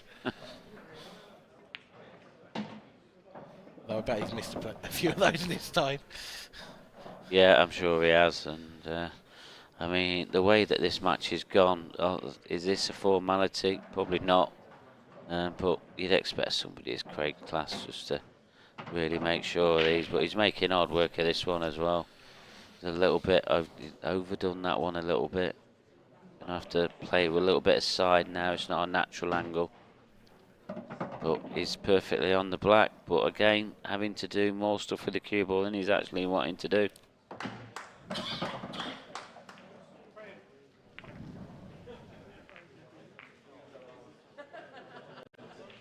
Well, 6-5, Craig Marsh, and it's not been a memorable semi-final, that's for sure. No, it's not been one for the ages, this one. Would you, I mean, as a player, would you want to watch this back whether you win or lose? Probably not. It's That's a difficult. I mean, no, but equally, that's probably why you should watch it back. It's good for a viewer because you can't play robotic all the time. You can't play like God. But it's good. It would be good for the player to watch this back as well and work out where those mistakes were made, because there's more to it than just the missed pots. There's the psychology behind it and the fear factor of playing in a semi-final as well, probably particularly for Wade Morley. It wouldn't be easy to watch for him, I can assure you that. 100%. Definitely not. And if you are watching, chaps, either of you, then fair play. Oh no, this is ridiculous. This is ridiculous. Just neither of them are firing at all. It's almost anything you can do, I can do worse at the moment. Is that an actual terminology, that one, is it? Well, if not, it is now. Wow. That's just unforgivable into the middle pocket. Wade's got to take these. Wade has to take these. If he doesn't take these, it's 7-5, and it's a serious mountain to climb.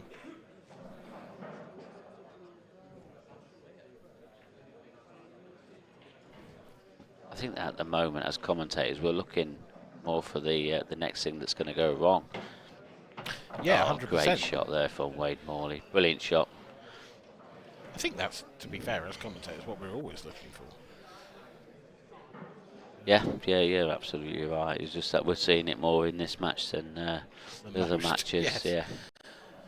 And in this frame, I think for Wade, I mean, the reds were so easy for in Craig Marsh in the last frame that wasn't really worth worrying about. For Wade, it's this yellow by the red, a problem that he has solved very nicely there.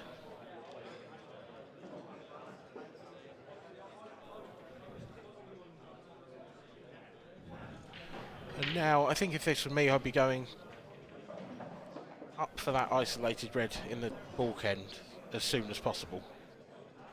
Give yourself options with the position coming off of that one. Maybe not this shot, but certainly the next one I'd be taking that away. Maybe even this shot.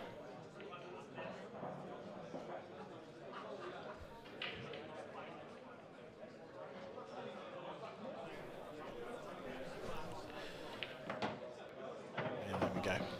Just because with this one being so close to the pocket and so far away from the rest of the balls, you don't want to have to play a very precise positional shot off it.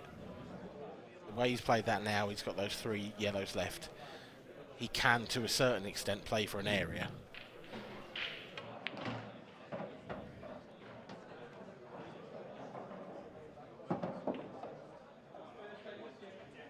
It's just 6 inches to a foot short of pace there. This one needs a delicate touch. It's a touch he's done very well.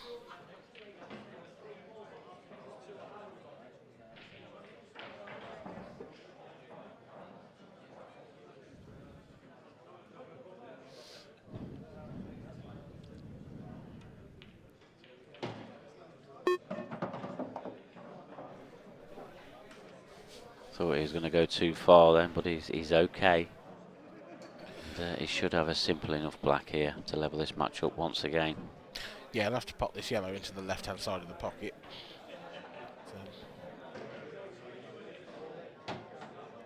Oh, there we go.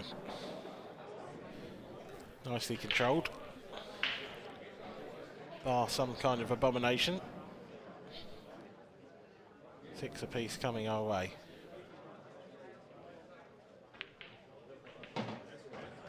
It drops. Best of 3 now. Can you possibly pick a winner from here? I don't think anybody dared pick a winner from here. I'm not sure how this is going to turn out or how it's going to go. Is someone going to get like a spring in the step and just go berserk, or you just don't know where it's going to come from? The thing is, this table has been breaking pretty well all weekend. Certainly the big breakers of the game have succeeded on it when they've played on it. And in this match, we are 12 frames in, and we have had 4 successful breaks. 3 foul breaks, 5 dry breaks. That's not a stat I expected to have in a Craig Marsh match, let alone Marsh v Morley. I mean,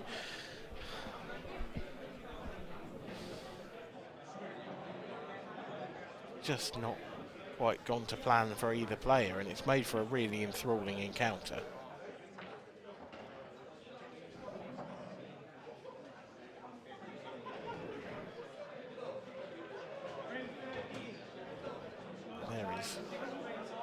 Oh, this Wade Morley break again. Still hasn't. He broke dish the first frame. That was the last time he broke successfully in this match. Cue ball. Straight in off. Ridiculous. This is insane. What is happening? Is this some sort of fever dream? Am I losing my mind? Because these two are putting us all through the ringer here. And just look at the way they've split open. Yep. Yep. It's just the same scenario. 7-6, bye. You've given up, have you? You clocked off. I have. I've given up. Wow. It's incredible to see what we're seeing. No player looks like they want to win this semi-final. That's the best way I can describe it. It's just insane. And even that shot there, he's just clipped it to the cushion. Yeah, it won't be a problem, but yeah. But there's no player that looks or probably deserves to be in the final, to be honest, at the moment. No, I stick with what I said earlier. I feel a bit sorry for Robert Stephen because the way he played against Corey Reese, he'd have beat either of these two the way they're playing at the moment. Yeah, possibly, yeah. It doesn't always work that way. No, it doesn't. No, and these two are still class acts. Don't get me wrong. Yeah, and a different game is just completely different. But what we're seeing at the moment is very surprising. Very surprising. Well, both these players are still in this. They've got a chance of making a big final.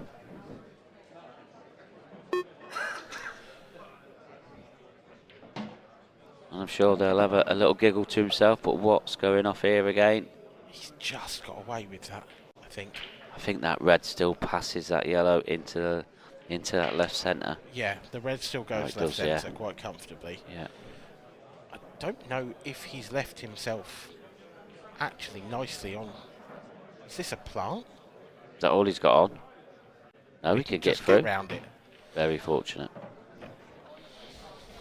Okay, didn't need to be that close to his work. No, but he's 3 stun shots away now, really. But he's rerouting again. Yeah.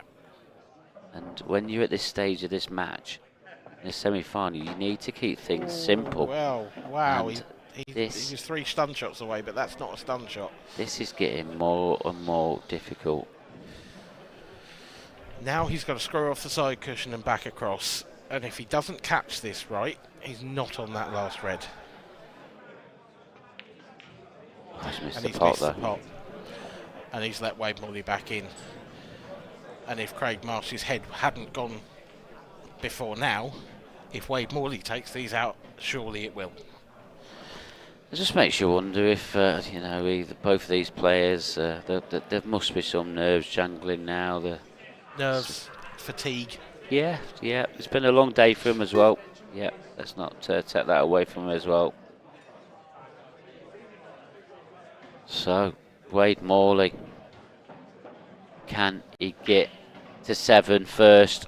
This will be the first time he's been ahead. No. Oh, because he broke dished. But still, not a bad time to take the lead for the second time in the match. Absolutely not. Oh. Pickers has almost fallen off his chair there. But again, it's like Paul. a nothing shot. Yeah, he's nowhere. He's not in position. Both these players are not thinking clearly at all. Craig Marsh is at his seat. He's going to be a containing shot here, and wow, any hit and hope here now makes contact.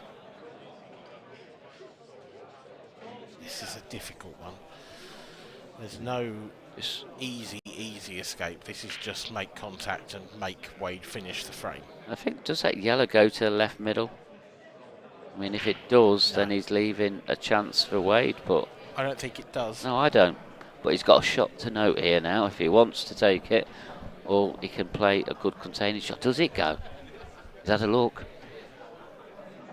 Tell you something, that looks super tight. Surely not. I think this is a shot now. He needs to put the cue ball in that area there. These have got to be nervy situation now for both these players. Yeah, it's a shot to note, but now, what does he do? Just drift that yellow down there into the corner pocket? Yeah, I think so. But if it drops, all of a sudden, what does he do then? Well, if it drops, he's probably going to... If he gets the cue ball where he wants it, he's probably going to have a shot at the penultimate yellow.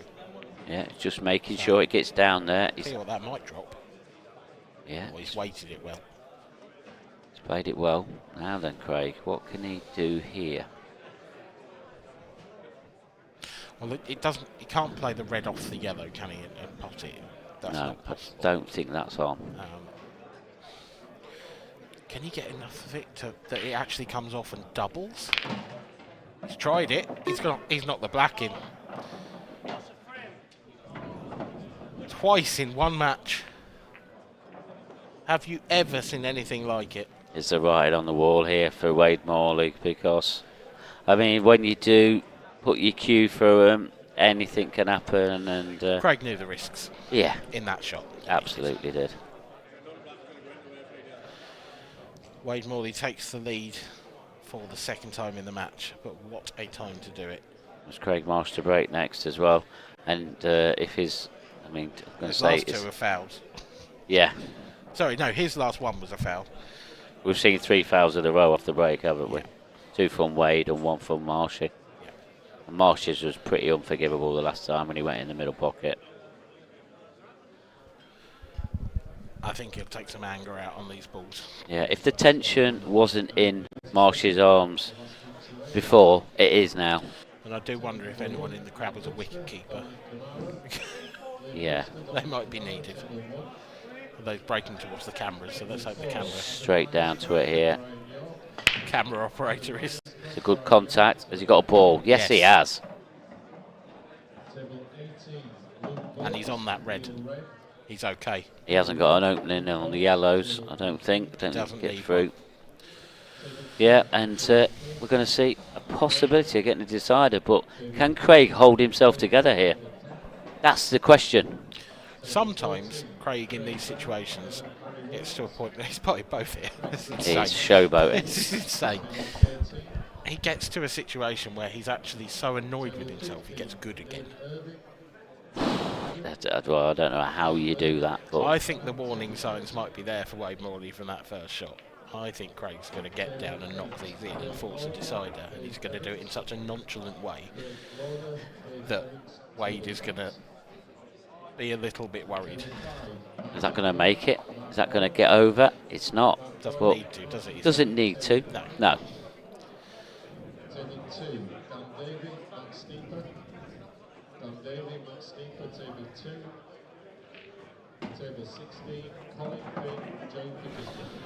This is the shot. It's just got to stun into this red and knock it towards that opposite centre.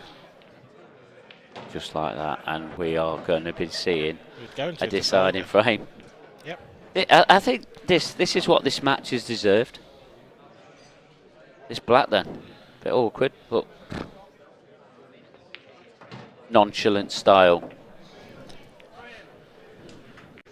This has just been a ridiculous game, and that frame really is the icing on the cake, isn't it? Because break and clearance. It's been a pretty poor standard. Both players have been playing some different shots, shall we say? And Craig Marsh then gets down, breaks off, knocks them in, lovely, like it was a practice frame. Can Wade Morley do the same now in the decider? That's a big ask, I think. It is a big ask. He's been in off on the last 2 breaks. He hasn't potted a ball since the very first frame when he broke and cleared. Yeah. The break's definitely not worked for Wade Morley. Is it going to work on the deciding frame?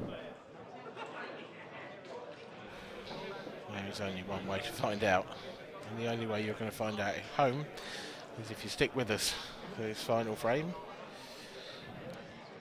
And then we hope for the final. Get the biscuit tin out. Cue balls moved in every position possible in this match. Oh, wow. He's crunched them. That's the best he's hit the break, and he's made a ball. Made 2. And it's a glorious split. This is the best chance Wade Morley's going to get of getting to an IPA final. And this now it feels a little bit of history repeating itself, because new pro versus established pro, same as the other semi-final, same as the other semi-final that goes to a decider, same as the other semi-final. The new pro breaks off, in the decider gets a good split. This is just about Wade. Can he holding his hold him? nerve. Yeah, can he hold himself together? This is huge moments now. He's got to get this pattern right. He has to. Collecting the yellows. Yeah. I get it. But these two yellows near that baulk line. Does one of them pass into that top right hand corner? Does it come off the cushion, off the red? I think it does. But He's not got a chance of getting up there just yet, but can he? I don't think he can take this one in the middle pocket and stun across yet. He's going to have to wait. Move this one on the cushion. Oh, I'm not sure about that shot. He's got to stop doing that, Wade. He keeps trying to move these balls.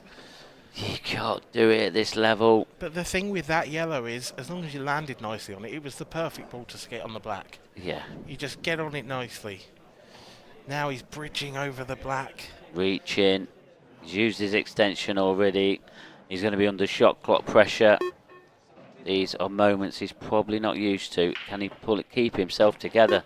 Good pot. That's part one of the equation. Good pot. But he's on the wrong side of this yellow. He's not on any side of the yellow. He's left it straight. It's all about, does this yellow pass that red in the top right hand corner? Well, if anything, with this shot here, he's just, if he tops through, he's going towards the black. So I think he almost needs to top into the black to make that next yellow as easy as possible. And it's all going to be down. It's all going to be down to how he approaches that last yellow, I was going to say, but this is a thin snick as well. And he needs to move that red.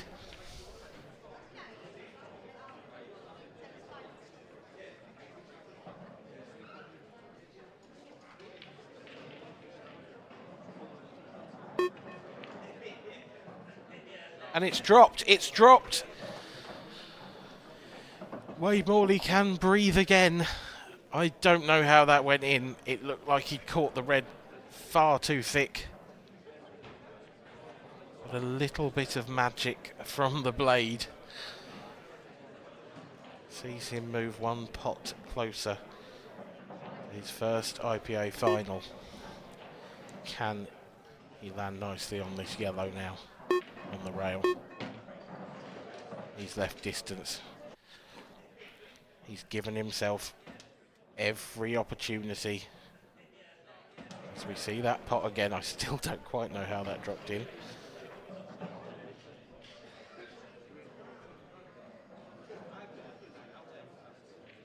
Just got to cue this in confidently. Huge moment in the career of Wade Morley. It's wide and it's not going to drop. And Craig Marsh is going to have the opportunity in this frame to steal the dreams of the young Englishman.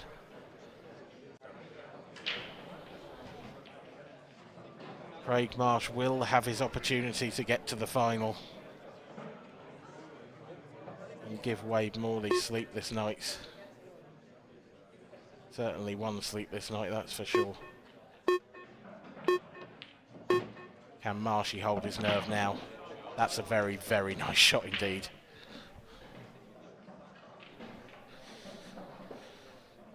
Gets the cue ball into those reds, cannons them.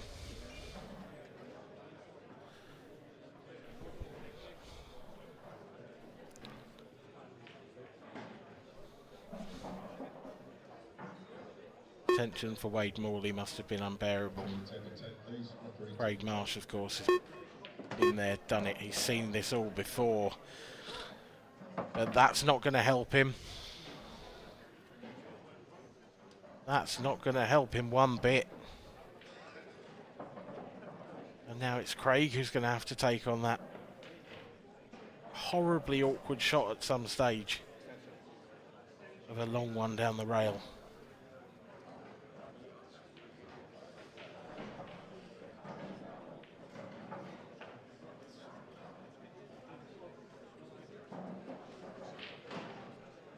Craig's used his extension. He's Reese looking at the double.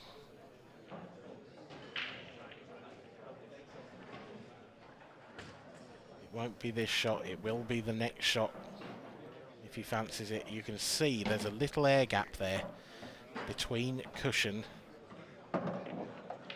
and ball, and that makes a huge difference to the double. It makes it a lot easier. He hasn't come far enough back up table with the cue ball this time, but he does have the opportunity to go again. Needs to get somewhere around level with that red. That will do very nicely.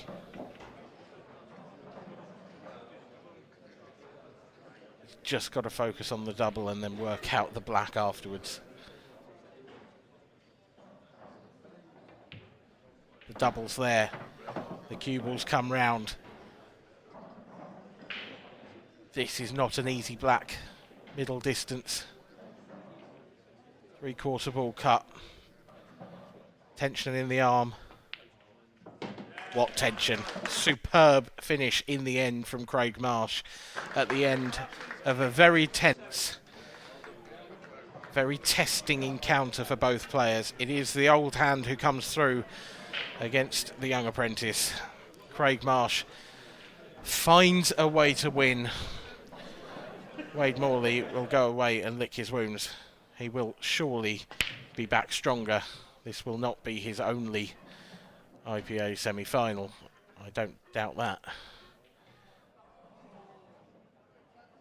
That yellow, he knew in his heart of hearts he'd missed. He'd have been fortunate for it to drop in.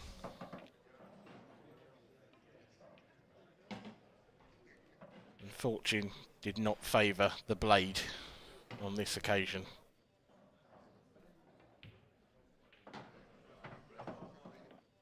There is then just one match left of today's action, and it will be an all-Welsh affair. Craig Marsh will take on Corey Reese in the 2022 IPA International Professional Championship Final. We will be with you shortly.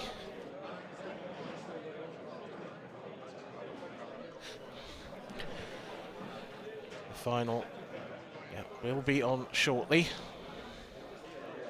It's been an enthralling day's play. Every player involved on the TV table and those in the outer arena as well have played their part. Thrills, spills, we've had it all. But next up it's the big one. The referees getting the arena ready for the final. The trophy placed on the table, ready for the social media photos. But before we get to that stage, we need to have a word with Craig Marsh, and Mark Pickworth in the studio with him. Well, thanks, Dan, and wow, what another epic semi-final. We've seen everything in that semi-final clash there. And Craig, honestly, how are you feeling after that? Absolutely dreadful. I'm not going to lie. I have absolutely no idea how I cleaned them at the end, because I shook the whole way through the match. I don't know why I felt so nervous and edgy, and I don't know. I can't explain it. I haven't felt like that for such. Maybe it's because I haven't been in that situation for such a long time. You know, trying to win a tournament. I don't know. Maybe that's what it was. And because I was a heavy favourite, maybe no disrespect to Wade. Maybe I don't know. But I just couldn't leave go the queue. Weird, really weird. Yeah, and if you can't describe it, what chance have we got of describing it? I mean, you've got so much years' experience in the IPA world and in the pool world. You know, if you can't explain it, well, what chance have we got? Yeah. Honestly, I mean, was it just possibly the way that the match went, the way that the frames went? Nothing fell easy, and you just didn't seem to take chances easy. Both players. No, it was tough out there. Yeah, it was. Yeah, it was tough. I'm not gonna, I was absolutely all over the place. I can't explain it. I don't know what happened to me, but I'm obviously over the moon to win. But I'll need to get better than that in the final. I won't be winning a frame. No, absolutely. I mean, even the whole room, they knew exactly what was going off, and as everybody was closing in on, and I think both of you players knew personally that what was going off in the room as well, because everyone, you could feel the pinch roll. It just went quiet everywhere, but I don't know. I don't know how I knocked him in at the end. I have absolutely no idea. I knew as soon as he missed the one in the rail, I was going for him, but I don't know how I got him, because I wasn't in position the whole thing. I just kept potting him. I twitched the black in at the end then. Yeah, I mean, yeah, we did see that. But it's another great clearance under pressure. You're pleased to see him drop. But Wade, he's had the first shot. And it happened in the previous semi-final with Robert Stephen. He had the first chance and probably twitched at a ball. And the next minute, Corey's taken up a great clearance, and he's got himself into the final a little bit easier than what you did, Jules, anyway, because you made everything possible very difficult. I felt absolutely terrible out there. I just hope now that I can have a little break for 10 minutes, regroup, and have a crack at Corey, because in fairness, he's been probably the best player in the whole tournament this weekend. So I need to get better than that to win that final, I think. Of course. Well, I'm going to be very nice to you. I'm going to let you obviously get off, try and regroup yourself somehow, and we are going to see the battle of the Welsh boys. Cheers. Thanks, guys. And wow, what a great match that's going to be. Corey Reese against Craig Marsh. That's semi-final. Kevin, where have these two semi-finals come from? They've been hiding since Friday. We're into a second day now, and we've been begging for a decider, and we've got them both in the semi-final. But what an epic clash that was. Yeah, and how bizarre that both semi-finals followed the same pattern. Both went to 7-all, of course, and then in the last frame, the so-called underdog has had the first chance, or had a chance, not being able to take it. And then Craig Marsh, what a finish there under pressure, again using all that experience, all that nous that he's built up over the years to take out an incredibly difficult finish to take his place in the final against Corey. Yeah, and he said to me very first off, he said he's never felt pressure like it before. And when we're talking about a former world champion, Craig Marsh here, he's been in the IPA ranks for years and years. He's been in the pool ranks for years and years and years, and he's still feeling that pressure at the highest quality. Well, it shows what it means. There's a good prize on offer for them, and more importantly, it's the silverware and bragging rights for this weekend, and setting them up for the grand final. And so it means a lot to them. And as we talk about the grand final, that's where it's all building up to in 7 or 8 weeks' time. Yeah, a little bit about Wade Morley. He's got to be pretty disheartened, but can't be disheartened too much about the weekend so far. To make a tour semi-final, that's unbelievable. Well, I think Wade can only take positives from this weekend. Yeah, he's lost in the semi-final, but what a battle. He's pushed Craig all the way. He really didn't do too much wrong, just apart from in the last frame where he tried to move the yellow, went a bit awkward, and just that the yellow down the rail. I mean, I thought it was in. I've seen those kind of shots go in, as we all have done on these tables, but he was willing it to drop, but agonisingly it stayed on the edge. Yeah, that game pretty much had everything. I mean, it had it awfulness. As I've been in the commentary with Dan, and we've just got our heads in our arms, just thinking, what's going off out there? But it's just the pure pressure. It has to be, and it's just pressure that they're not saying not used to, but. You could feel it in the room. There's so much nervousness in the room, wasn't there? Well, you don't get to a final of an IPA event, every week. If you get to one a season, you've had a good season. Yeah. And we're people like Liam and Mark, have been to a few, and but they are the 1 and 2 seeds for a reason. But for everybody else to get to a final is an achievement in itself. But both of these guys, Corey and Craig, they want that title. It's the Battle of Wales. They want bragging rights for that when they drive home. So there's so much at stake, not just the title. Now, and talking about bragging rights, you did brag it pretty right about it's going to be the Battle of the Welsh boys. So well done for that one. But both of these players now, Corey Reese, Craig Marsh, they both had epic clashes.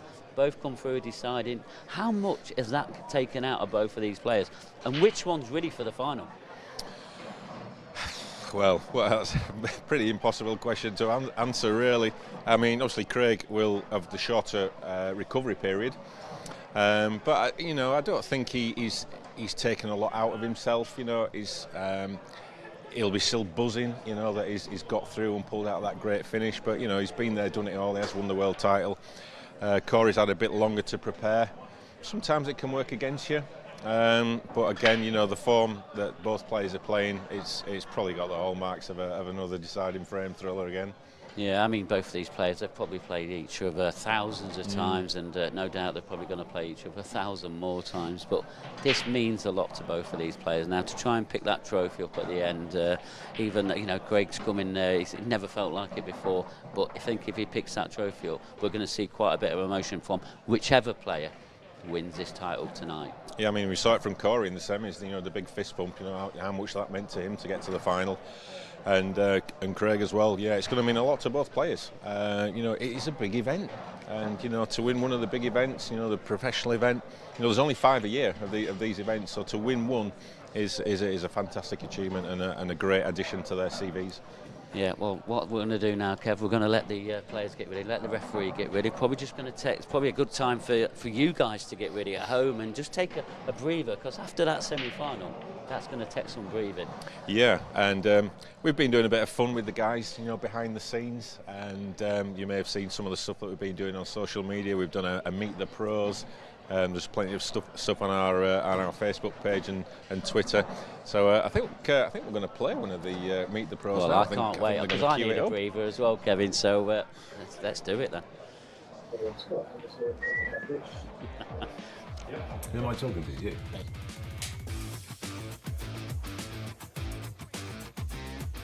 Who's the most vain pro? Vain? Yeah. I don't want to offend anybody. Oh, yes you do. Simon likes to look after himself, doesn't he? Simon So Ward. we'll go with Simon. Yeah. Simon Ward. Simon Ward. I'd probably go maybe Luke Sanjis. Clint. Right away, there you go. Sorry, Clint. Clint? Clint, I think. Clint. Most vain. I'm up there. I wouldn't say I'm the most vain, but I'm up there. No, I'm going to change my answer. Curtis Lee is the most vain pro. Who do you hate playing? Who do I hate playing? I don't really hate playing anyone, but Marshy beats me a lot lately. He beat me a lot of times, it's annoying, so I'd probably go in at the minute. Curtis Lee. Why? So slow. Dunster without a shot clock. Liam Dunster. Why? He slows me down, gets in my head. I don't hate playing anyone. Yeah. Nice to play anybody. Yeah. Oh, you're so nice. Yeah. I think Ben Davis, just that I've never even ever beaten him. Andy Croasdale, because he beat me 7-0. Who do I hate playing? Hibbert. 'Cause he never misses a ball against me. He does my head in. That's why. That's the only reason. Who would you least like to be locked in a room with for 24 hours? Gav Robinson. There's so many. Farnsworth, you don't shut up. I'd say Gav just because he talks your head off, doesn't he? So you'd have a right headache after that finished. Who's the luckiest pro? Simon Ward. They didn't say me yet, it's probably me. Oh, Simon, without a doubt. Yeah, without a doubt. You got a list of players? I can tell you a few.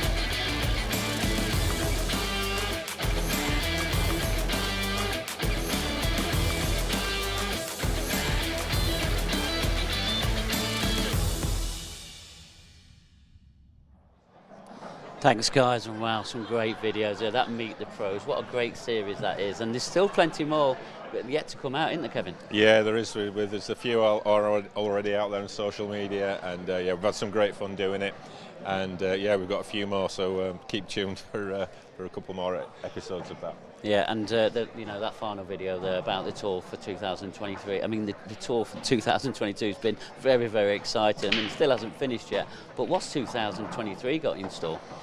Well, hopefully more of the same and a little bit more. Obviously, we've streamlined the venues and you know, condensed them into two main venues in Coventry and Newcastle, the two best venues that we go to. Great venues, great room, great space for the players to play in, and obviously the grand finals that we go to the Isle of Man for at the back end of the year to finish the season off.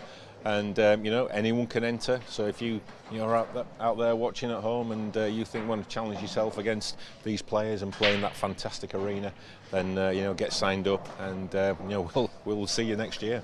Yeah, and there's not many prices that have been frozen around in the economy at the moment. So, and then it's really important to try and deliver to the players, you know, freezing them hotel fees. How important has that been to do that? Well, it is. You know, we're quite conscious of the, you know, the economic climate that we're in and going to be in for, you know, some time. So, you know, we have frozen the hotel prices, and anyone that gets signed up before the end of September can get a 10% discount as well on those frozen prices. So you know, all the details are out there again on social media and on the website. So you know, you can save yourself, you know, probably close to £100, you know, if you get your hotels booked. So you know, not to be sniffed at. Yeah, and the hotels that we use, they're pretty top quality hotels, which is very important as well. And just a little bit about the event in the Isle of Man. Can you just elaborate a little bit more why it's going to be a little bit of a longer trip? Yeah, so we've extended it by a couple of days. We're turning it into a festival. That's always been the plan. And you know, it's firmly established on the IPA calendar as the, you know, the season finale. So you know, we've extended it. We're going to incorporate a few bit more fun elements. You know, 3-man team, doubles, things like that. You know, but with some decent prize money on offer. And there'll also be a poker tournament as well in the on-site casino. So yeah, I think people I've spoke to are already looking to that one already. Looking forward to it. Well, that's exciting times ahead. So just a quick summary then, Kevin, about what else is going off this weekend, just before we do go to this final. What left us, you know, people watching tonight, tomorrow, what left of you know, what else have they got left to watch? Well, there's plenty more. So obviously we're going to finish off tonight with the final of the pro event. Then tomorrow we'll be focusing on the Open, the ladies event, and the amateur event. So we'll see the final of all of those and lots more. It just promises to be you know, a great conclusion to, you know, what's been a fantastic event already. Yeah, well, it has been a superb event, and thank you to everybody involved. And I hope everybody at home's enjoyed it. It's not over yet. We're here now, we're ready, the final's ready, the referee's ready, our commentators are ready with Dan Fairway. So come on then, Dan, let's get this final underway.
Well, I've made my way to the commentary box, and I have been joined in the commentary box by a very worn-out Dan Fairway, who I did think was all hiding in there, but he's obviously have to dash off somewhere. But he's back. He's back. He's changed, ready for his game. Are you on for I'm your on game, at 11, so. Oh, I see. I assume I'll be on whenever this finishes, but yeah. No, you see, there's no rest for us wicked ones, isn't there? Anyway. None whatsoever. I'll turn the mic off a second. Catch my breath. Yeah, but how can we catch the breath over that last semi-final? It was immense, wasn't it? It had everything except the quality that we expect, but it was brilliant. It was a brilliant match in its own way. Yes, yeah. And I think it was exciting, and it was nervy, and it was tense, and it was everything you want a semi-final to be. But it was kind of the polar opposite of the Corey Reese Robert Stephen match, which was a dish fest, but still had that tension and still had that intrigue. Yeah, and both of these, they've come through Titanic matches, both 8-7, and I think Are we in for another 8-7? Is that possible? This is more than possible. It just depends on how much it's been taken out of either of these two players. But we've given them around 20 minutes now, well, for Craig to get ready. I mean, Corey's had a little bit more time, obviously playing the first semi-final. And no doubt he might feel the fresher of the two. But this is a final. This is an IPA title up for grabs. A lot at stake. Corey Reese, he's broke us off in this final. I mean, I do think both of these players are going to push each other along. Well, you know, either one, they both want the bragging rights here.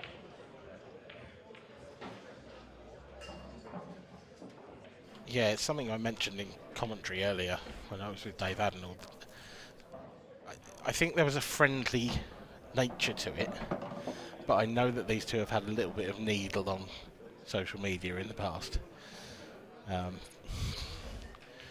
And I think they're firm friends off the table, don't get me wrong, but I definitely think there's an element of bragging rights to be won here between these two players. Well, this is where it needs to start if they are going to be trying to pick up them bragging rights. But what a great start this is going to be for Corey Reese. What a great start to this final. If he does go on to just break and clear these up, he's looking that way at the moment. Certainly following the pattern of the semis as well. Both of those started with a break kish. Yeah, and Craig said to me just in that in-studio interview with me there, and he did say he's going to have to pick up his game if he is going to be trying to take this title off Corey Reese, and the only way you can do it is by doing these talking on the table. He's absolutely right though. He is going to have to pick up his game because that was not vintage Craig Marsh even, by any stretch of the imagination.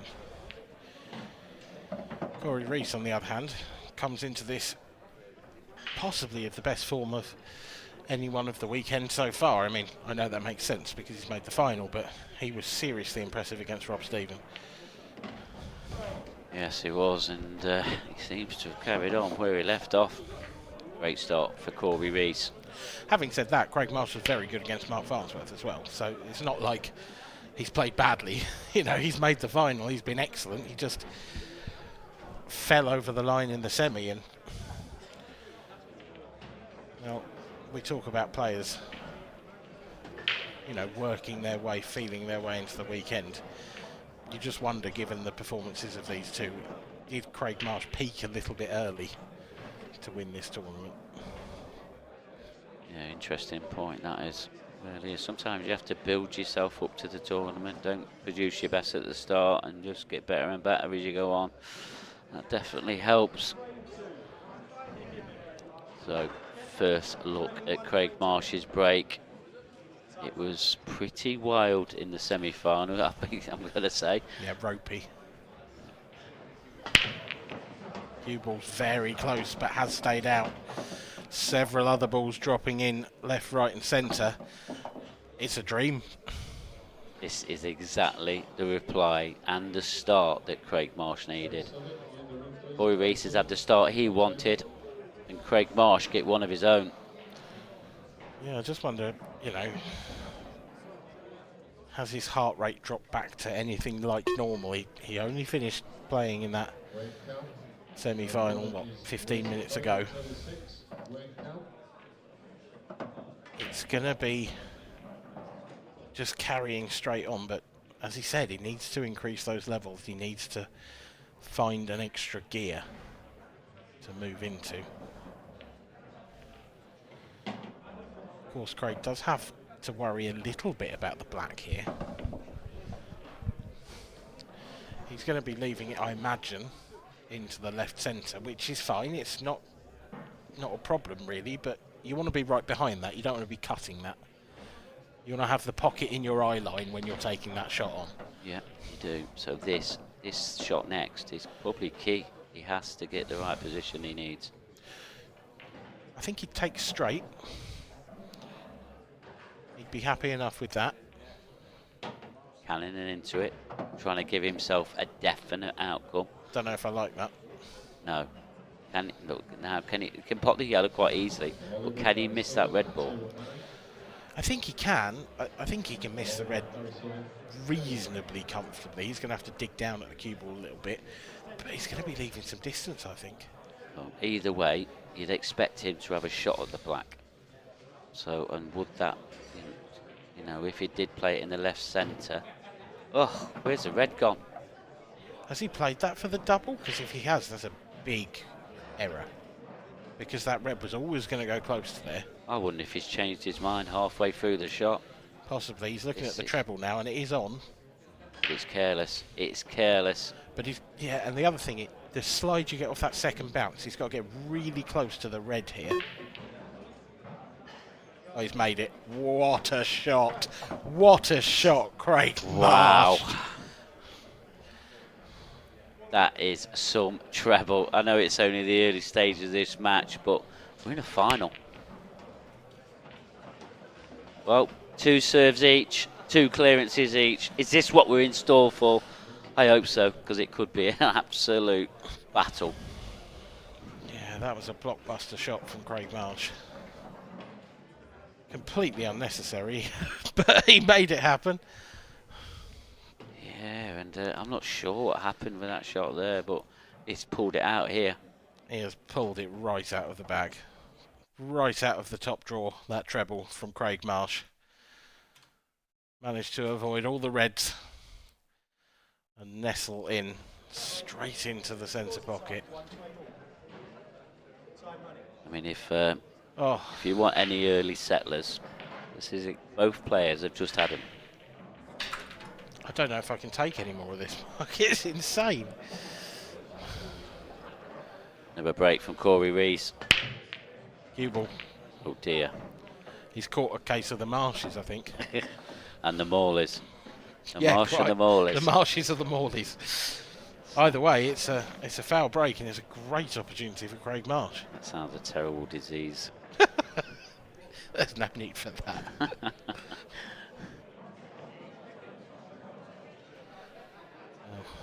Well, Craig Marsh. I don't think he expected this opportunity, but this is an opportunity to get ahead in this match now. He's going to move the one difficult yellow. And he's it's going to put it safe. What on earth is that?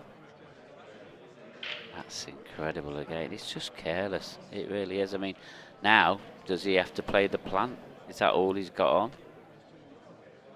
He's going to have to take the hard yellow again and play it as a red onto yellow plant, and it's not a straightforward plant. It's a good option though, but what does he leave himself afterwards? Yeah, what's next? Can he top it through enough that he can leave the yellow that's on the left-hand side of the balk area?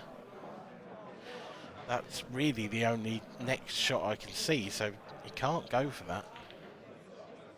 Yep, so he's going to be leaving one of these middle yellows to try and dislodge it out, but we all know sometimes it doesn't go to plan. The other thing is if he is dislodging it, which he must do, he wants to do it sooner rather than later. Because that could drop in, you need to have a backup ball ready. So if you're saying if he is going into it now and it does drop in the corner, what's next? Exactly.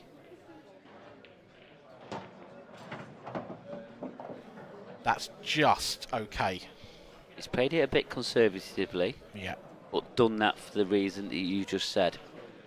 He's just about all right because he can take the other 3, he can save that till last. I think he's going to have to now.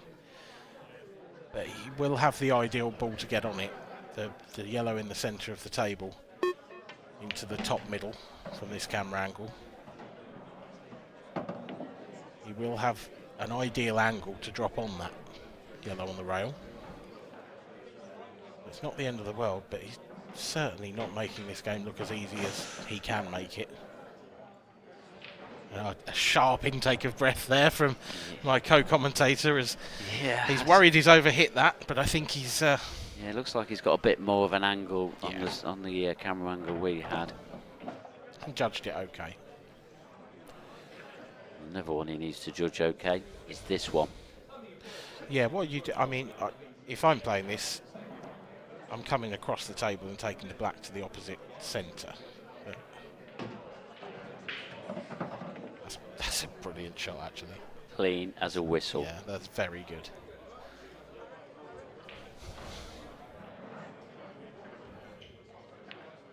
Well, at the moment, this is a play I've not seen before. Apart from his first shot in this clearance. Yeah, but that's my only criticism. It's quite a big criticism, though, because it's so unnecessary. Look at when you looked at the layout after that break. The only yellow he had to move was that one on the cushion, and he put it safe again. And there was absolutely no need to hit it anything like that hard. So it is quite a big criticism. It's a bit like saying, you know, if you look just at the stats and just at my notepad, I've got Craig Marsh break dish, Craig Marsh reverse dish. That does not tell the story. Craig has made a huge amount of work out of both of those frames. Yeah, it looks quite tidy on the on your It looks notepad tidy there. on the notepad. It wasn't tidy on the table. Well, another look now at Craig Marsh's break. 2-1 ahead.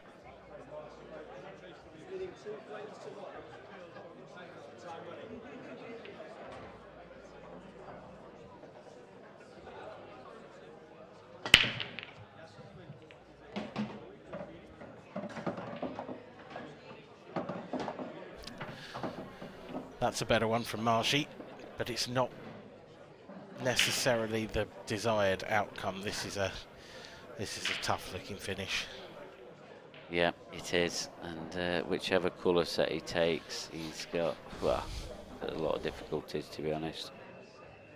The only way I can see an easy finish coming out of this shot is if he plays the plant yellow onto red, and it's a horrible one, but if he got it, it would open the frame up. He's having a look. Yeah, I feel like if he does take this plant, he's going to have to take one of them two reds that's in the middle of the table next. 'Cause he needs to get them opened up. You were right, but he hasn't, unless they are actually a plant themselves. Down to the bottom left. Doesn't look. It doesn't look easy, but has he got a choice? Can he cut the top one of those two in? Wow. I don't know if he can. No, if he does, he's going straight into that black area. He's but taking the double. Doesn't go. Right double. He is nailing doubles, trebles, everything at the moment. That was a great double. But now, really held the cue ball nicely. this shot, does he have to play another double, or is he canning into the red? Playing another double, but he's missed it. He'd have fancied that one as well. Having made the previous one, which was arguably a tougher shot. Yeah, and the run of clearances off the break has come to an end. It's expected.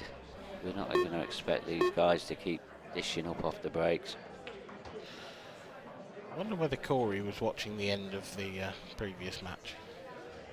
Whether his mind might just flicker back to that missed yellow from Wade Morley, because that yellow on the cushion behind the black is in a remarkably similar spot.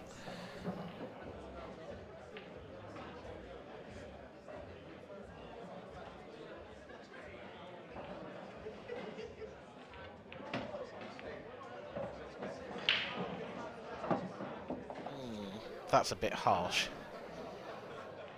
I think that yellow still goes in the middle, but it's certainly not as easy as it could have been, and it's a ball that you can't really play good position off anymore. He might have to take that now and take it long.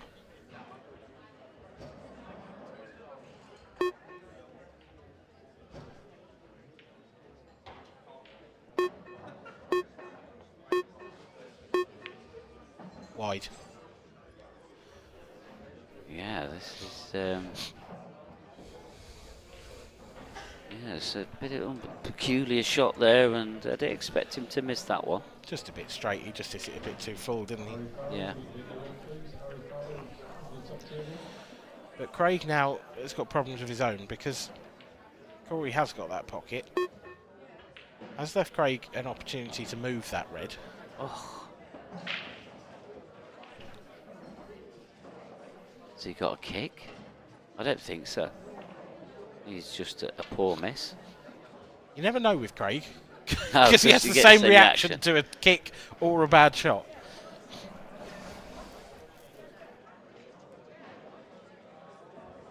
Still life in this frame just yet.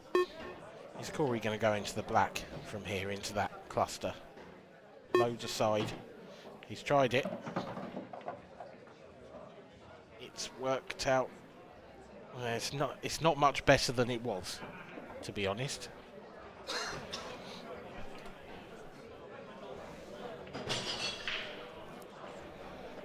I don't think it's hurt him, that shot, but it hasn't helped him that much either.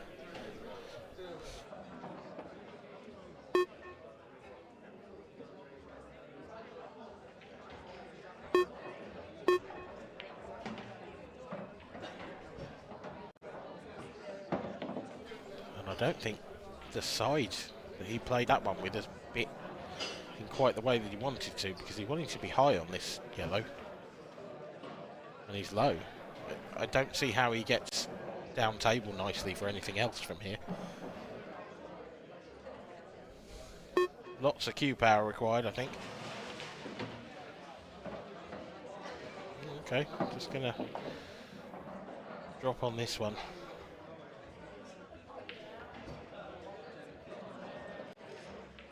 Doesn't have to do much with the cue ball.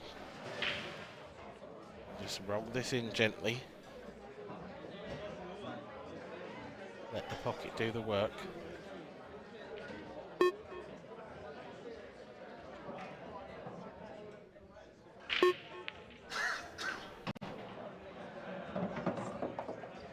That's better.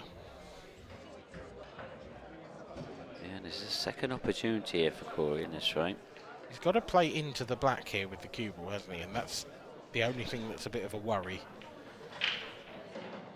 Yeah, and because what he could do is hit it thin and then come past it and go onto the cushion. He needs to make sure he hits this quite thick. Just like that. Very nice. Nice shot, Corey Reese. He restores a level scoreline, and we move into the fifth frame with the scores tied at 2 apiece. Yeah, they've shared these first 4 frames, and yeah, one of these players could have been 3-1 up quite easily, but probably Craig Marsh, really. He's had the better chances, but we're seeing a few more errors again from Craig Marsh, and he needs to be cutting these out. Yeah, although the double he missed in that one was the big one, but Corey missed a surprising one of his own in that frame, so hasn't necessarily settled himself yet. That was the one he absolutely nailed down the rail.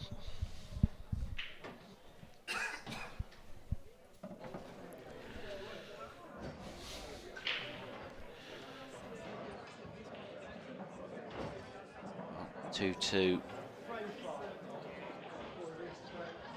into frame 5. Corey Reese to break again. Went in off on his last break. He needs to be cutting out errors out like that. That's not really what Corey normally does.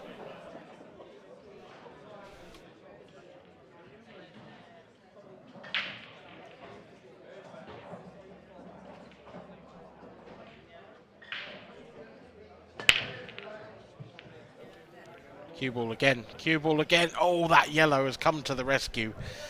But that is the only good news. Apologies to our viewers for if you're good at lip reading, because I think Corey Reese may have, at least under his breath, let his feelings known there. Wow, and look at this table. There's a huge cluster of balls in the middle there, part of the table. It's actually unreal, isn't it? That? Yeah. In that line of reds. What's that about? It's like someone set up a practice drill and it's gone horribly wrong. Just chucked a couple of yellows. Craig Martin's actually laughing to himself at that one because he can't believe he's done that. That's impossible to miss. If he throws a million shots at that, he does never miss it. I mean, that might be exaggerated, a million shots. I just love his attitude to it. It's just so... Oh. Just walking away from the table, laughing it up. He's missed a ball over the pocket. That's unforgivable for him. Wow. Thing is, the good news for him there is that reaction shows that he's still in quite high spirits. That's one of those that can go either way for Marshy, that shot. He either laughs it off or he lobs his cue across the room. I mean, he doesn't... I've never actually seen him do that, don't get me wrong. No. Disclaimer. Yeah. But you get the picture.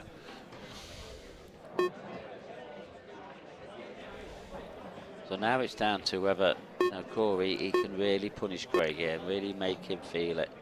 But is this just down to too much mutual respect for each of these? No, they're just not playing.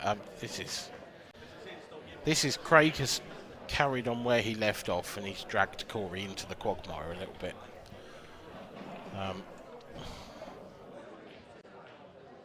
In fairness, do you know, missing that first ball in this frame might be the best thing that's happened to Craig Marsh in this match.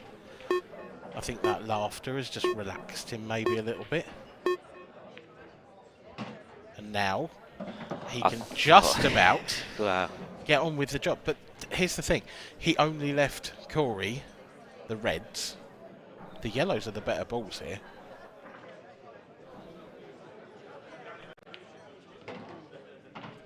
There's not loads in it, granted, but yeah, I prefer the yellows. But I do think that one, that middle of the three yellows in the middle of the table, I think that goes through the gap between the reds into the right centre. It certainly does now. But what do you think? Has he just closed the black off a little bit as well? I don't know. Yeah, quite possibly. It's hard to see from that angle there. He might be able to, if he plays the one that's sort of just above the line of the centre pockets, he could stun that into the reds, which may well open the black up again.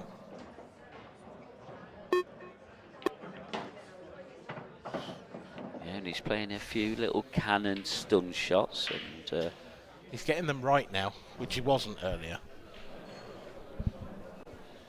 Still not out of the woods yet. No, this is a delicate one. He doesn't want to finish with too much angle on the next yellow to the left centre, but as long as he finishes straight enough. There's the white ball. It's okay. Yeah, I'm not sure about the way he's played that. I expected him to dig into the cue ball a bit more and try and hold it. Obviously a bit thinner than I thought.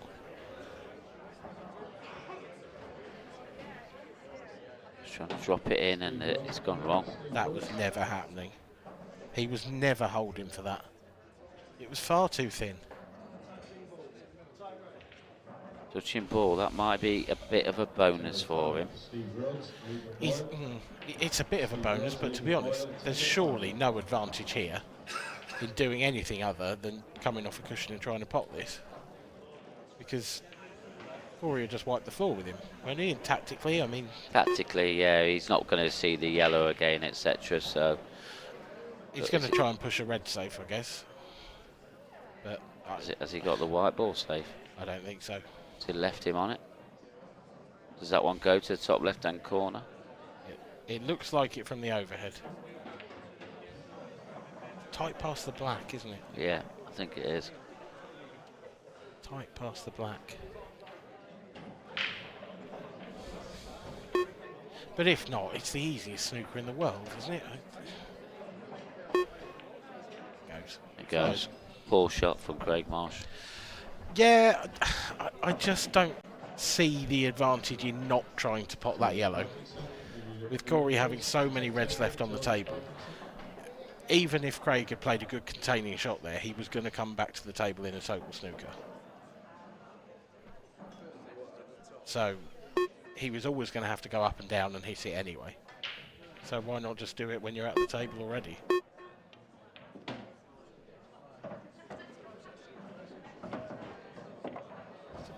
slight under hit from Corey, but still got the option of the red in the bottom half of the table, so nothing really doing there.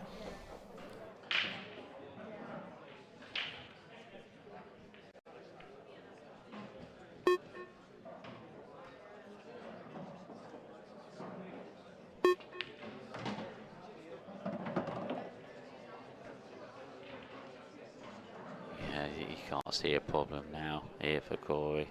Just needs to roll this red through, try and make sure he gets high enough on it so he can roll it into the left centre.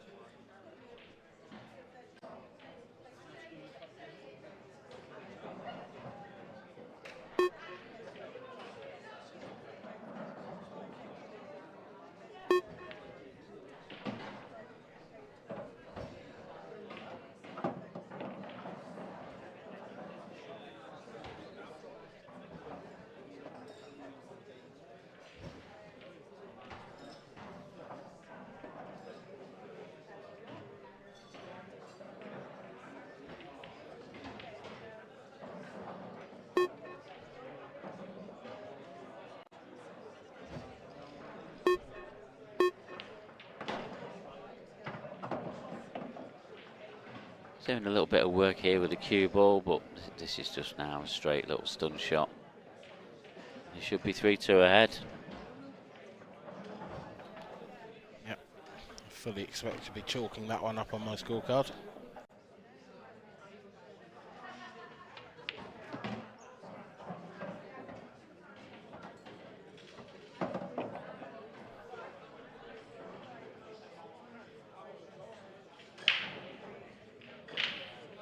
Even though we've had 3 finishes from the break to start this game off, it's not been the most fluid game, has it? No, it hasn't, and it seems to be a bit of a slow starter for both these players. Just feel like whichever one of these two finds a bit of fluency might run away with it, and for me, I think Corey Reese is the most likely at the moment to just find that edge. Yeah, if he's got an extra frame in him, then it's probably his Corey Reese. Oh, we're going to see Craig Marsh break next. Is he going to level this match up? Broken cleared last frame, didn't he, on his previous break? No, actually. No, no. I do apologise. Previous one, oh, he missed previous it. one Yeah, was a bit of a scrappy frame. Yeah. He went for the double, did it? Yeah. He did. But he did. He has broken dished his first break. So he's 50% success rate, if you like, with that.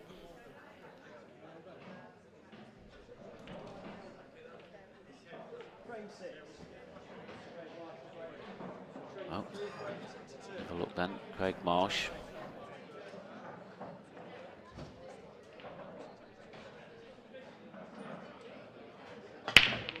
Cue ball. He keeps finding it. He keeps getting close. And again, it's just... If Corey can move that red out of the way, near the bottom left, then it's good night, surely, in this frame. There is a yellow over on the side cushion that could cause a bit of a problem, but nothing really. I think he's tempted with the plant here, and I think I would be as well. But there is a danger there that if you don't get the plant and you leave the red over the pocket, then you cause a problem. Yeah, I mean, he's got a couple of ways he can play this. I think he could play the yellow on and off the bottom cushion, just knock the red up into the cluster of 2. But that has a little bit of risk to it. So what's he elected to do here? Is he going to just elect to red onto move, yellow? Yeah, to get the yellow out in the open. Yeah. Not the best, because the yellow was always going towards the line of what would have been his preferred next shot. Yeah, so it looks like all he's got on now is a plant, or even that yellow into the top right-hand corner is the only open pocket shot he's got, apart from the one cut back in top left. But he's going to have to make a decision. Put pressure on this one now. He's put pressure on this. Yeah, because it's not a colour set yet. Nailed. A hearty tap of appreciation on the knee of Craig Marsh. And well deserved too. Because that could have gone horribly wrong for Corey Reese. And he held his nerve with that first pot of the frame. A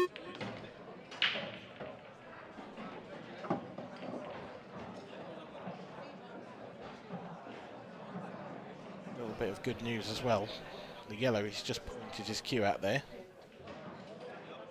It will go to the bottom left.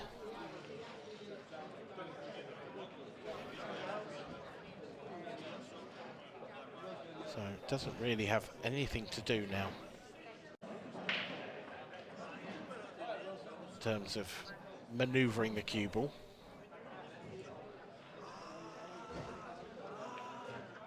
Can just play 4 or 5 stun shots here.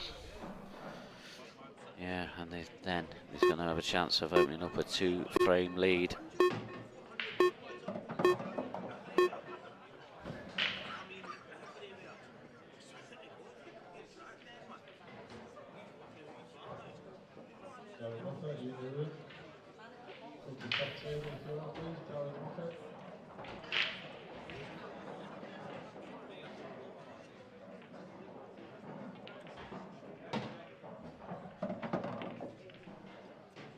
He's left that one a bit short.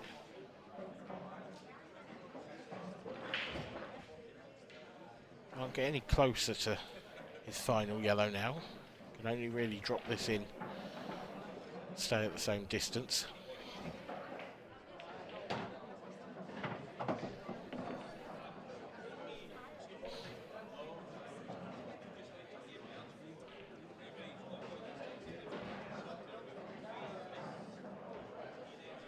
It would be a huge surprise were Craig Marsh to return to the table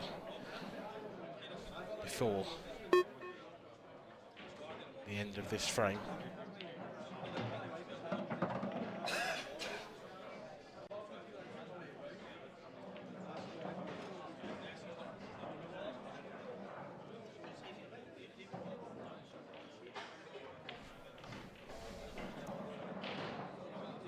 Slightly awkward queuing there for Corey. Those reds being where he'd ideally like to put his hands, but absolutely no sweat for the young Welshman. Takes a 4-2 lead over his compatriot. And we move towards the 7th frame of the match.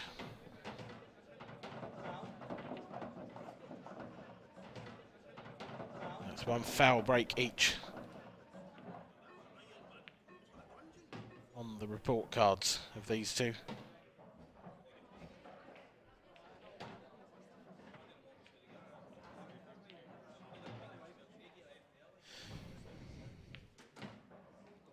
Feel like Corey might be starting to settle a bit better now, Mark, and that's worrying news for Craig. Yeah, I think you're right, Dan, and now this opening up this 2-frame lead, it's going to be difficult for Craig to come back, especially like the errors that he's been producing, that we've seen for the last couple of hours. Corey Reese, he can really motor on now. Just needs a good break. I wouldn't say his break's been working in this final as of yet. Nope. Not since the first frame of the match.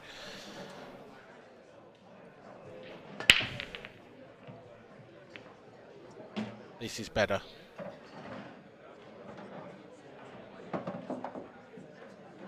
Yep, that is a lot better break, and there's no little clusters about. No. Reds for me, Mark. Yeah, and the only reason for that is probably because of them 2 yellows near the black. One of them doesn't Certainly go. the one to the right, yeah.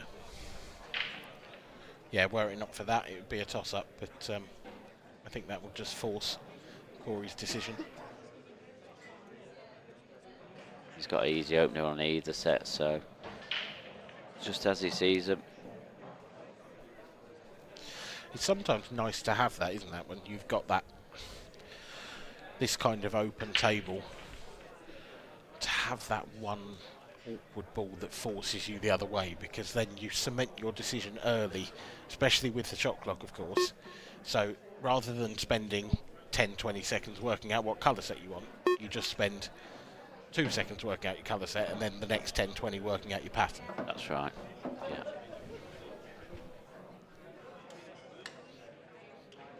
So, I mean, this is probably the key positional shot now. The red that he's closest to, that what he wants to get onto his next ball. So I think it's important that he does get this out in the open. And playing it like that makes it very, very simple indeed.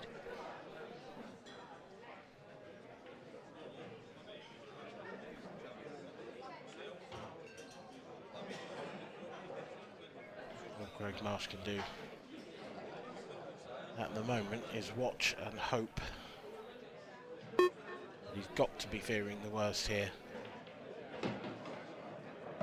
Reese may well be about to take a 3-frame lead.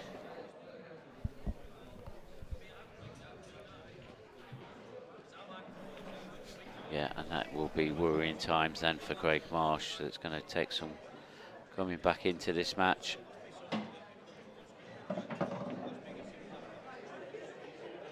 And it will just mean that all Corey's got to do to lift the title is just hold on to his break each time. Any players want to start their 11 o'clock games earlier, just let us know. We've got tables available.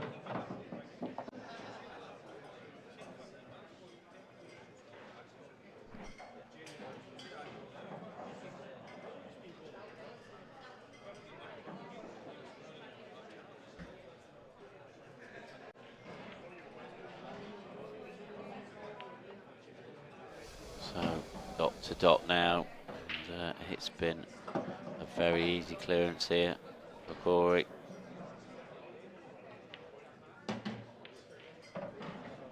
That's what you need to do off his own break, make it very simple, and he has done. It's 5-2 now.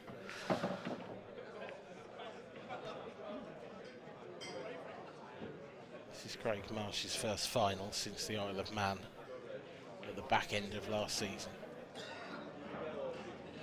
That was his first final for a very long time indeed, I suspect, since pre-COVID times. Yeah. That's got to feel like a lifetime for Craig Marsh, to be away from that top step, to be away from picking up that winner's trophy. And he just feel it slipping away again here.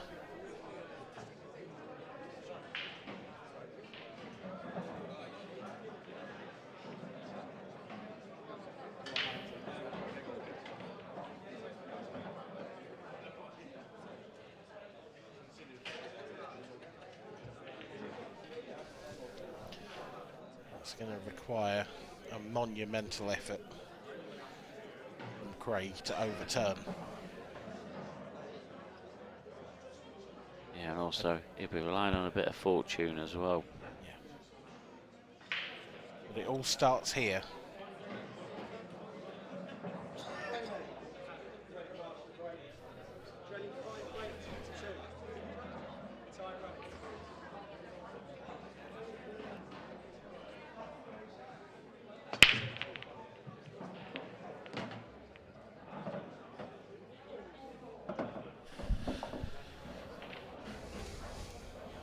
The road to redemption starts here for Craig Marsh. A ball from the break at a tough looking table. Only really got a yellow to start with. And that yellow down towards the bottom left corner looks very tricky to break out. This may be his one and only chance. If he doesn't get it now, he's going to really struggle. So a tricky pop down the rail. Needs to put some pace into it. And he's missed it.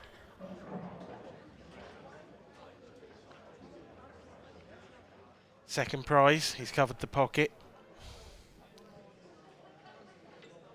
But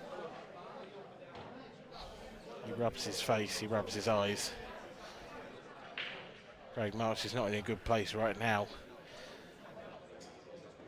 And that, for me, means that he really does need Corey to make a big error at some stage. Yeah. Craig needs something to spark him back into life, and the only way he's going to get that is if Corey makes a mistake. Yeah, but he's still got to punish him. I mean, Corey, he's put Craig Marshall to a bit of pressure here now, that 3-frame lead. And if this red that he's looking at does go past his yellow on the bottom cushion, this could hurt Craig, and it's only going to be a matter of time. Very tight, this.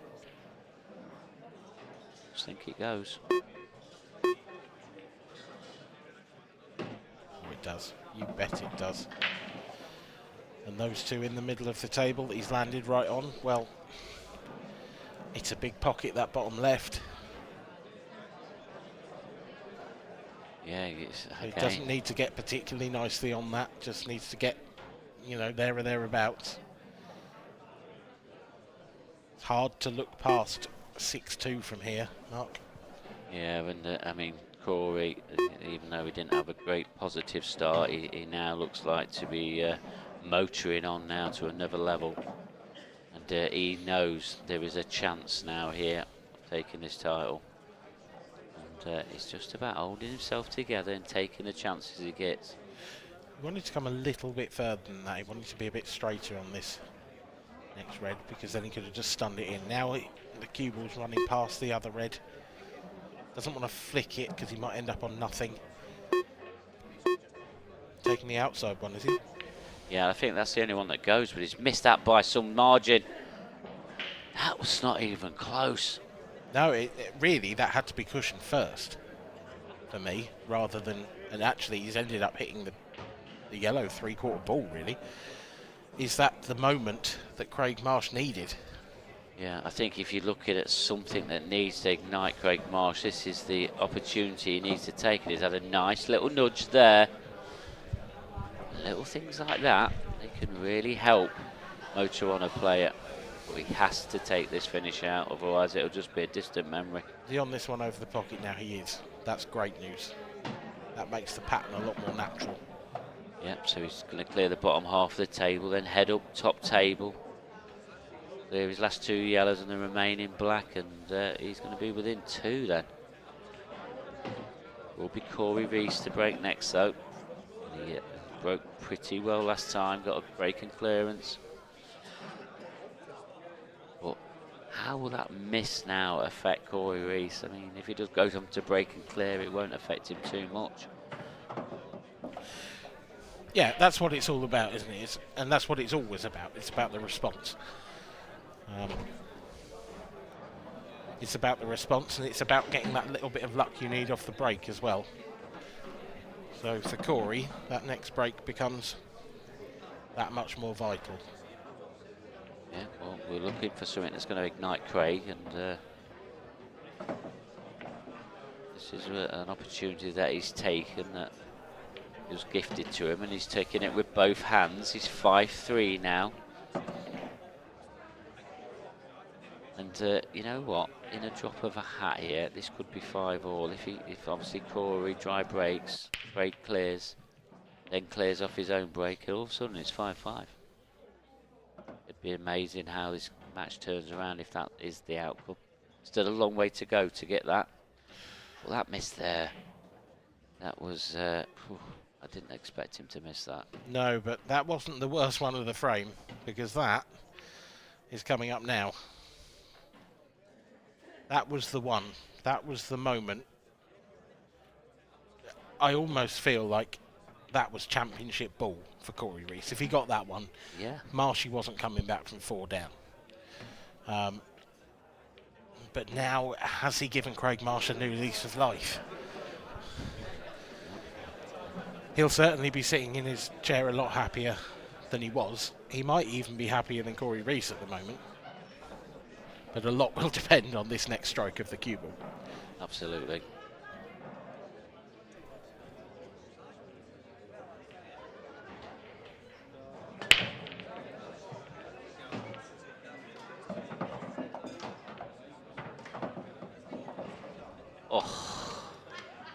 Well, that last roll of that red has forced his hand, but it's only forced it into yellows, and actually they're all quite easy. So they're fine. I think we both had the same reaction when you saw that red land there and think, oh no, he hasn't got a red, and then you take a second glance around the table and you look at the yellows and you go, oh well, it doesn't really matter. No, it doesn't really matter.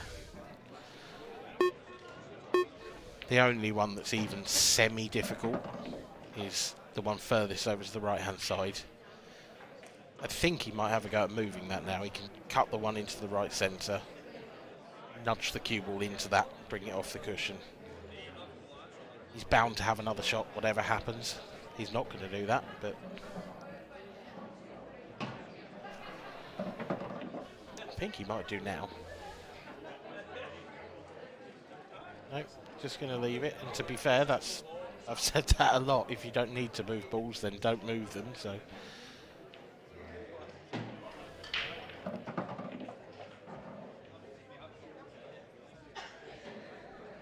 Come a little bit too far with that shot. Is that an inch further with the cue ball than he'd have liked? Because now he's not going to be right behind that most difficult yellow. Going to have a little bit of angle on it.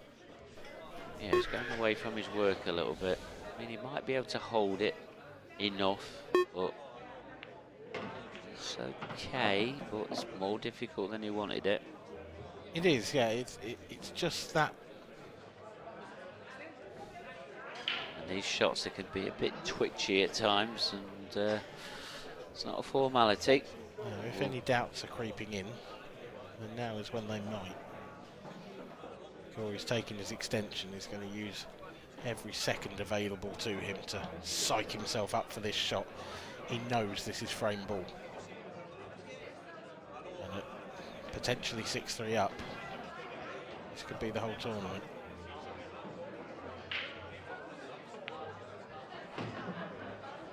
Nailed it. Yeah, very good. Very, very good. Yeah, he just prepped himself really well for that execution, and he's executed it perfectly. So, trying to make ultra sure about this.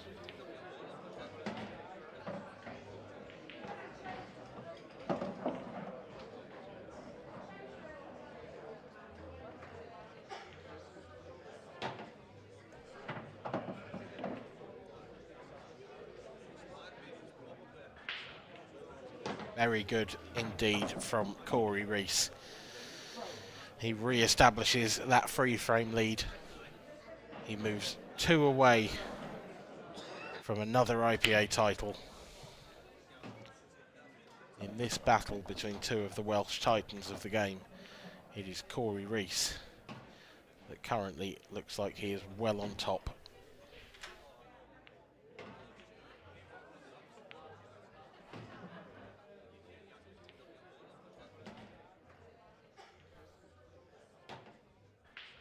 Two break dishes in a row now for Corey.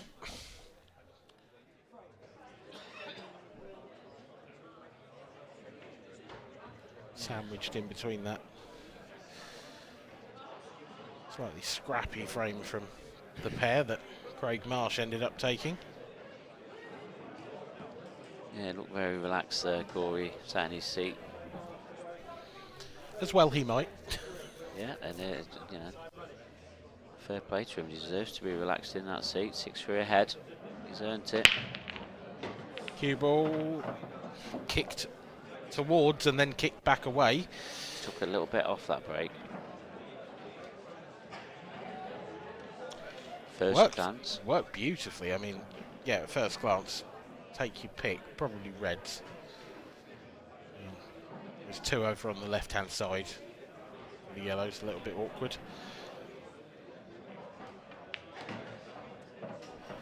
So made his mind up pretty sharpish as Craig. Yeah, I mean, he would like this one out of the way of this bottom left-hand corner as soon as possible. I don't think he can hold on it now. No, he might be able to.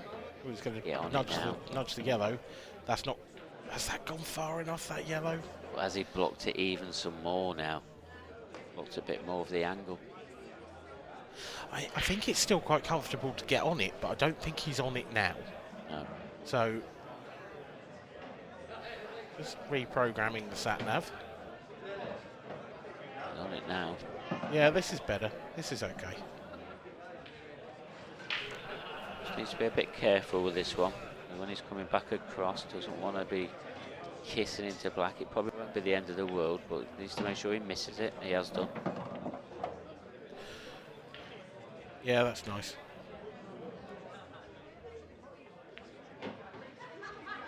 Quick fire.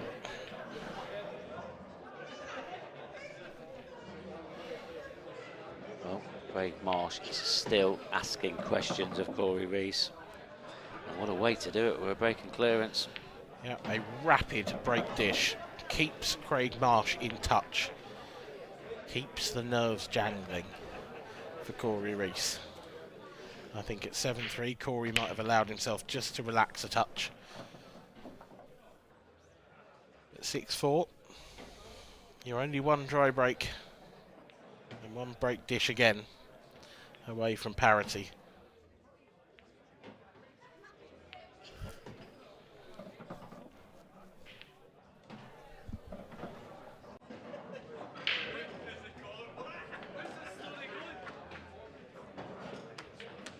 Well, another look at this Corey Reese break. Pretty steady recently, and he hold it together. Craig Marsh isn't going away. No, it's good to see, because a couple of moments in this match where Craig could have fallen apart, and he's held it together. He's determined, at the very least, to force Corey to make this title his. He's not just going to give it away.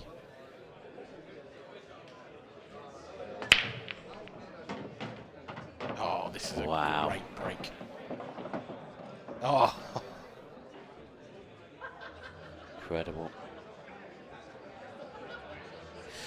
That last yellow rolling has just caused a bit of a problem.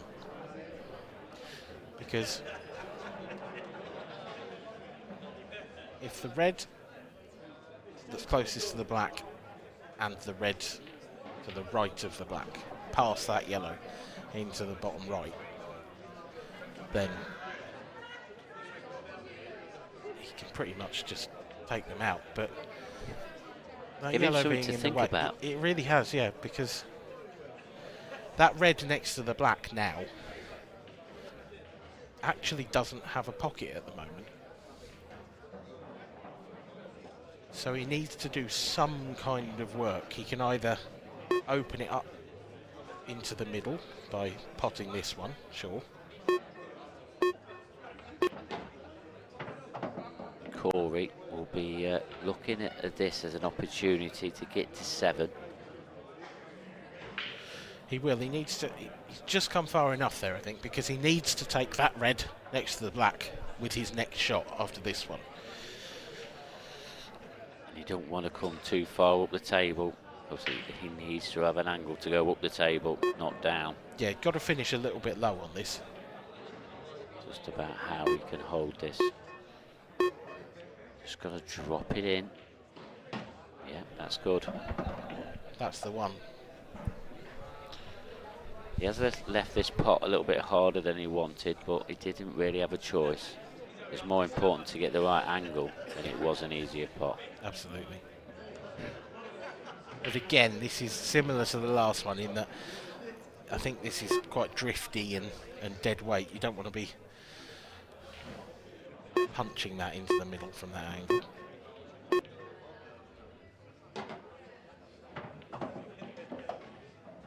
Again, no mistake, doesn't look too edgy. No, but he's very straight on this red. Yeah, there seems to be like the positional shot isn't quite there yet. Oh. Just enough to keep him thinking. He's bridging here. He's a bit straight. He's played that very well indeed. Excellent stuff. Yeah, and now just got to make sure It's ideal on this black. I think it just passes into this bottom right corner. I mean, does it? It does, but if it doesn't, he can screw back from here. Yeah, yeah. Maybe he should just screw back and have the full pocket instead of a... That's exactly what he's done. Exactly. Why even take the risk?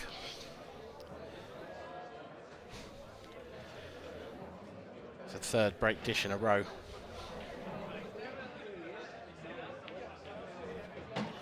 It's Craig Marsh getting left behind once again to the tune of 3 frames, but this time Corey Reese only needs 1 more. And Craig Marsh has got to take the remaining 4 frames without reply. That'd be all right if Corey hadn't dished his last 3 breaks. Yeah, you just can't he's found see the form. How it's going to go wrong. No, he's found the form at the right moment. We said, Mark, earlier on in this match that it was going to be which one found that fluency first, and Corey Reese has found some fluency in abundance.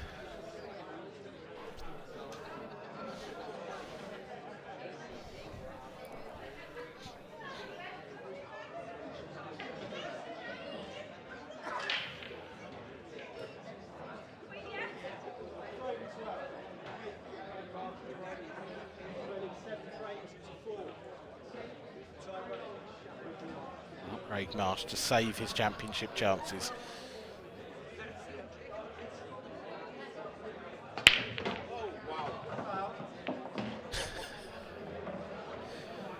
He knows.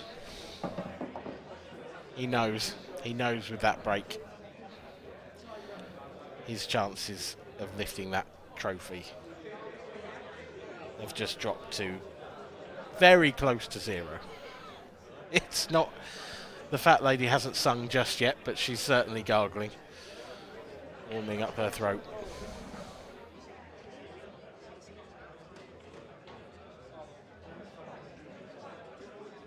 What do you do here if you're Corey, Mark? For me, I'm moving the yellow next to the black, and then from there it's realistically reds because of that red over the bottom left corner.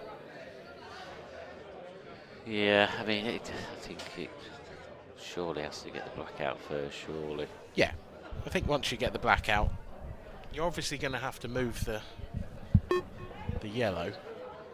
You might end up moving the red as well, so it might be worth taking stock after this one. Oh. It's okay. That'll do nicely.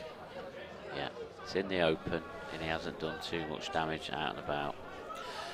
He'd like to be able to get to the bottom of this cue ball, because then he could get nicely on that one on the rail, but just the way that's ended up possibly touching the black, don't know if he can do that, so there might be a little bit of rerouting going on here. Can he hold? He can, just.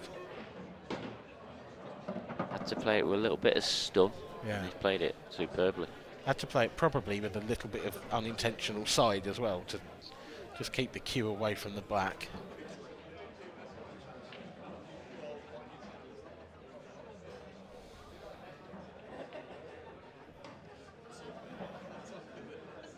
But it is now a very routine finish.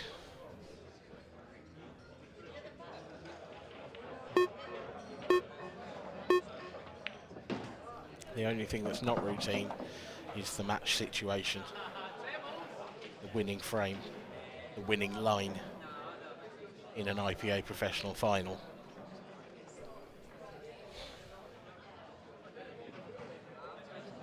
A very hard bridge to cross. Corey Reese is surely equal to it.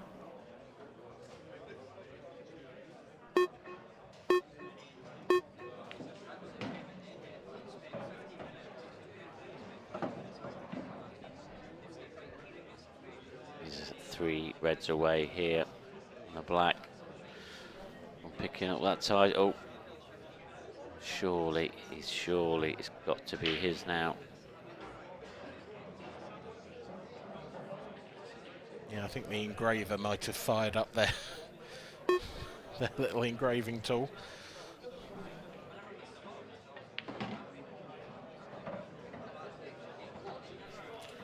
That's a very nicely controlled shot. Didn't want to overscrew it. All going to be about getting from that last red near that bottom left pocket. Nicely onto the black.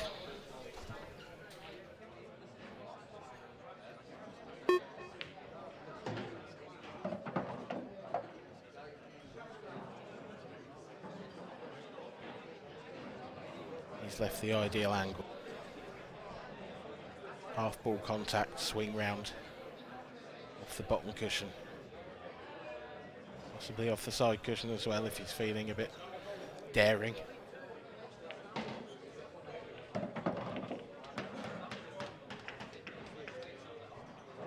Perfection.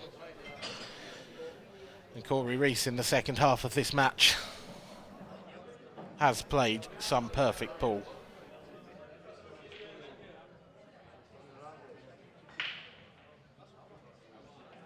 And now he is the IPA International Professional Champion of 2022. He beats Craig Marsh in a high quality final, but it was Corey who shone above all this weekend. Comfortably the best player in the tournament and a deserved victor. Cheered on by many supporters and a decent crowd around that arena table. Corey Reese will shortly step forward to pick up the International Professional Championship trophy. Congratulations from fellow Welshman Curtis Lee there, watching from the sidelines. There'll be plenty more congratulations for that young man this evening, I am sure. Commiserations to Craig. Put up a brave resistance, but in the end it was nowhere near enough for an absolutely on fire Corey Reese.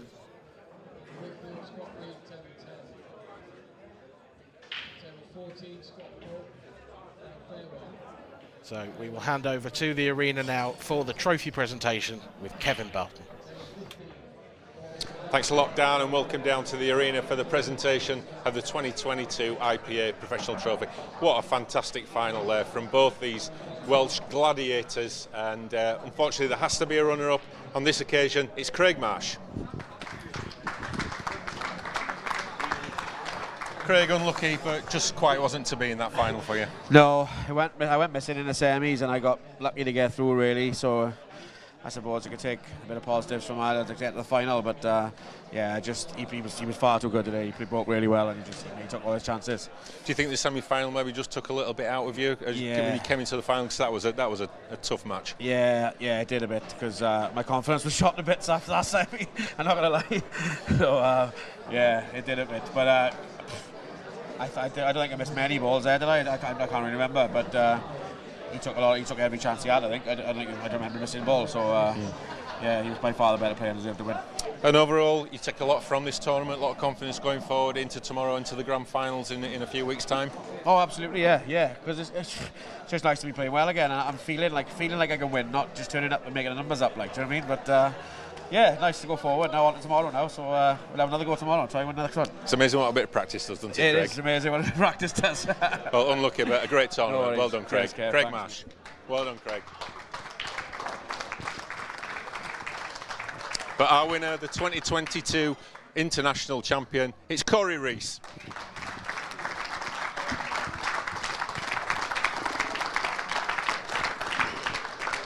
Big round of applause there from a crowd who've been thoroughly entertained today. You are the champion. Tell us your thoughts right now. Just elation, really. Like I've won the Champions Cup, but it was a bit long time coming in one of the tour events, you know what I mean? And these are the types of ones I'm normally better at, but obviously I'm happy now I've finally got over the line. You here last year and you got beat in the final from Mark, and obviously a great achievement to go one step further. Yeah, 100%. It's most probably better than the Champions Cup, just because it means more, really, I think.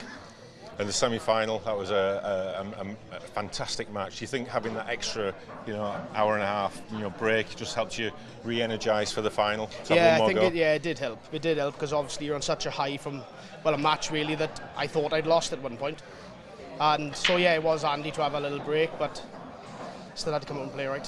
Thankfully. And bragging rights now for who's the top dog in Wales? Oh no, you just focus on these IPA events. These are the biggest events of the year, and that's all that matters really. Right, well, Corey, it gives me great pleasure to announce you as the 2022 IPA Professional Champion. Congratulations.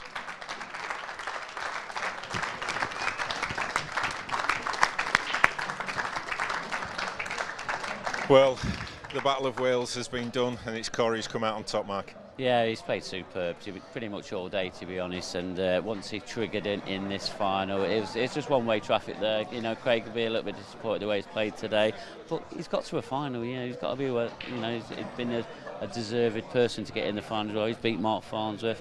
But when you look at Corey, he's probably deserved this today, and well played to Corey Reese.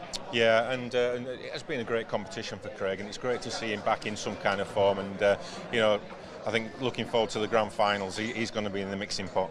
Yeah, absolutely, and I think he's not had a bad season when you're comparing to his last 2, 3, maybe 4 seasons. This season's been pretty good for him, and I think he's pretty happy about where he is. And sooner or later, he's going to be picking up another trophy. He's too good of a player not to be picking up a trophy.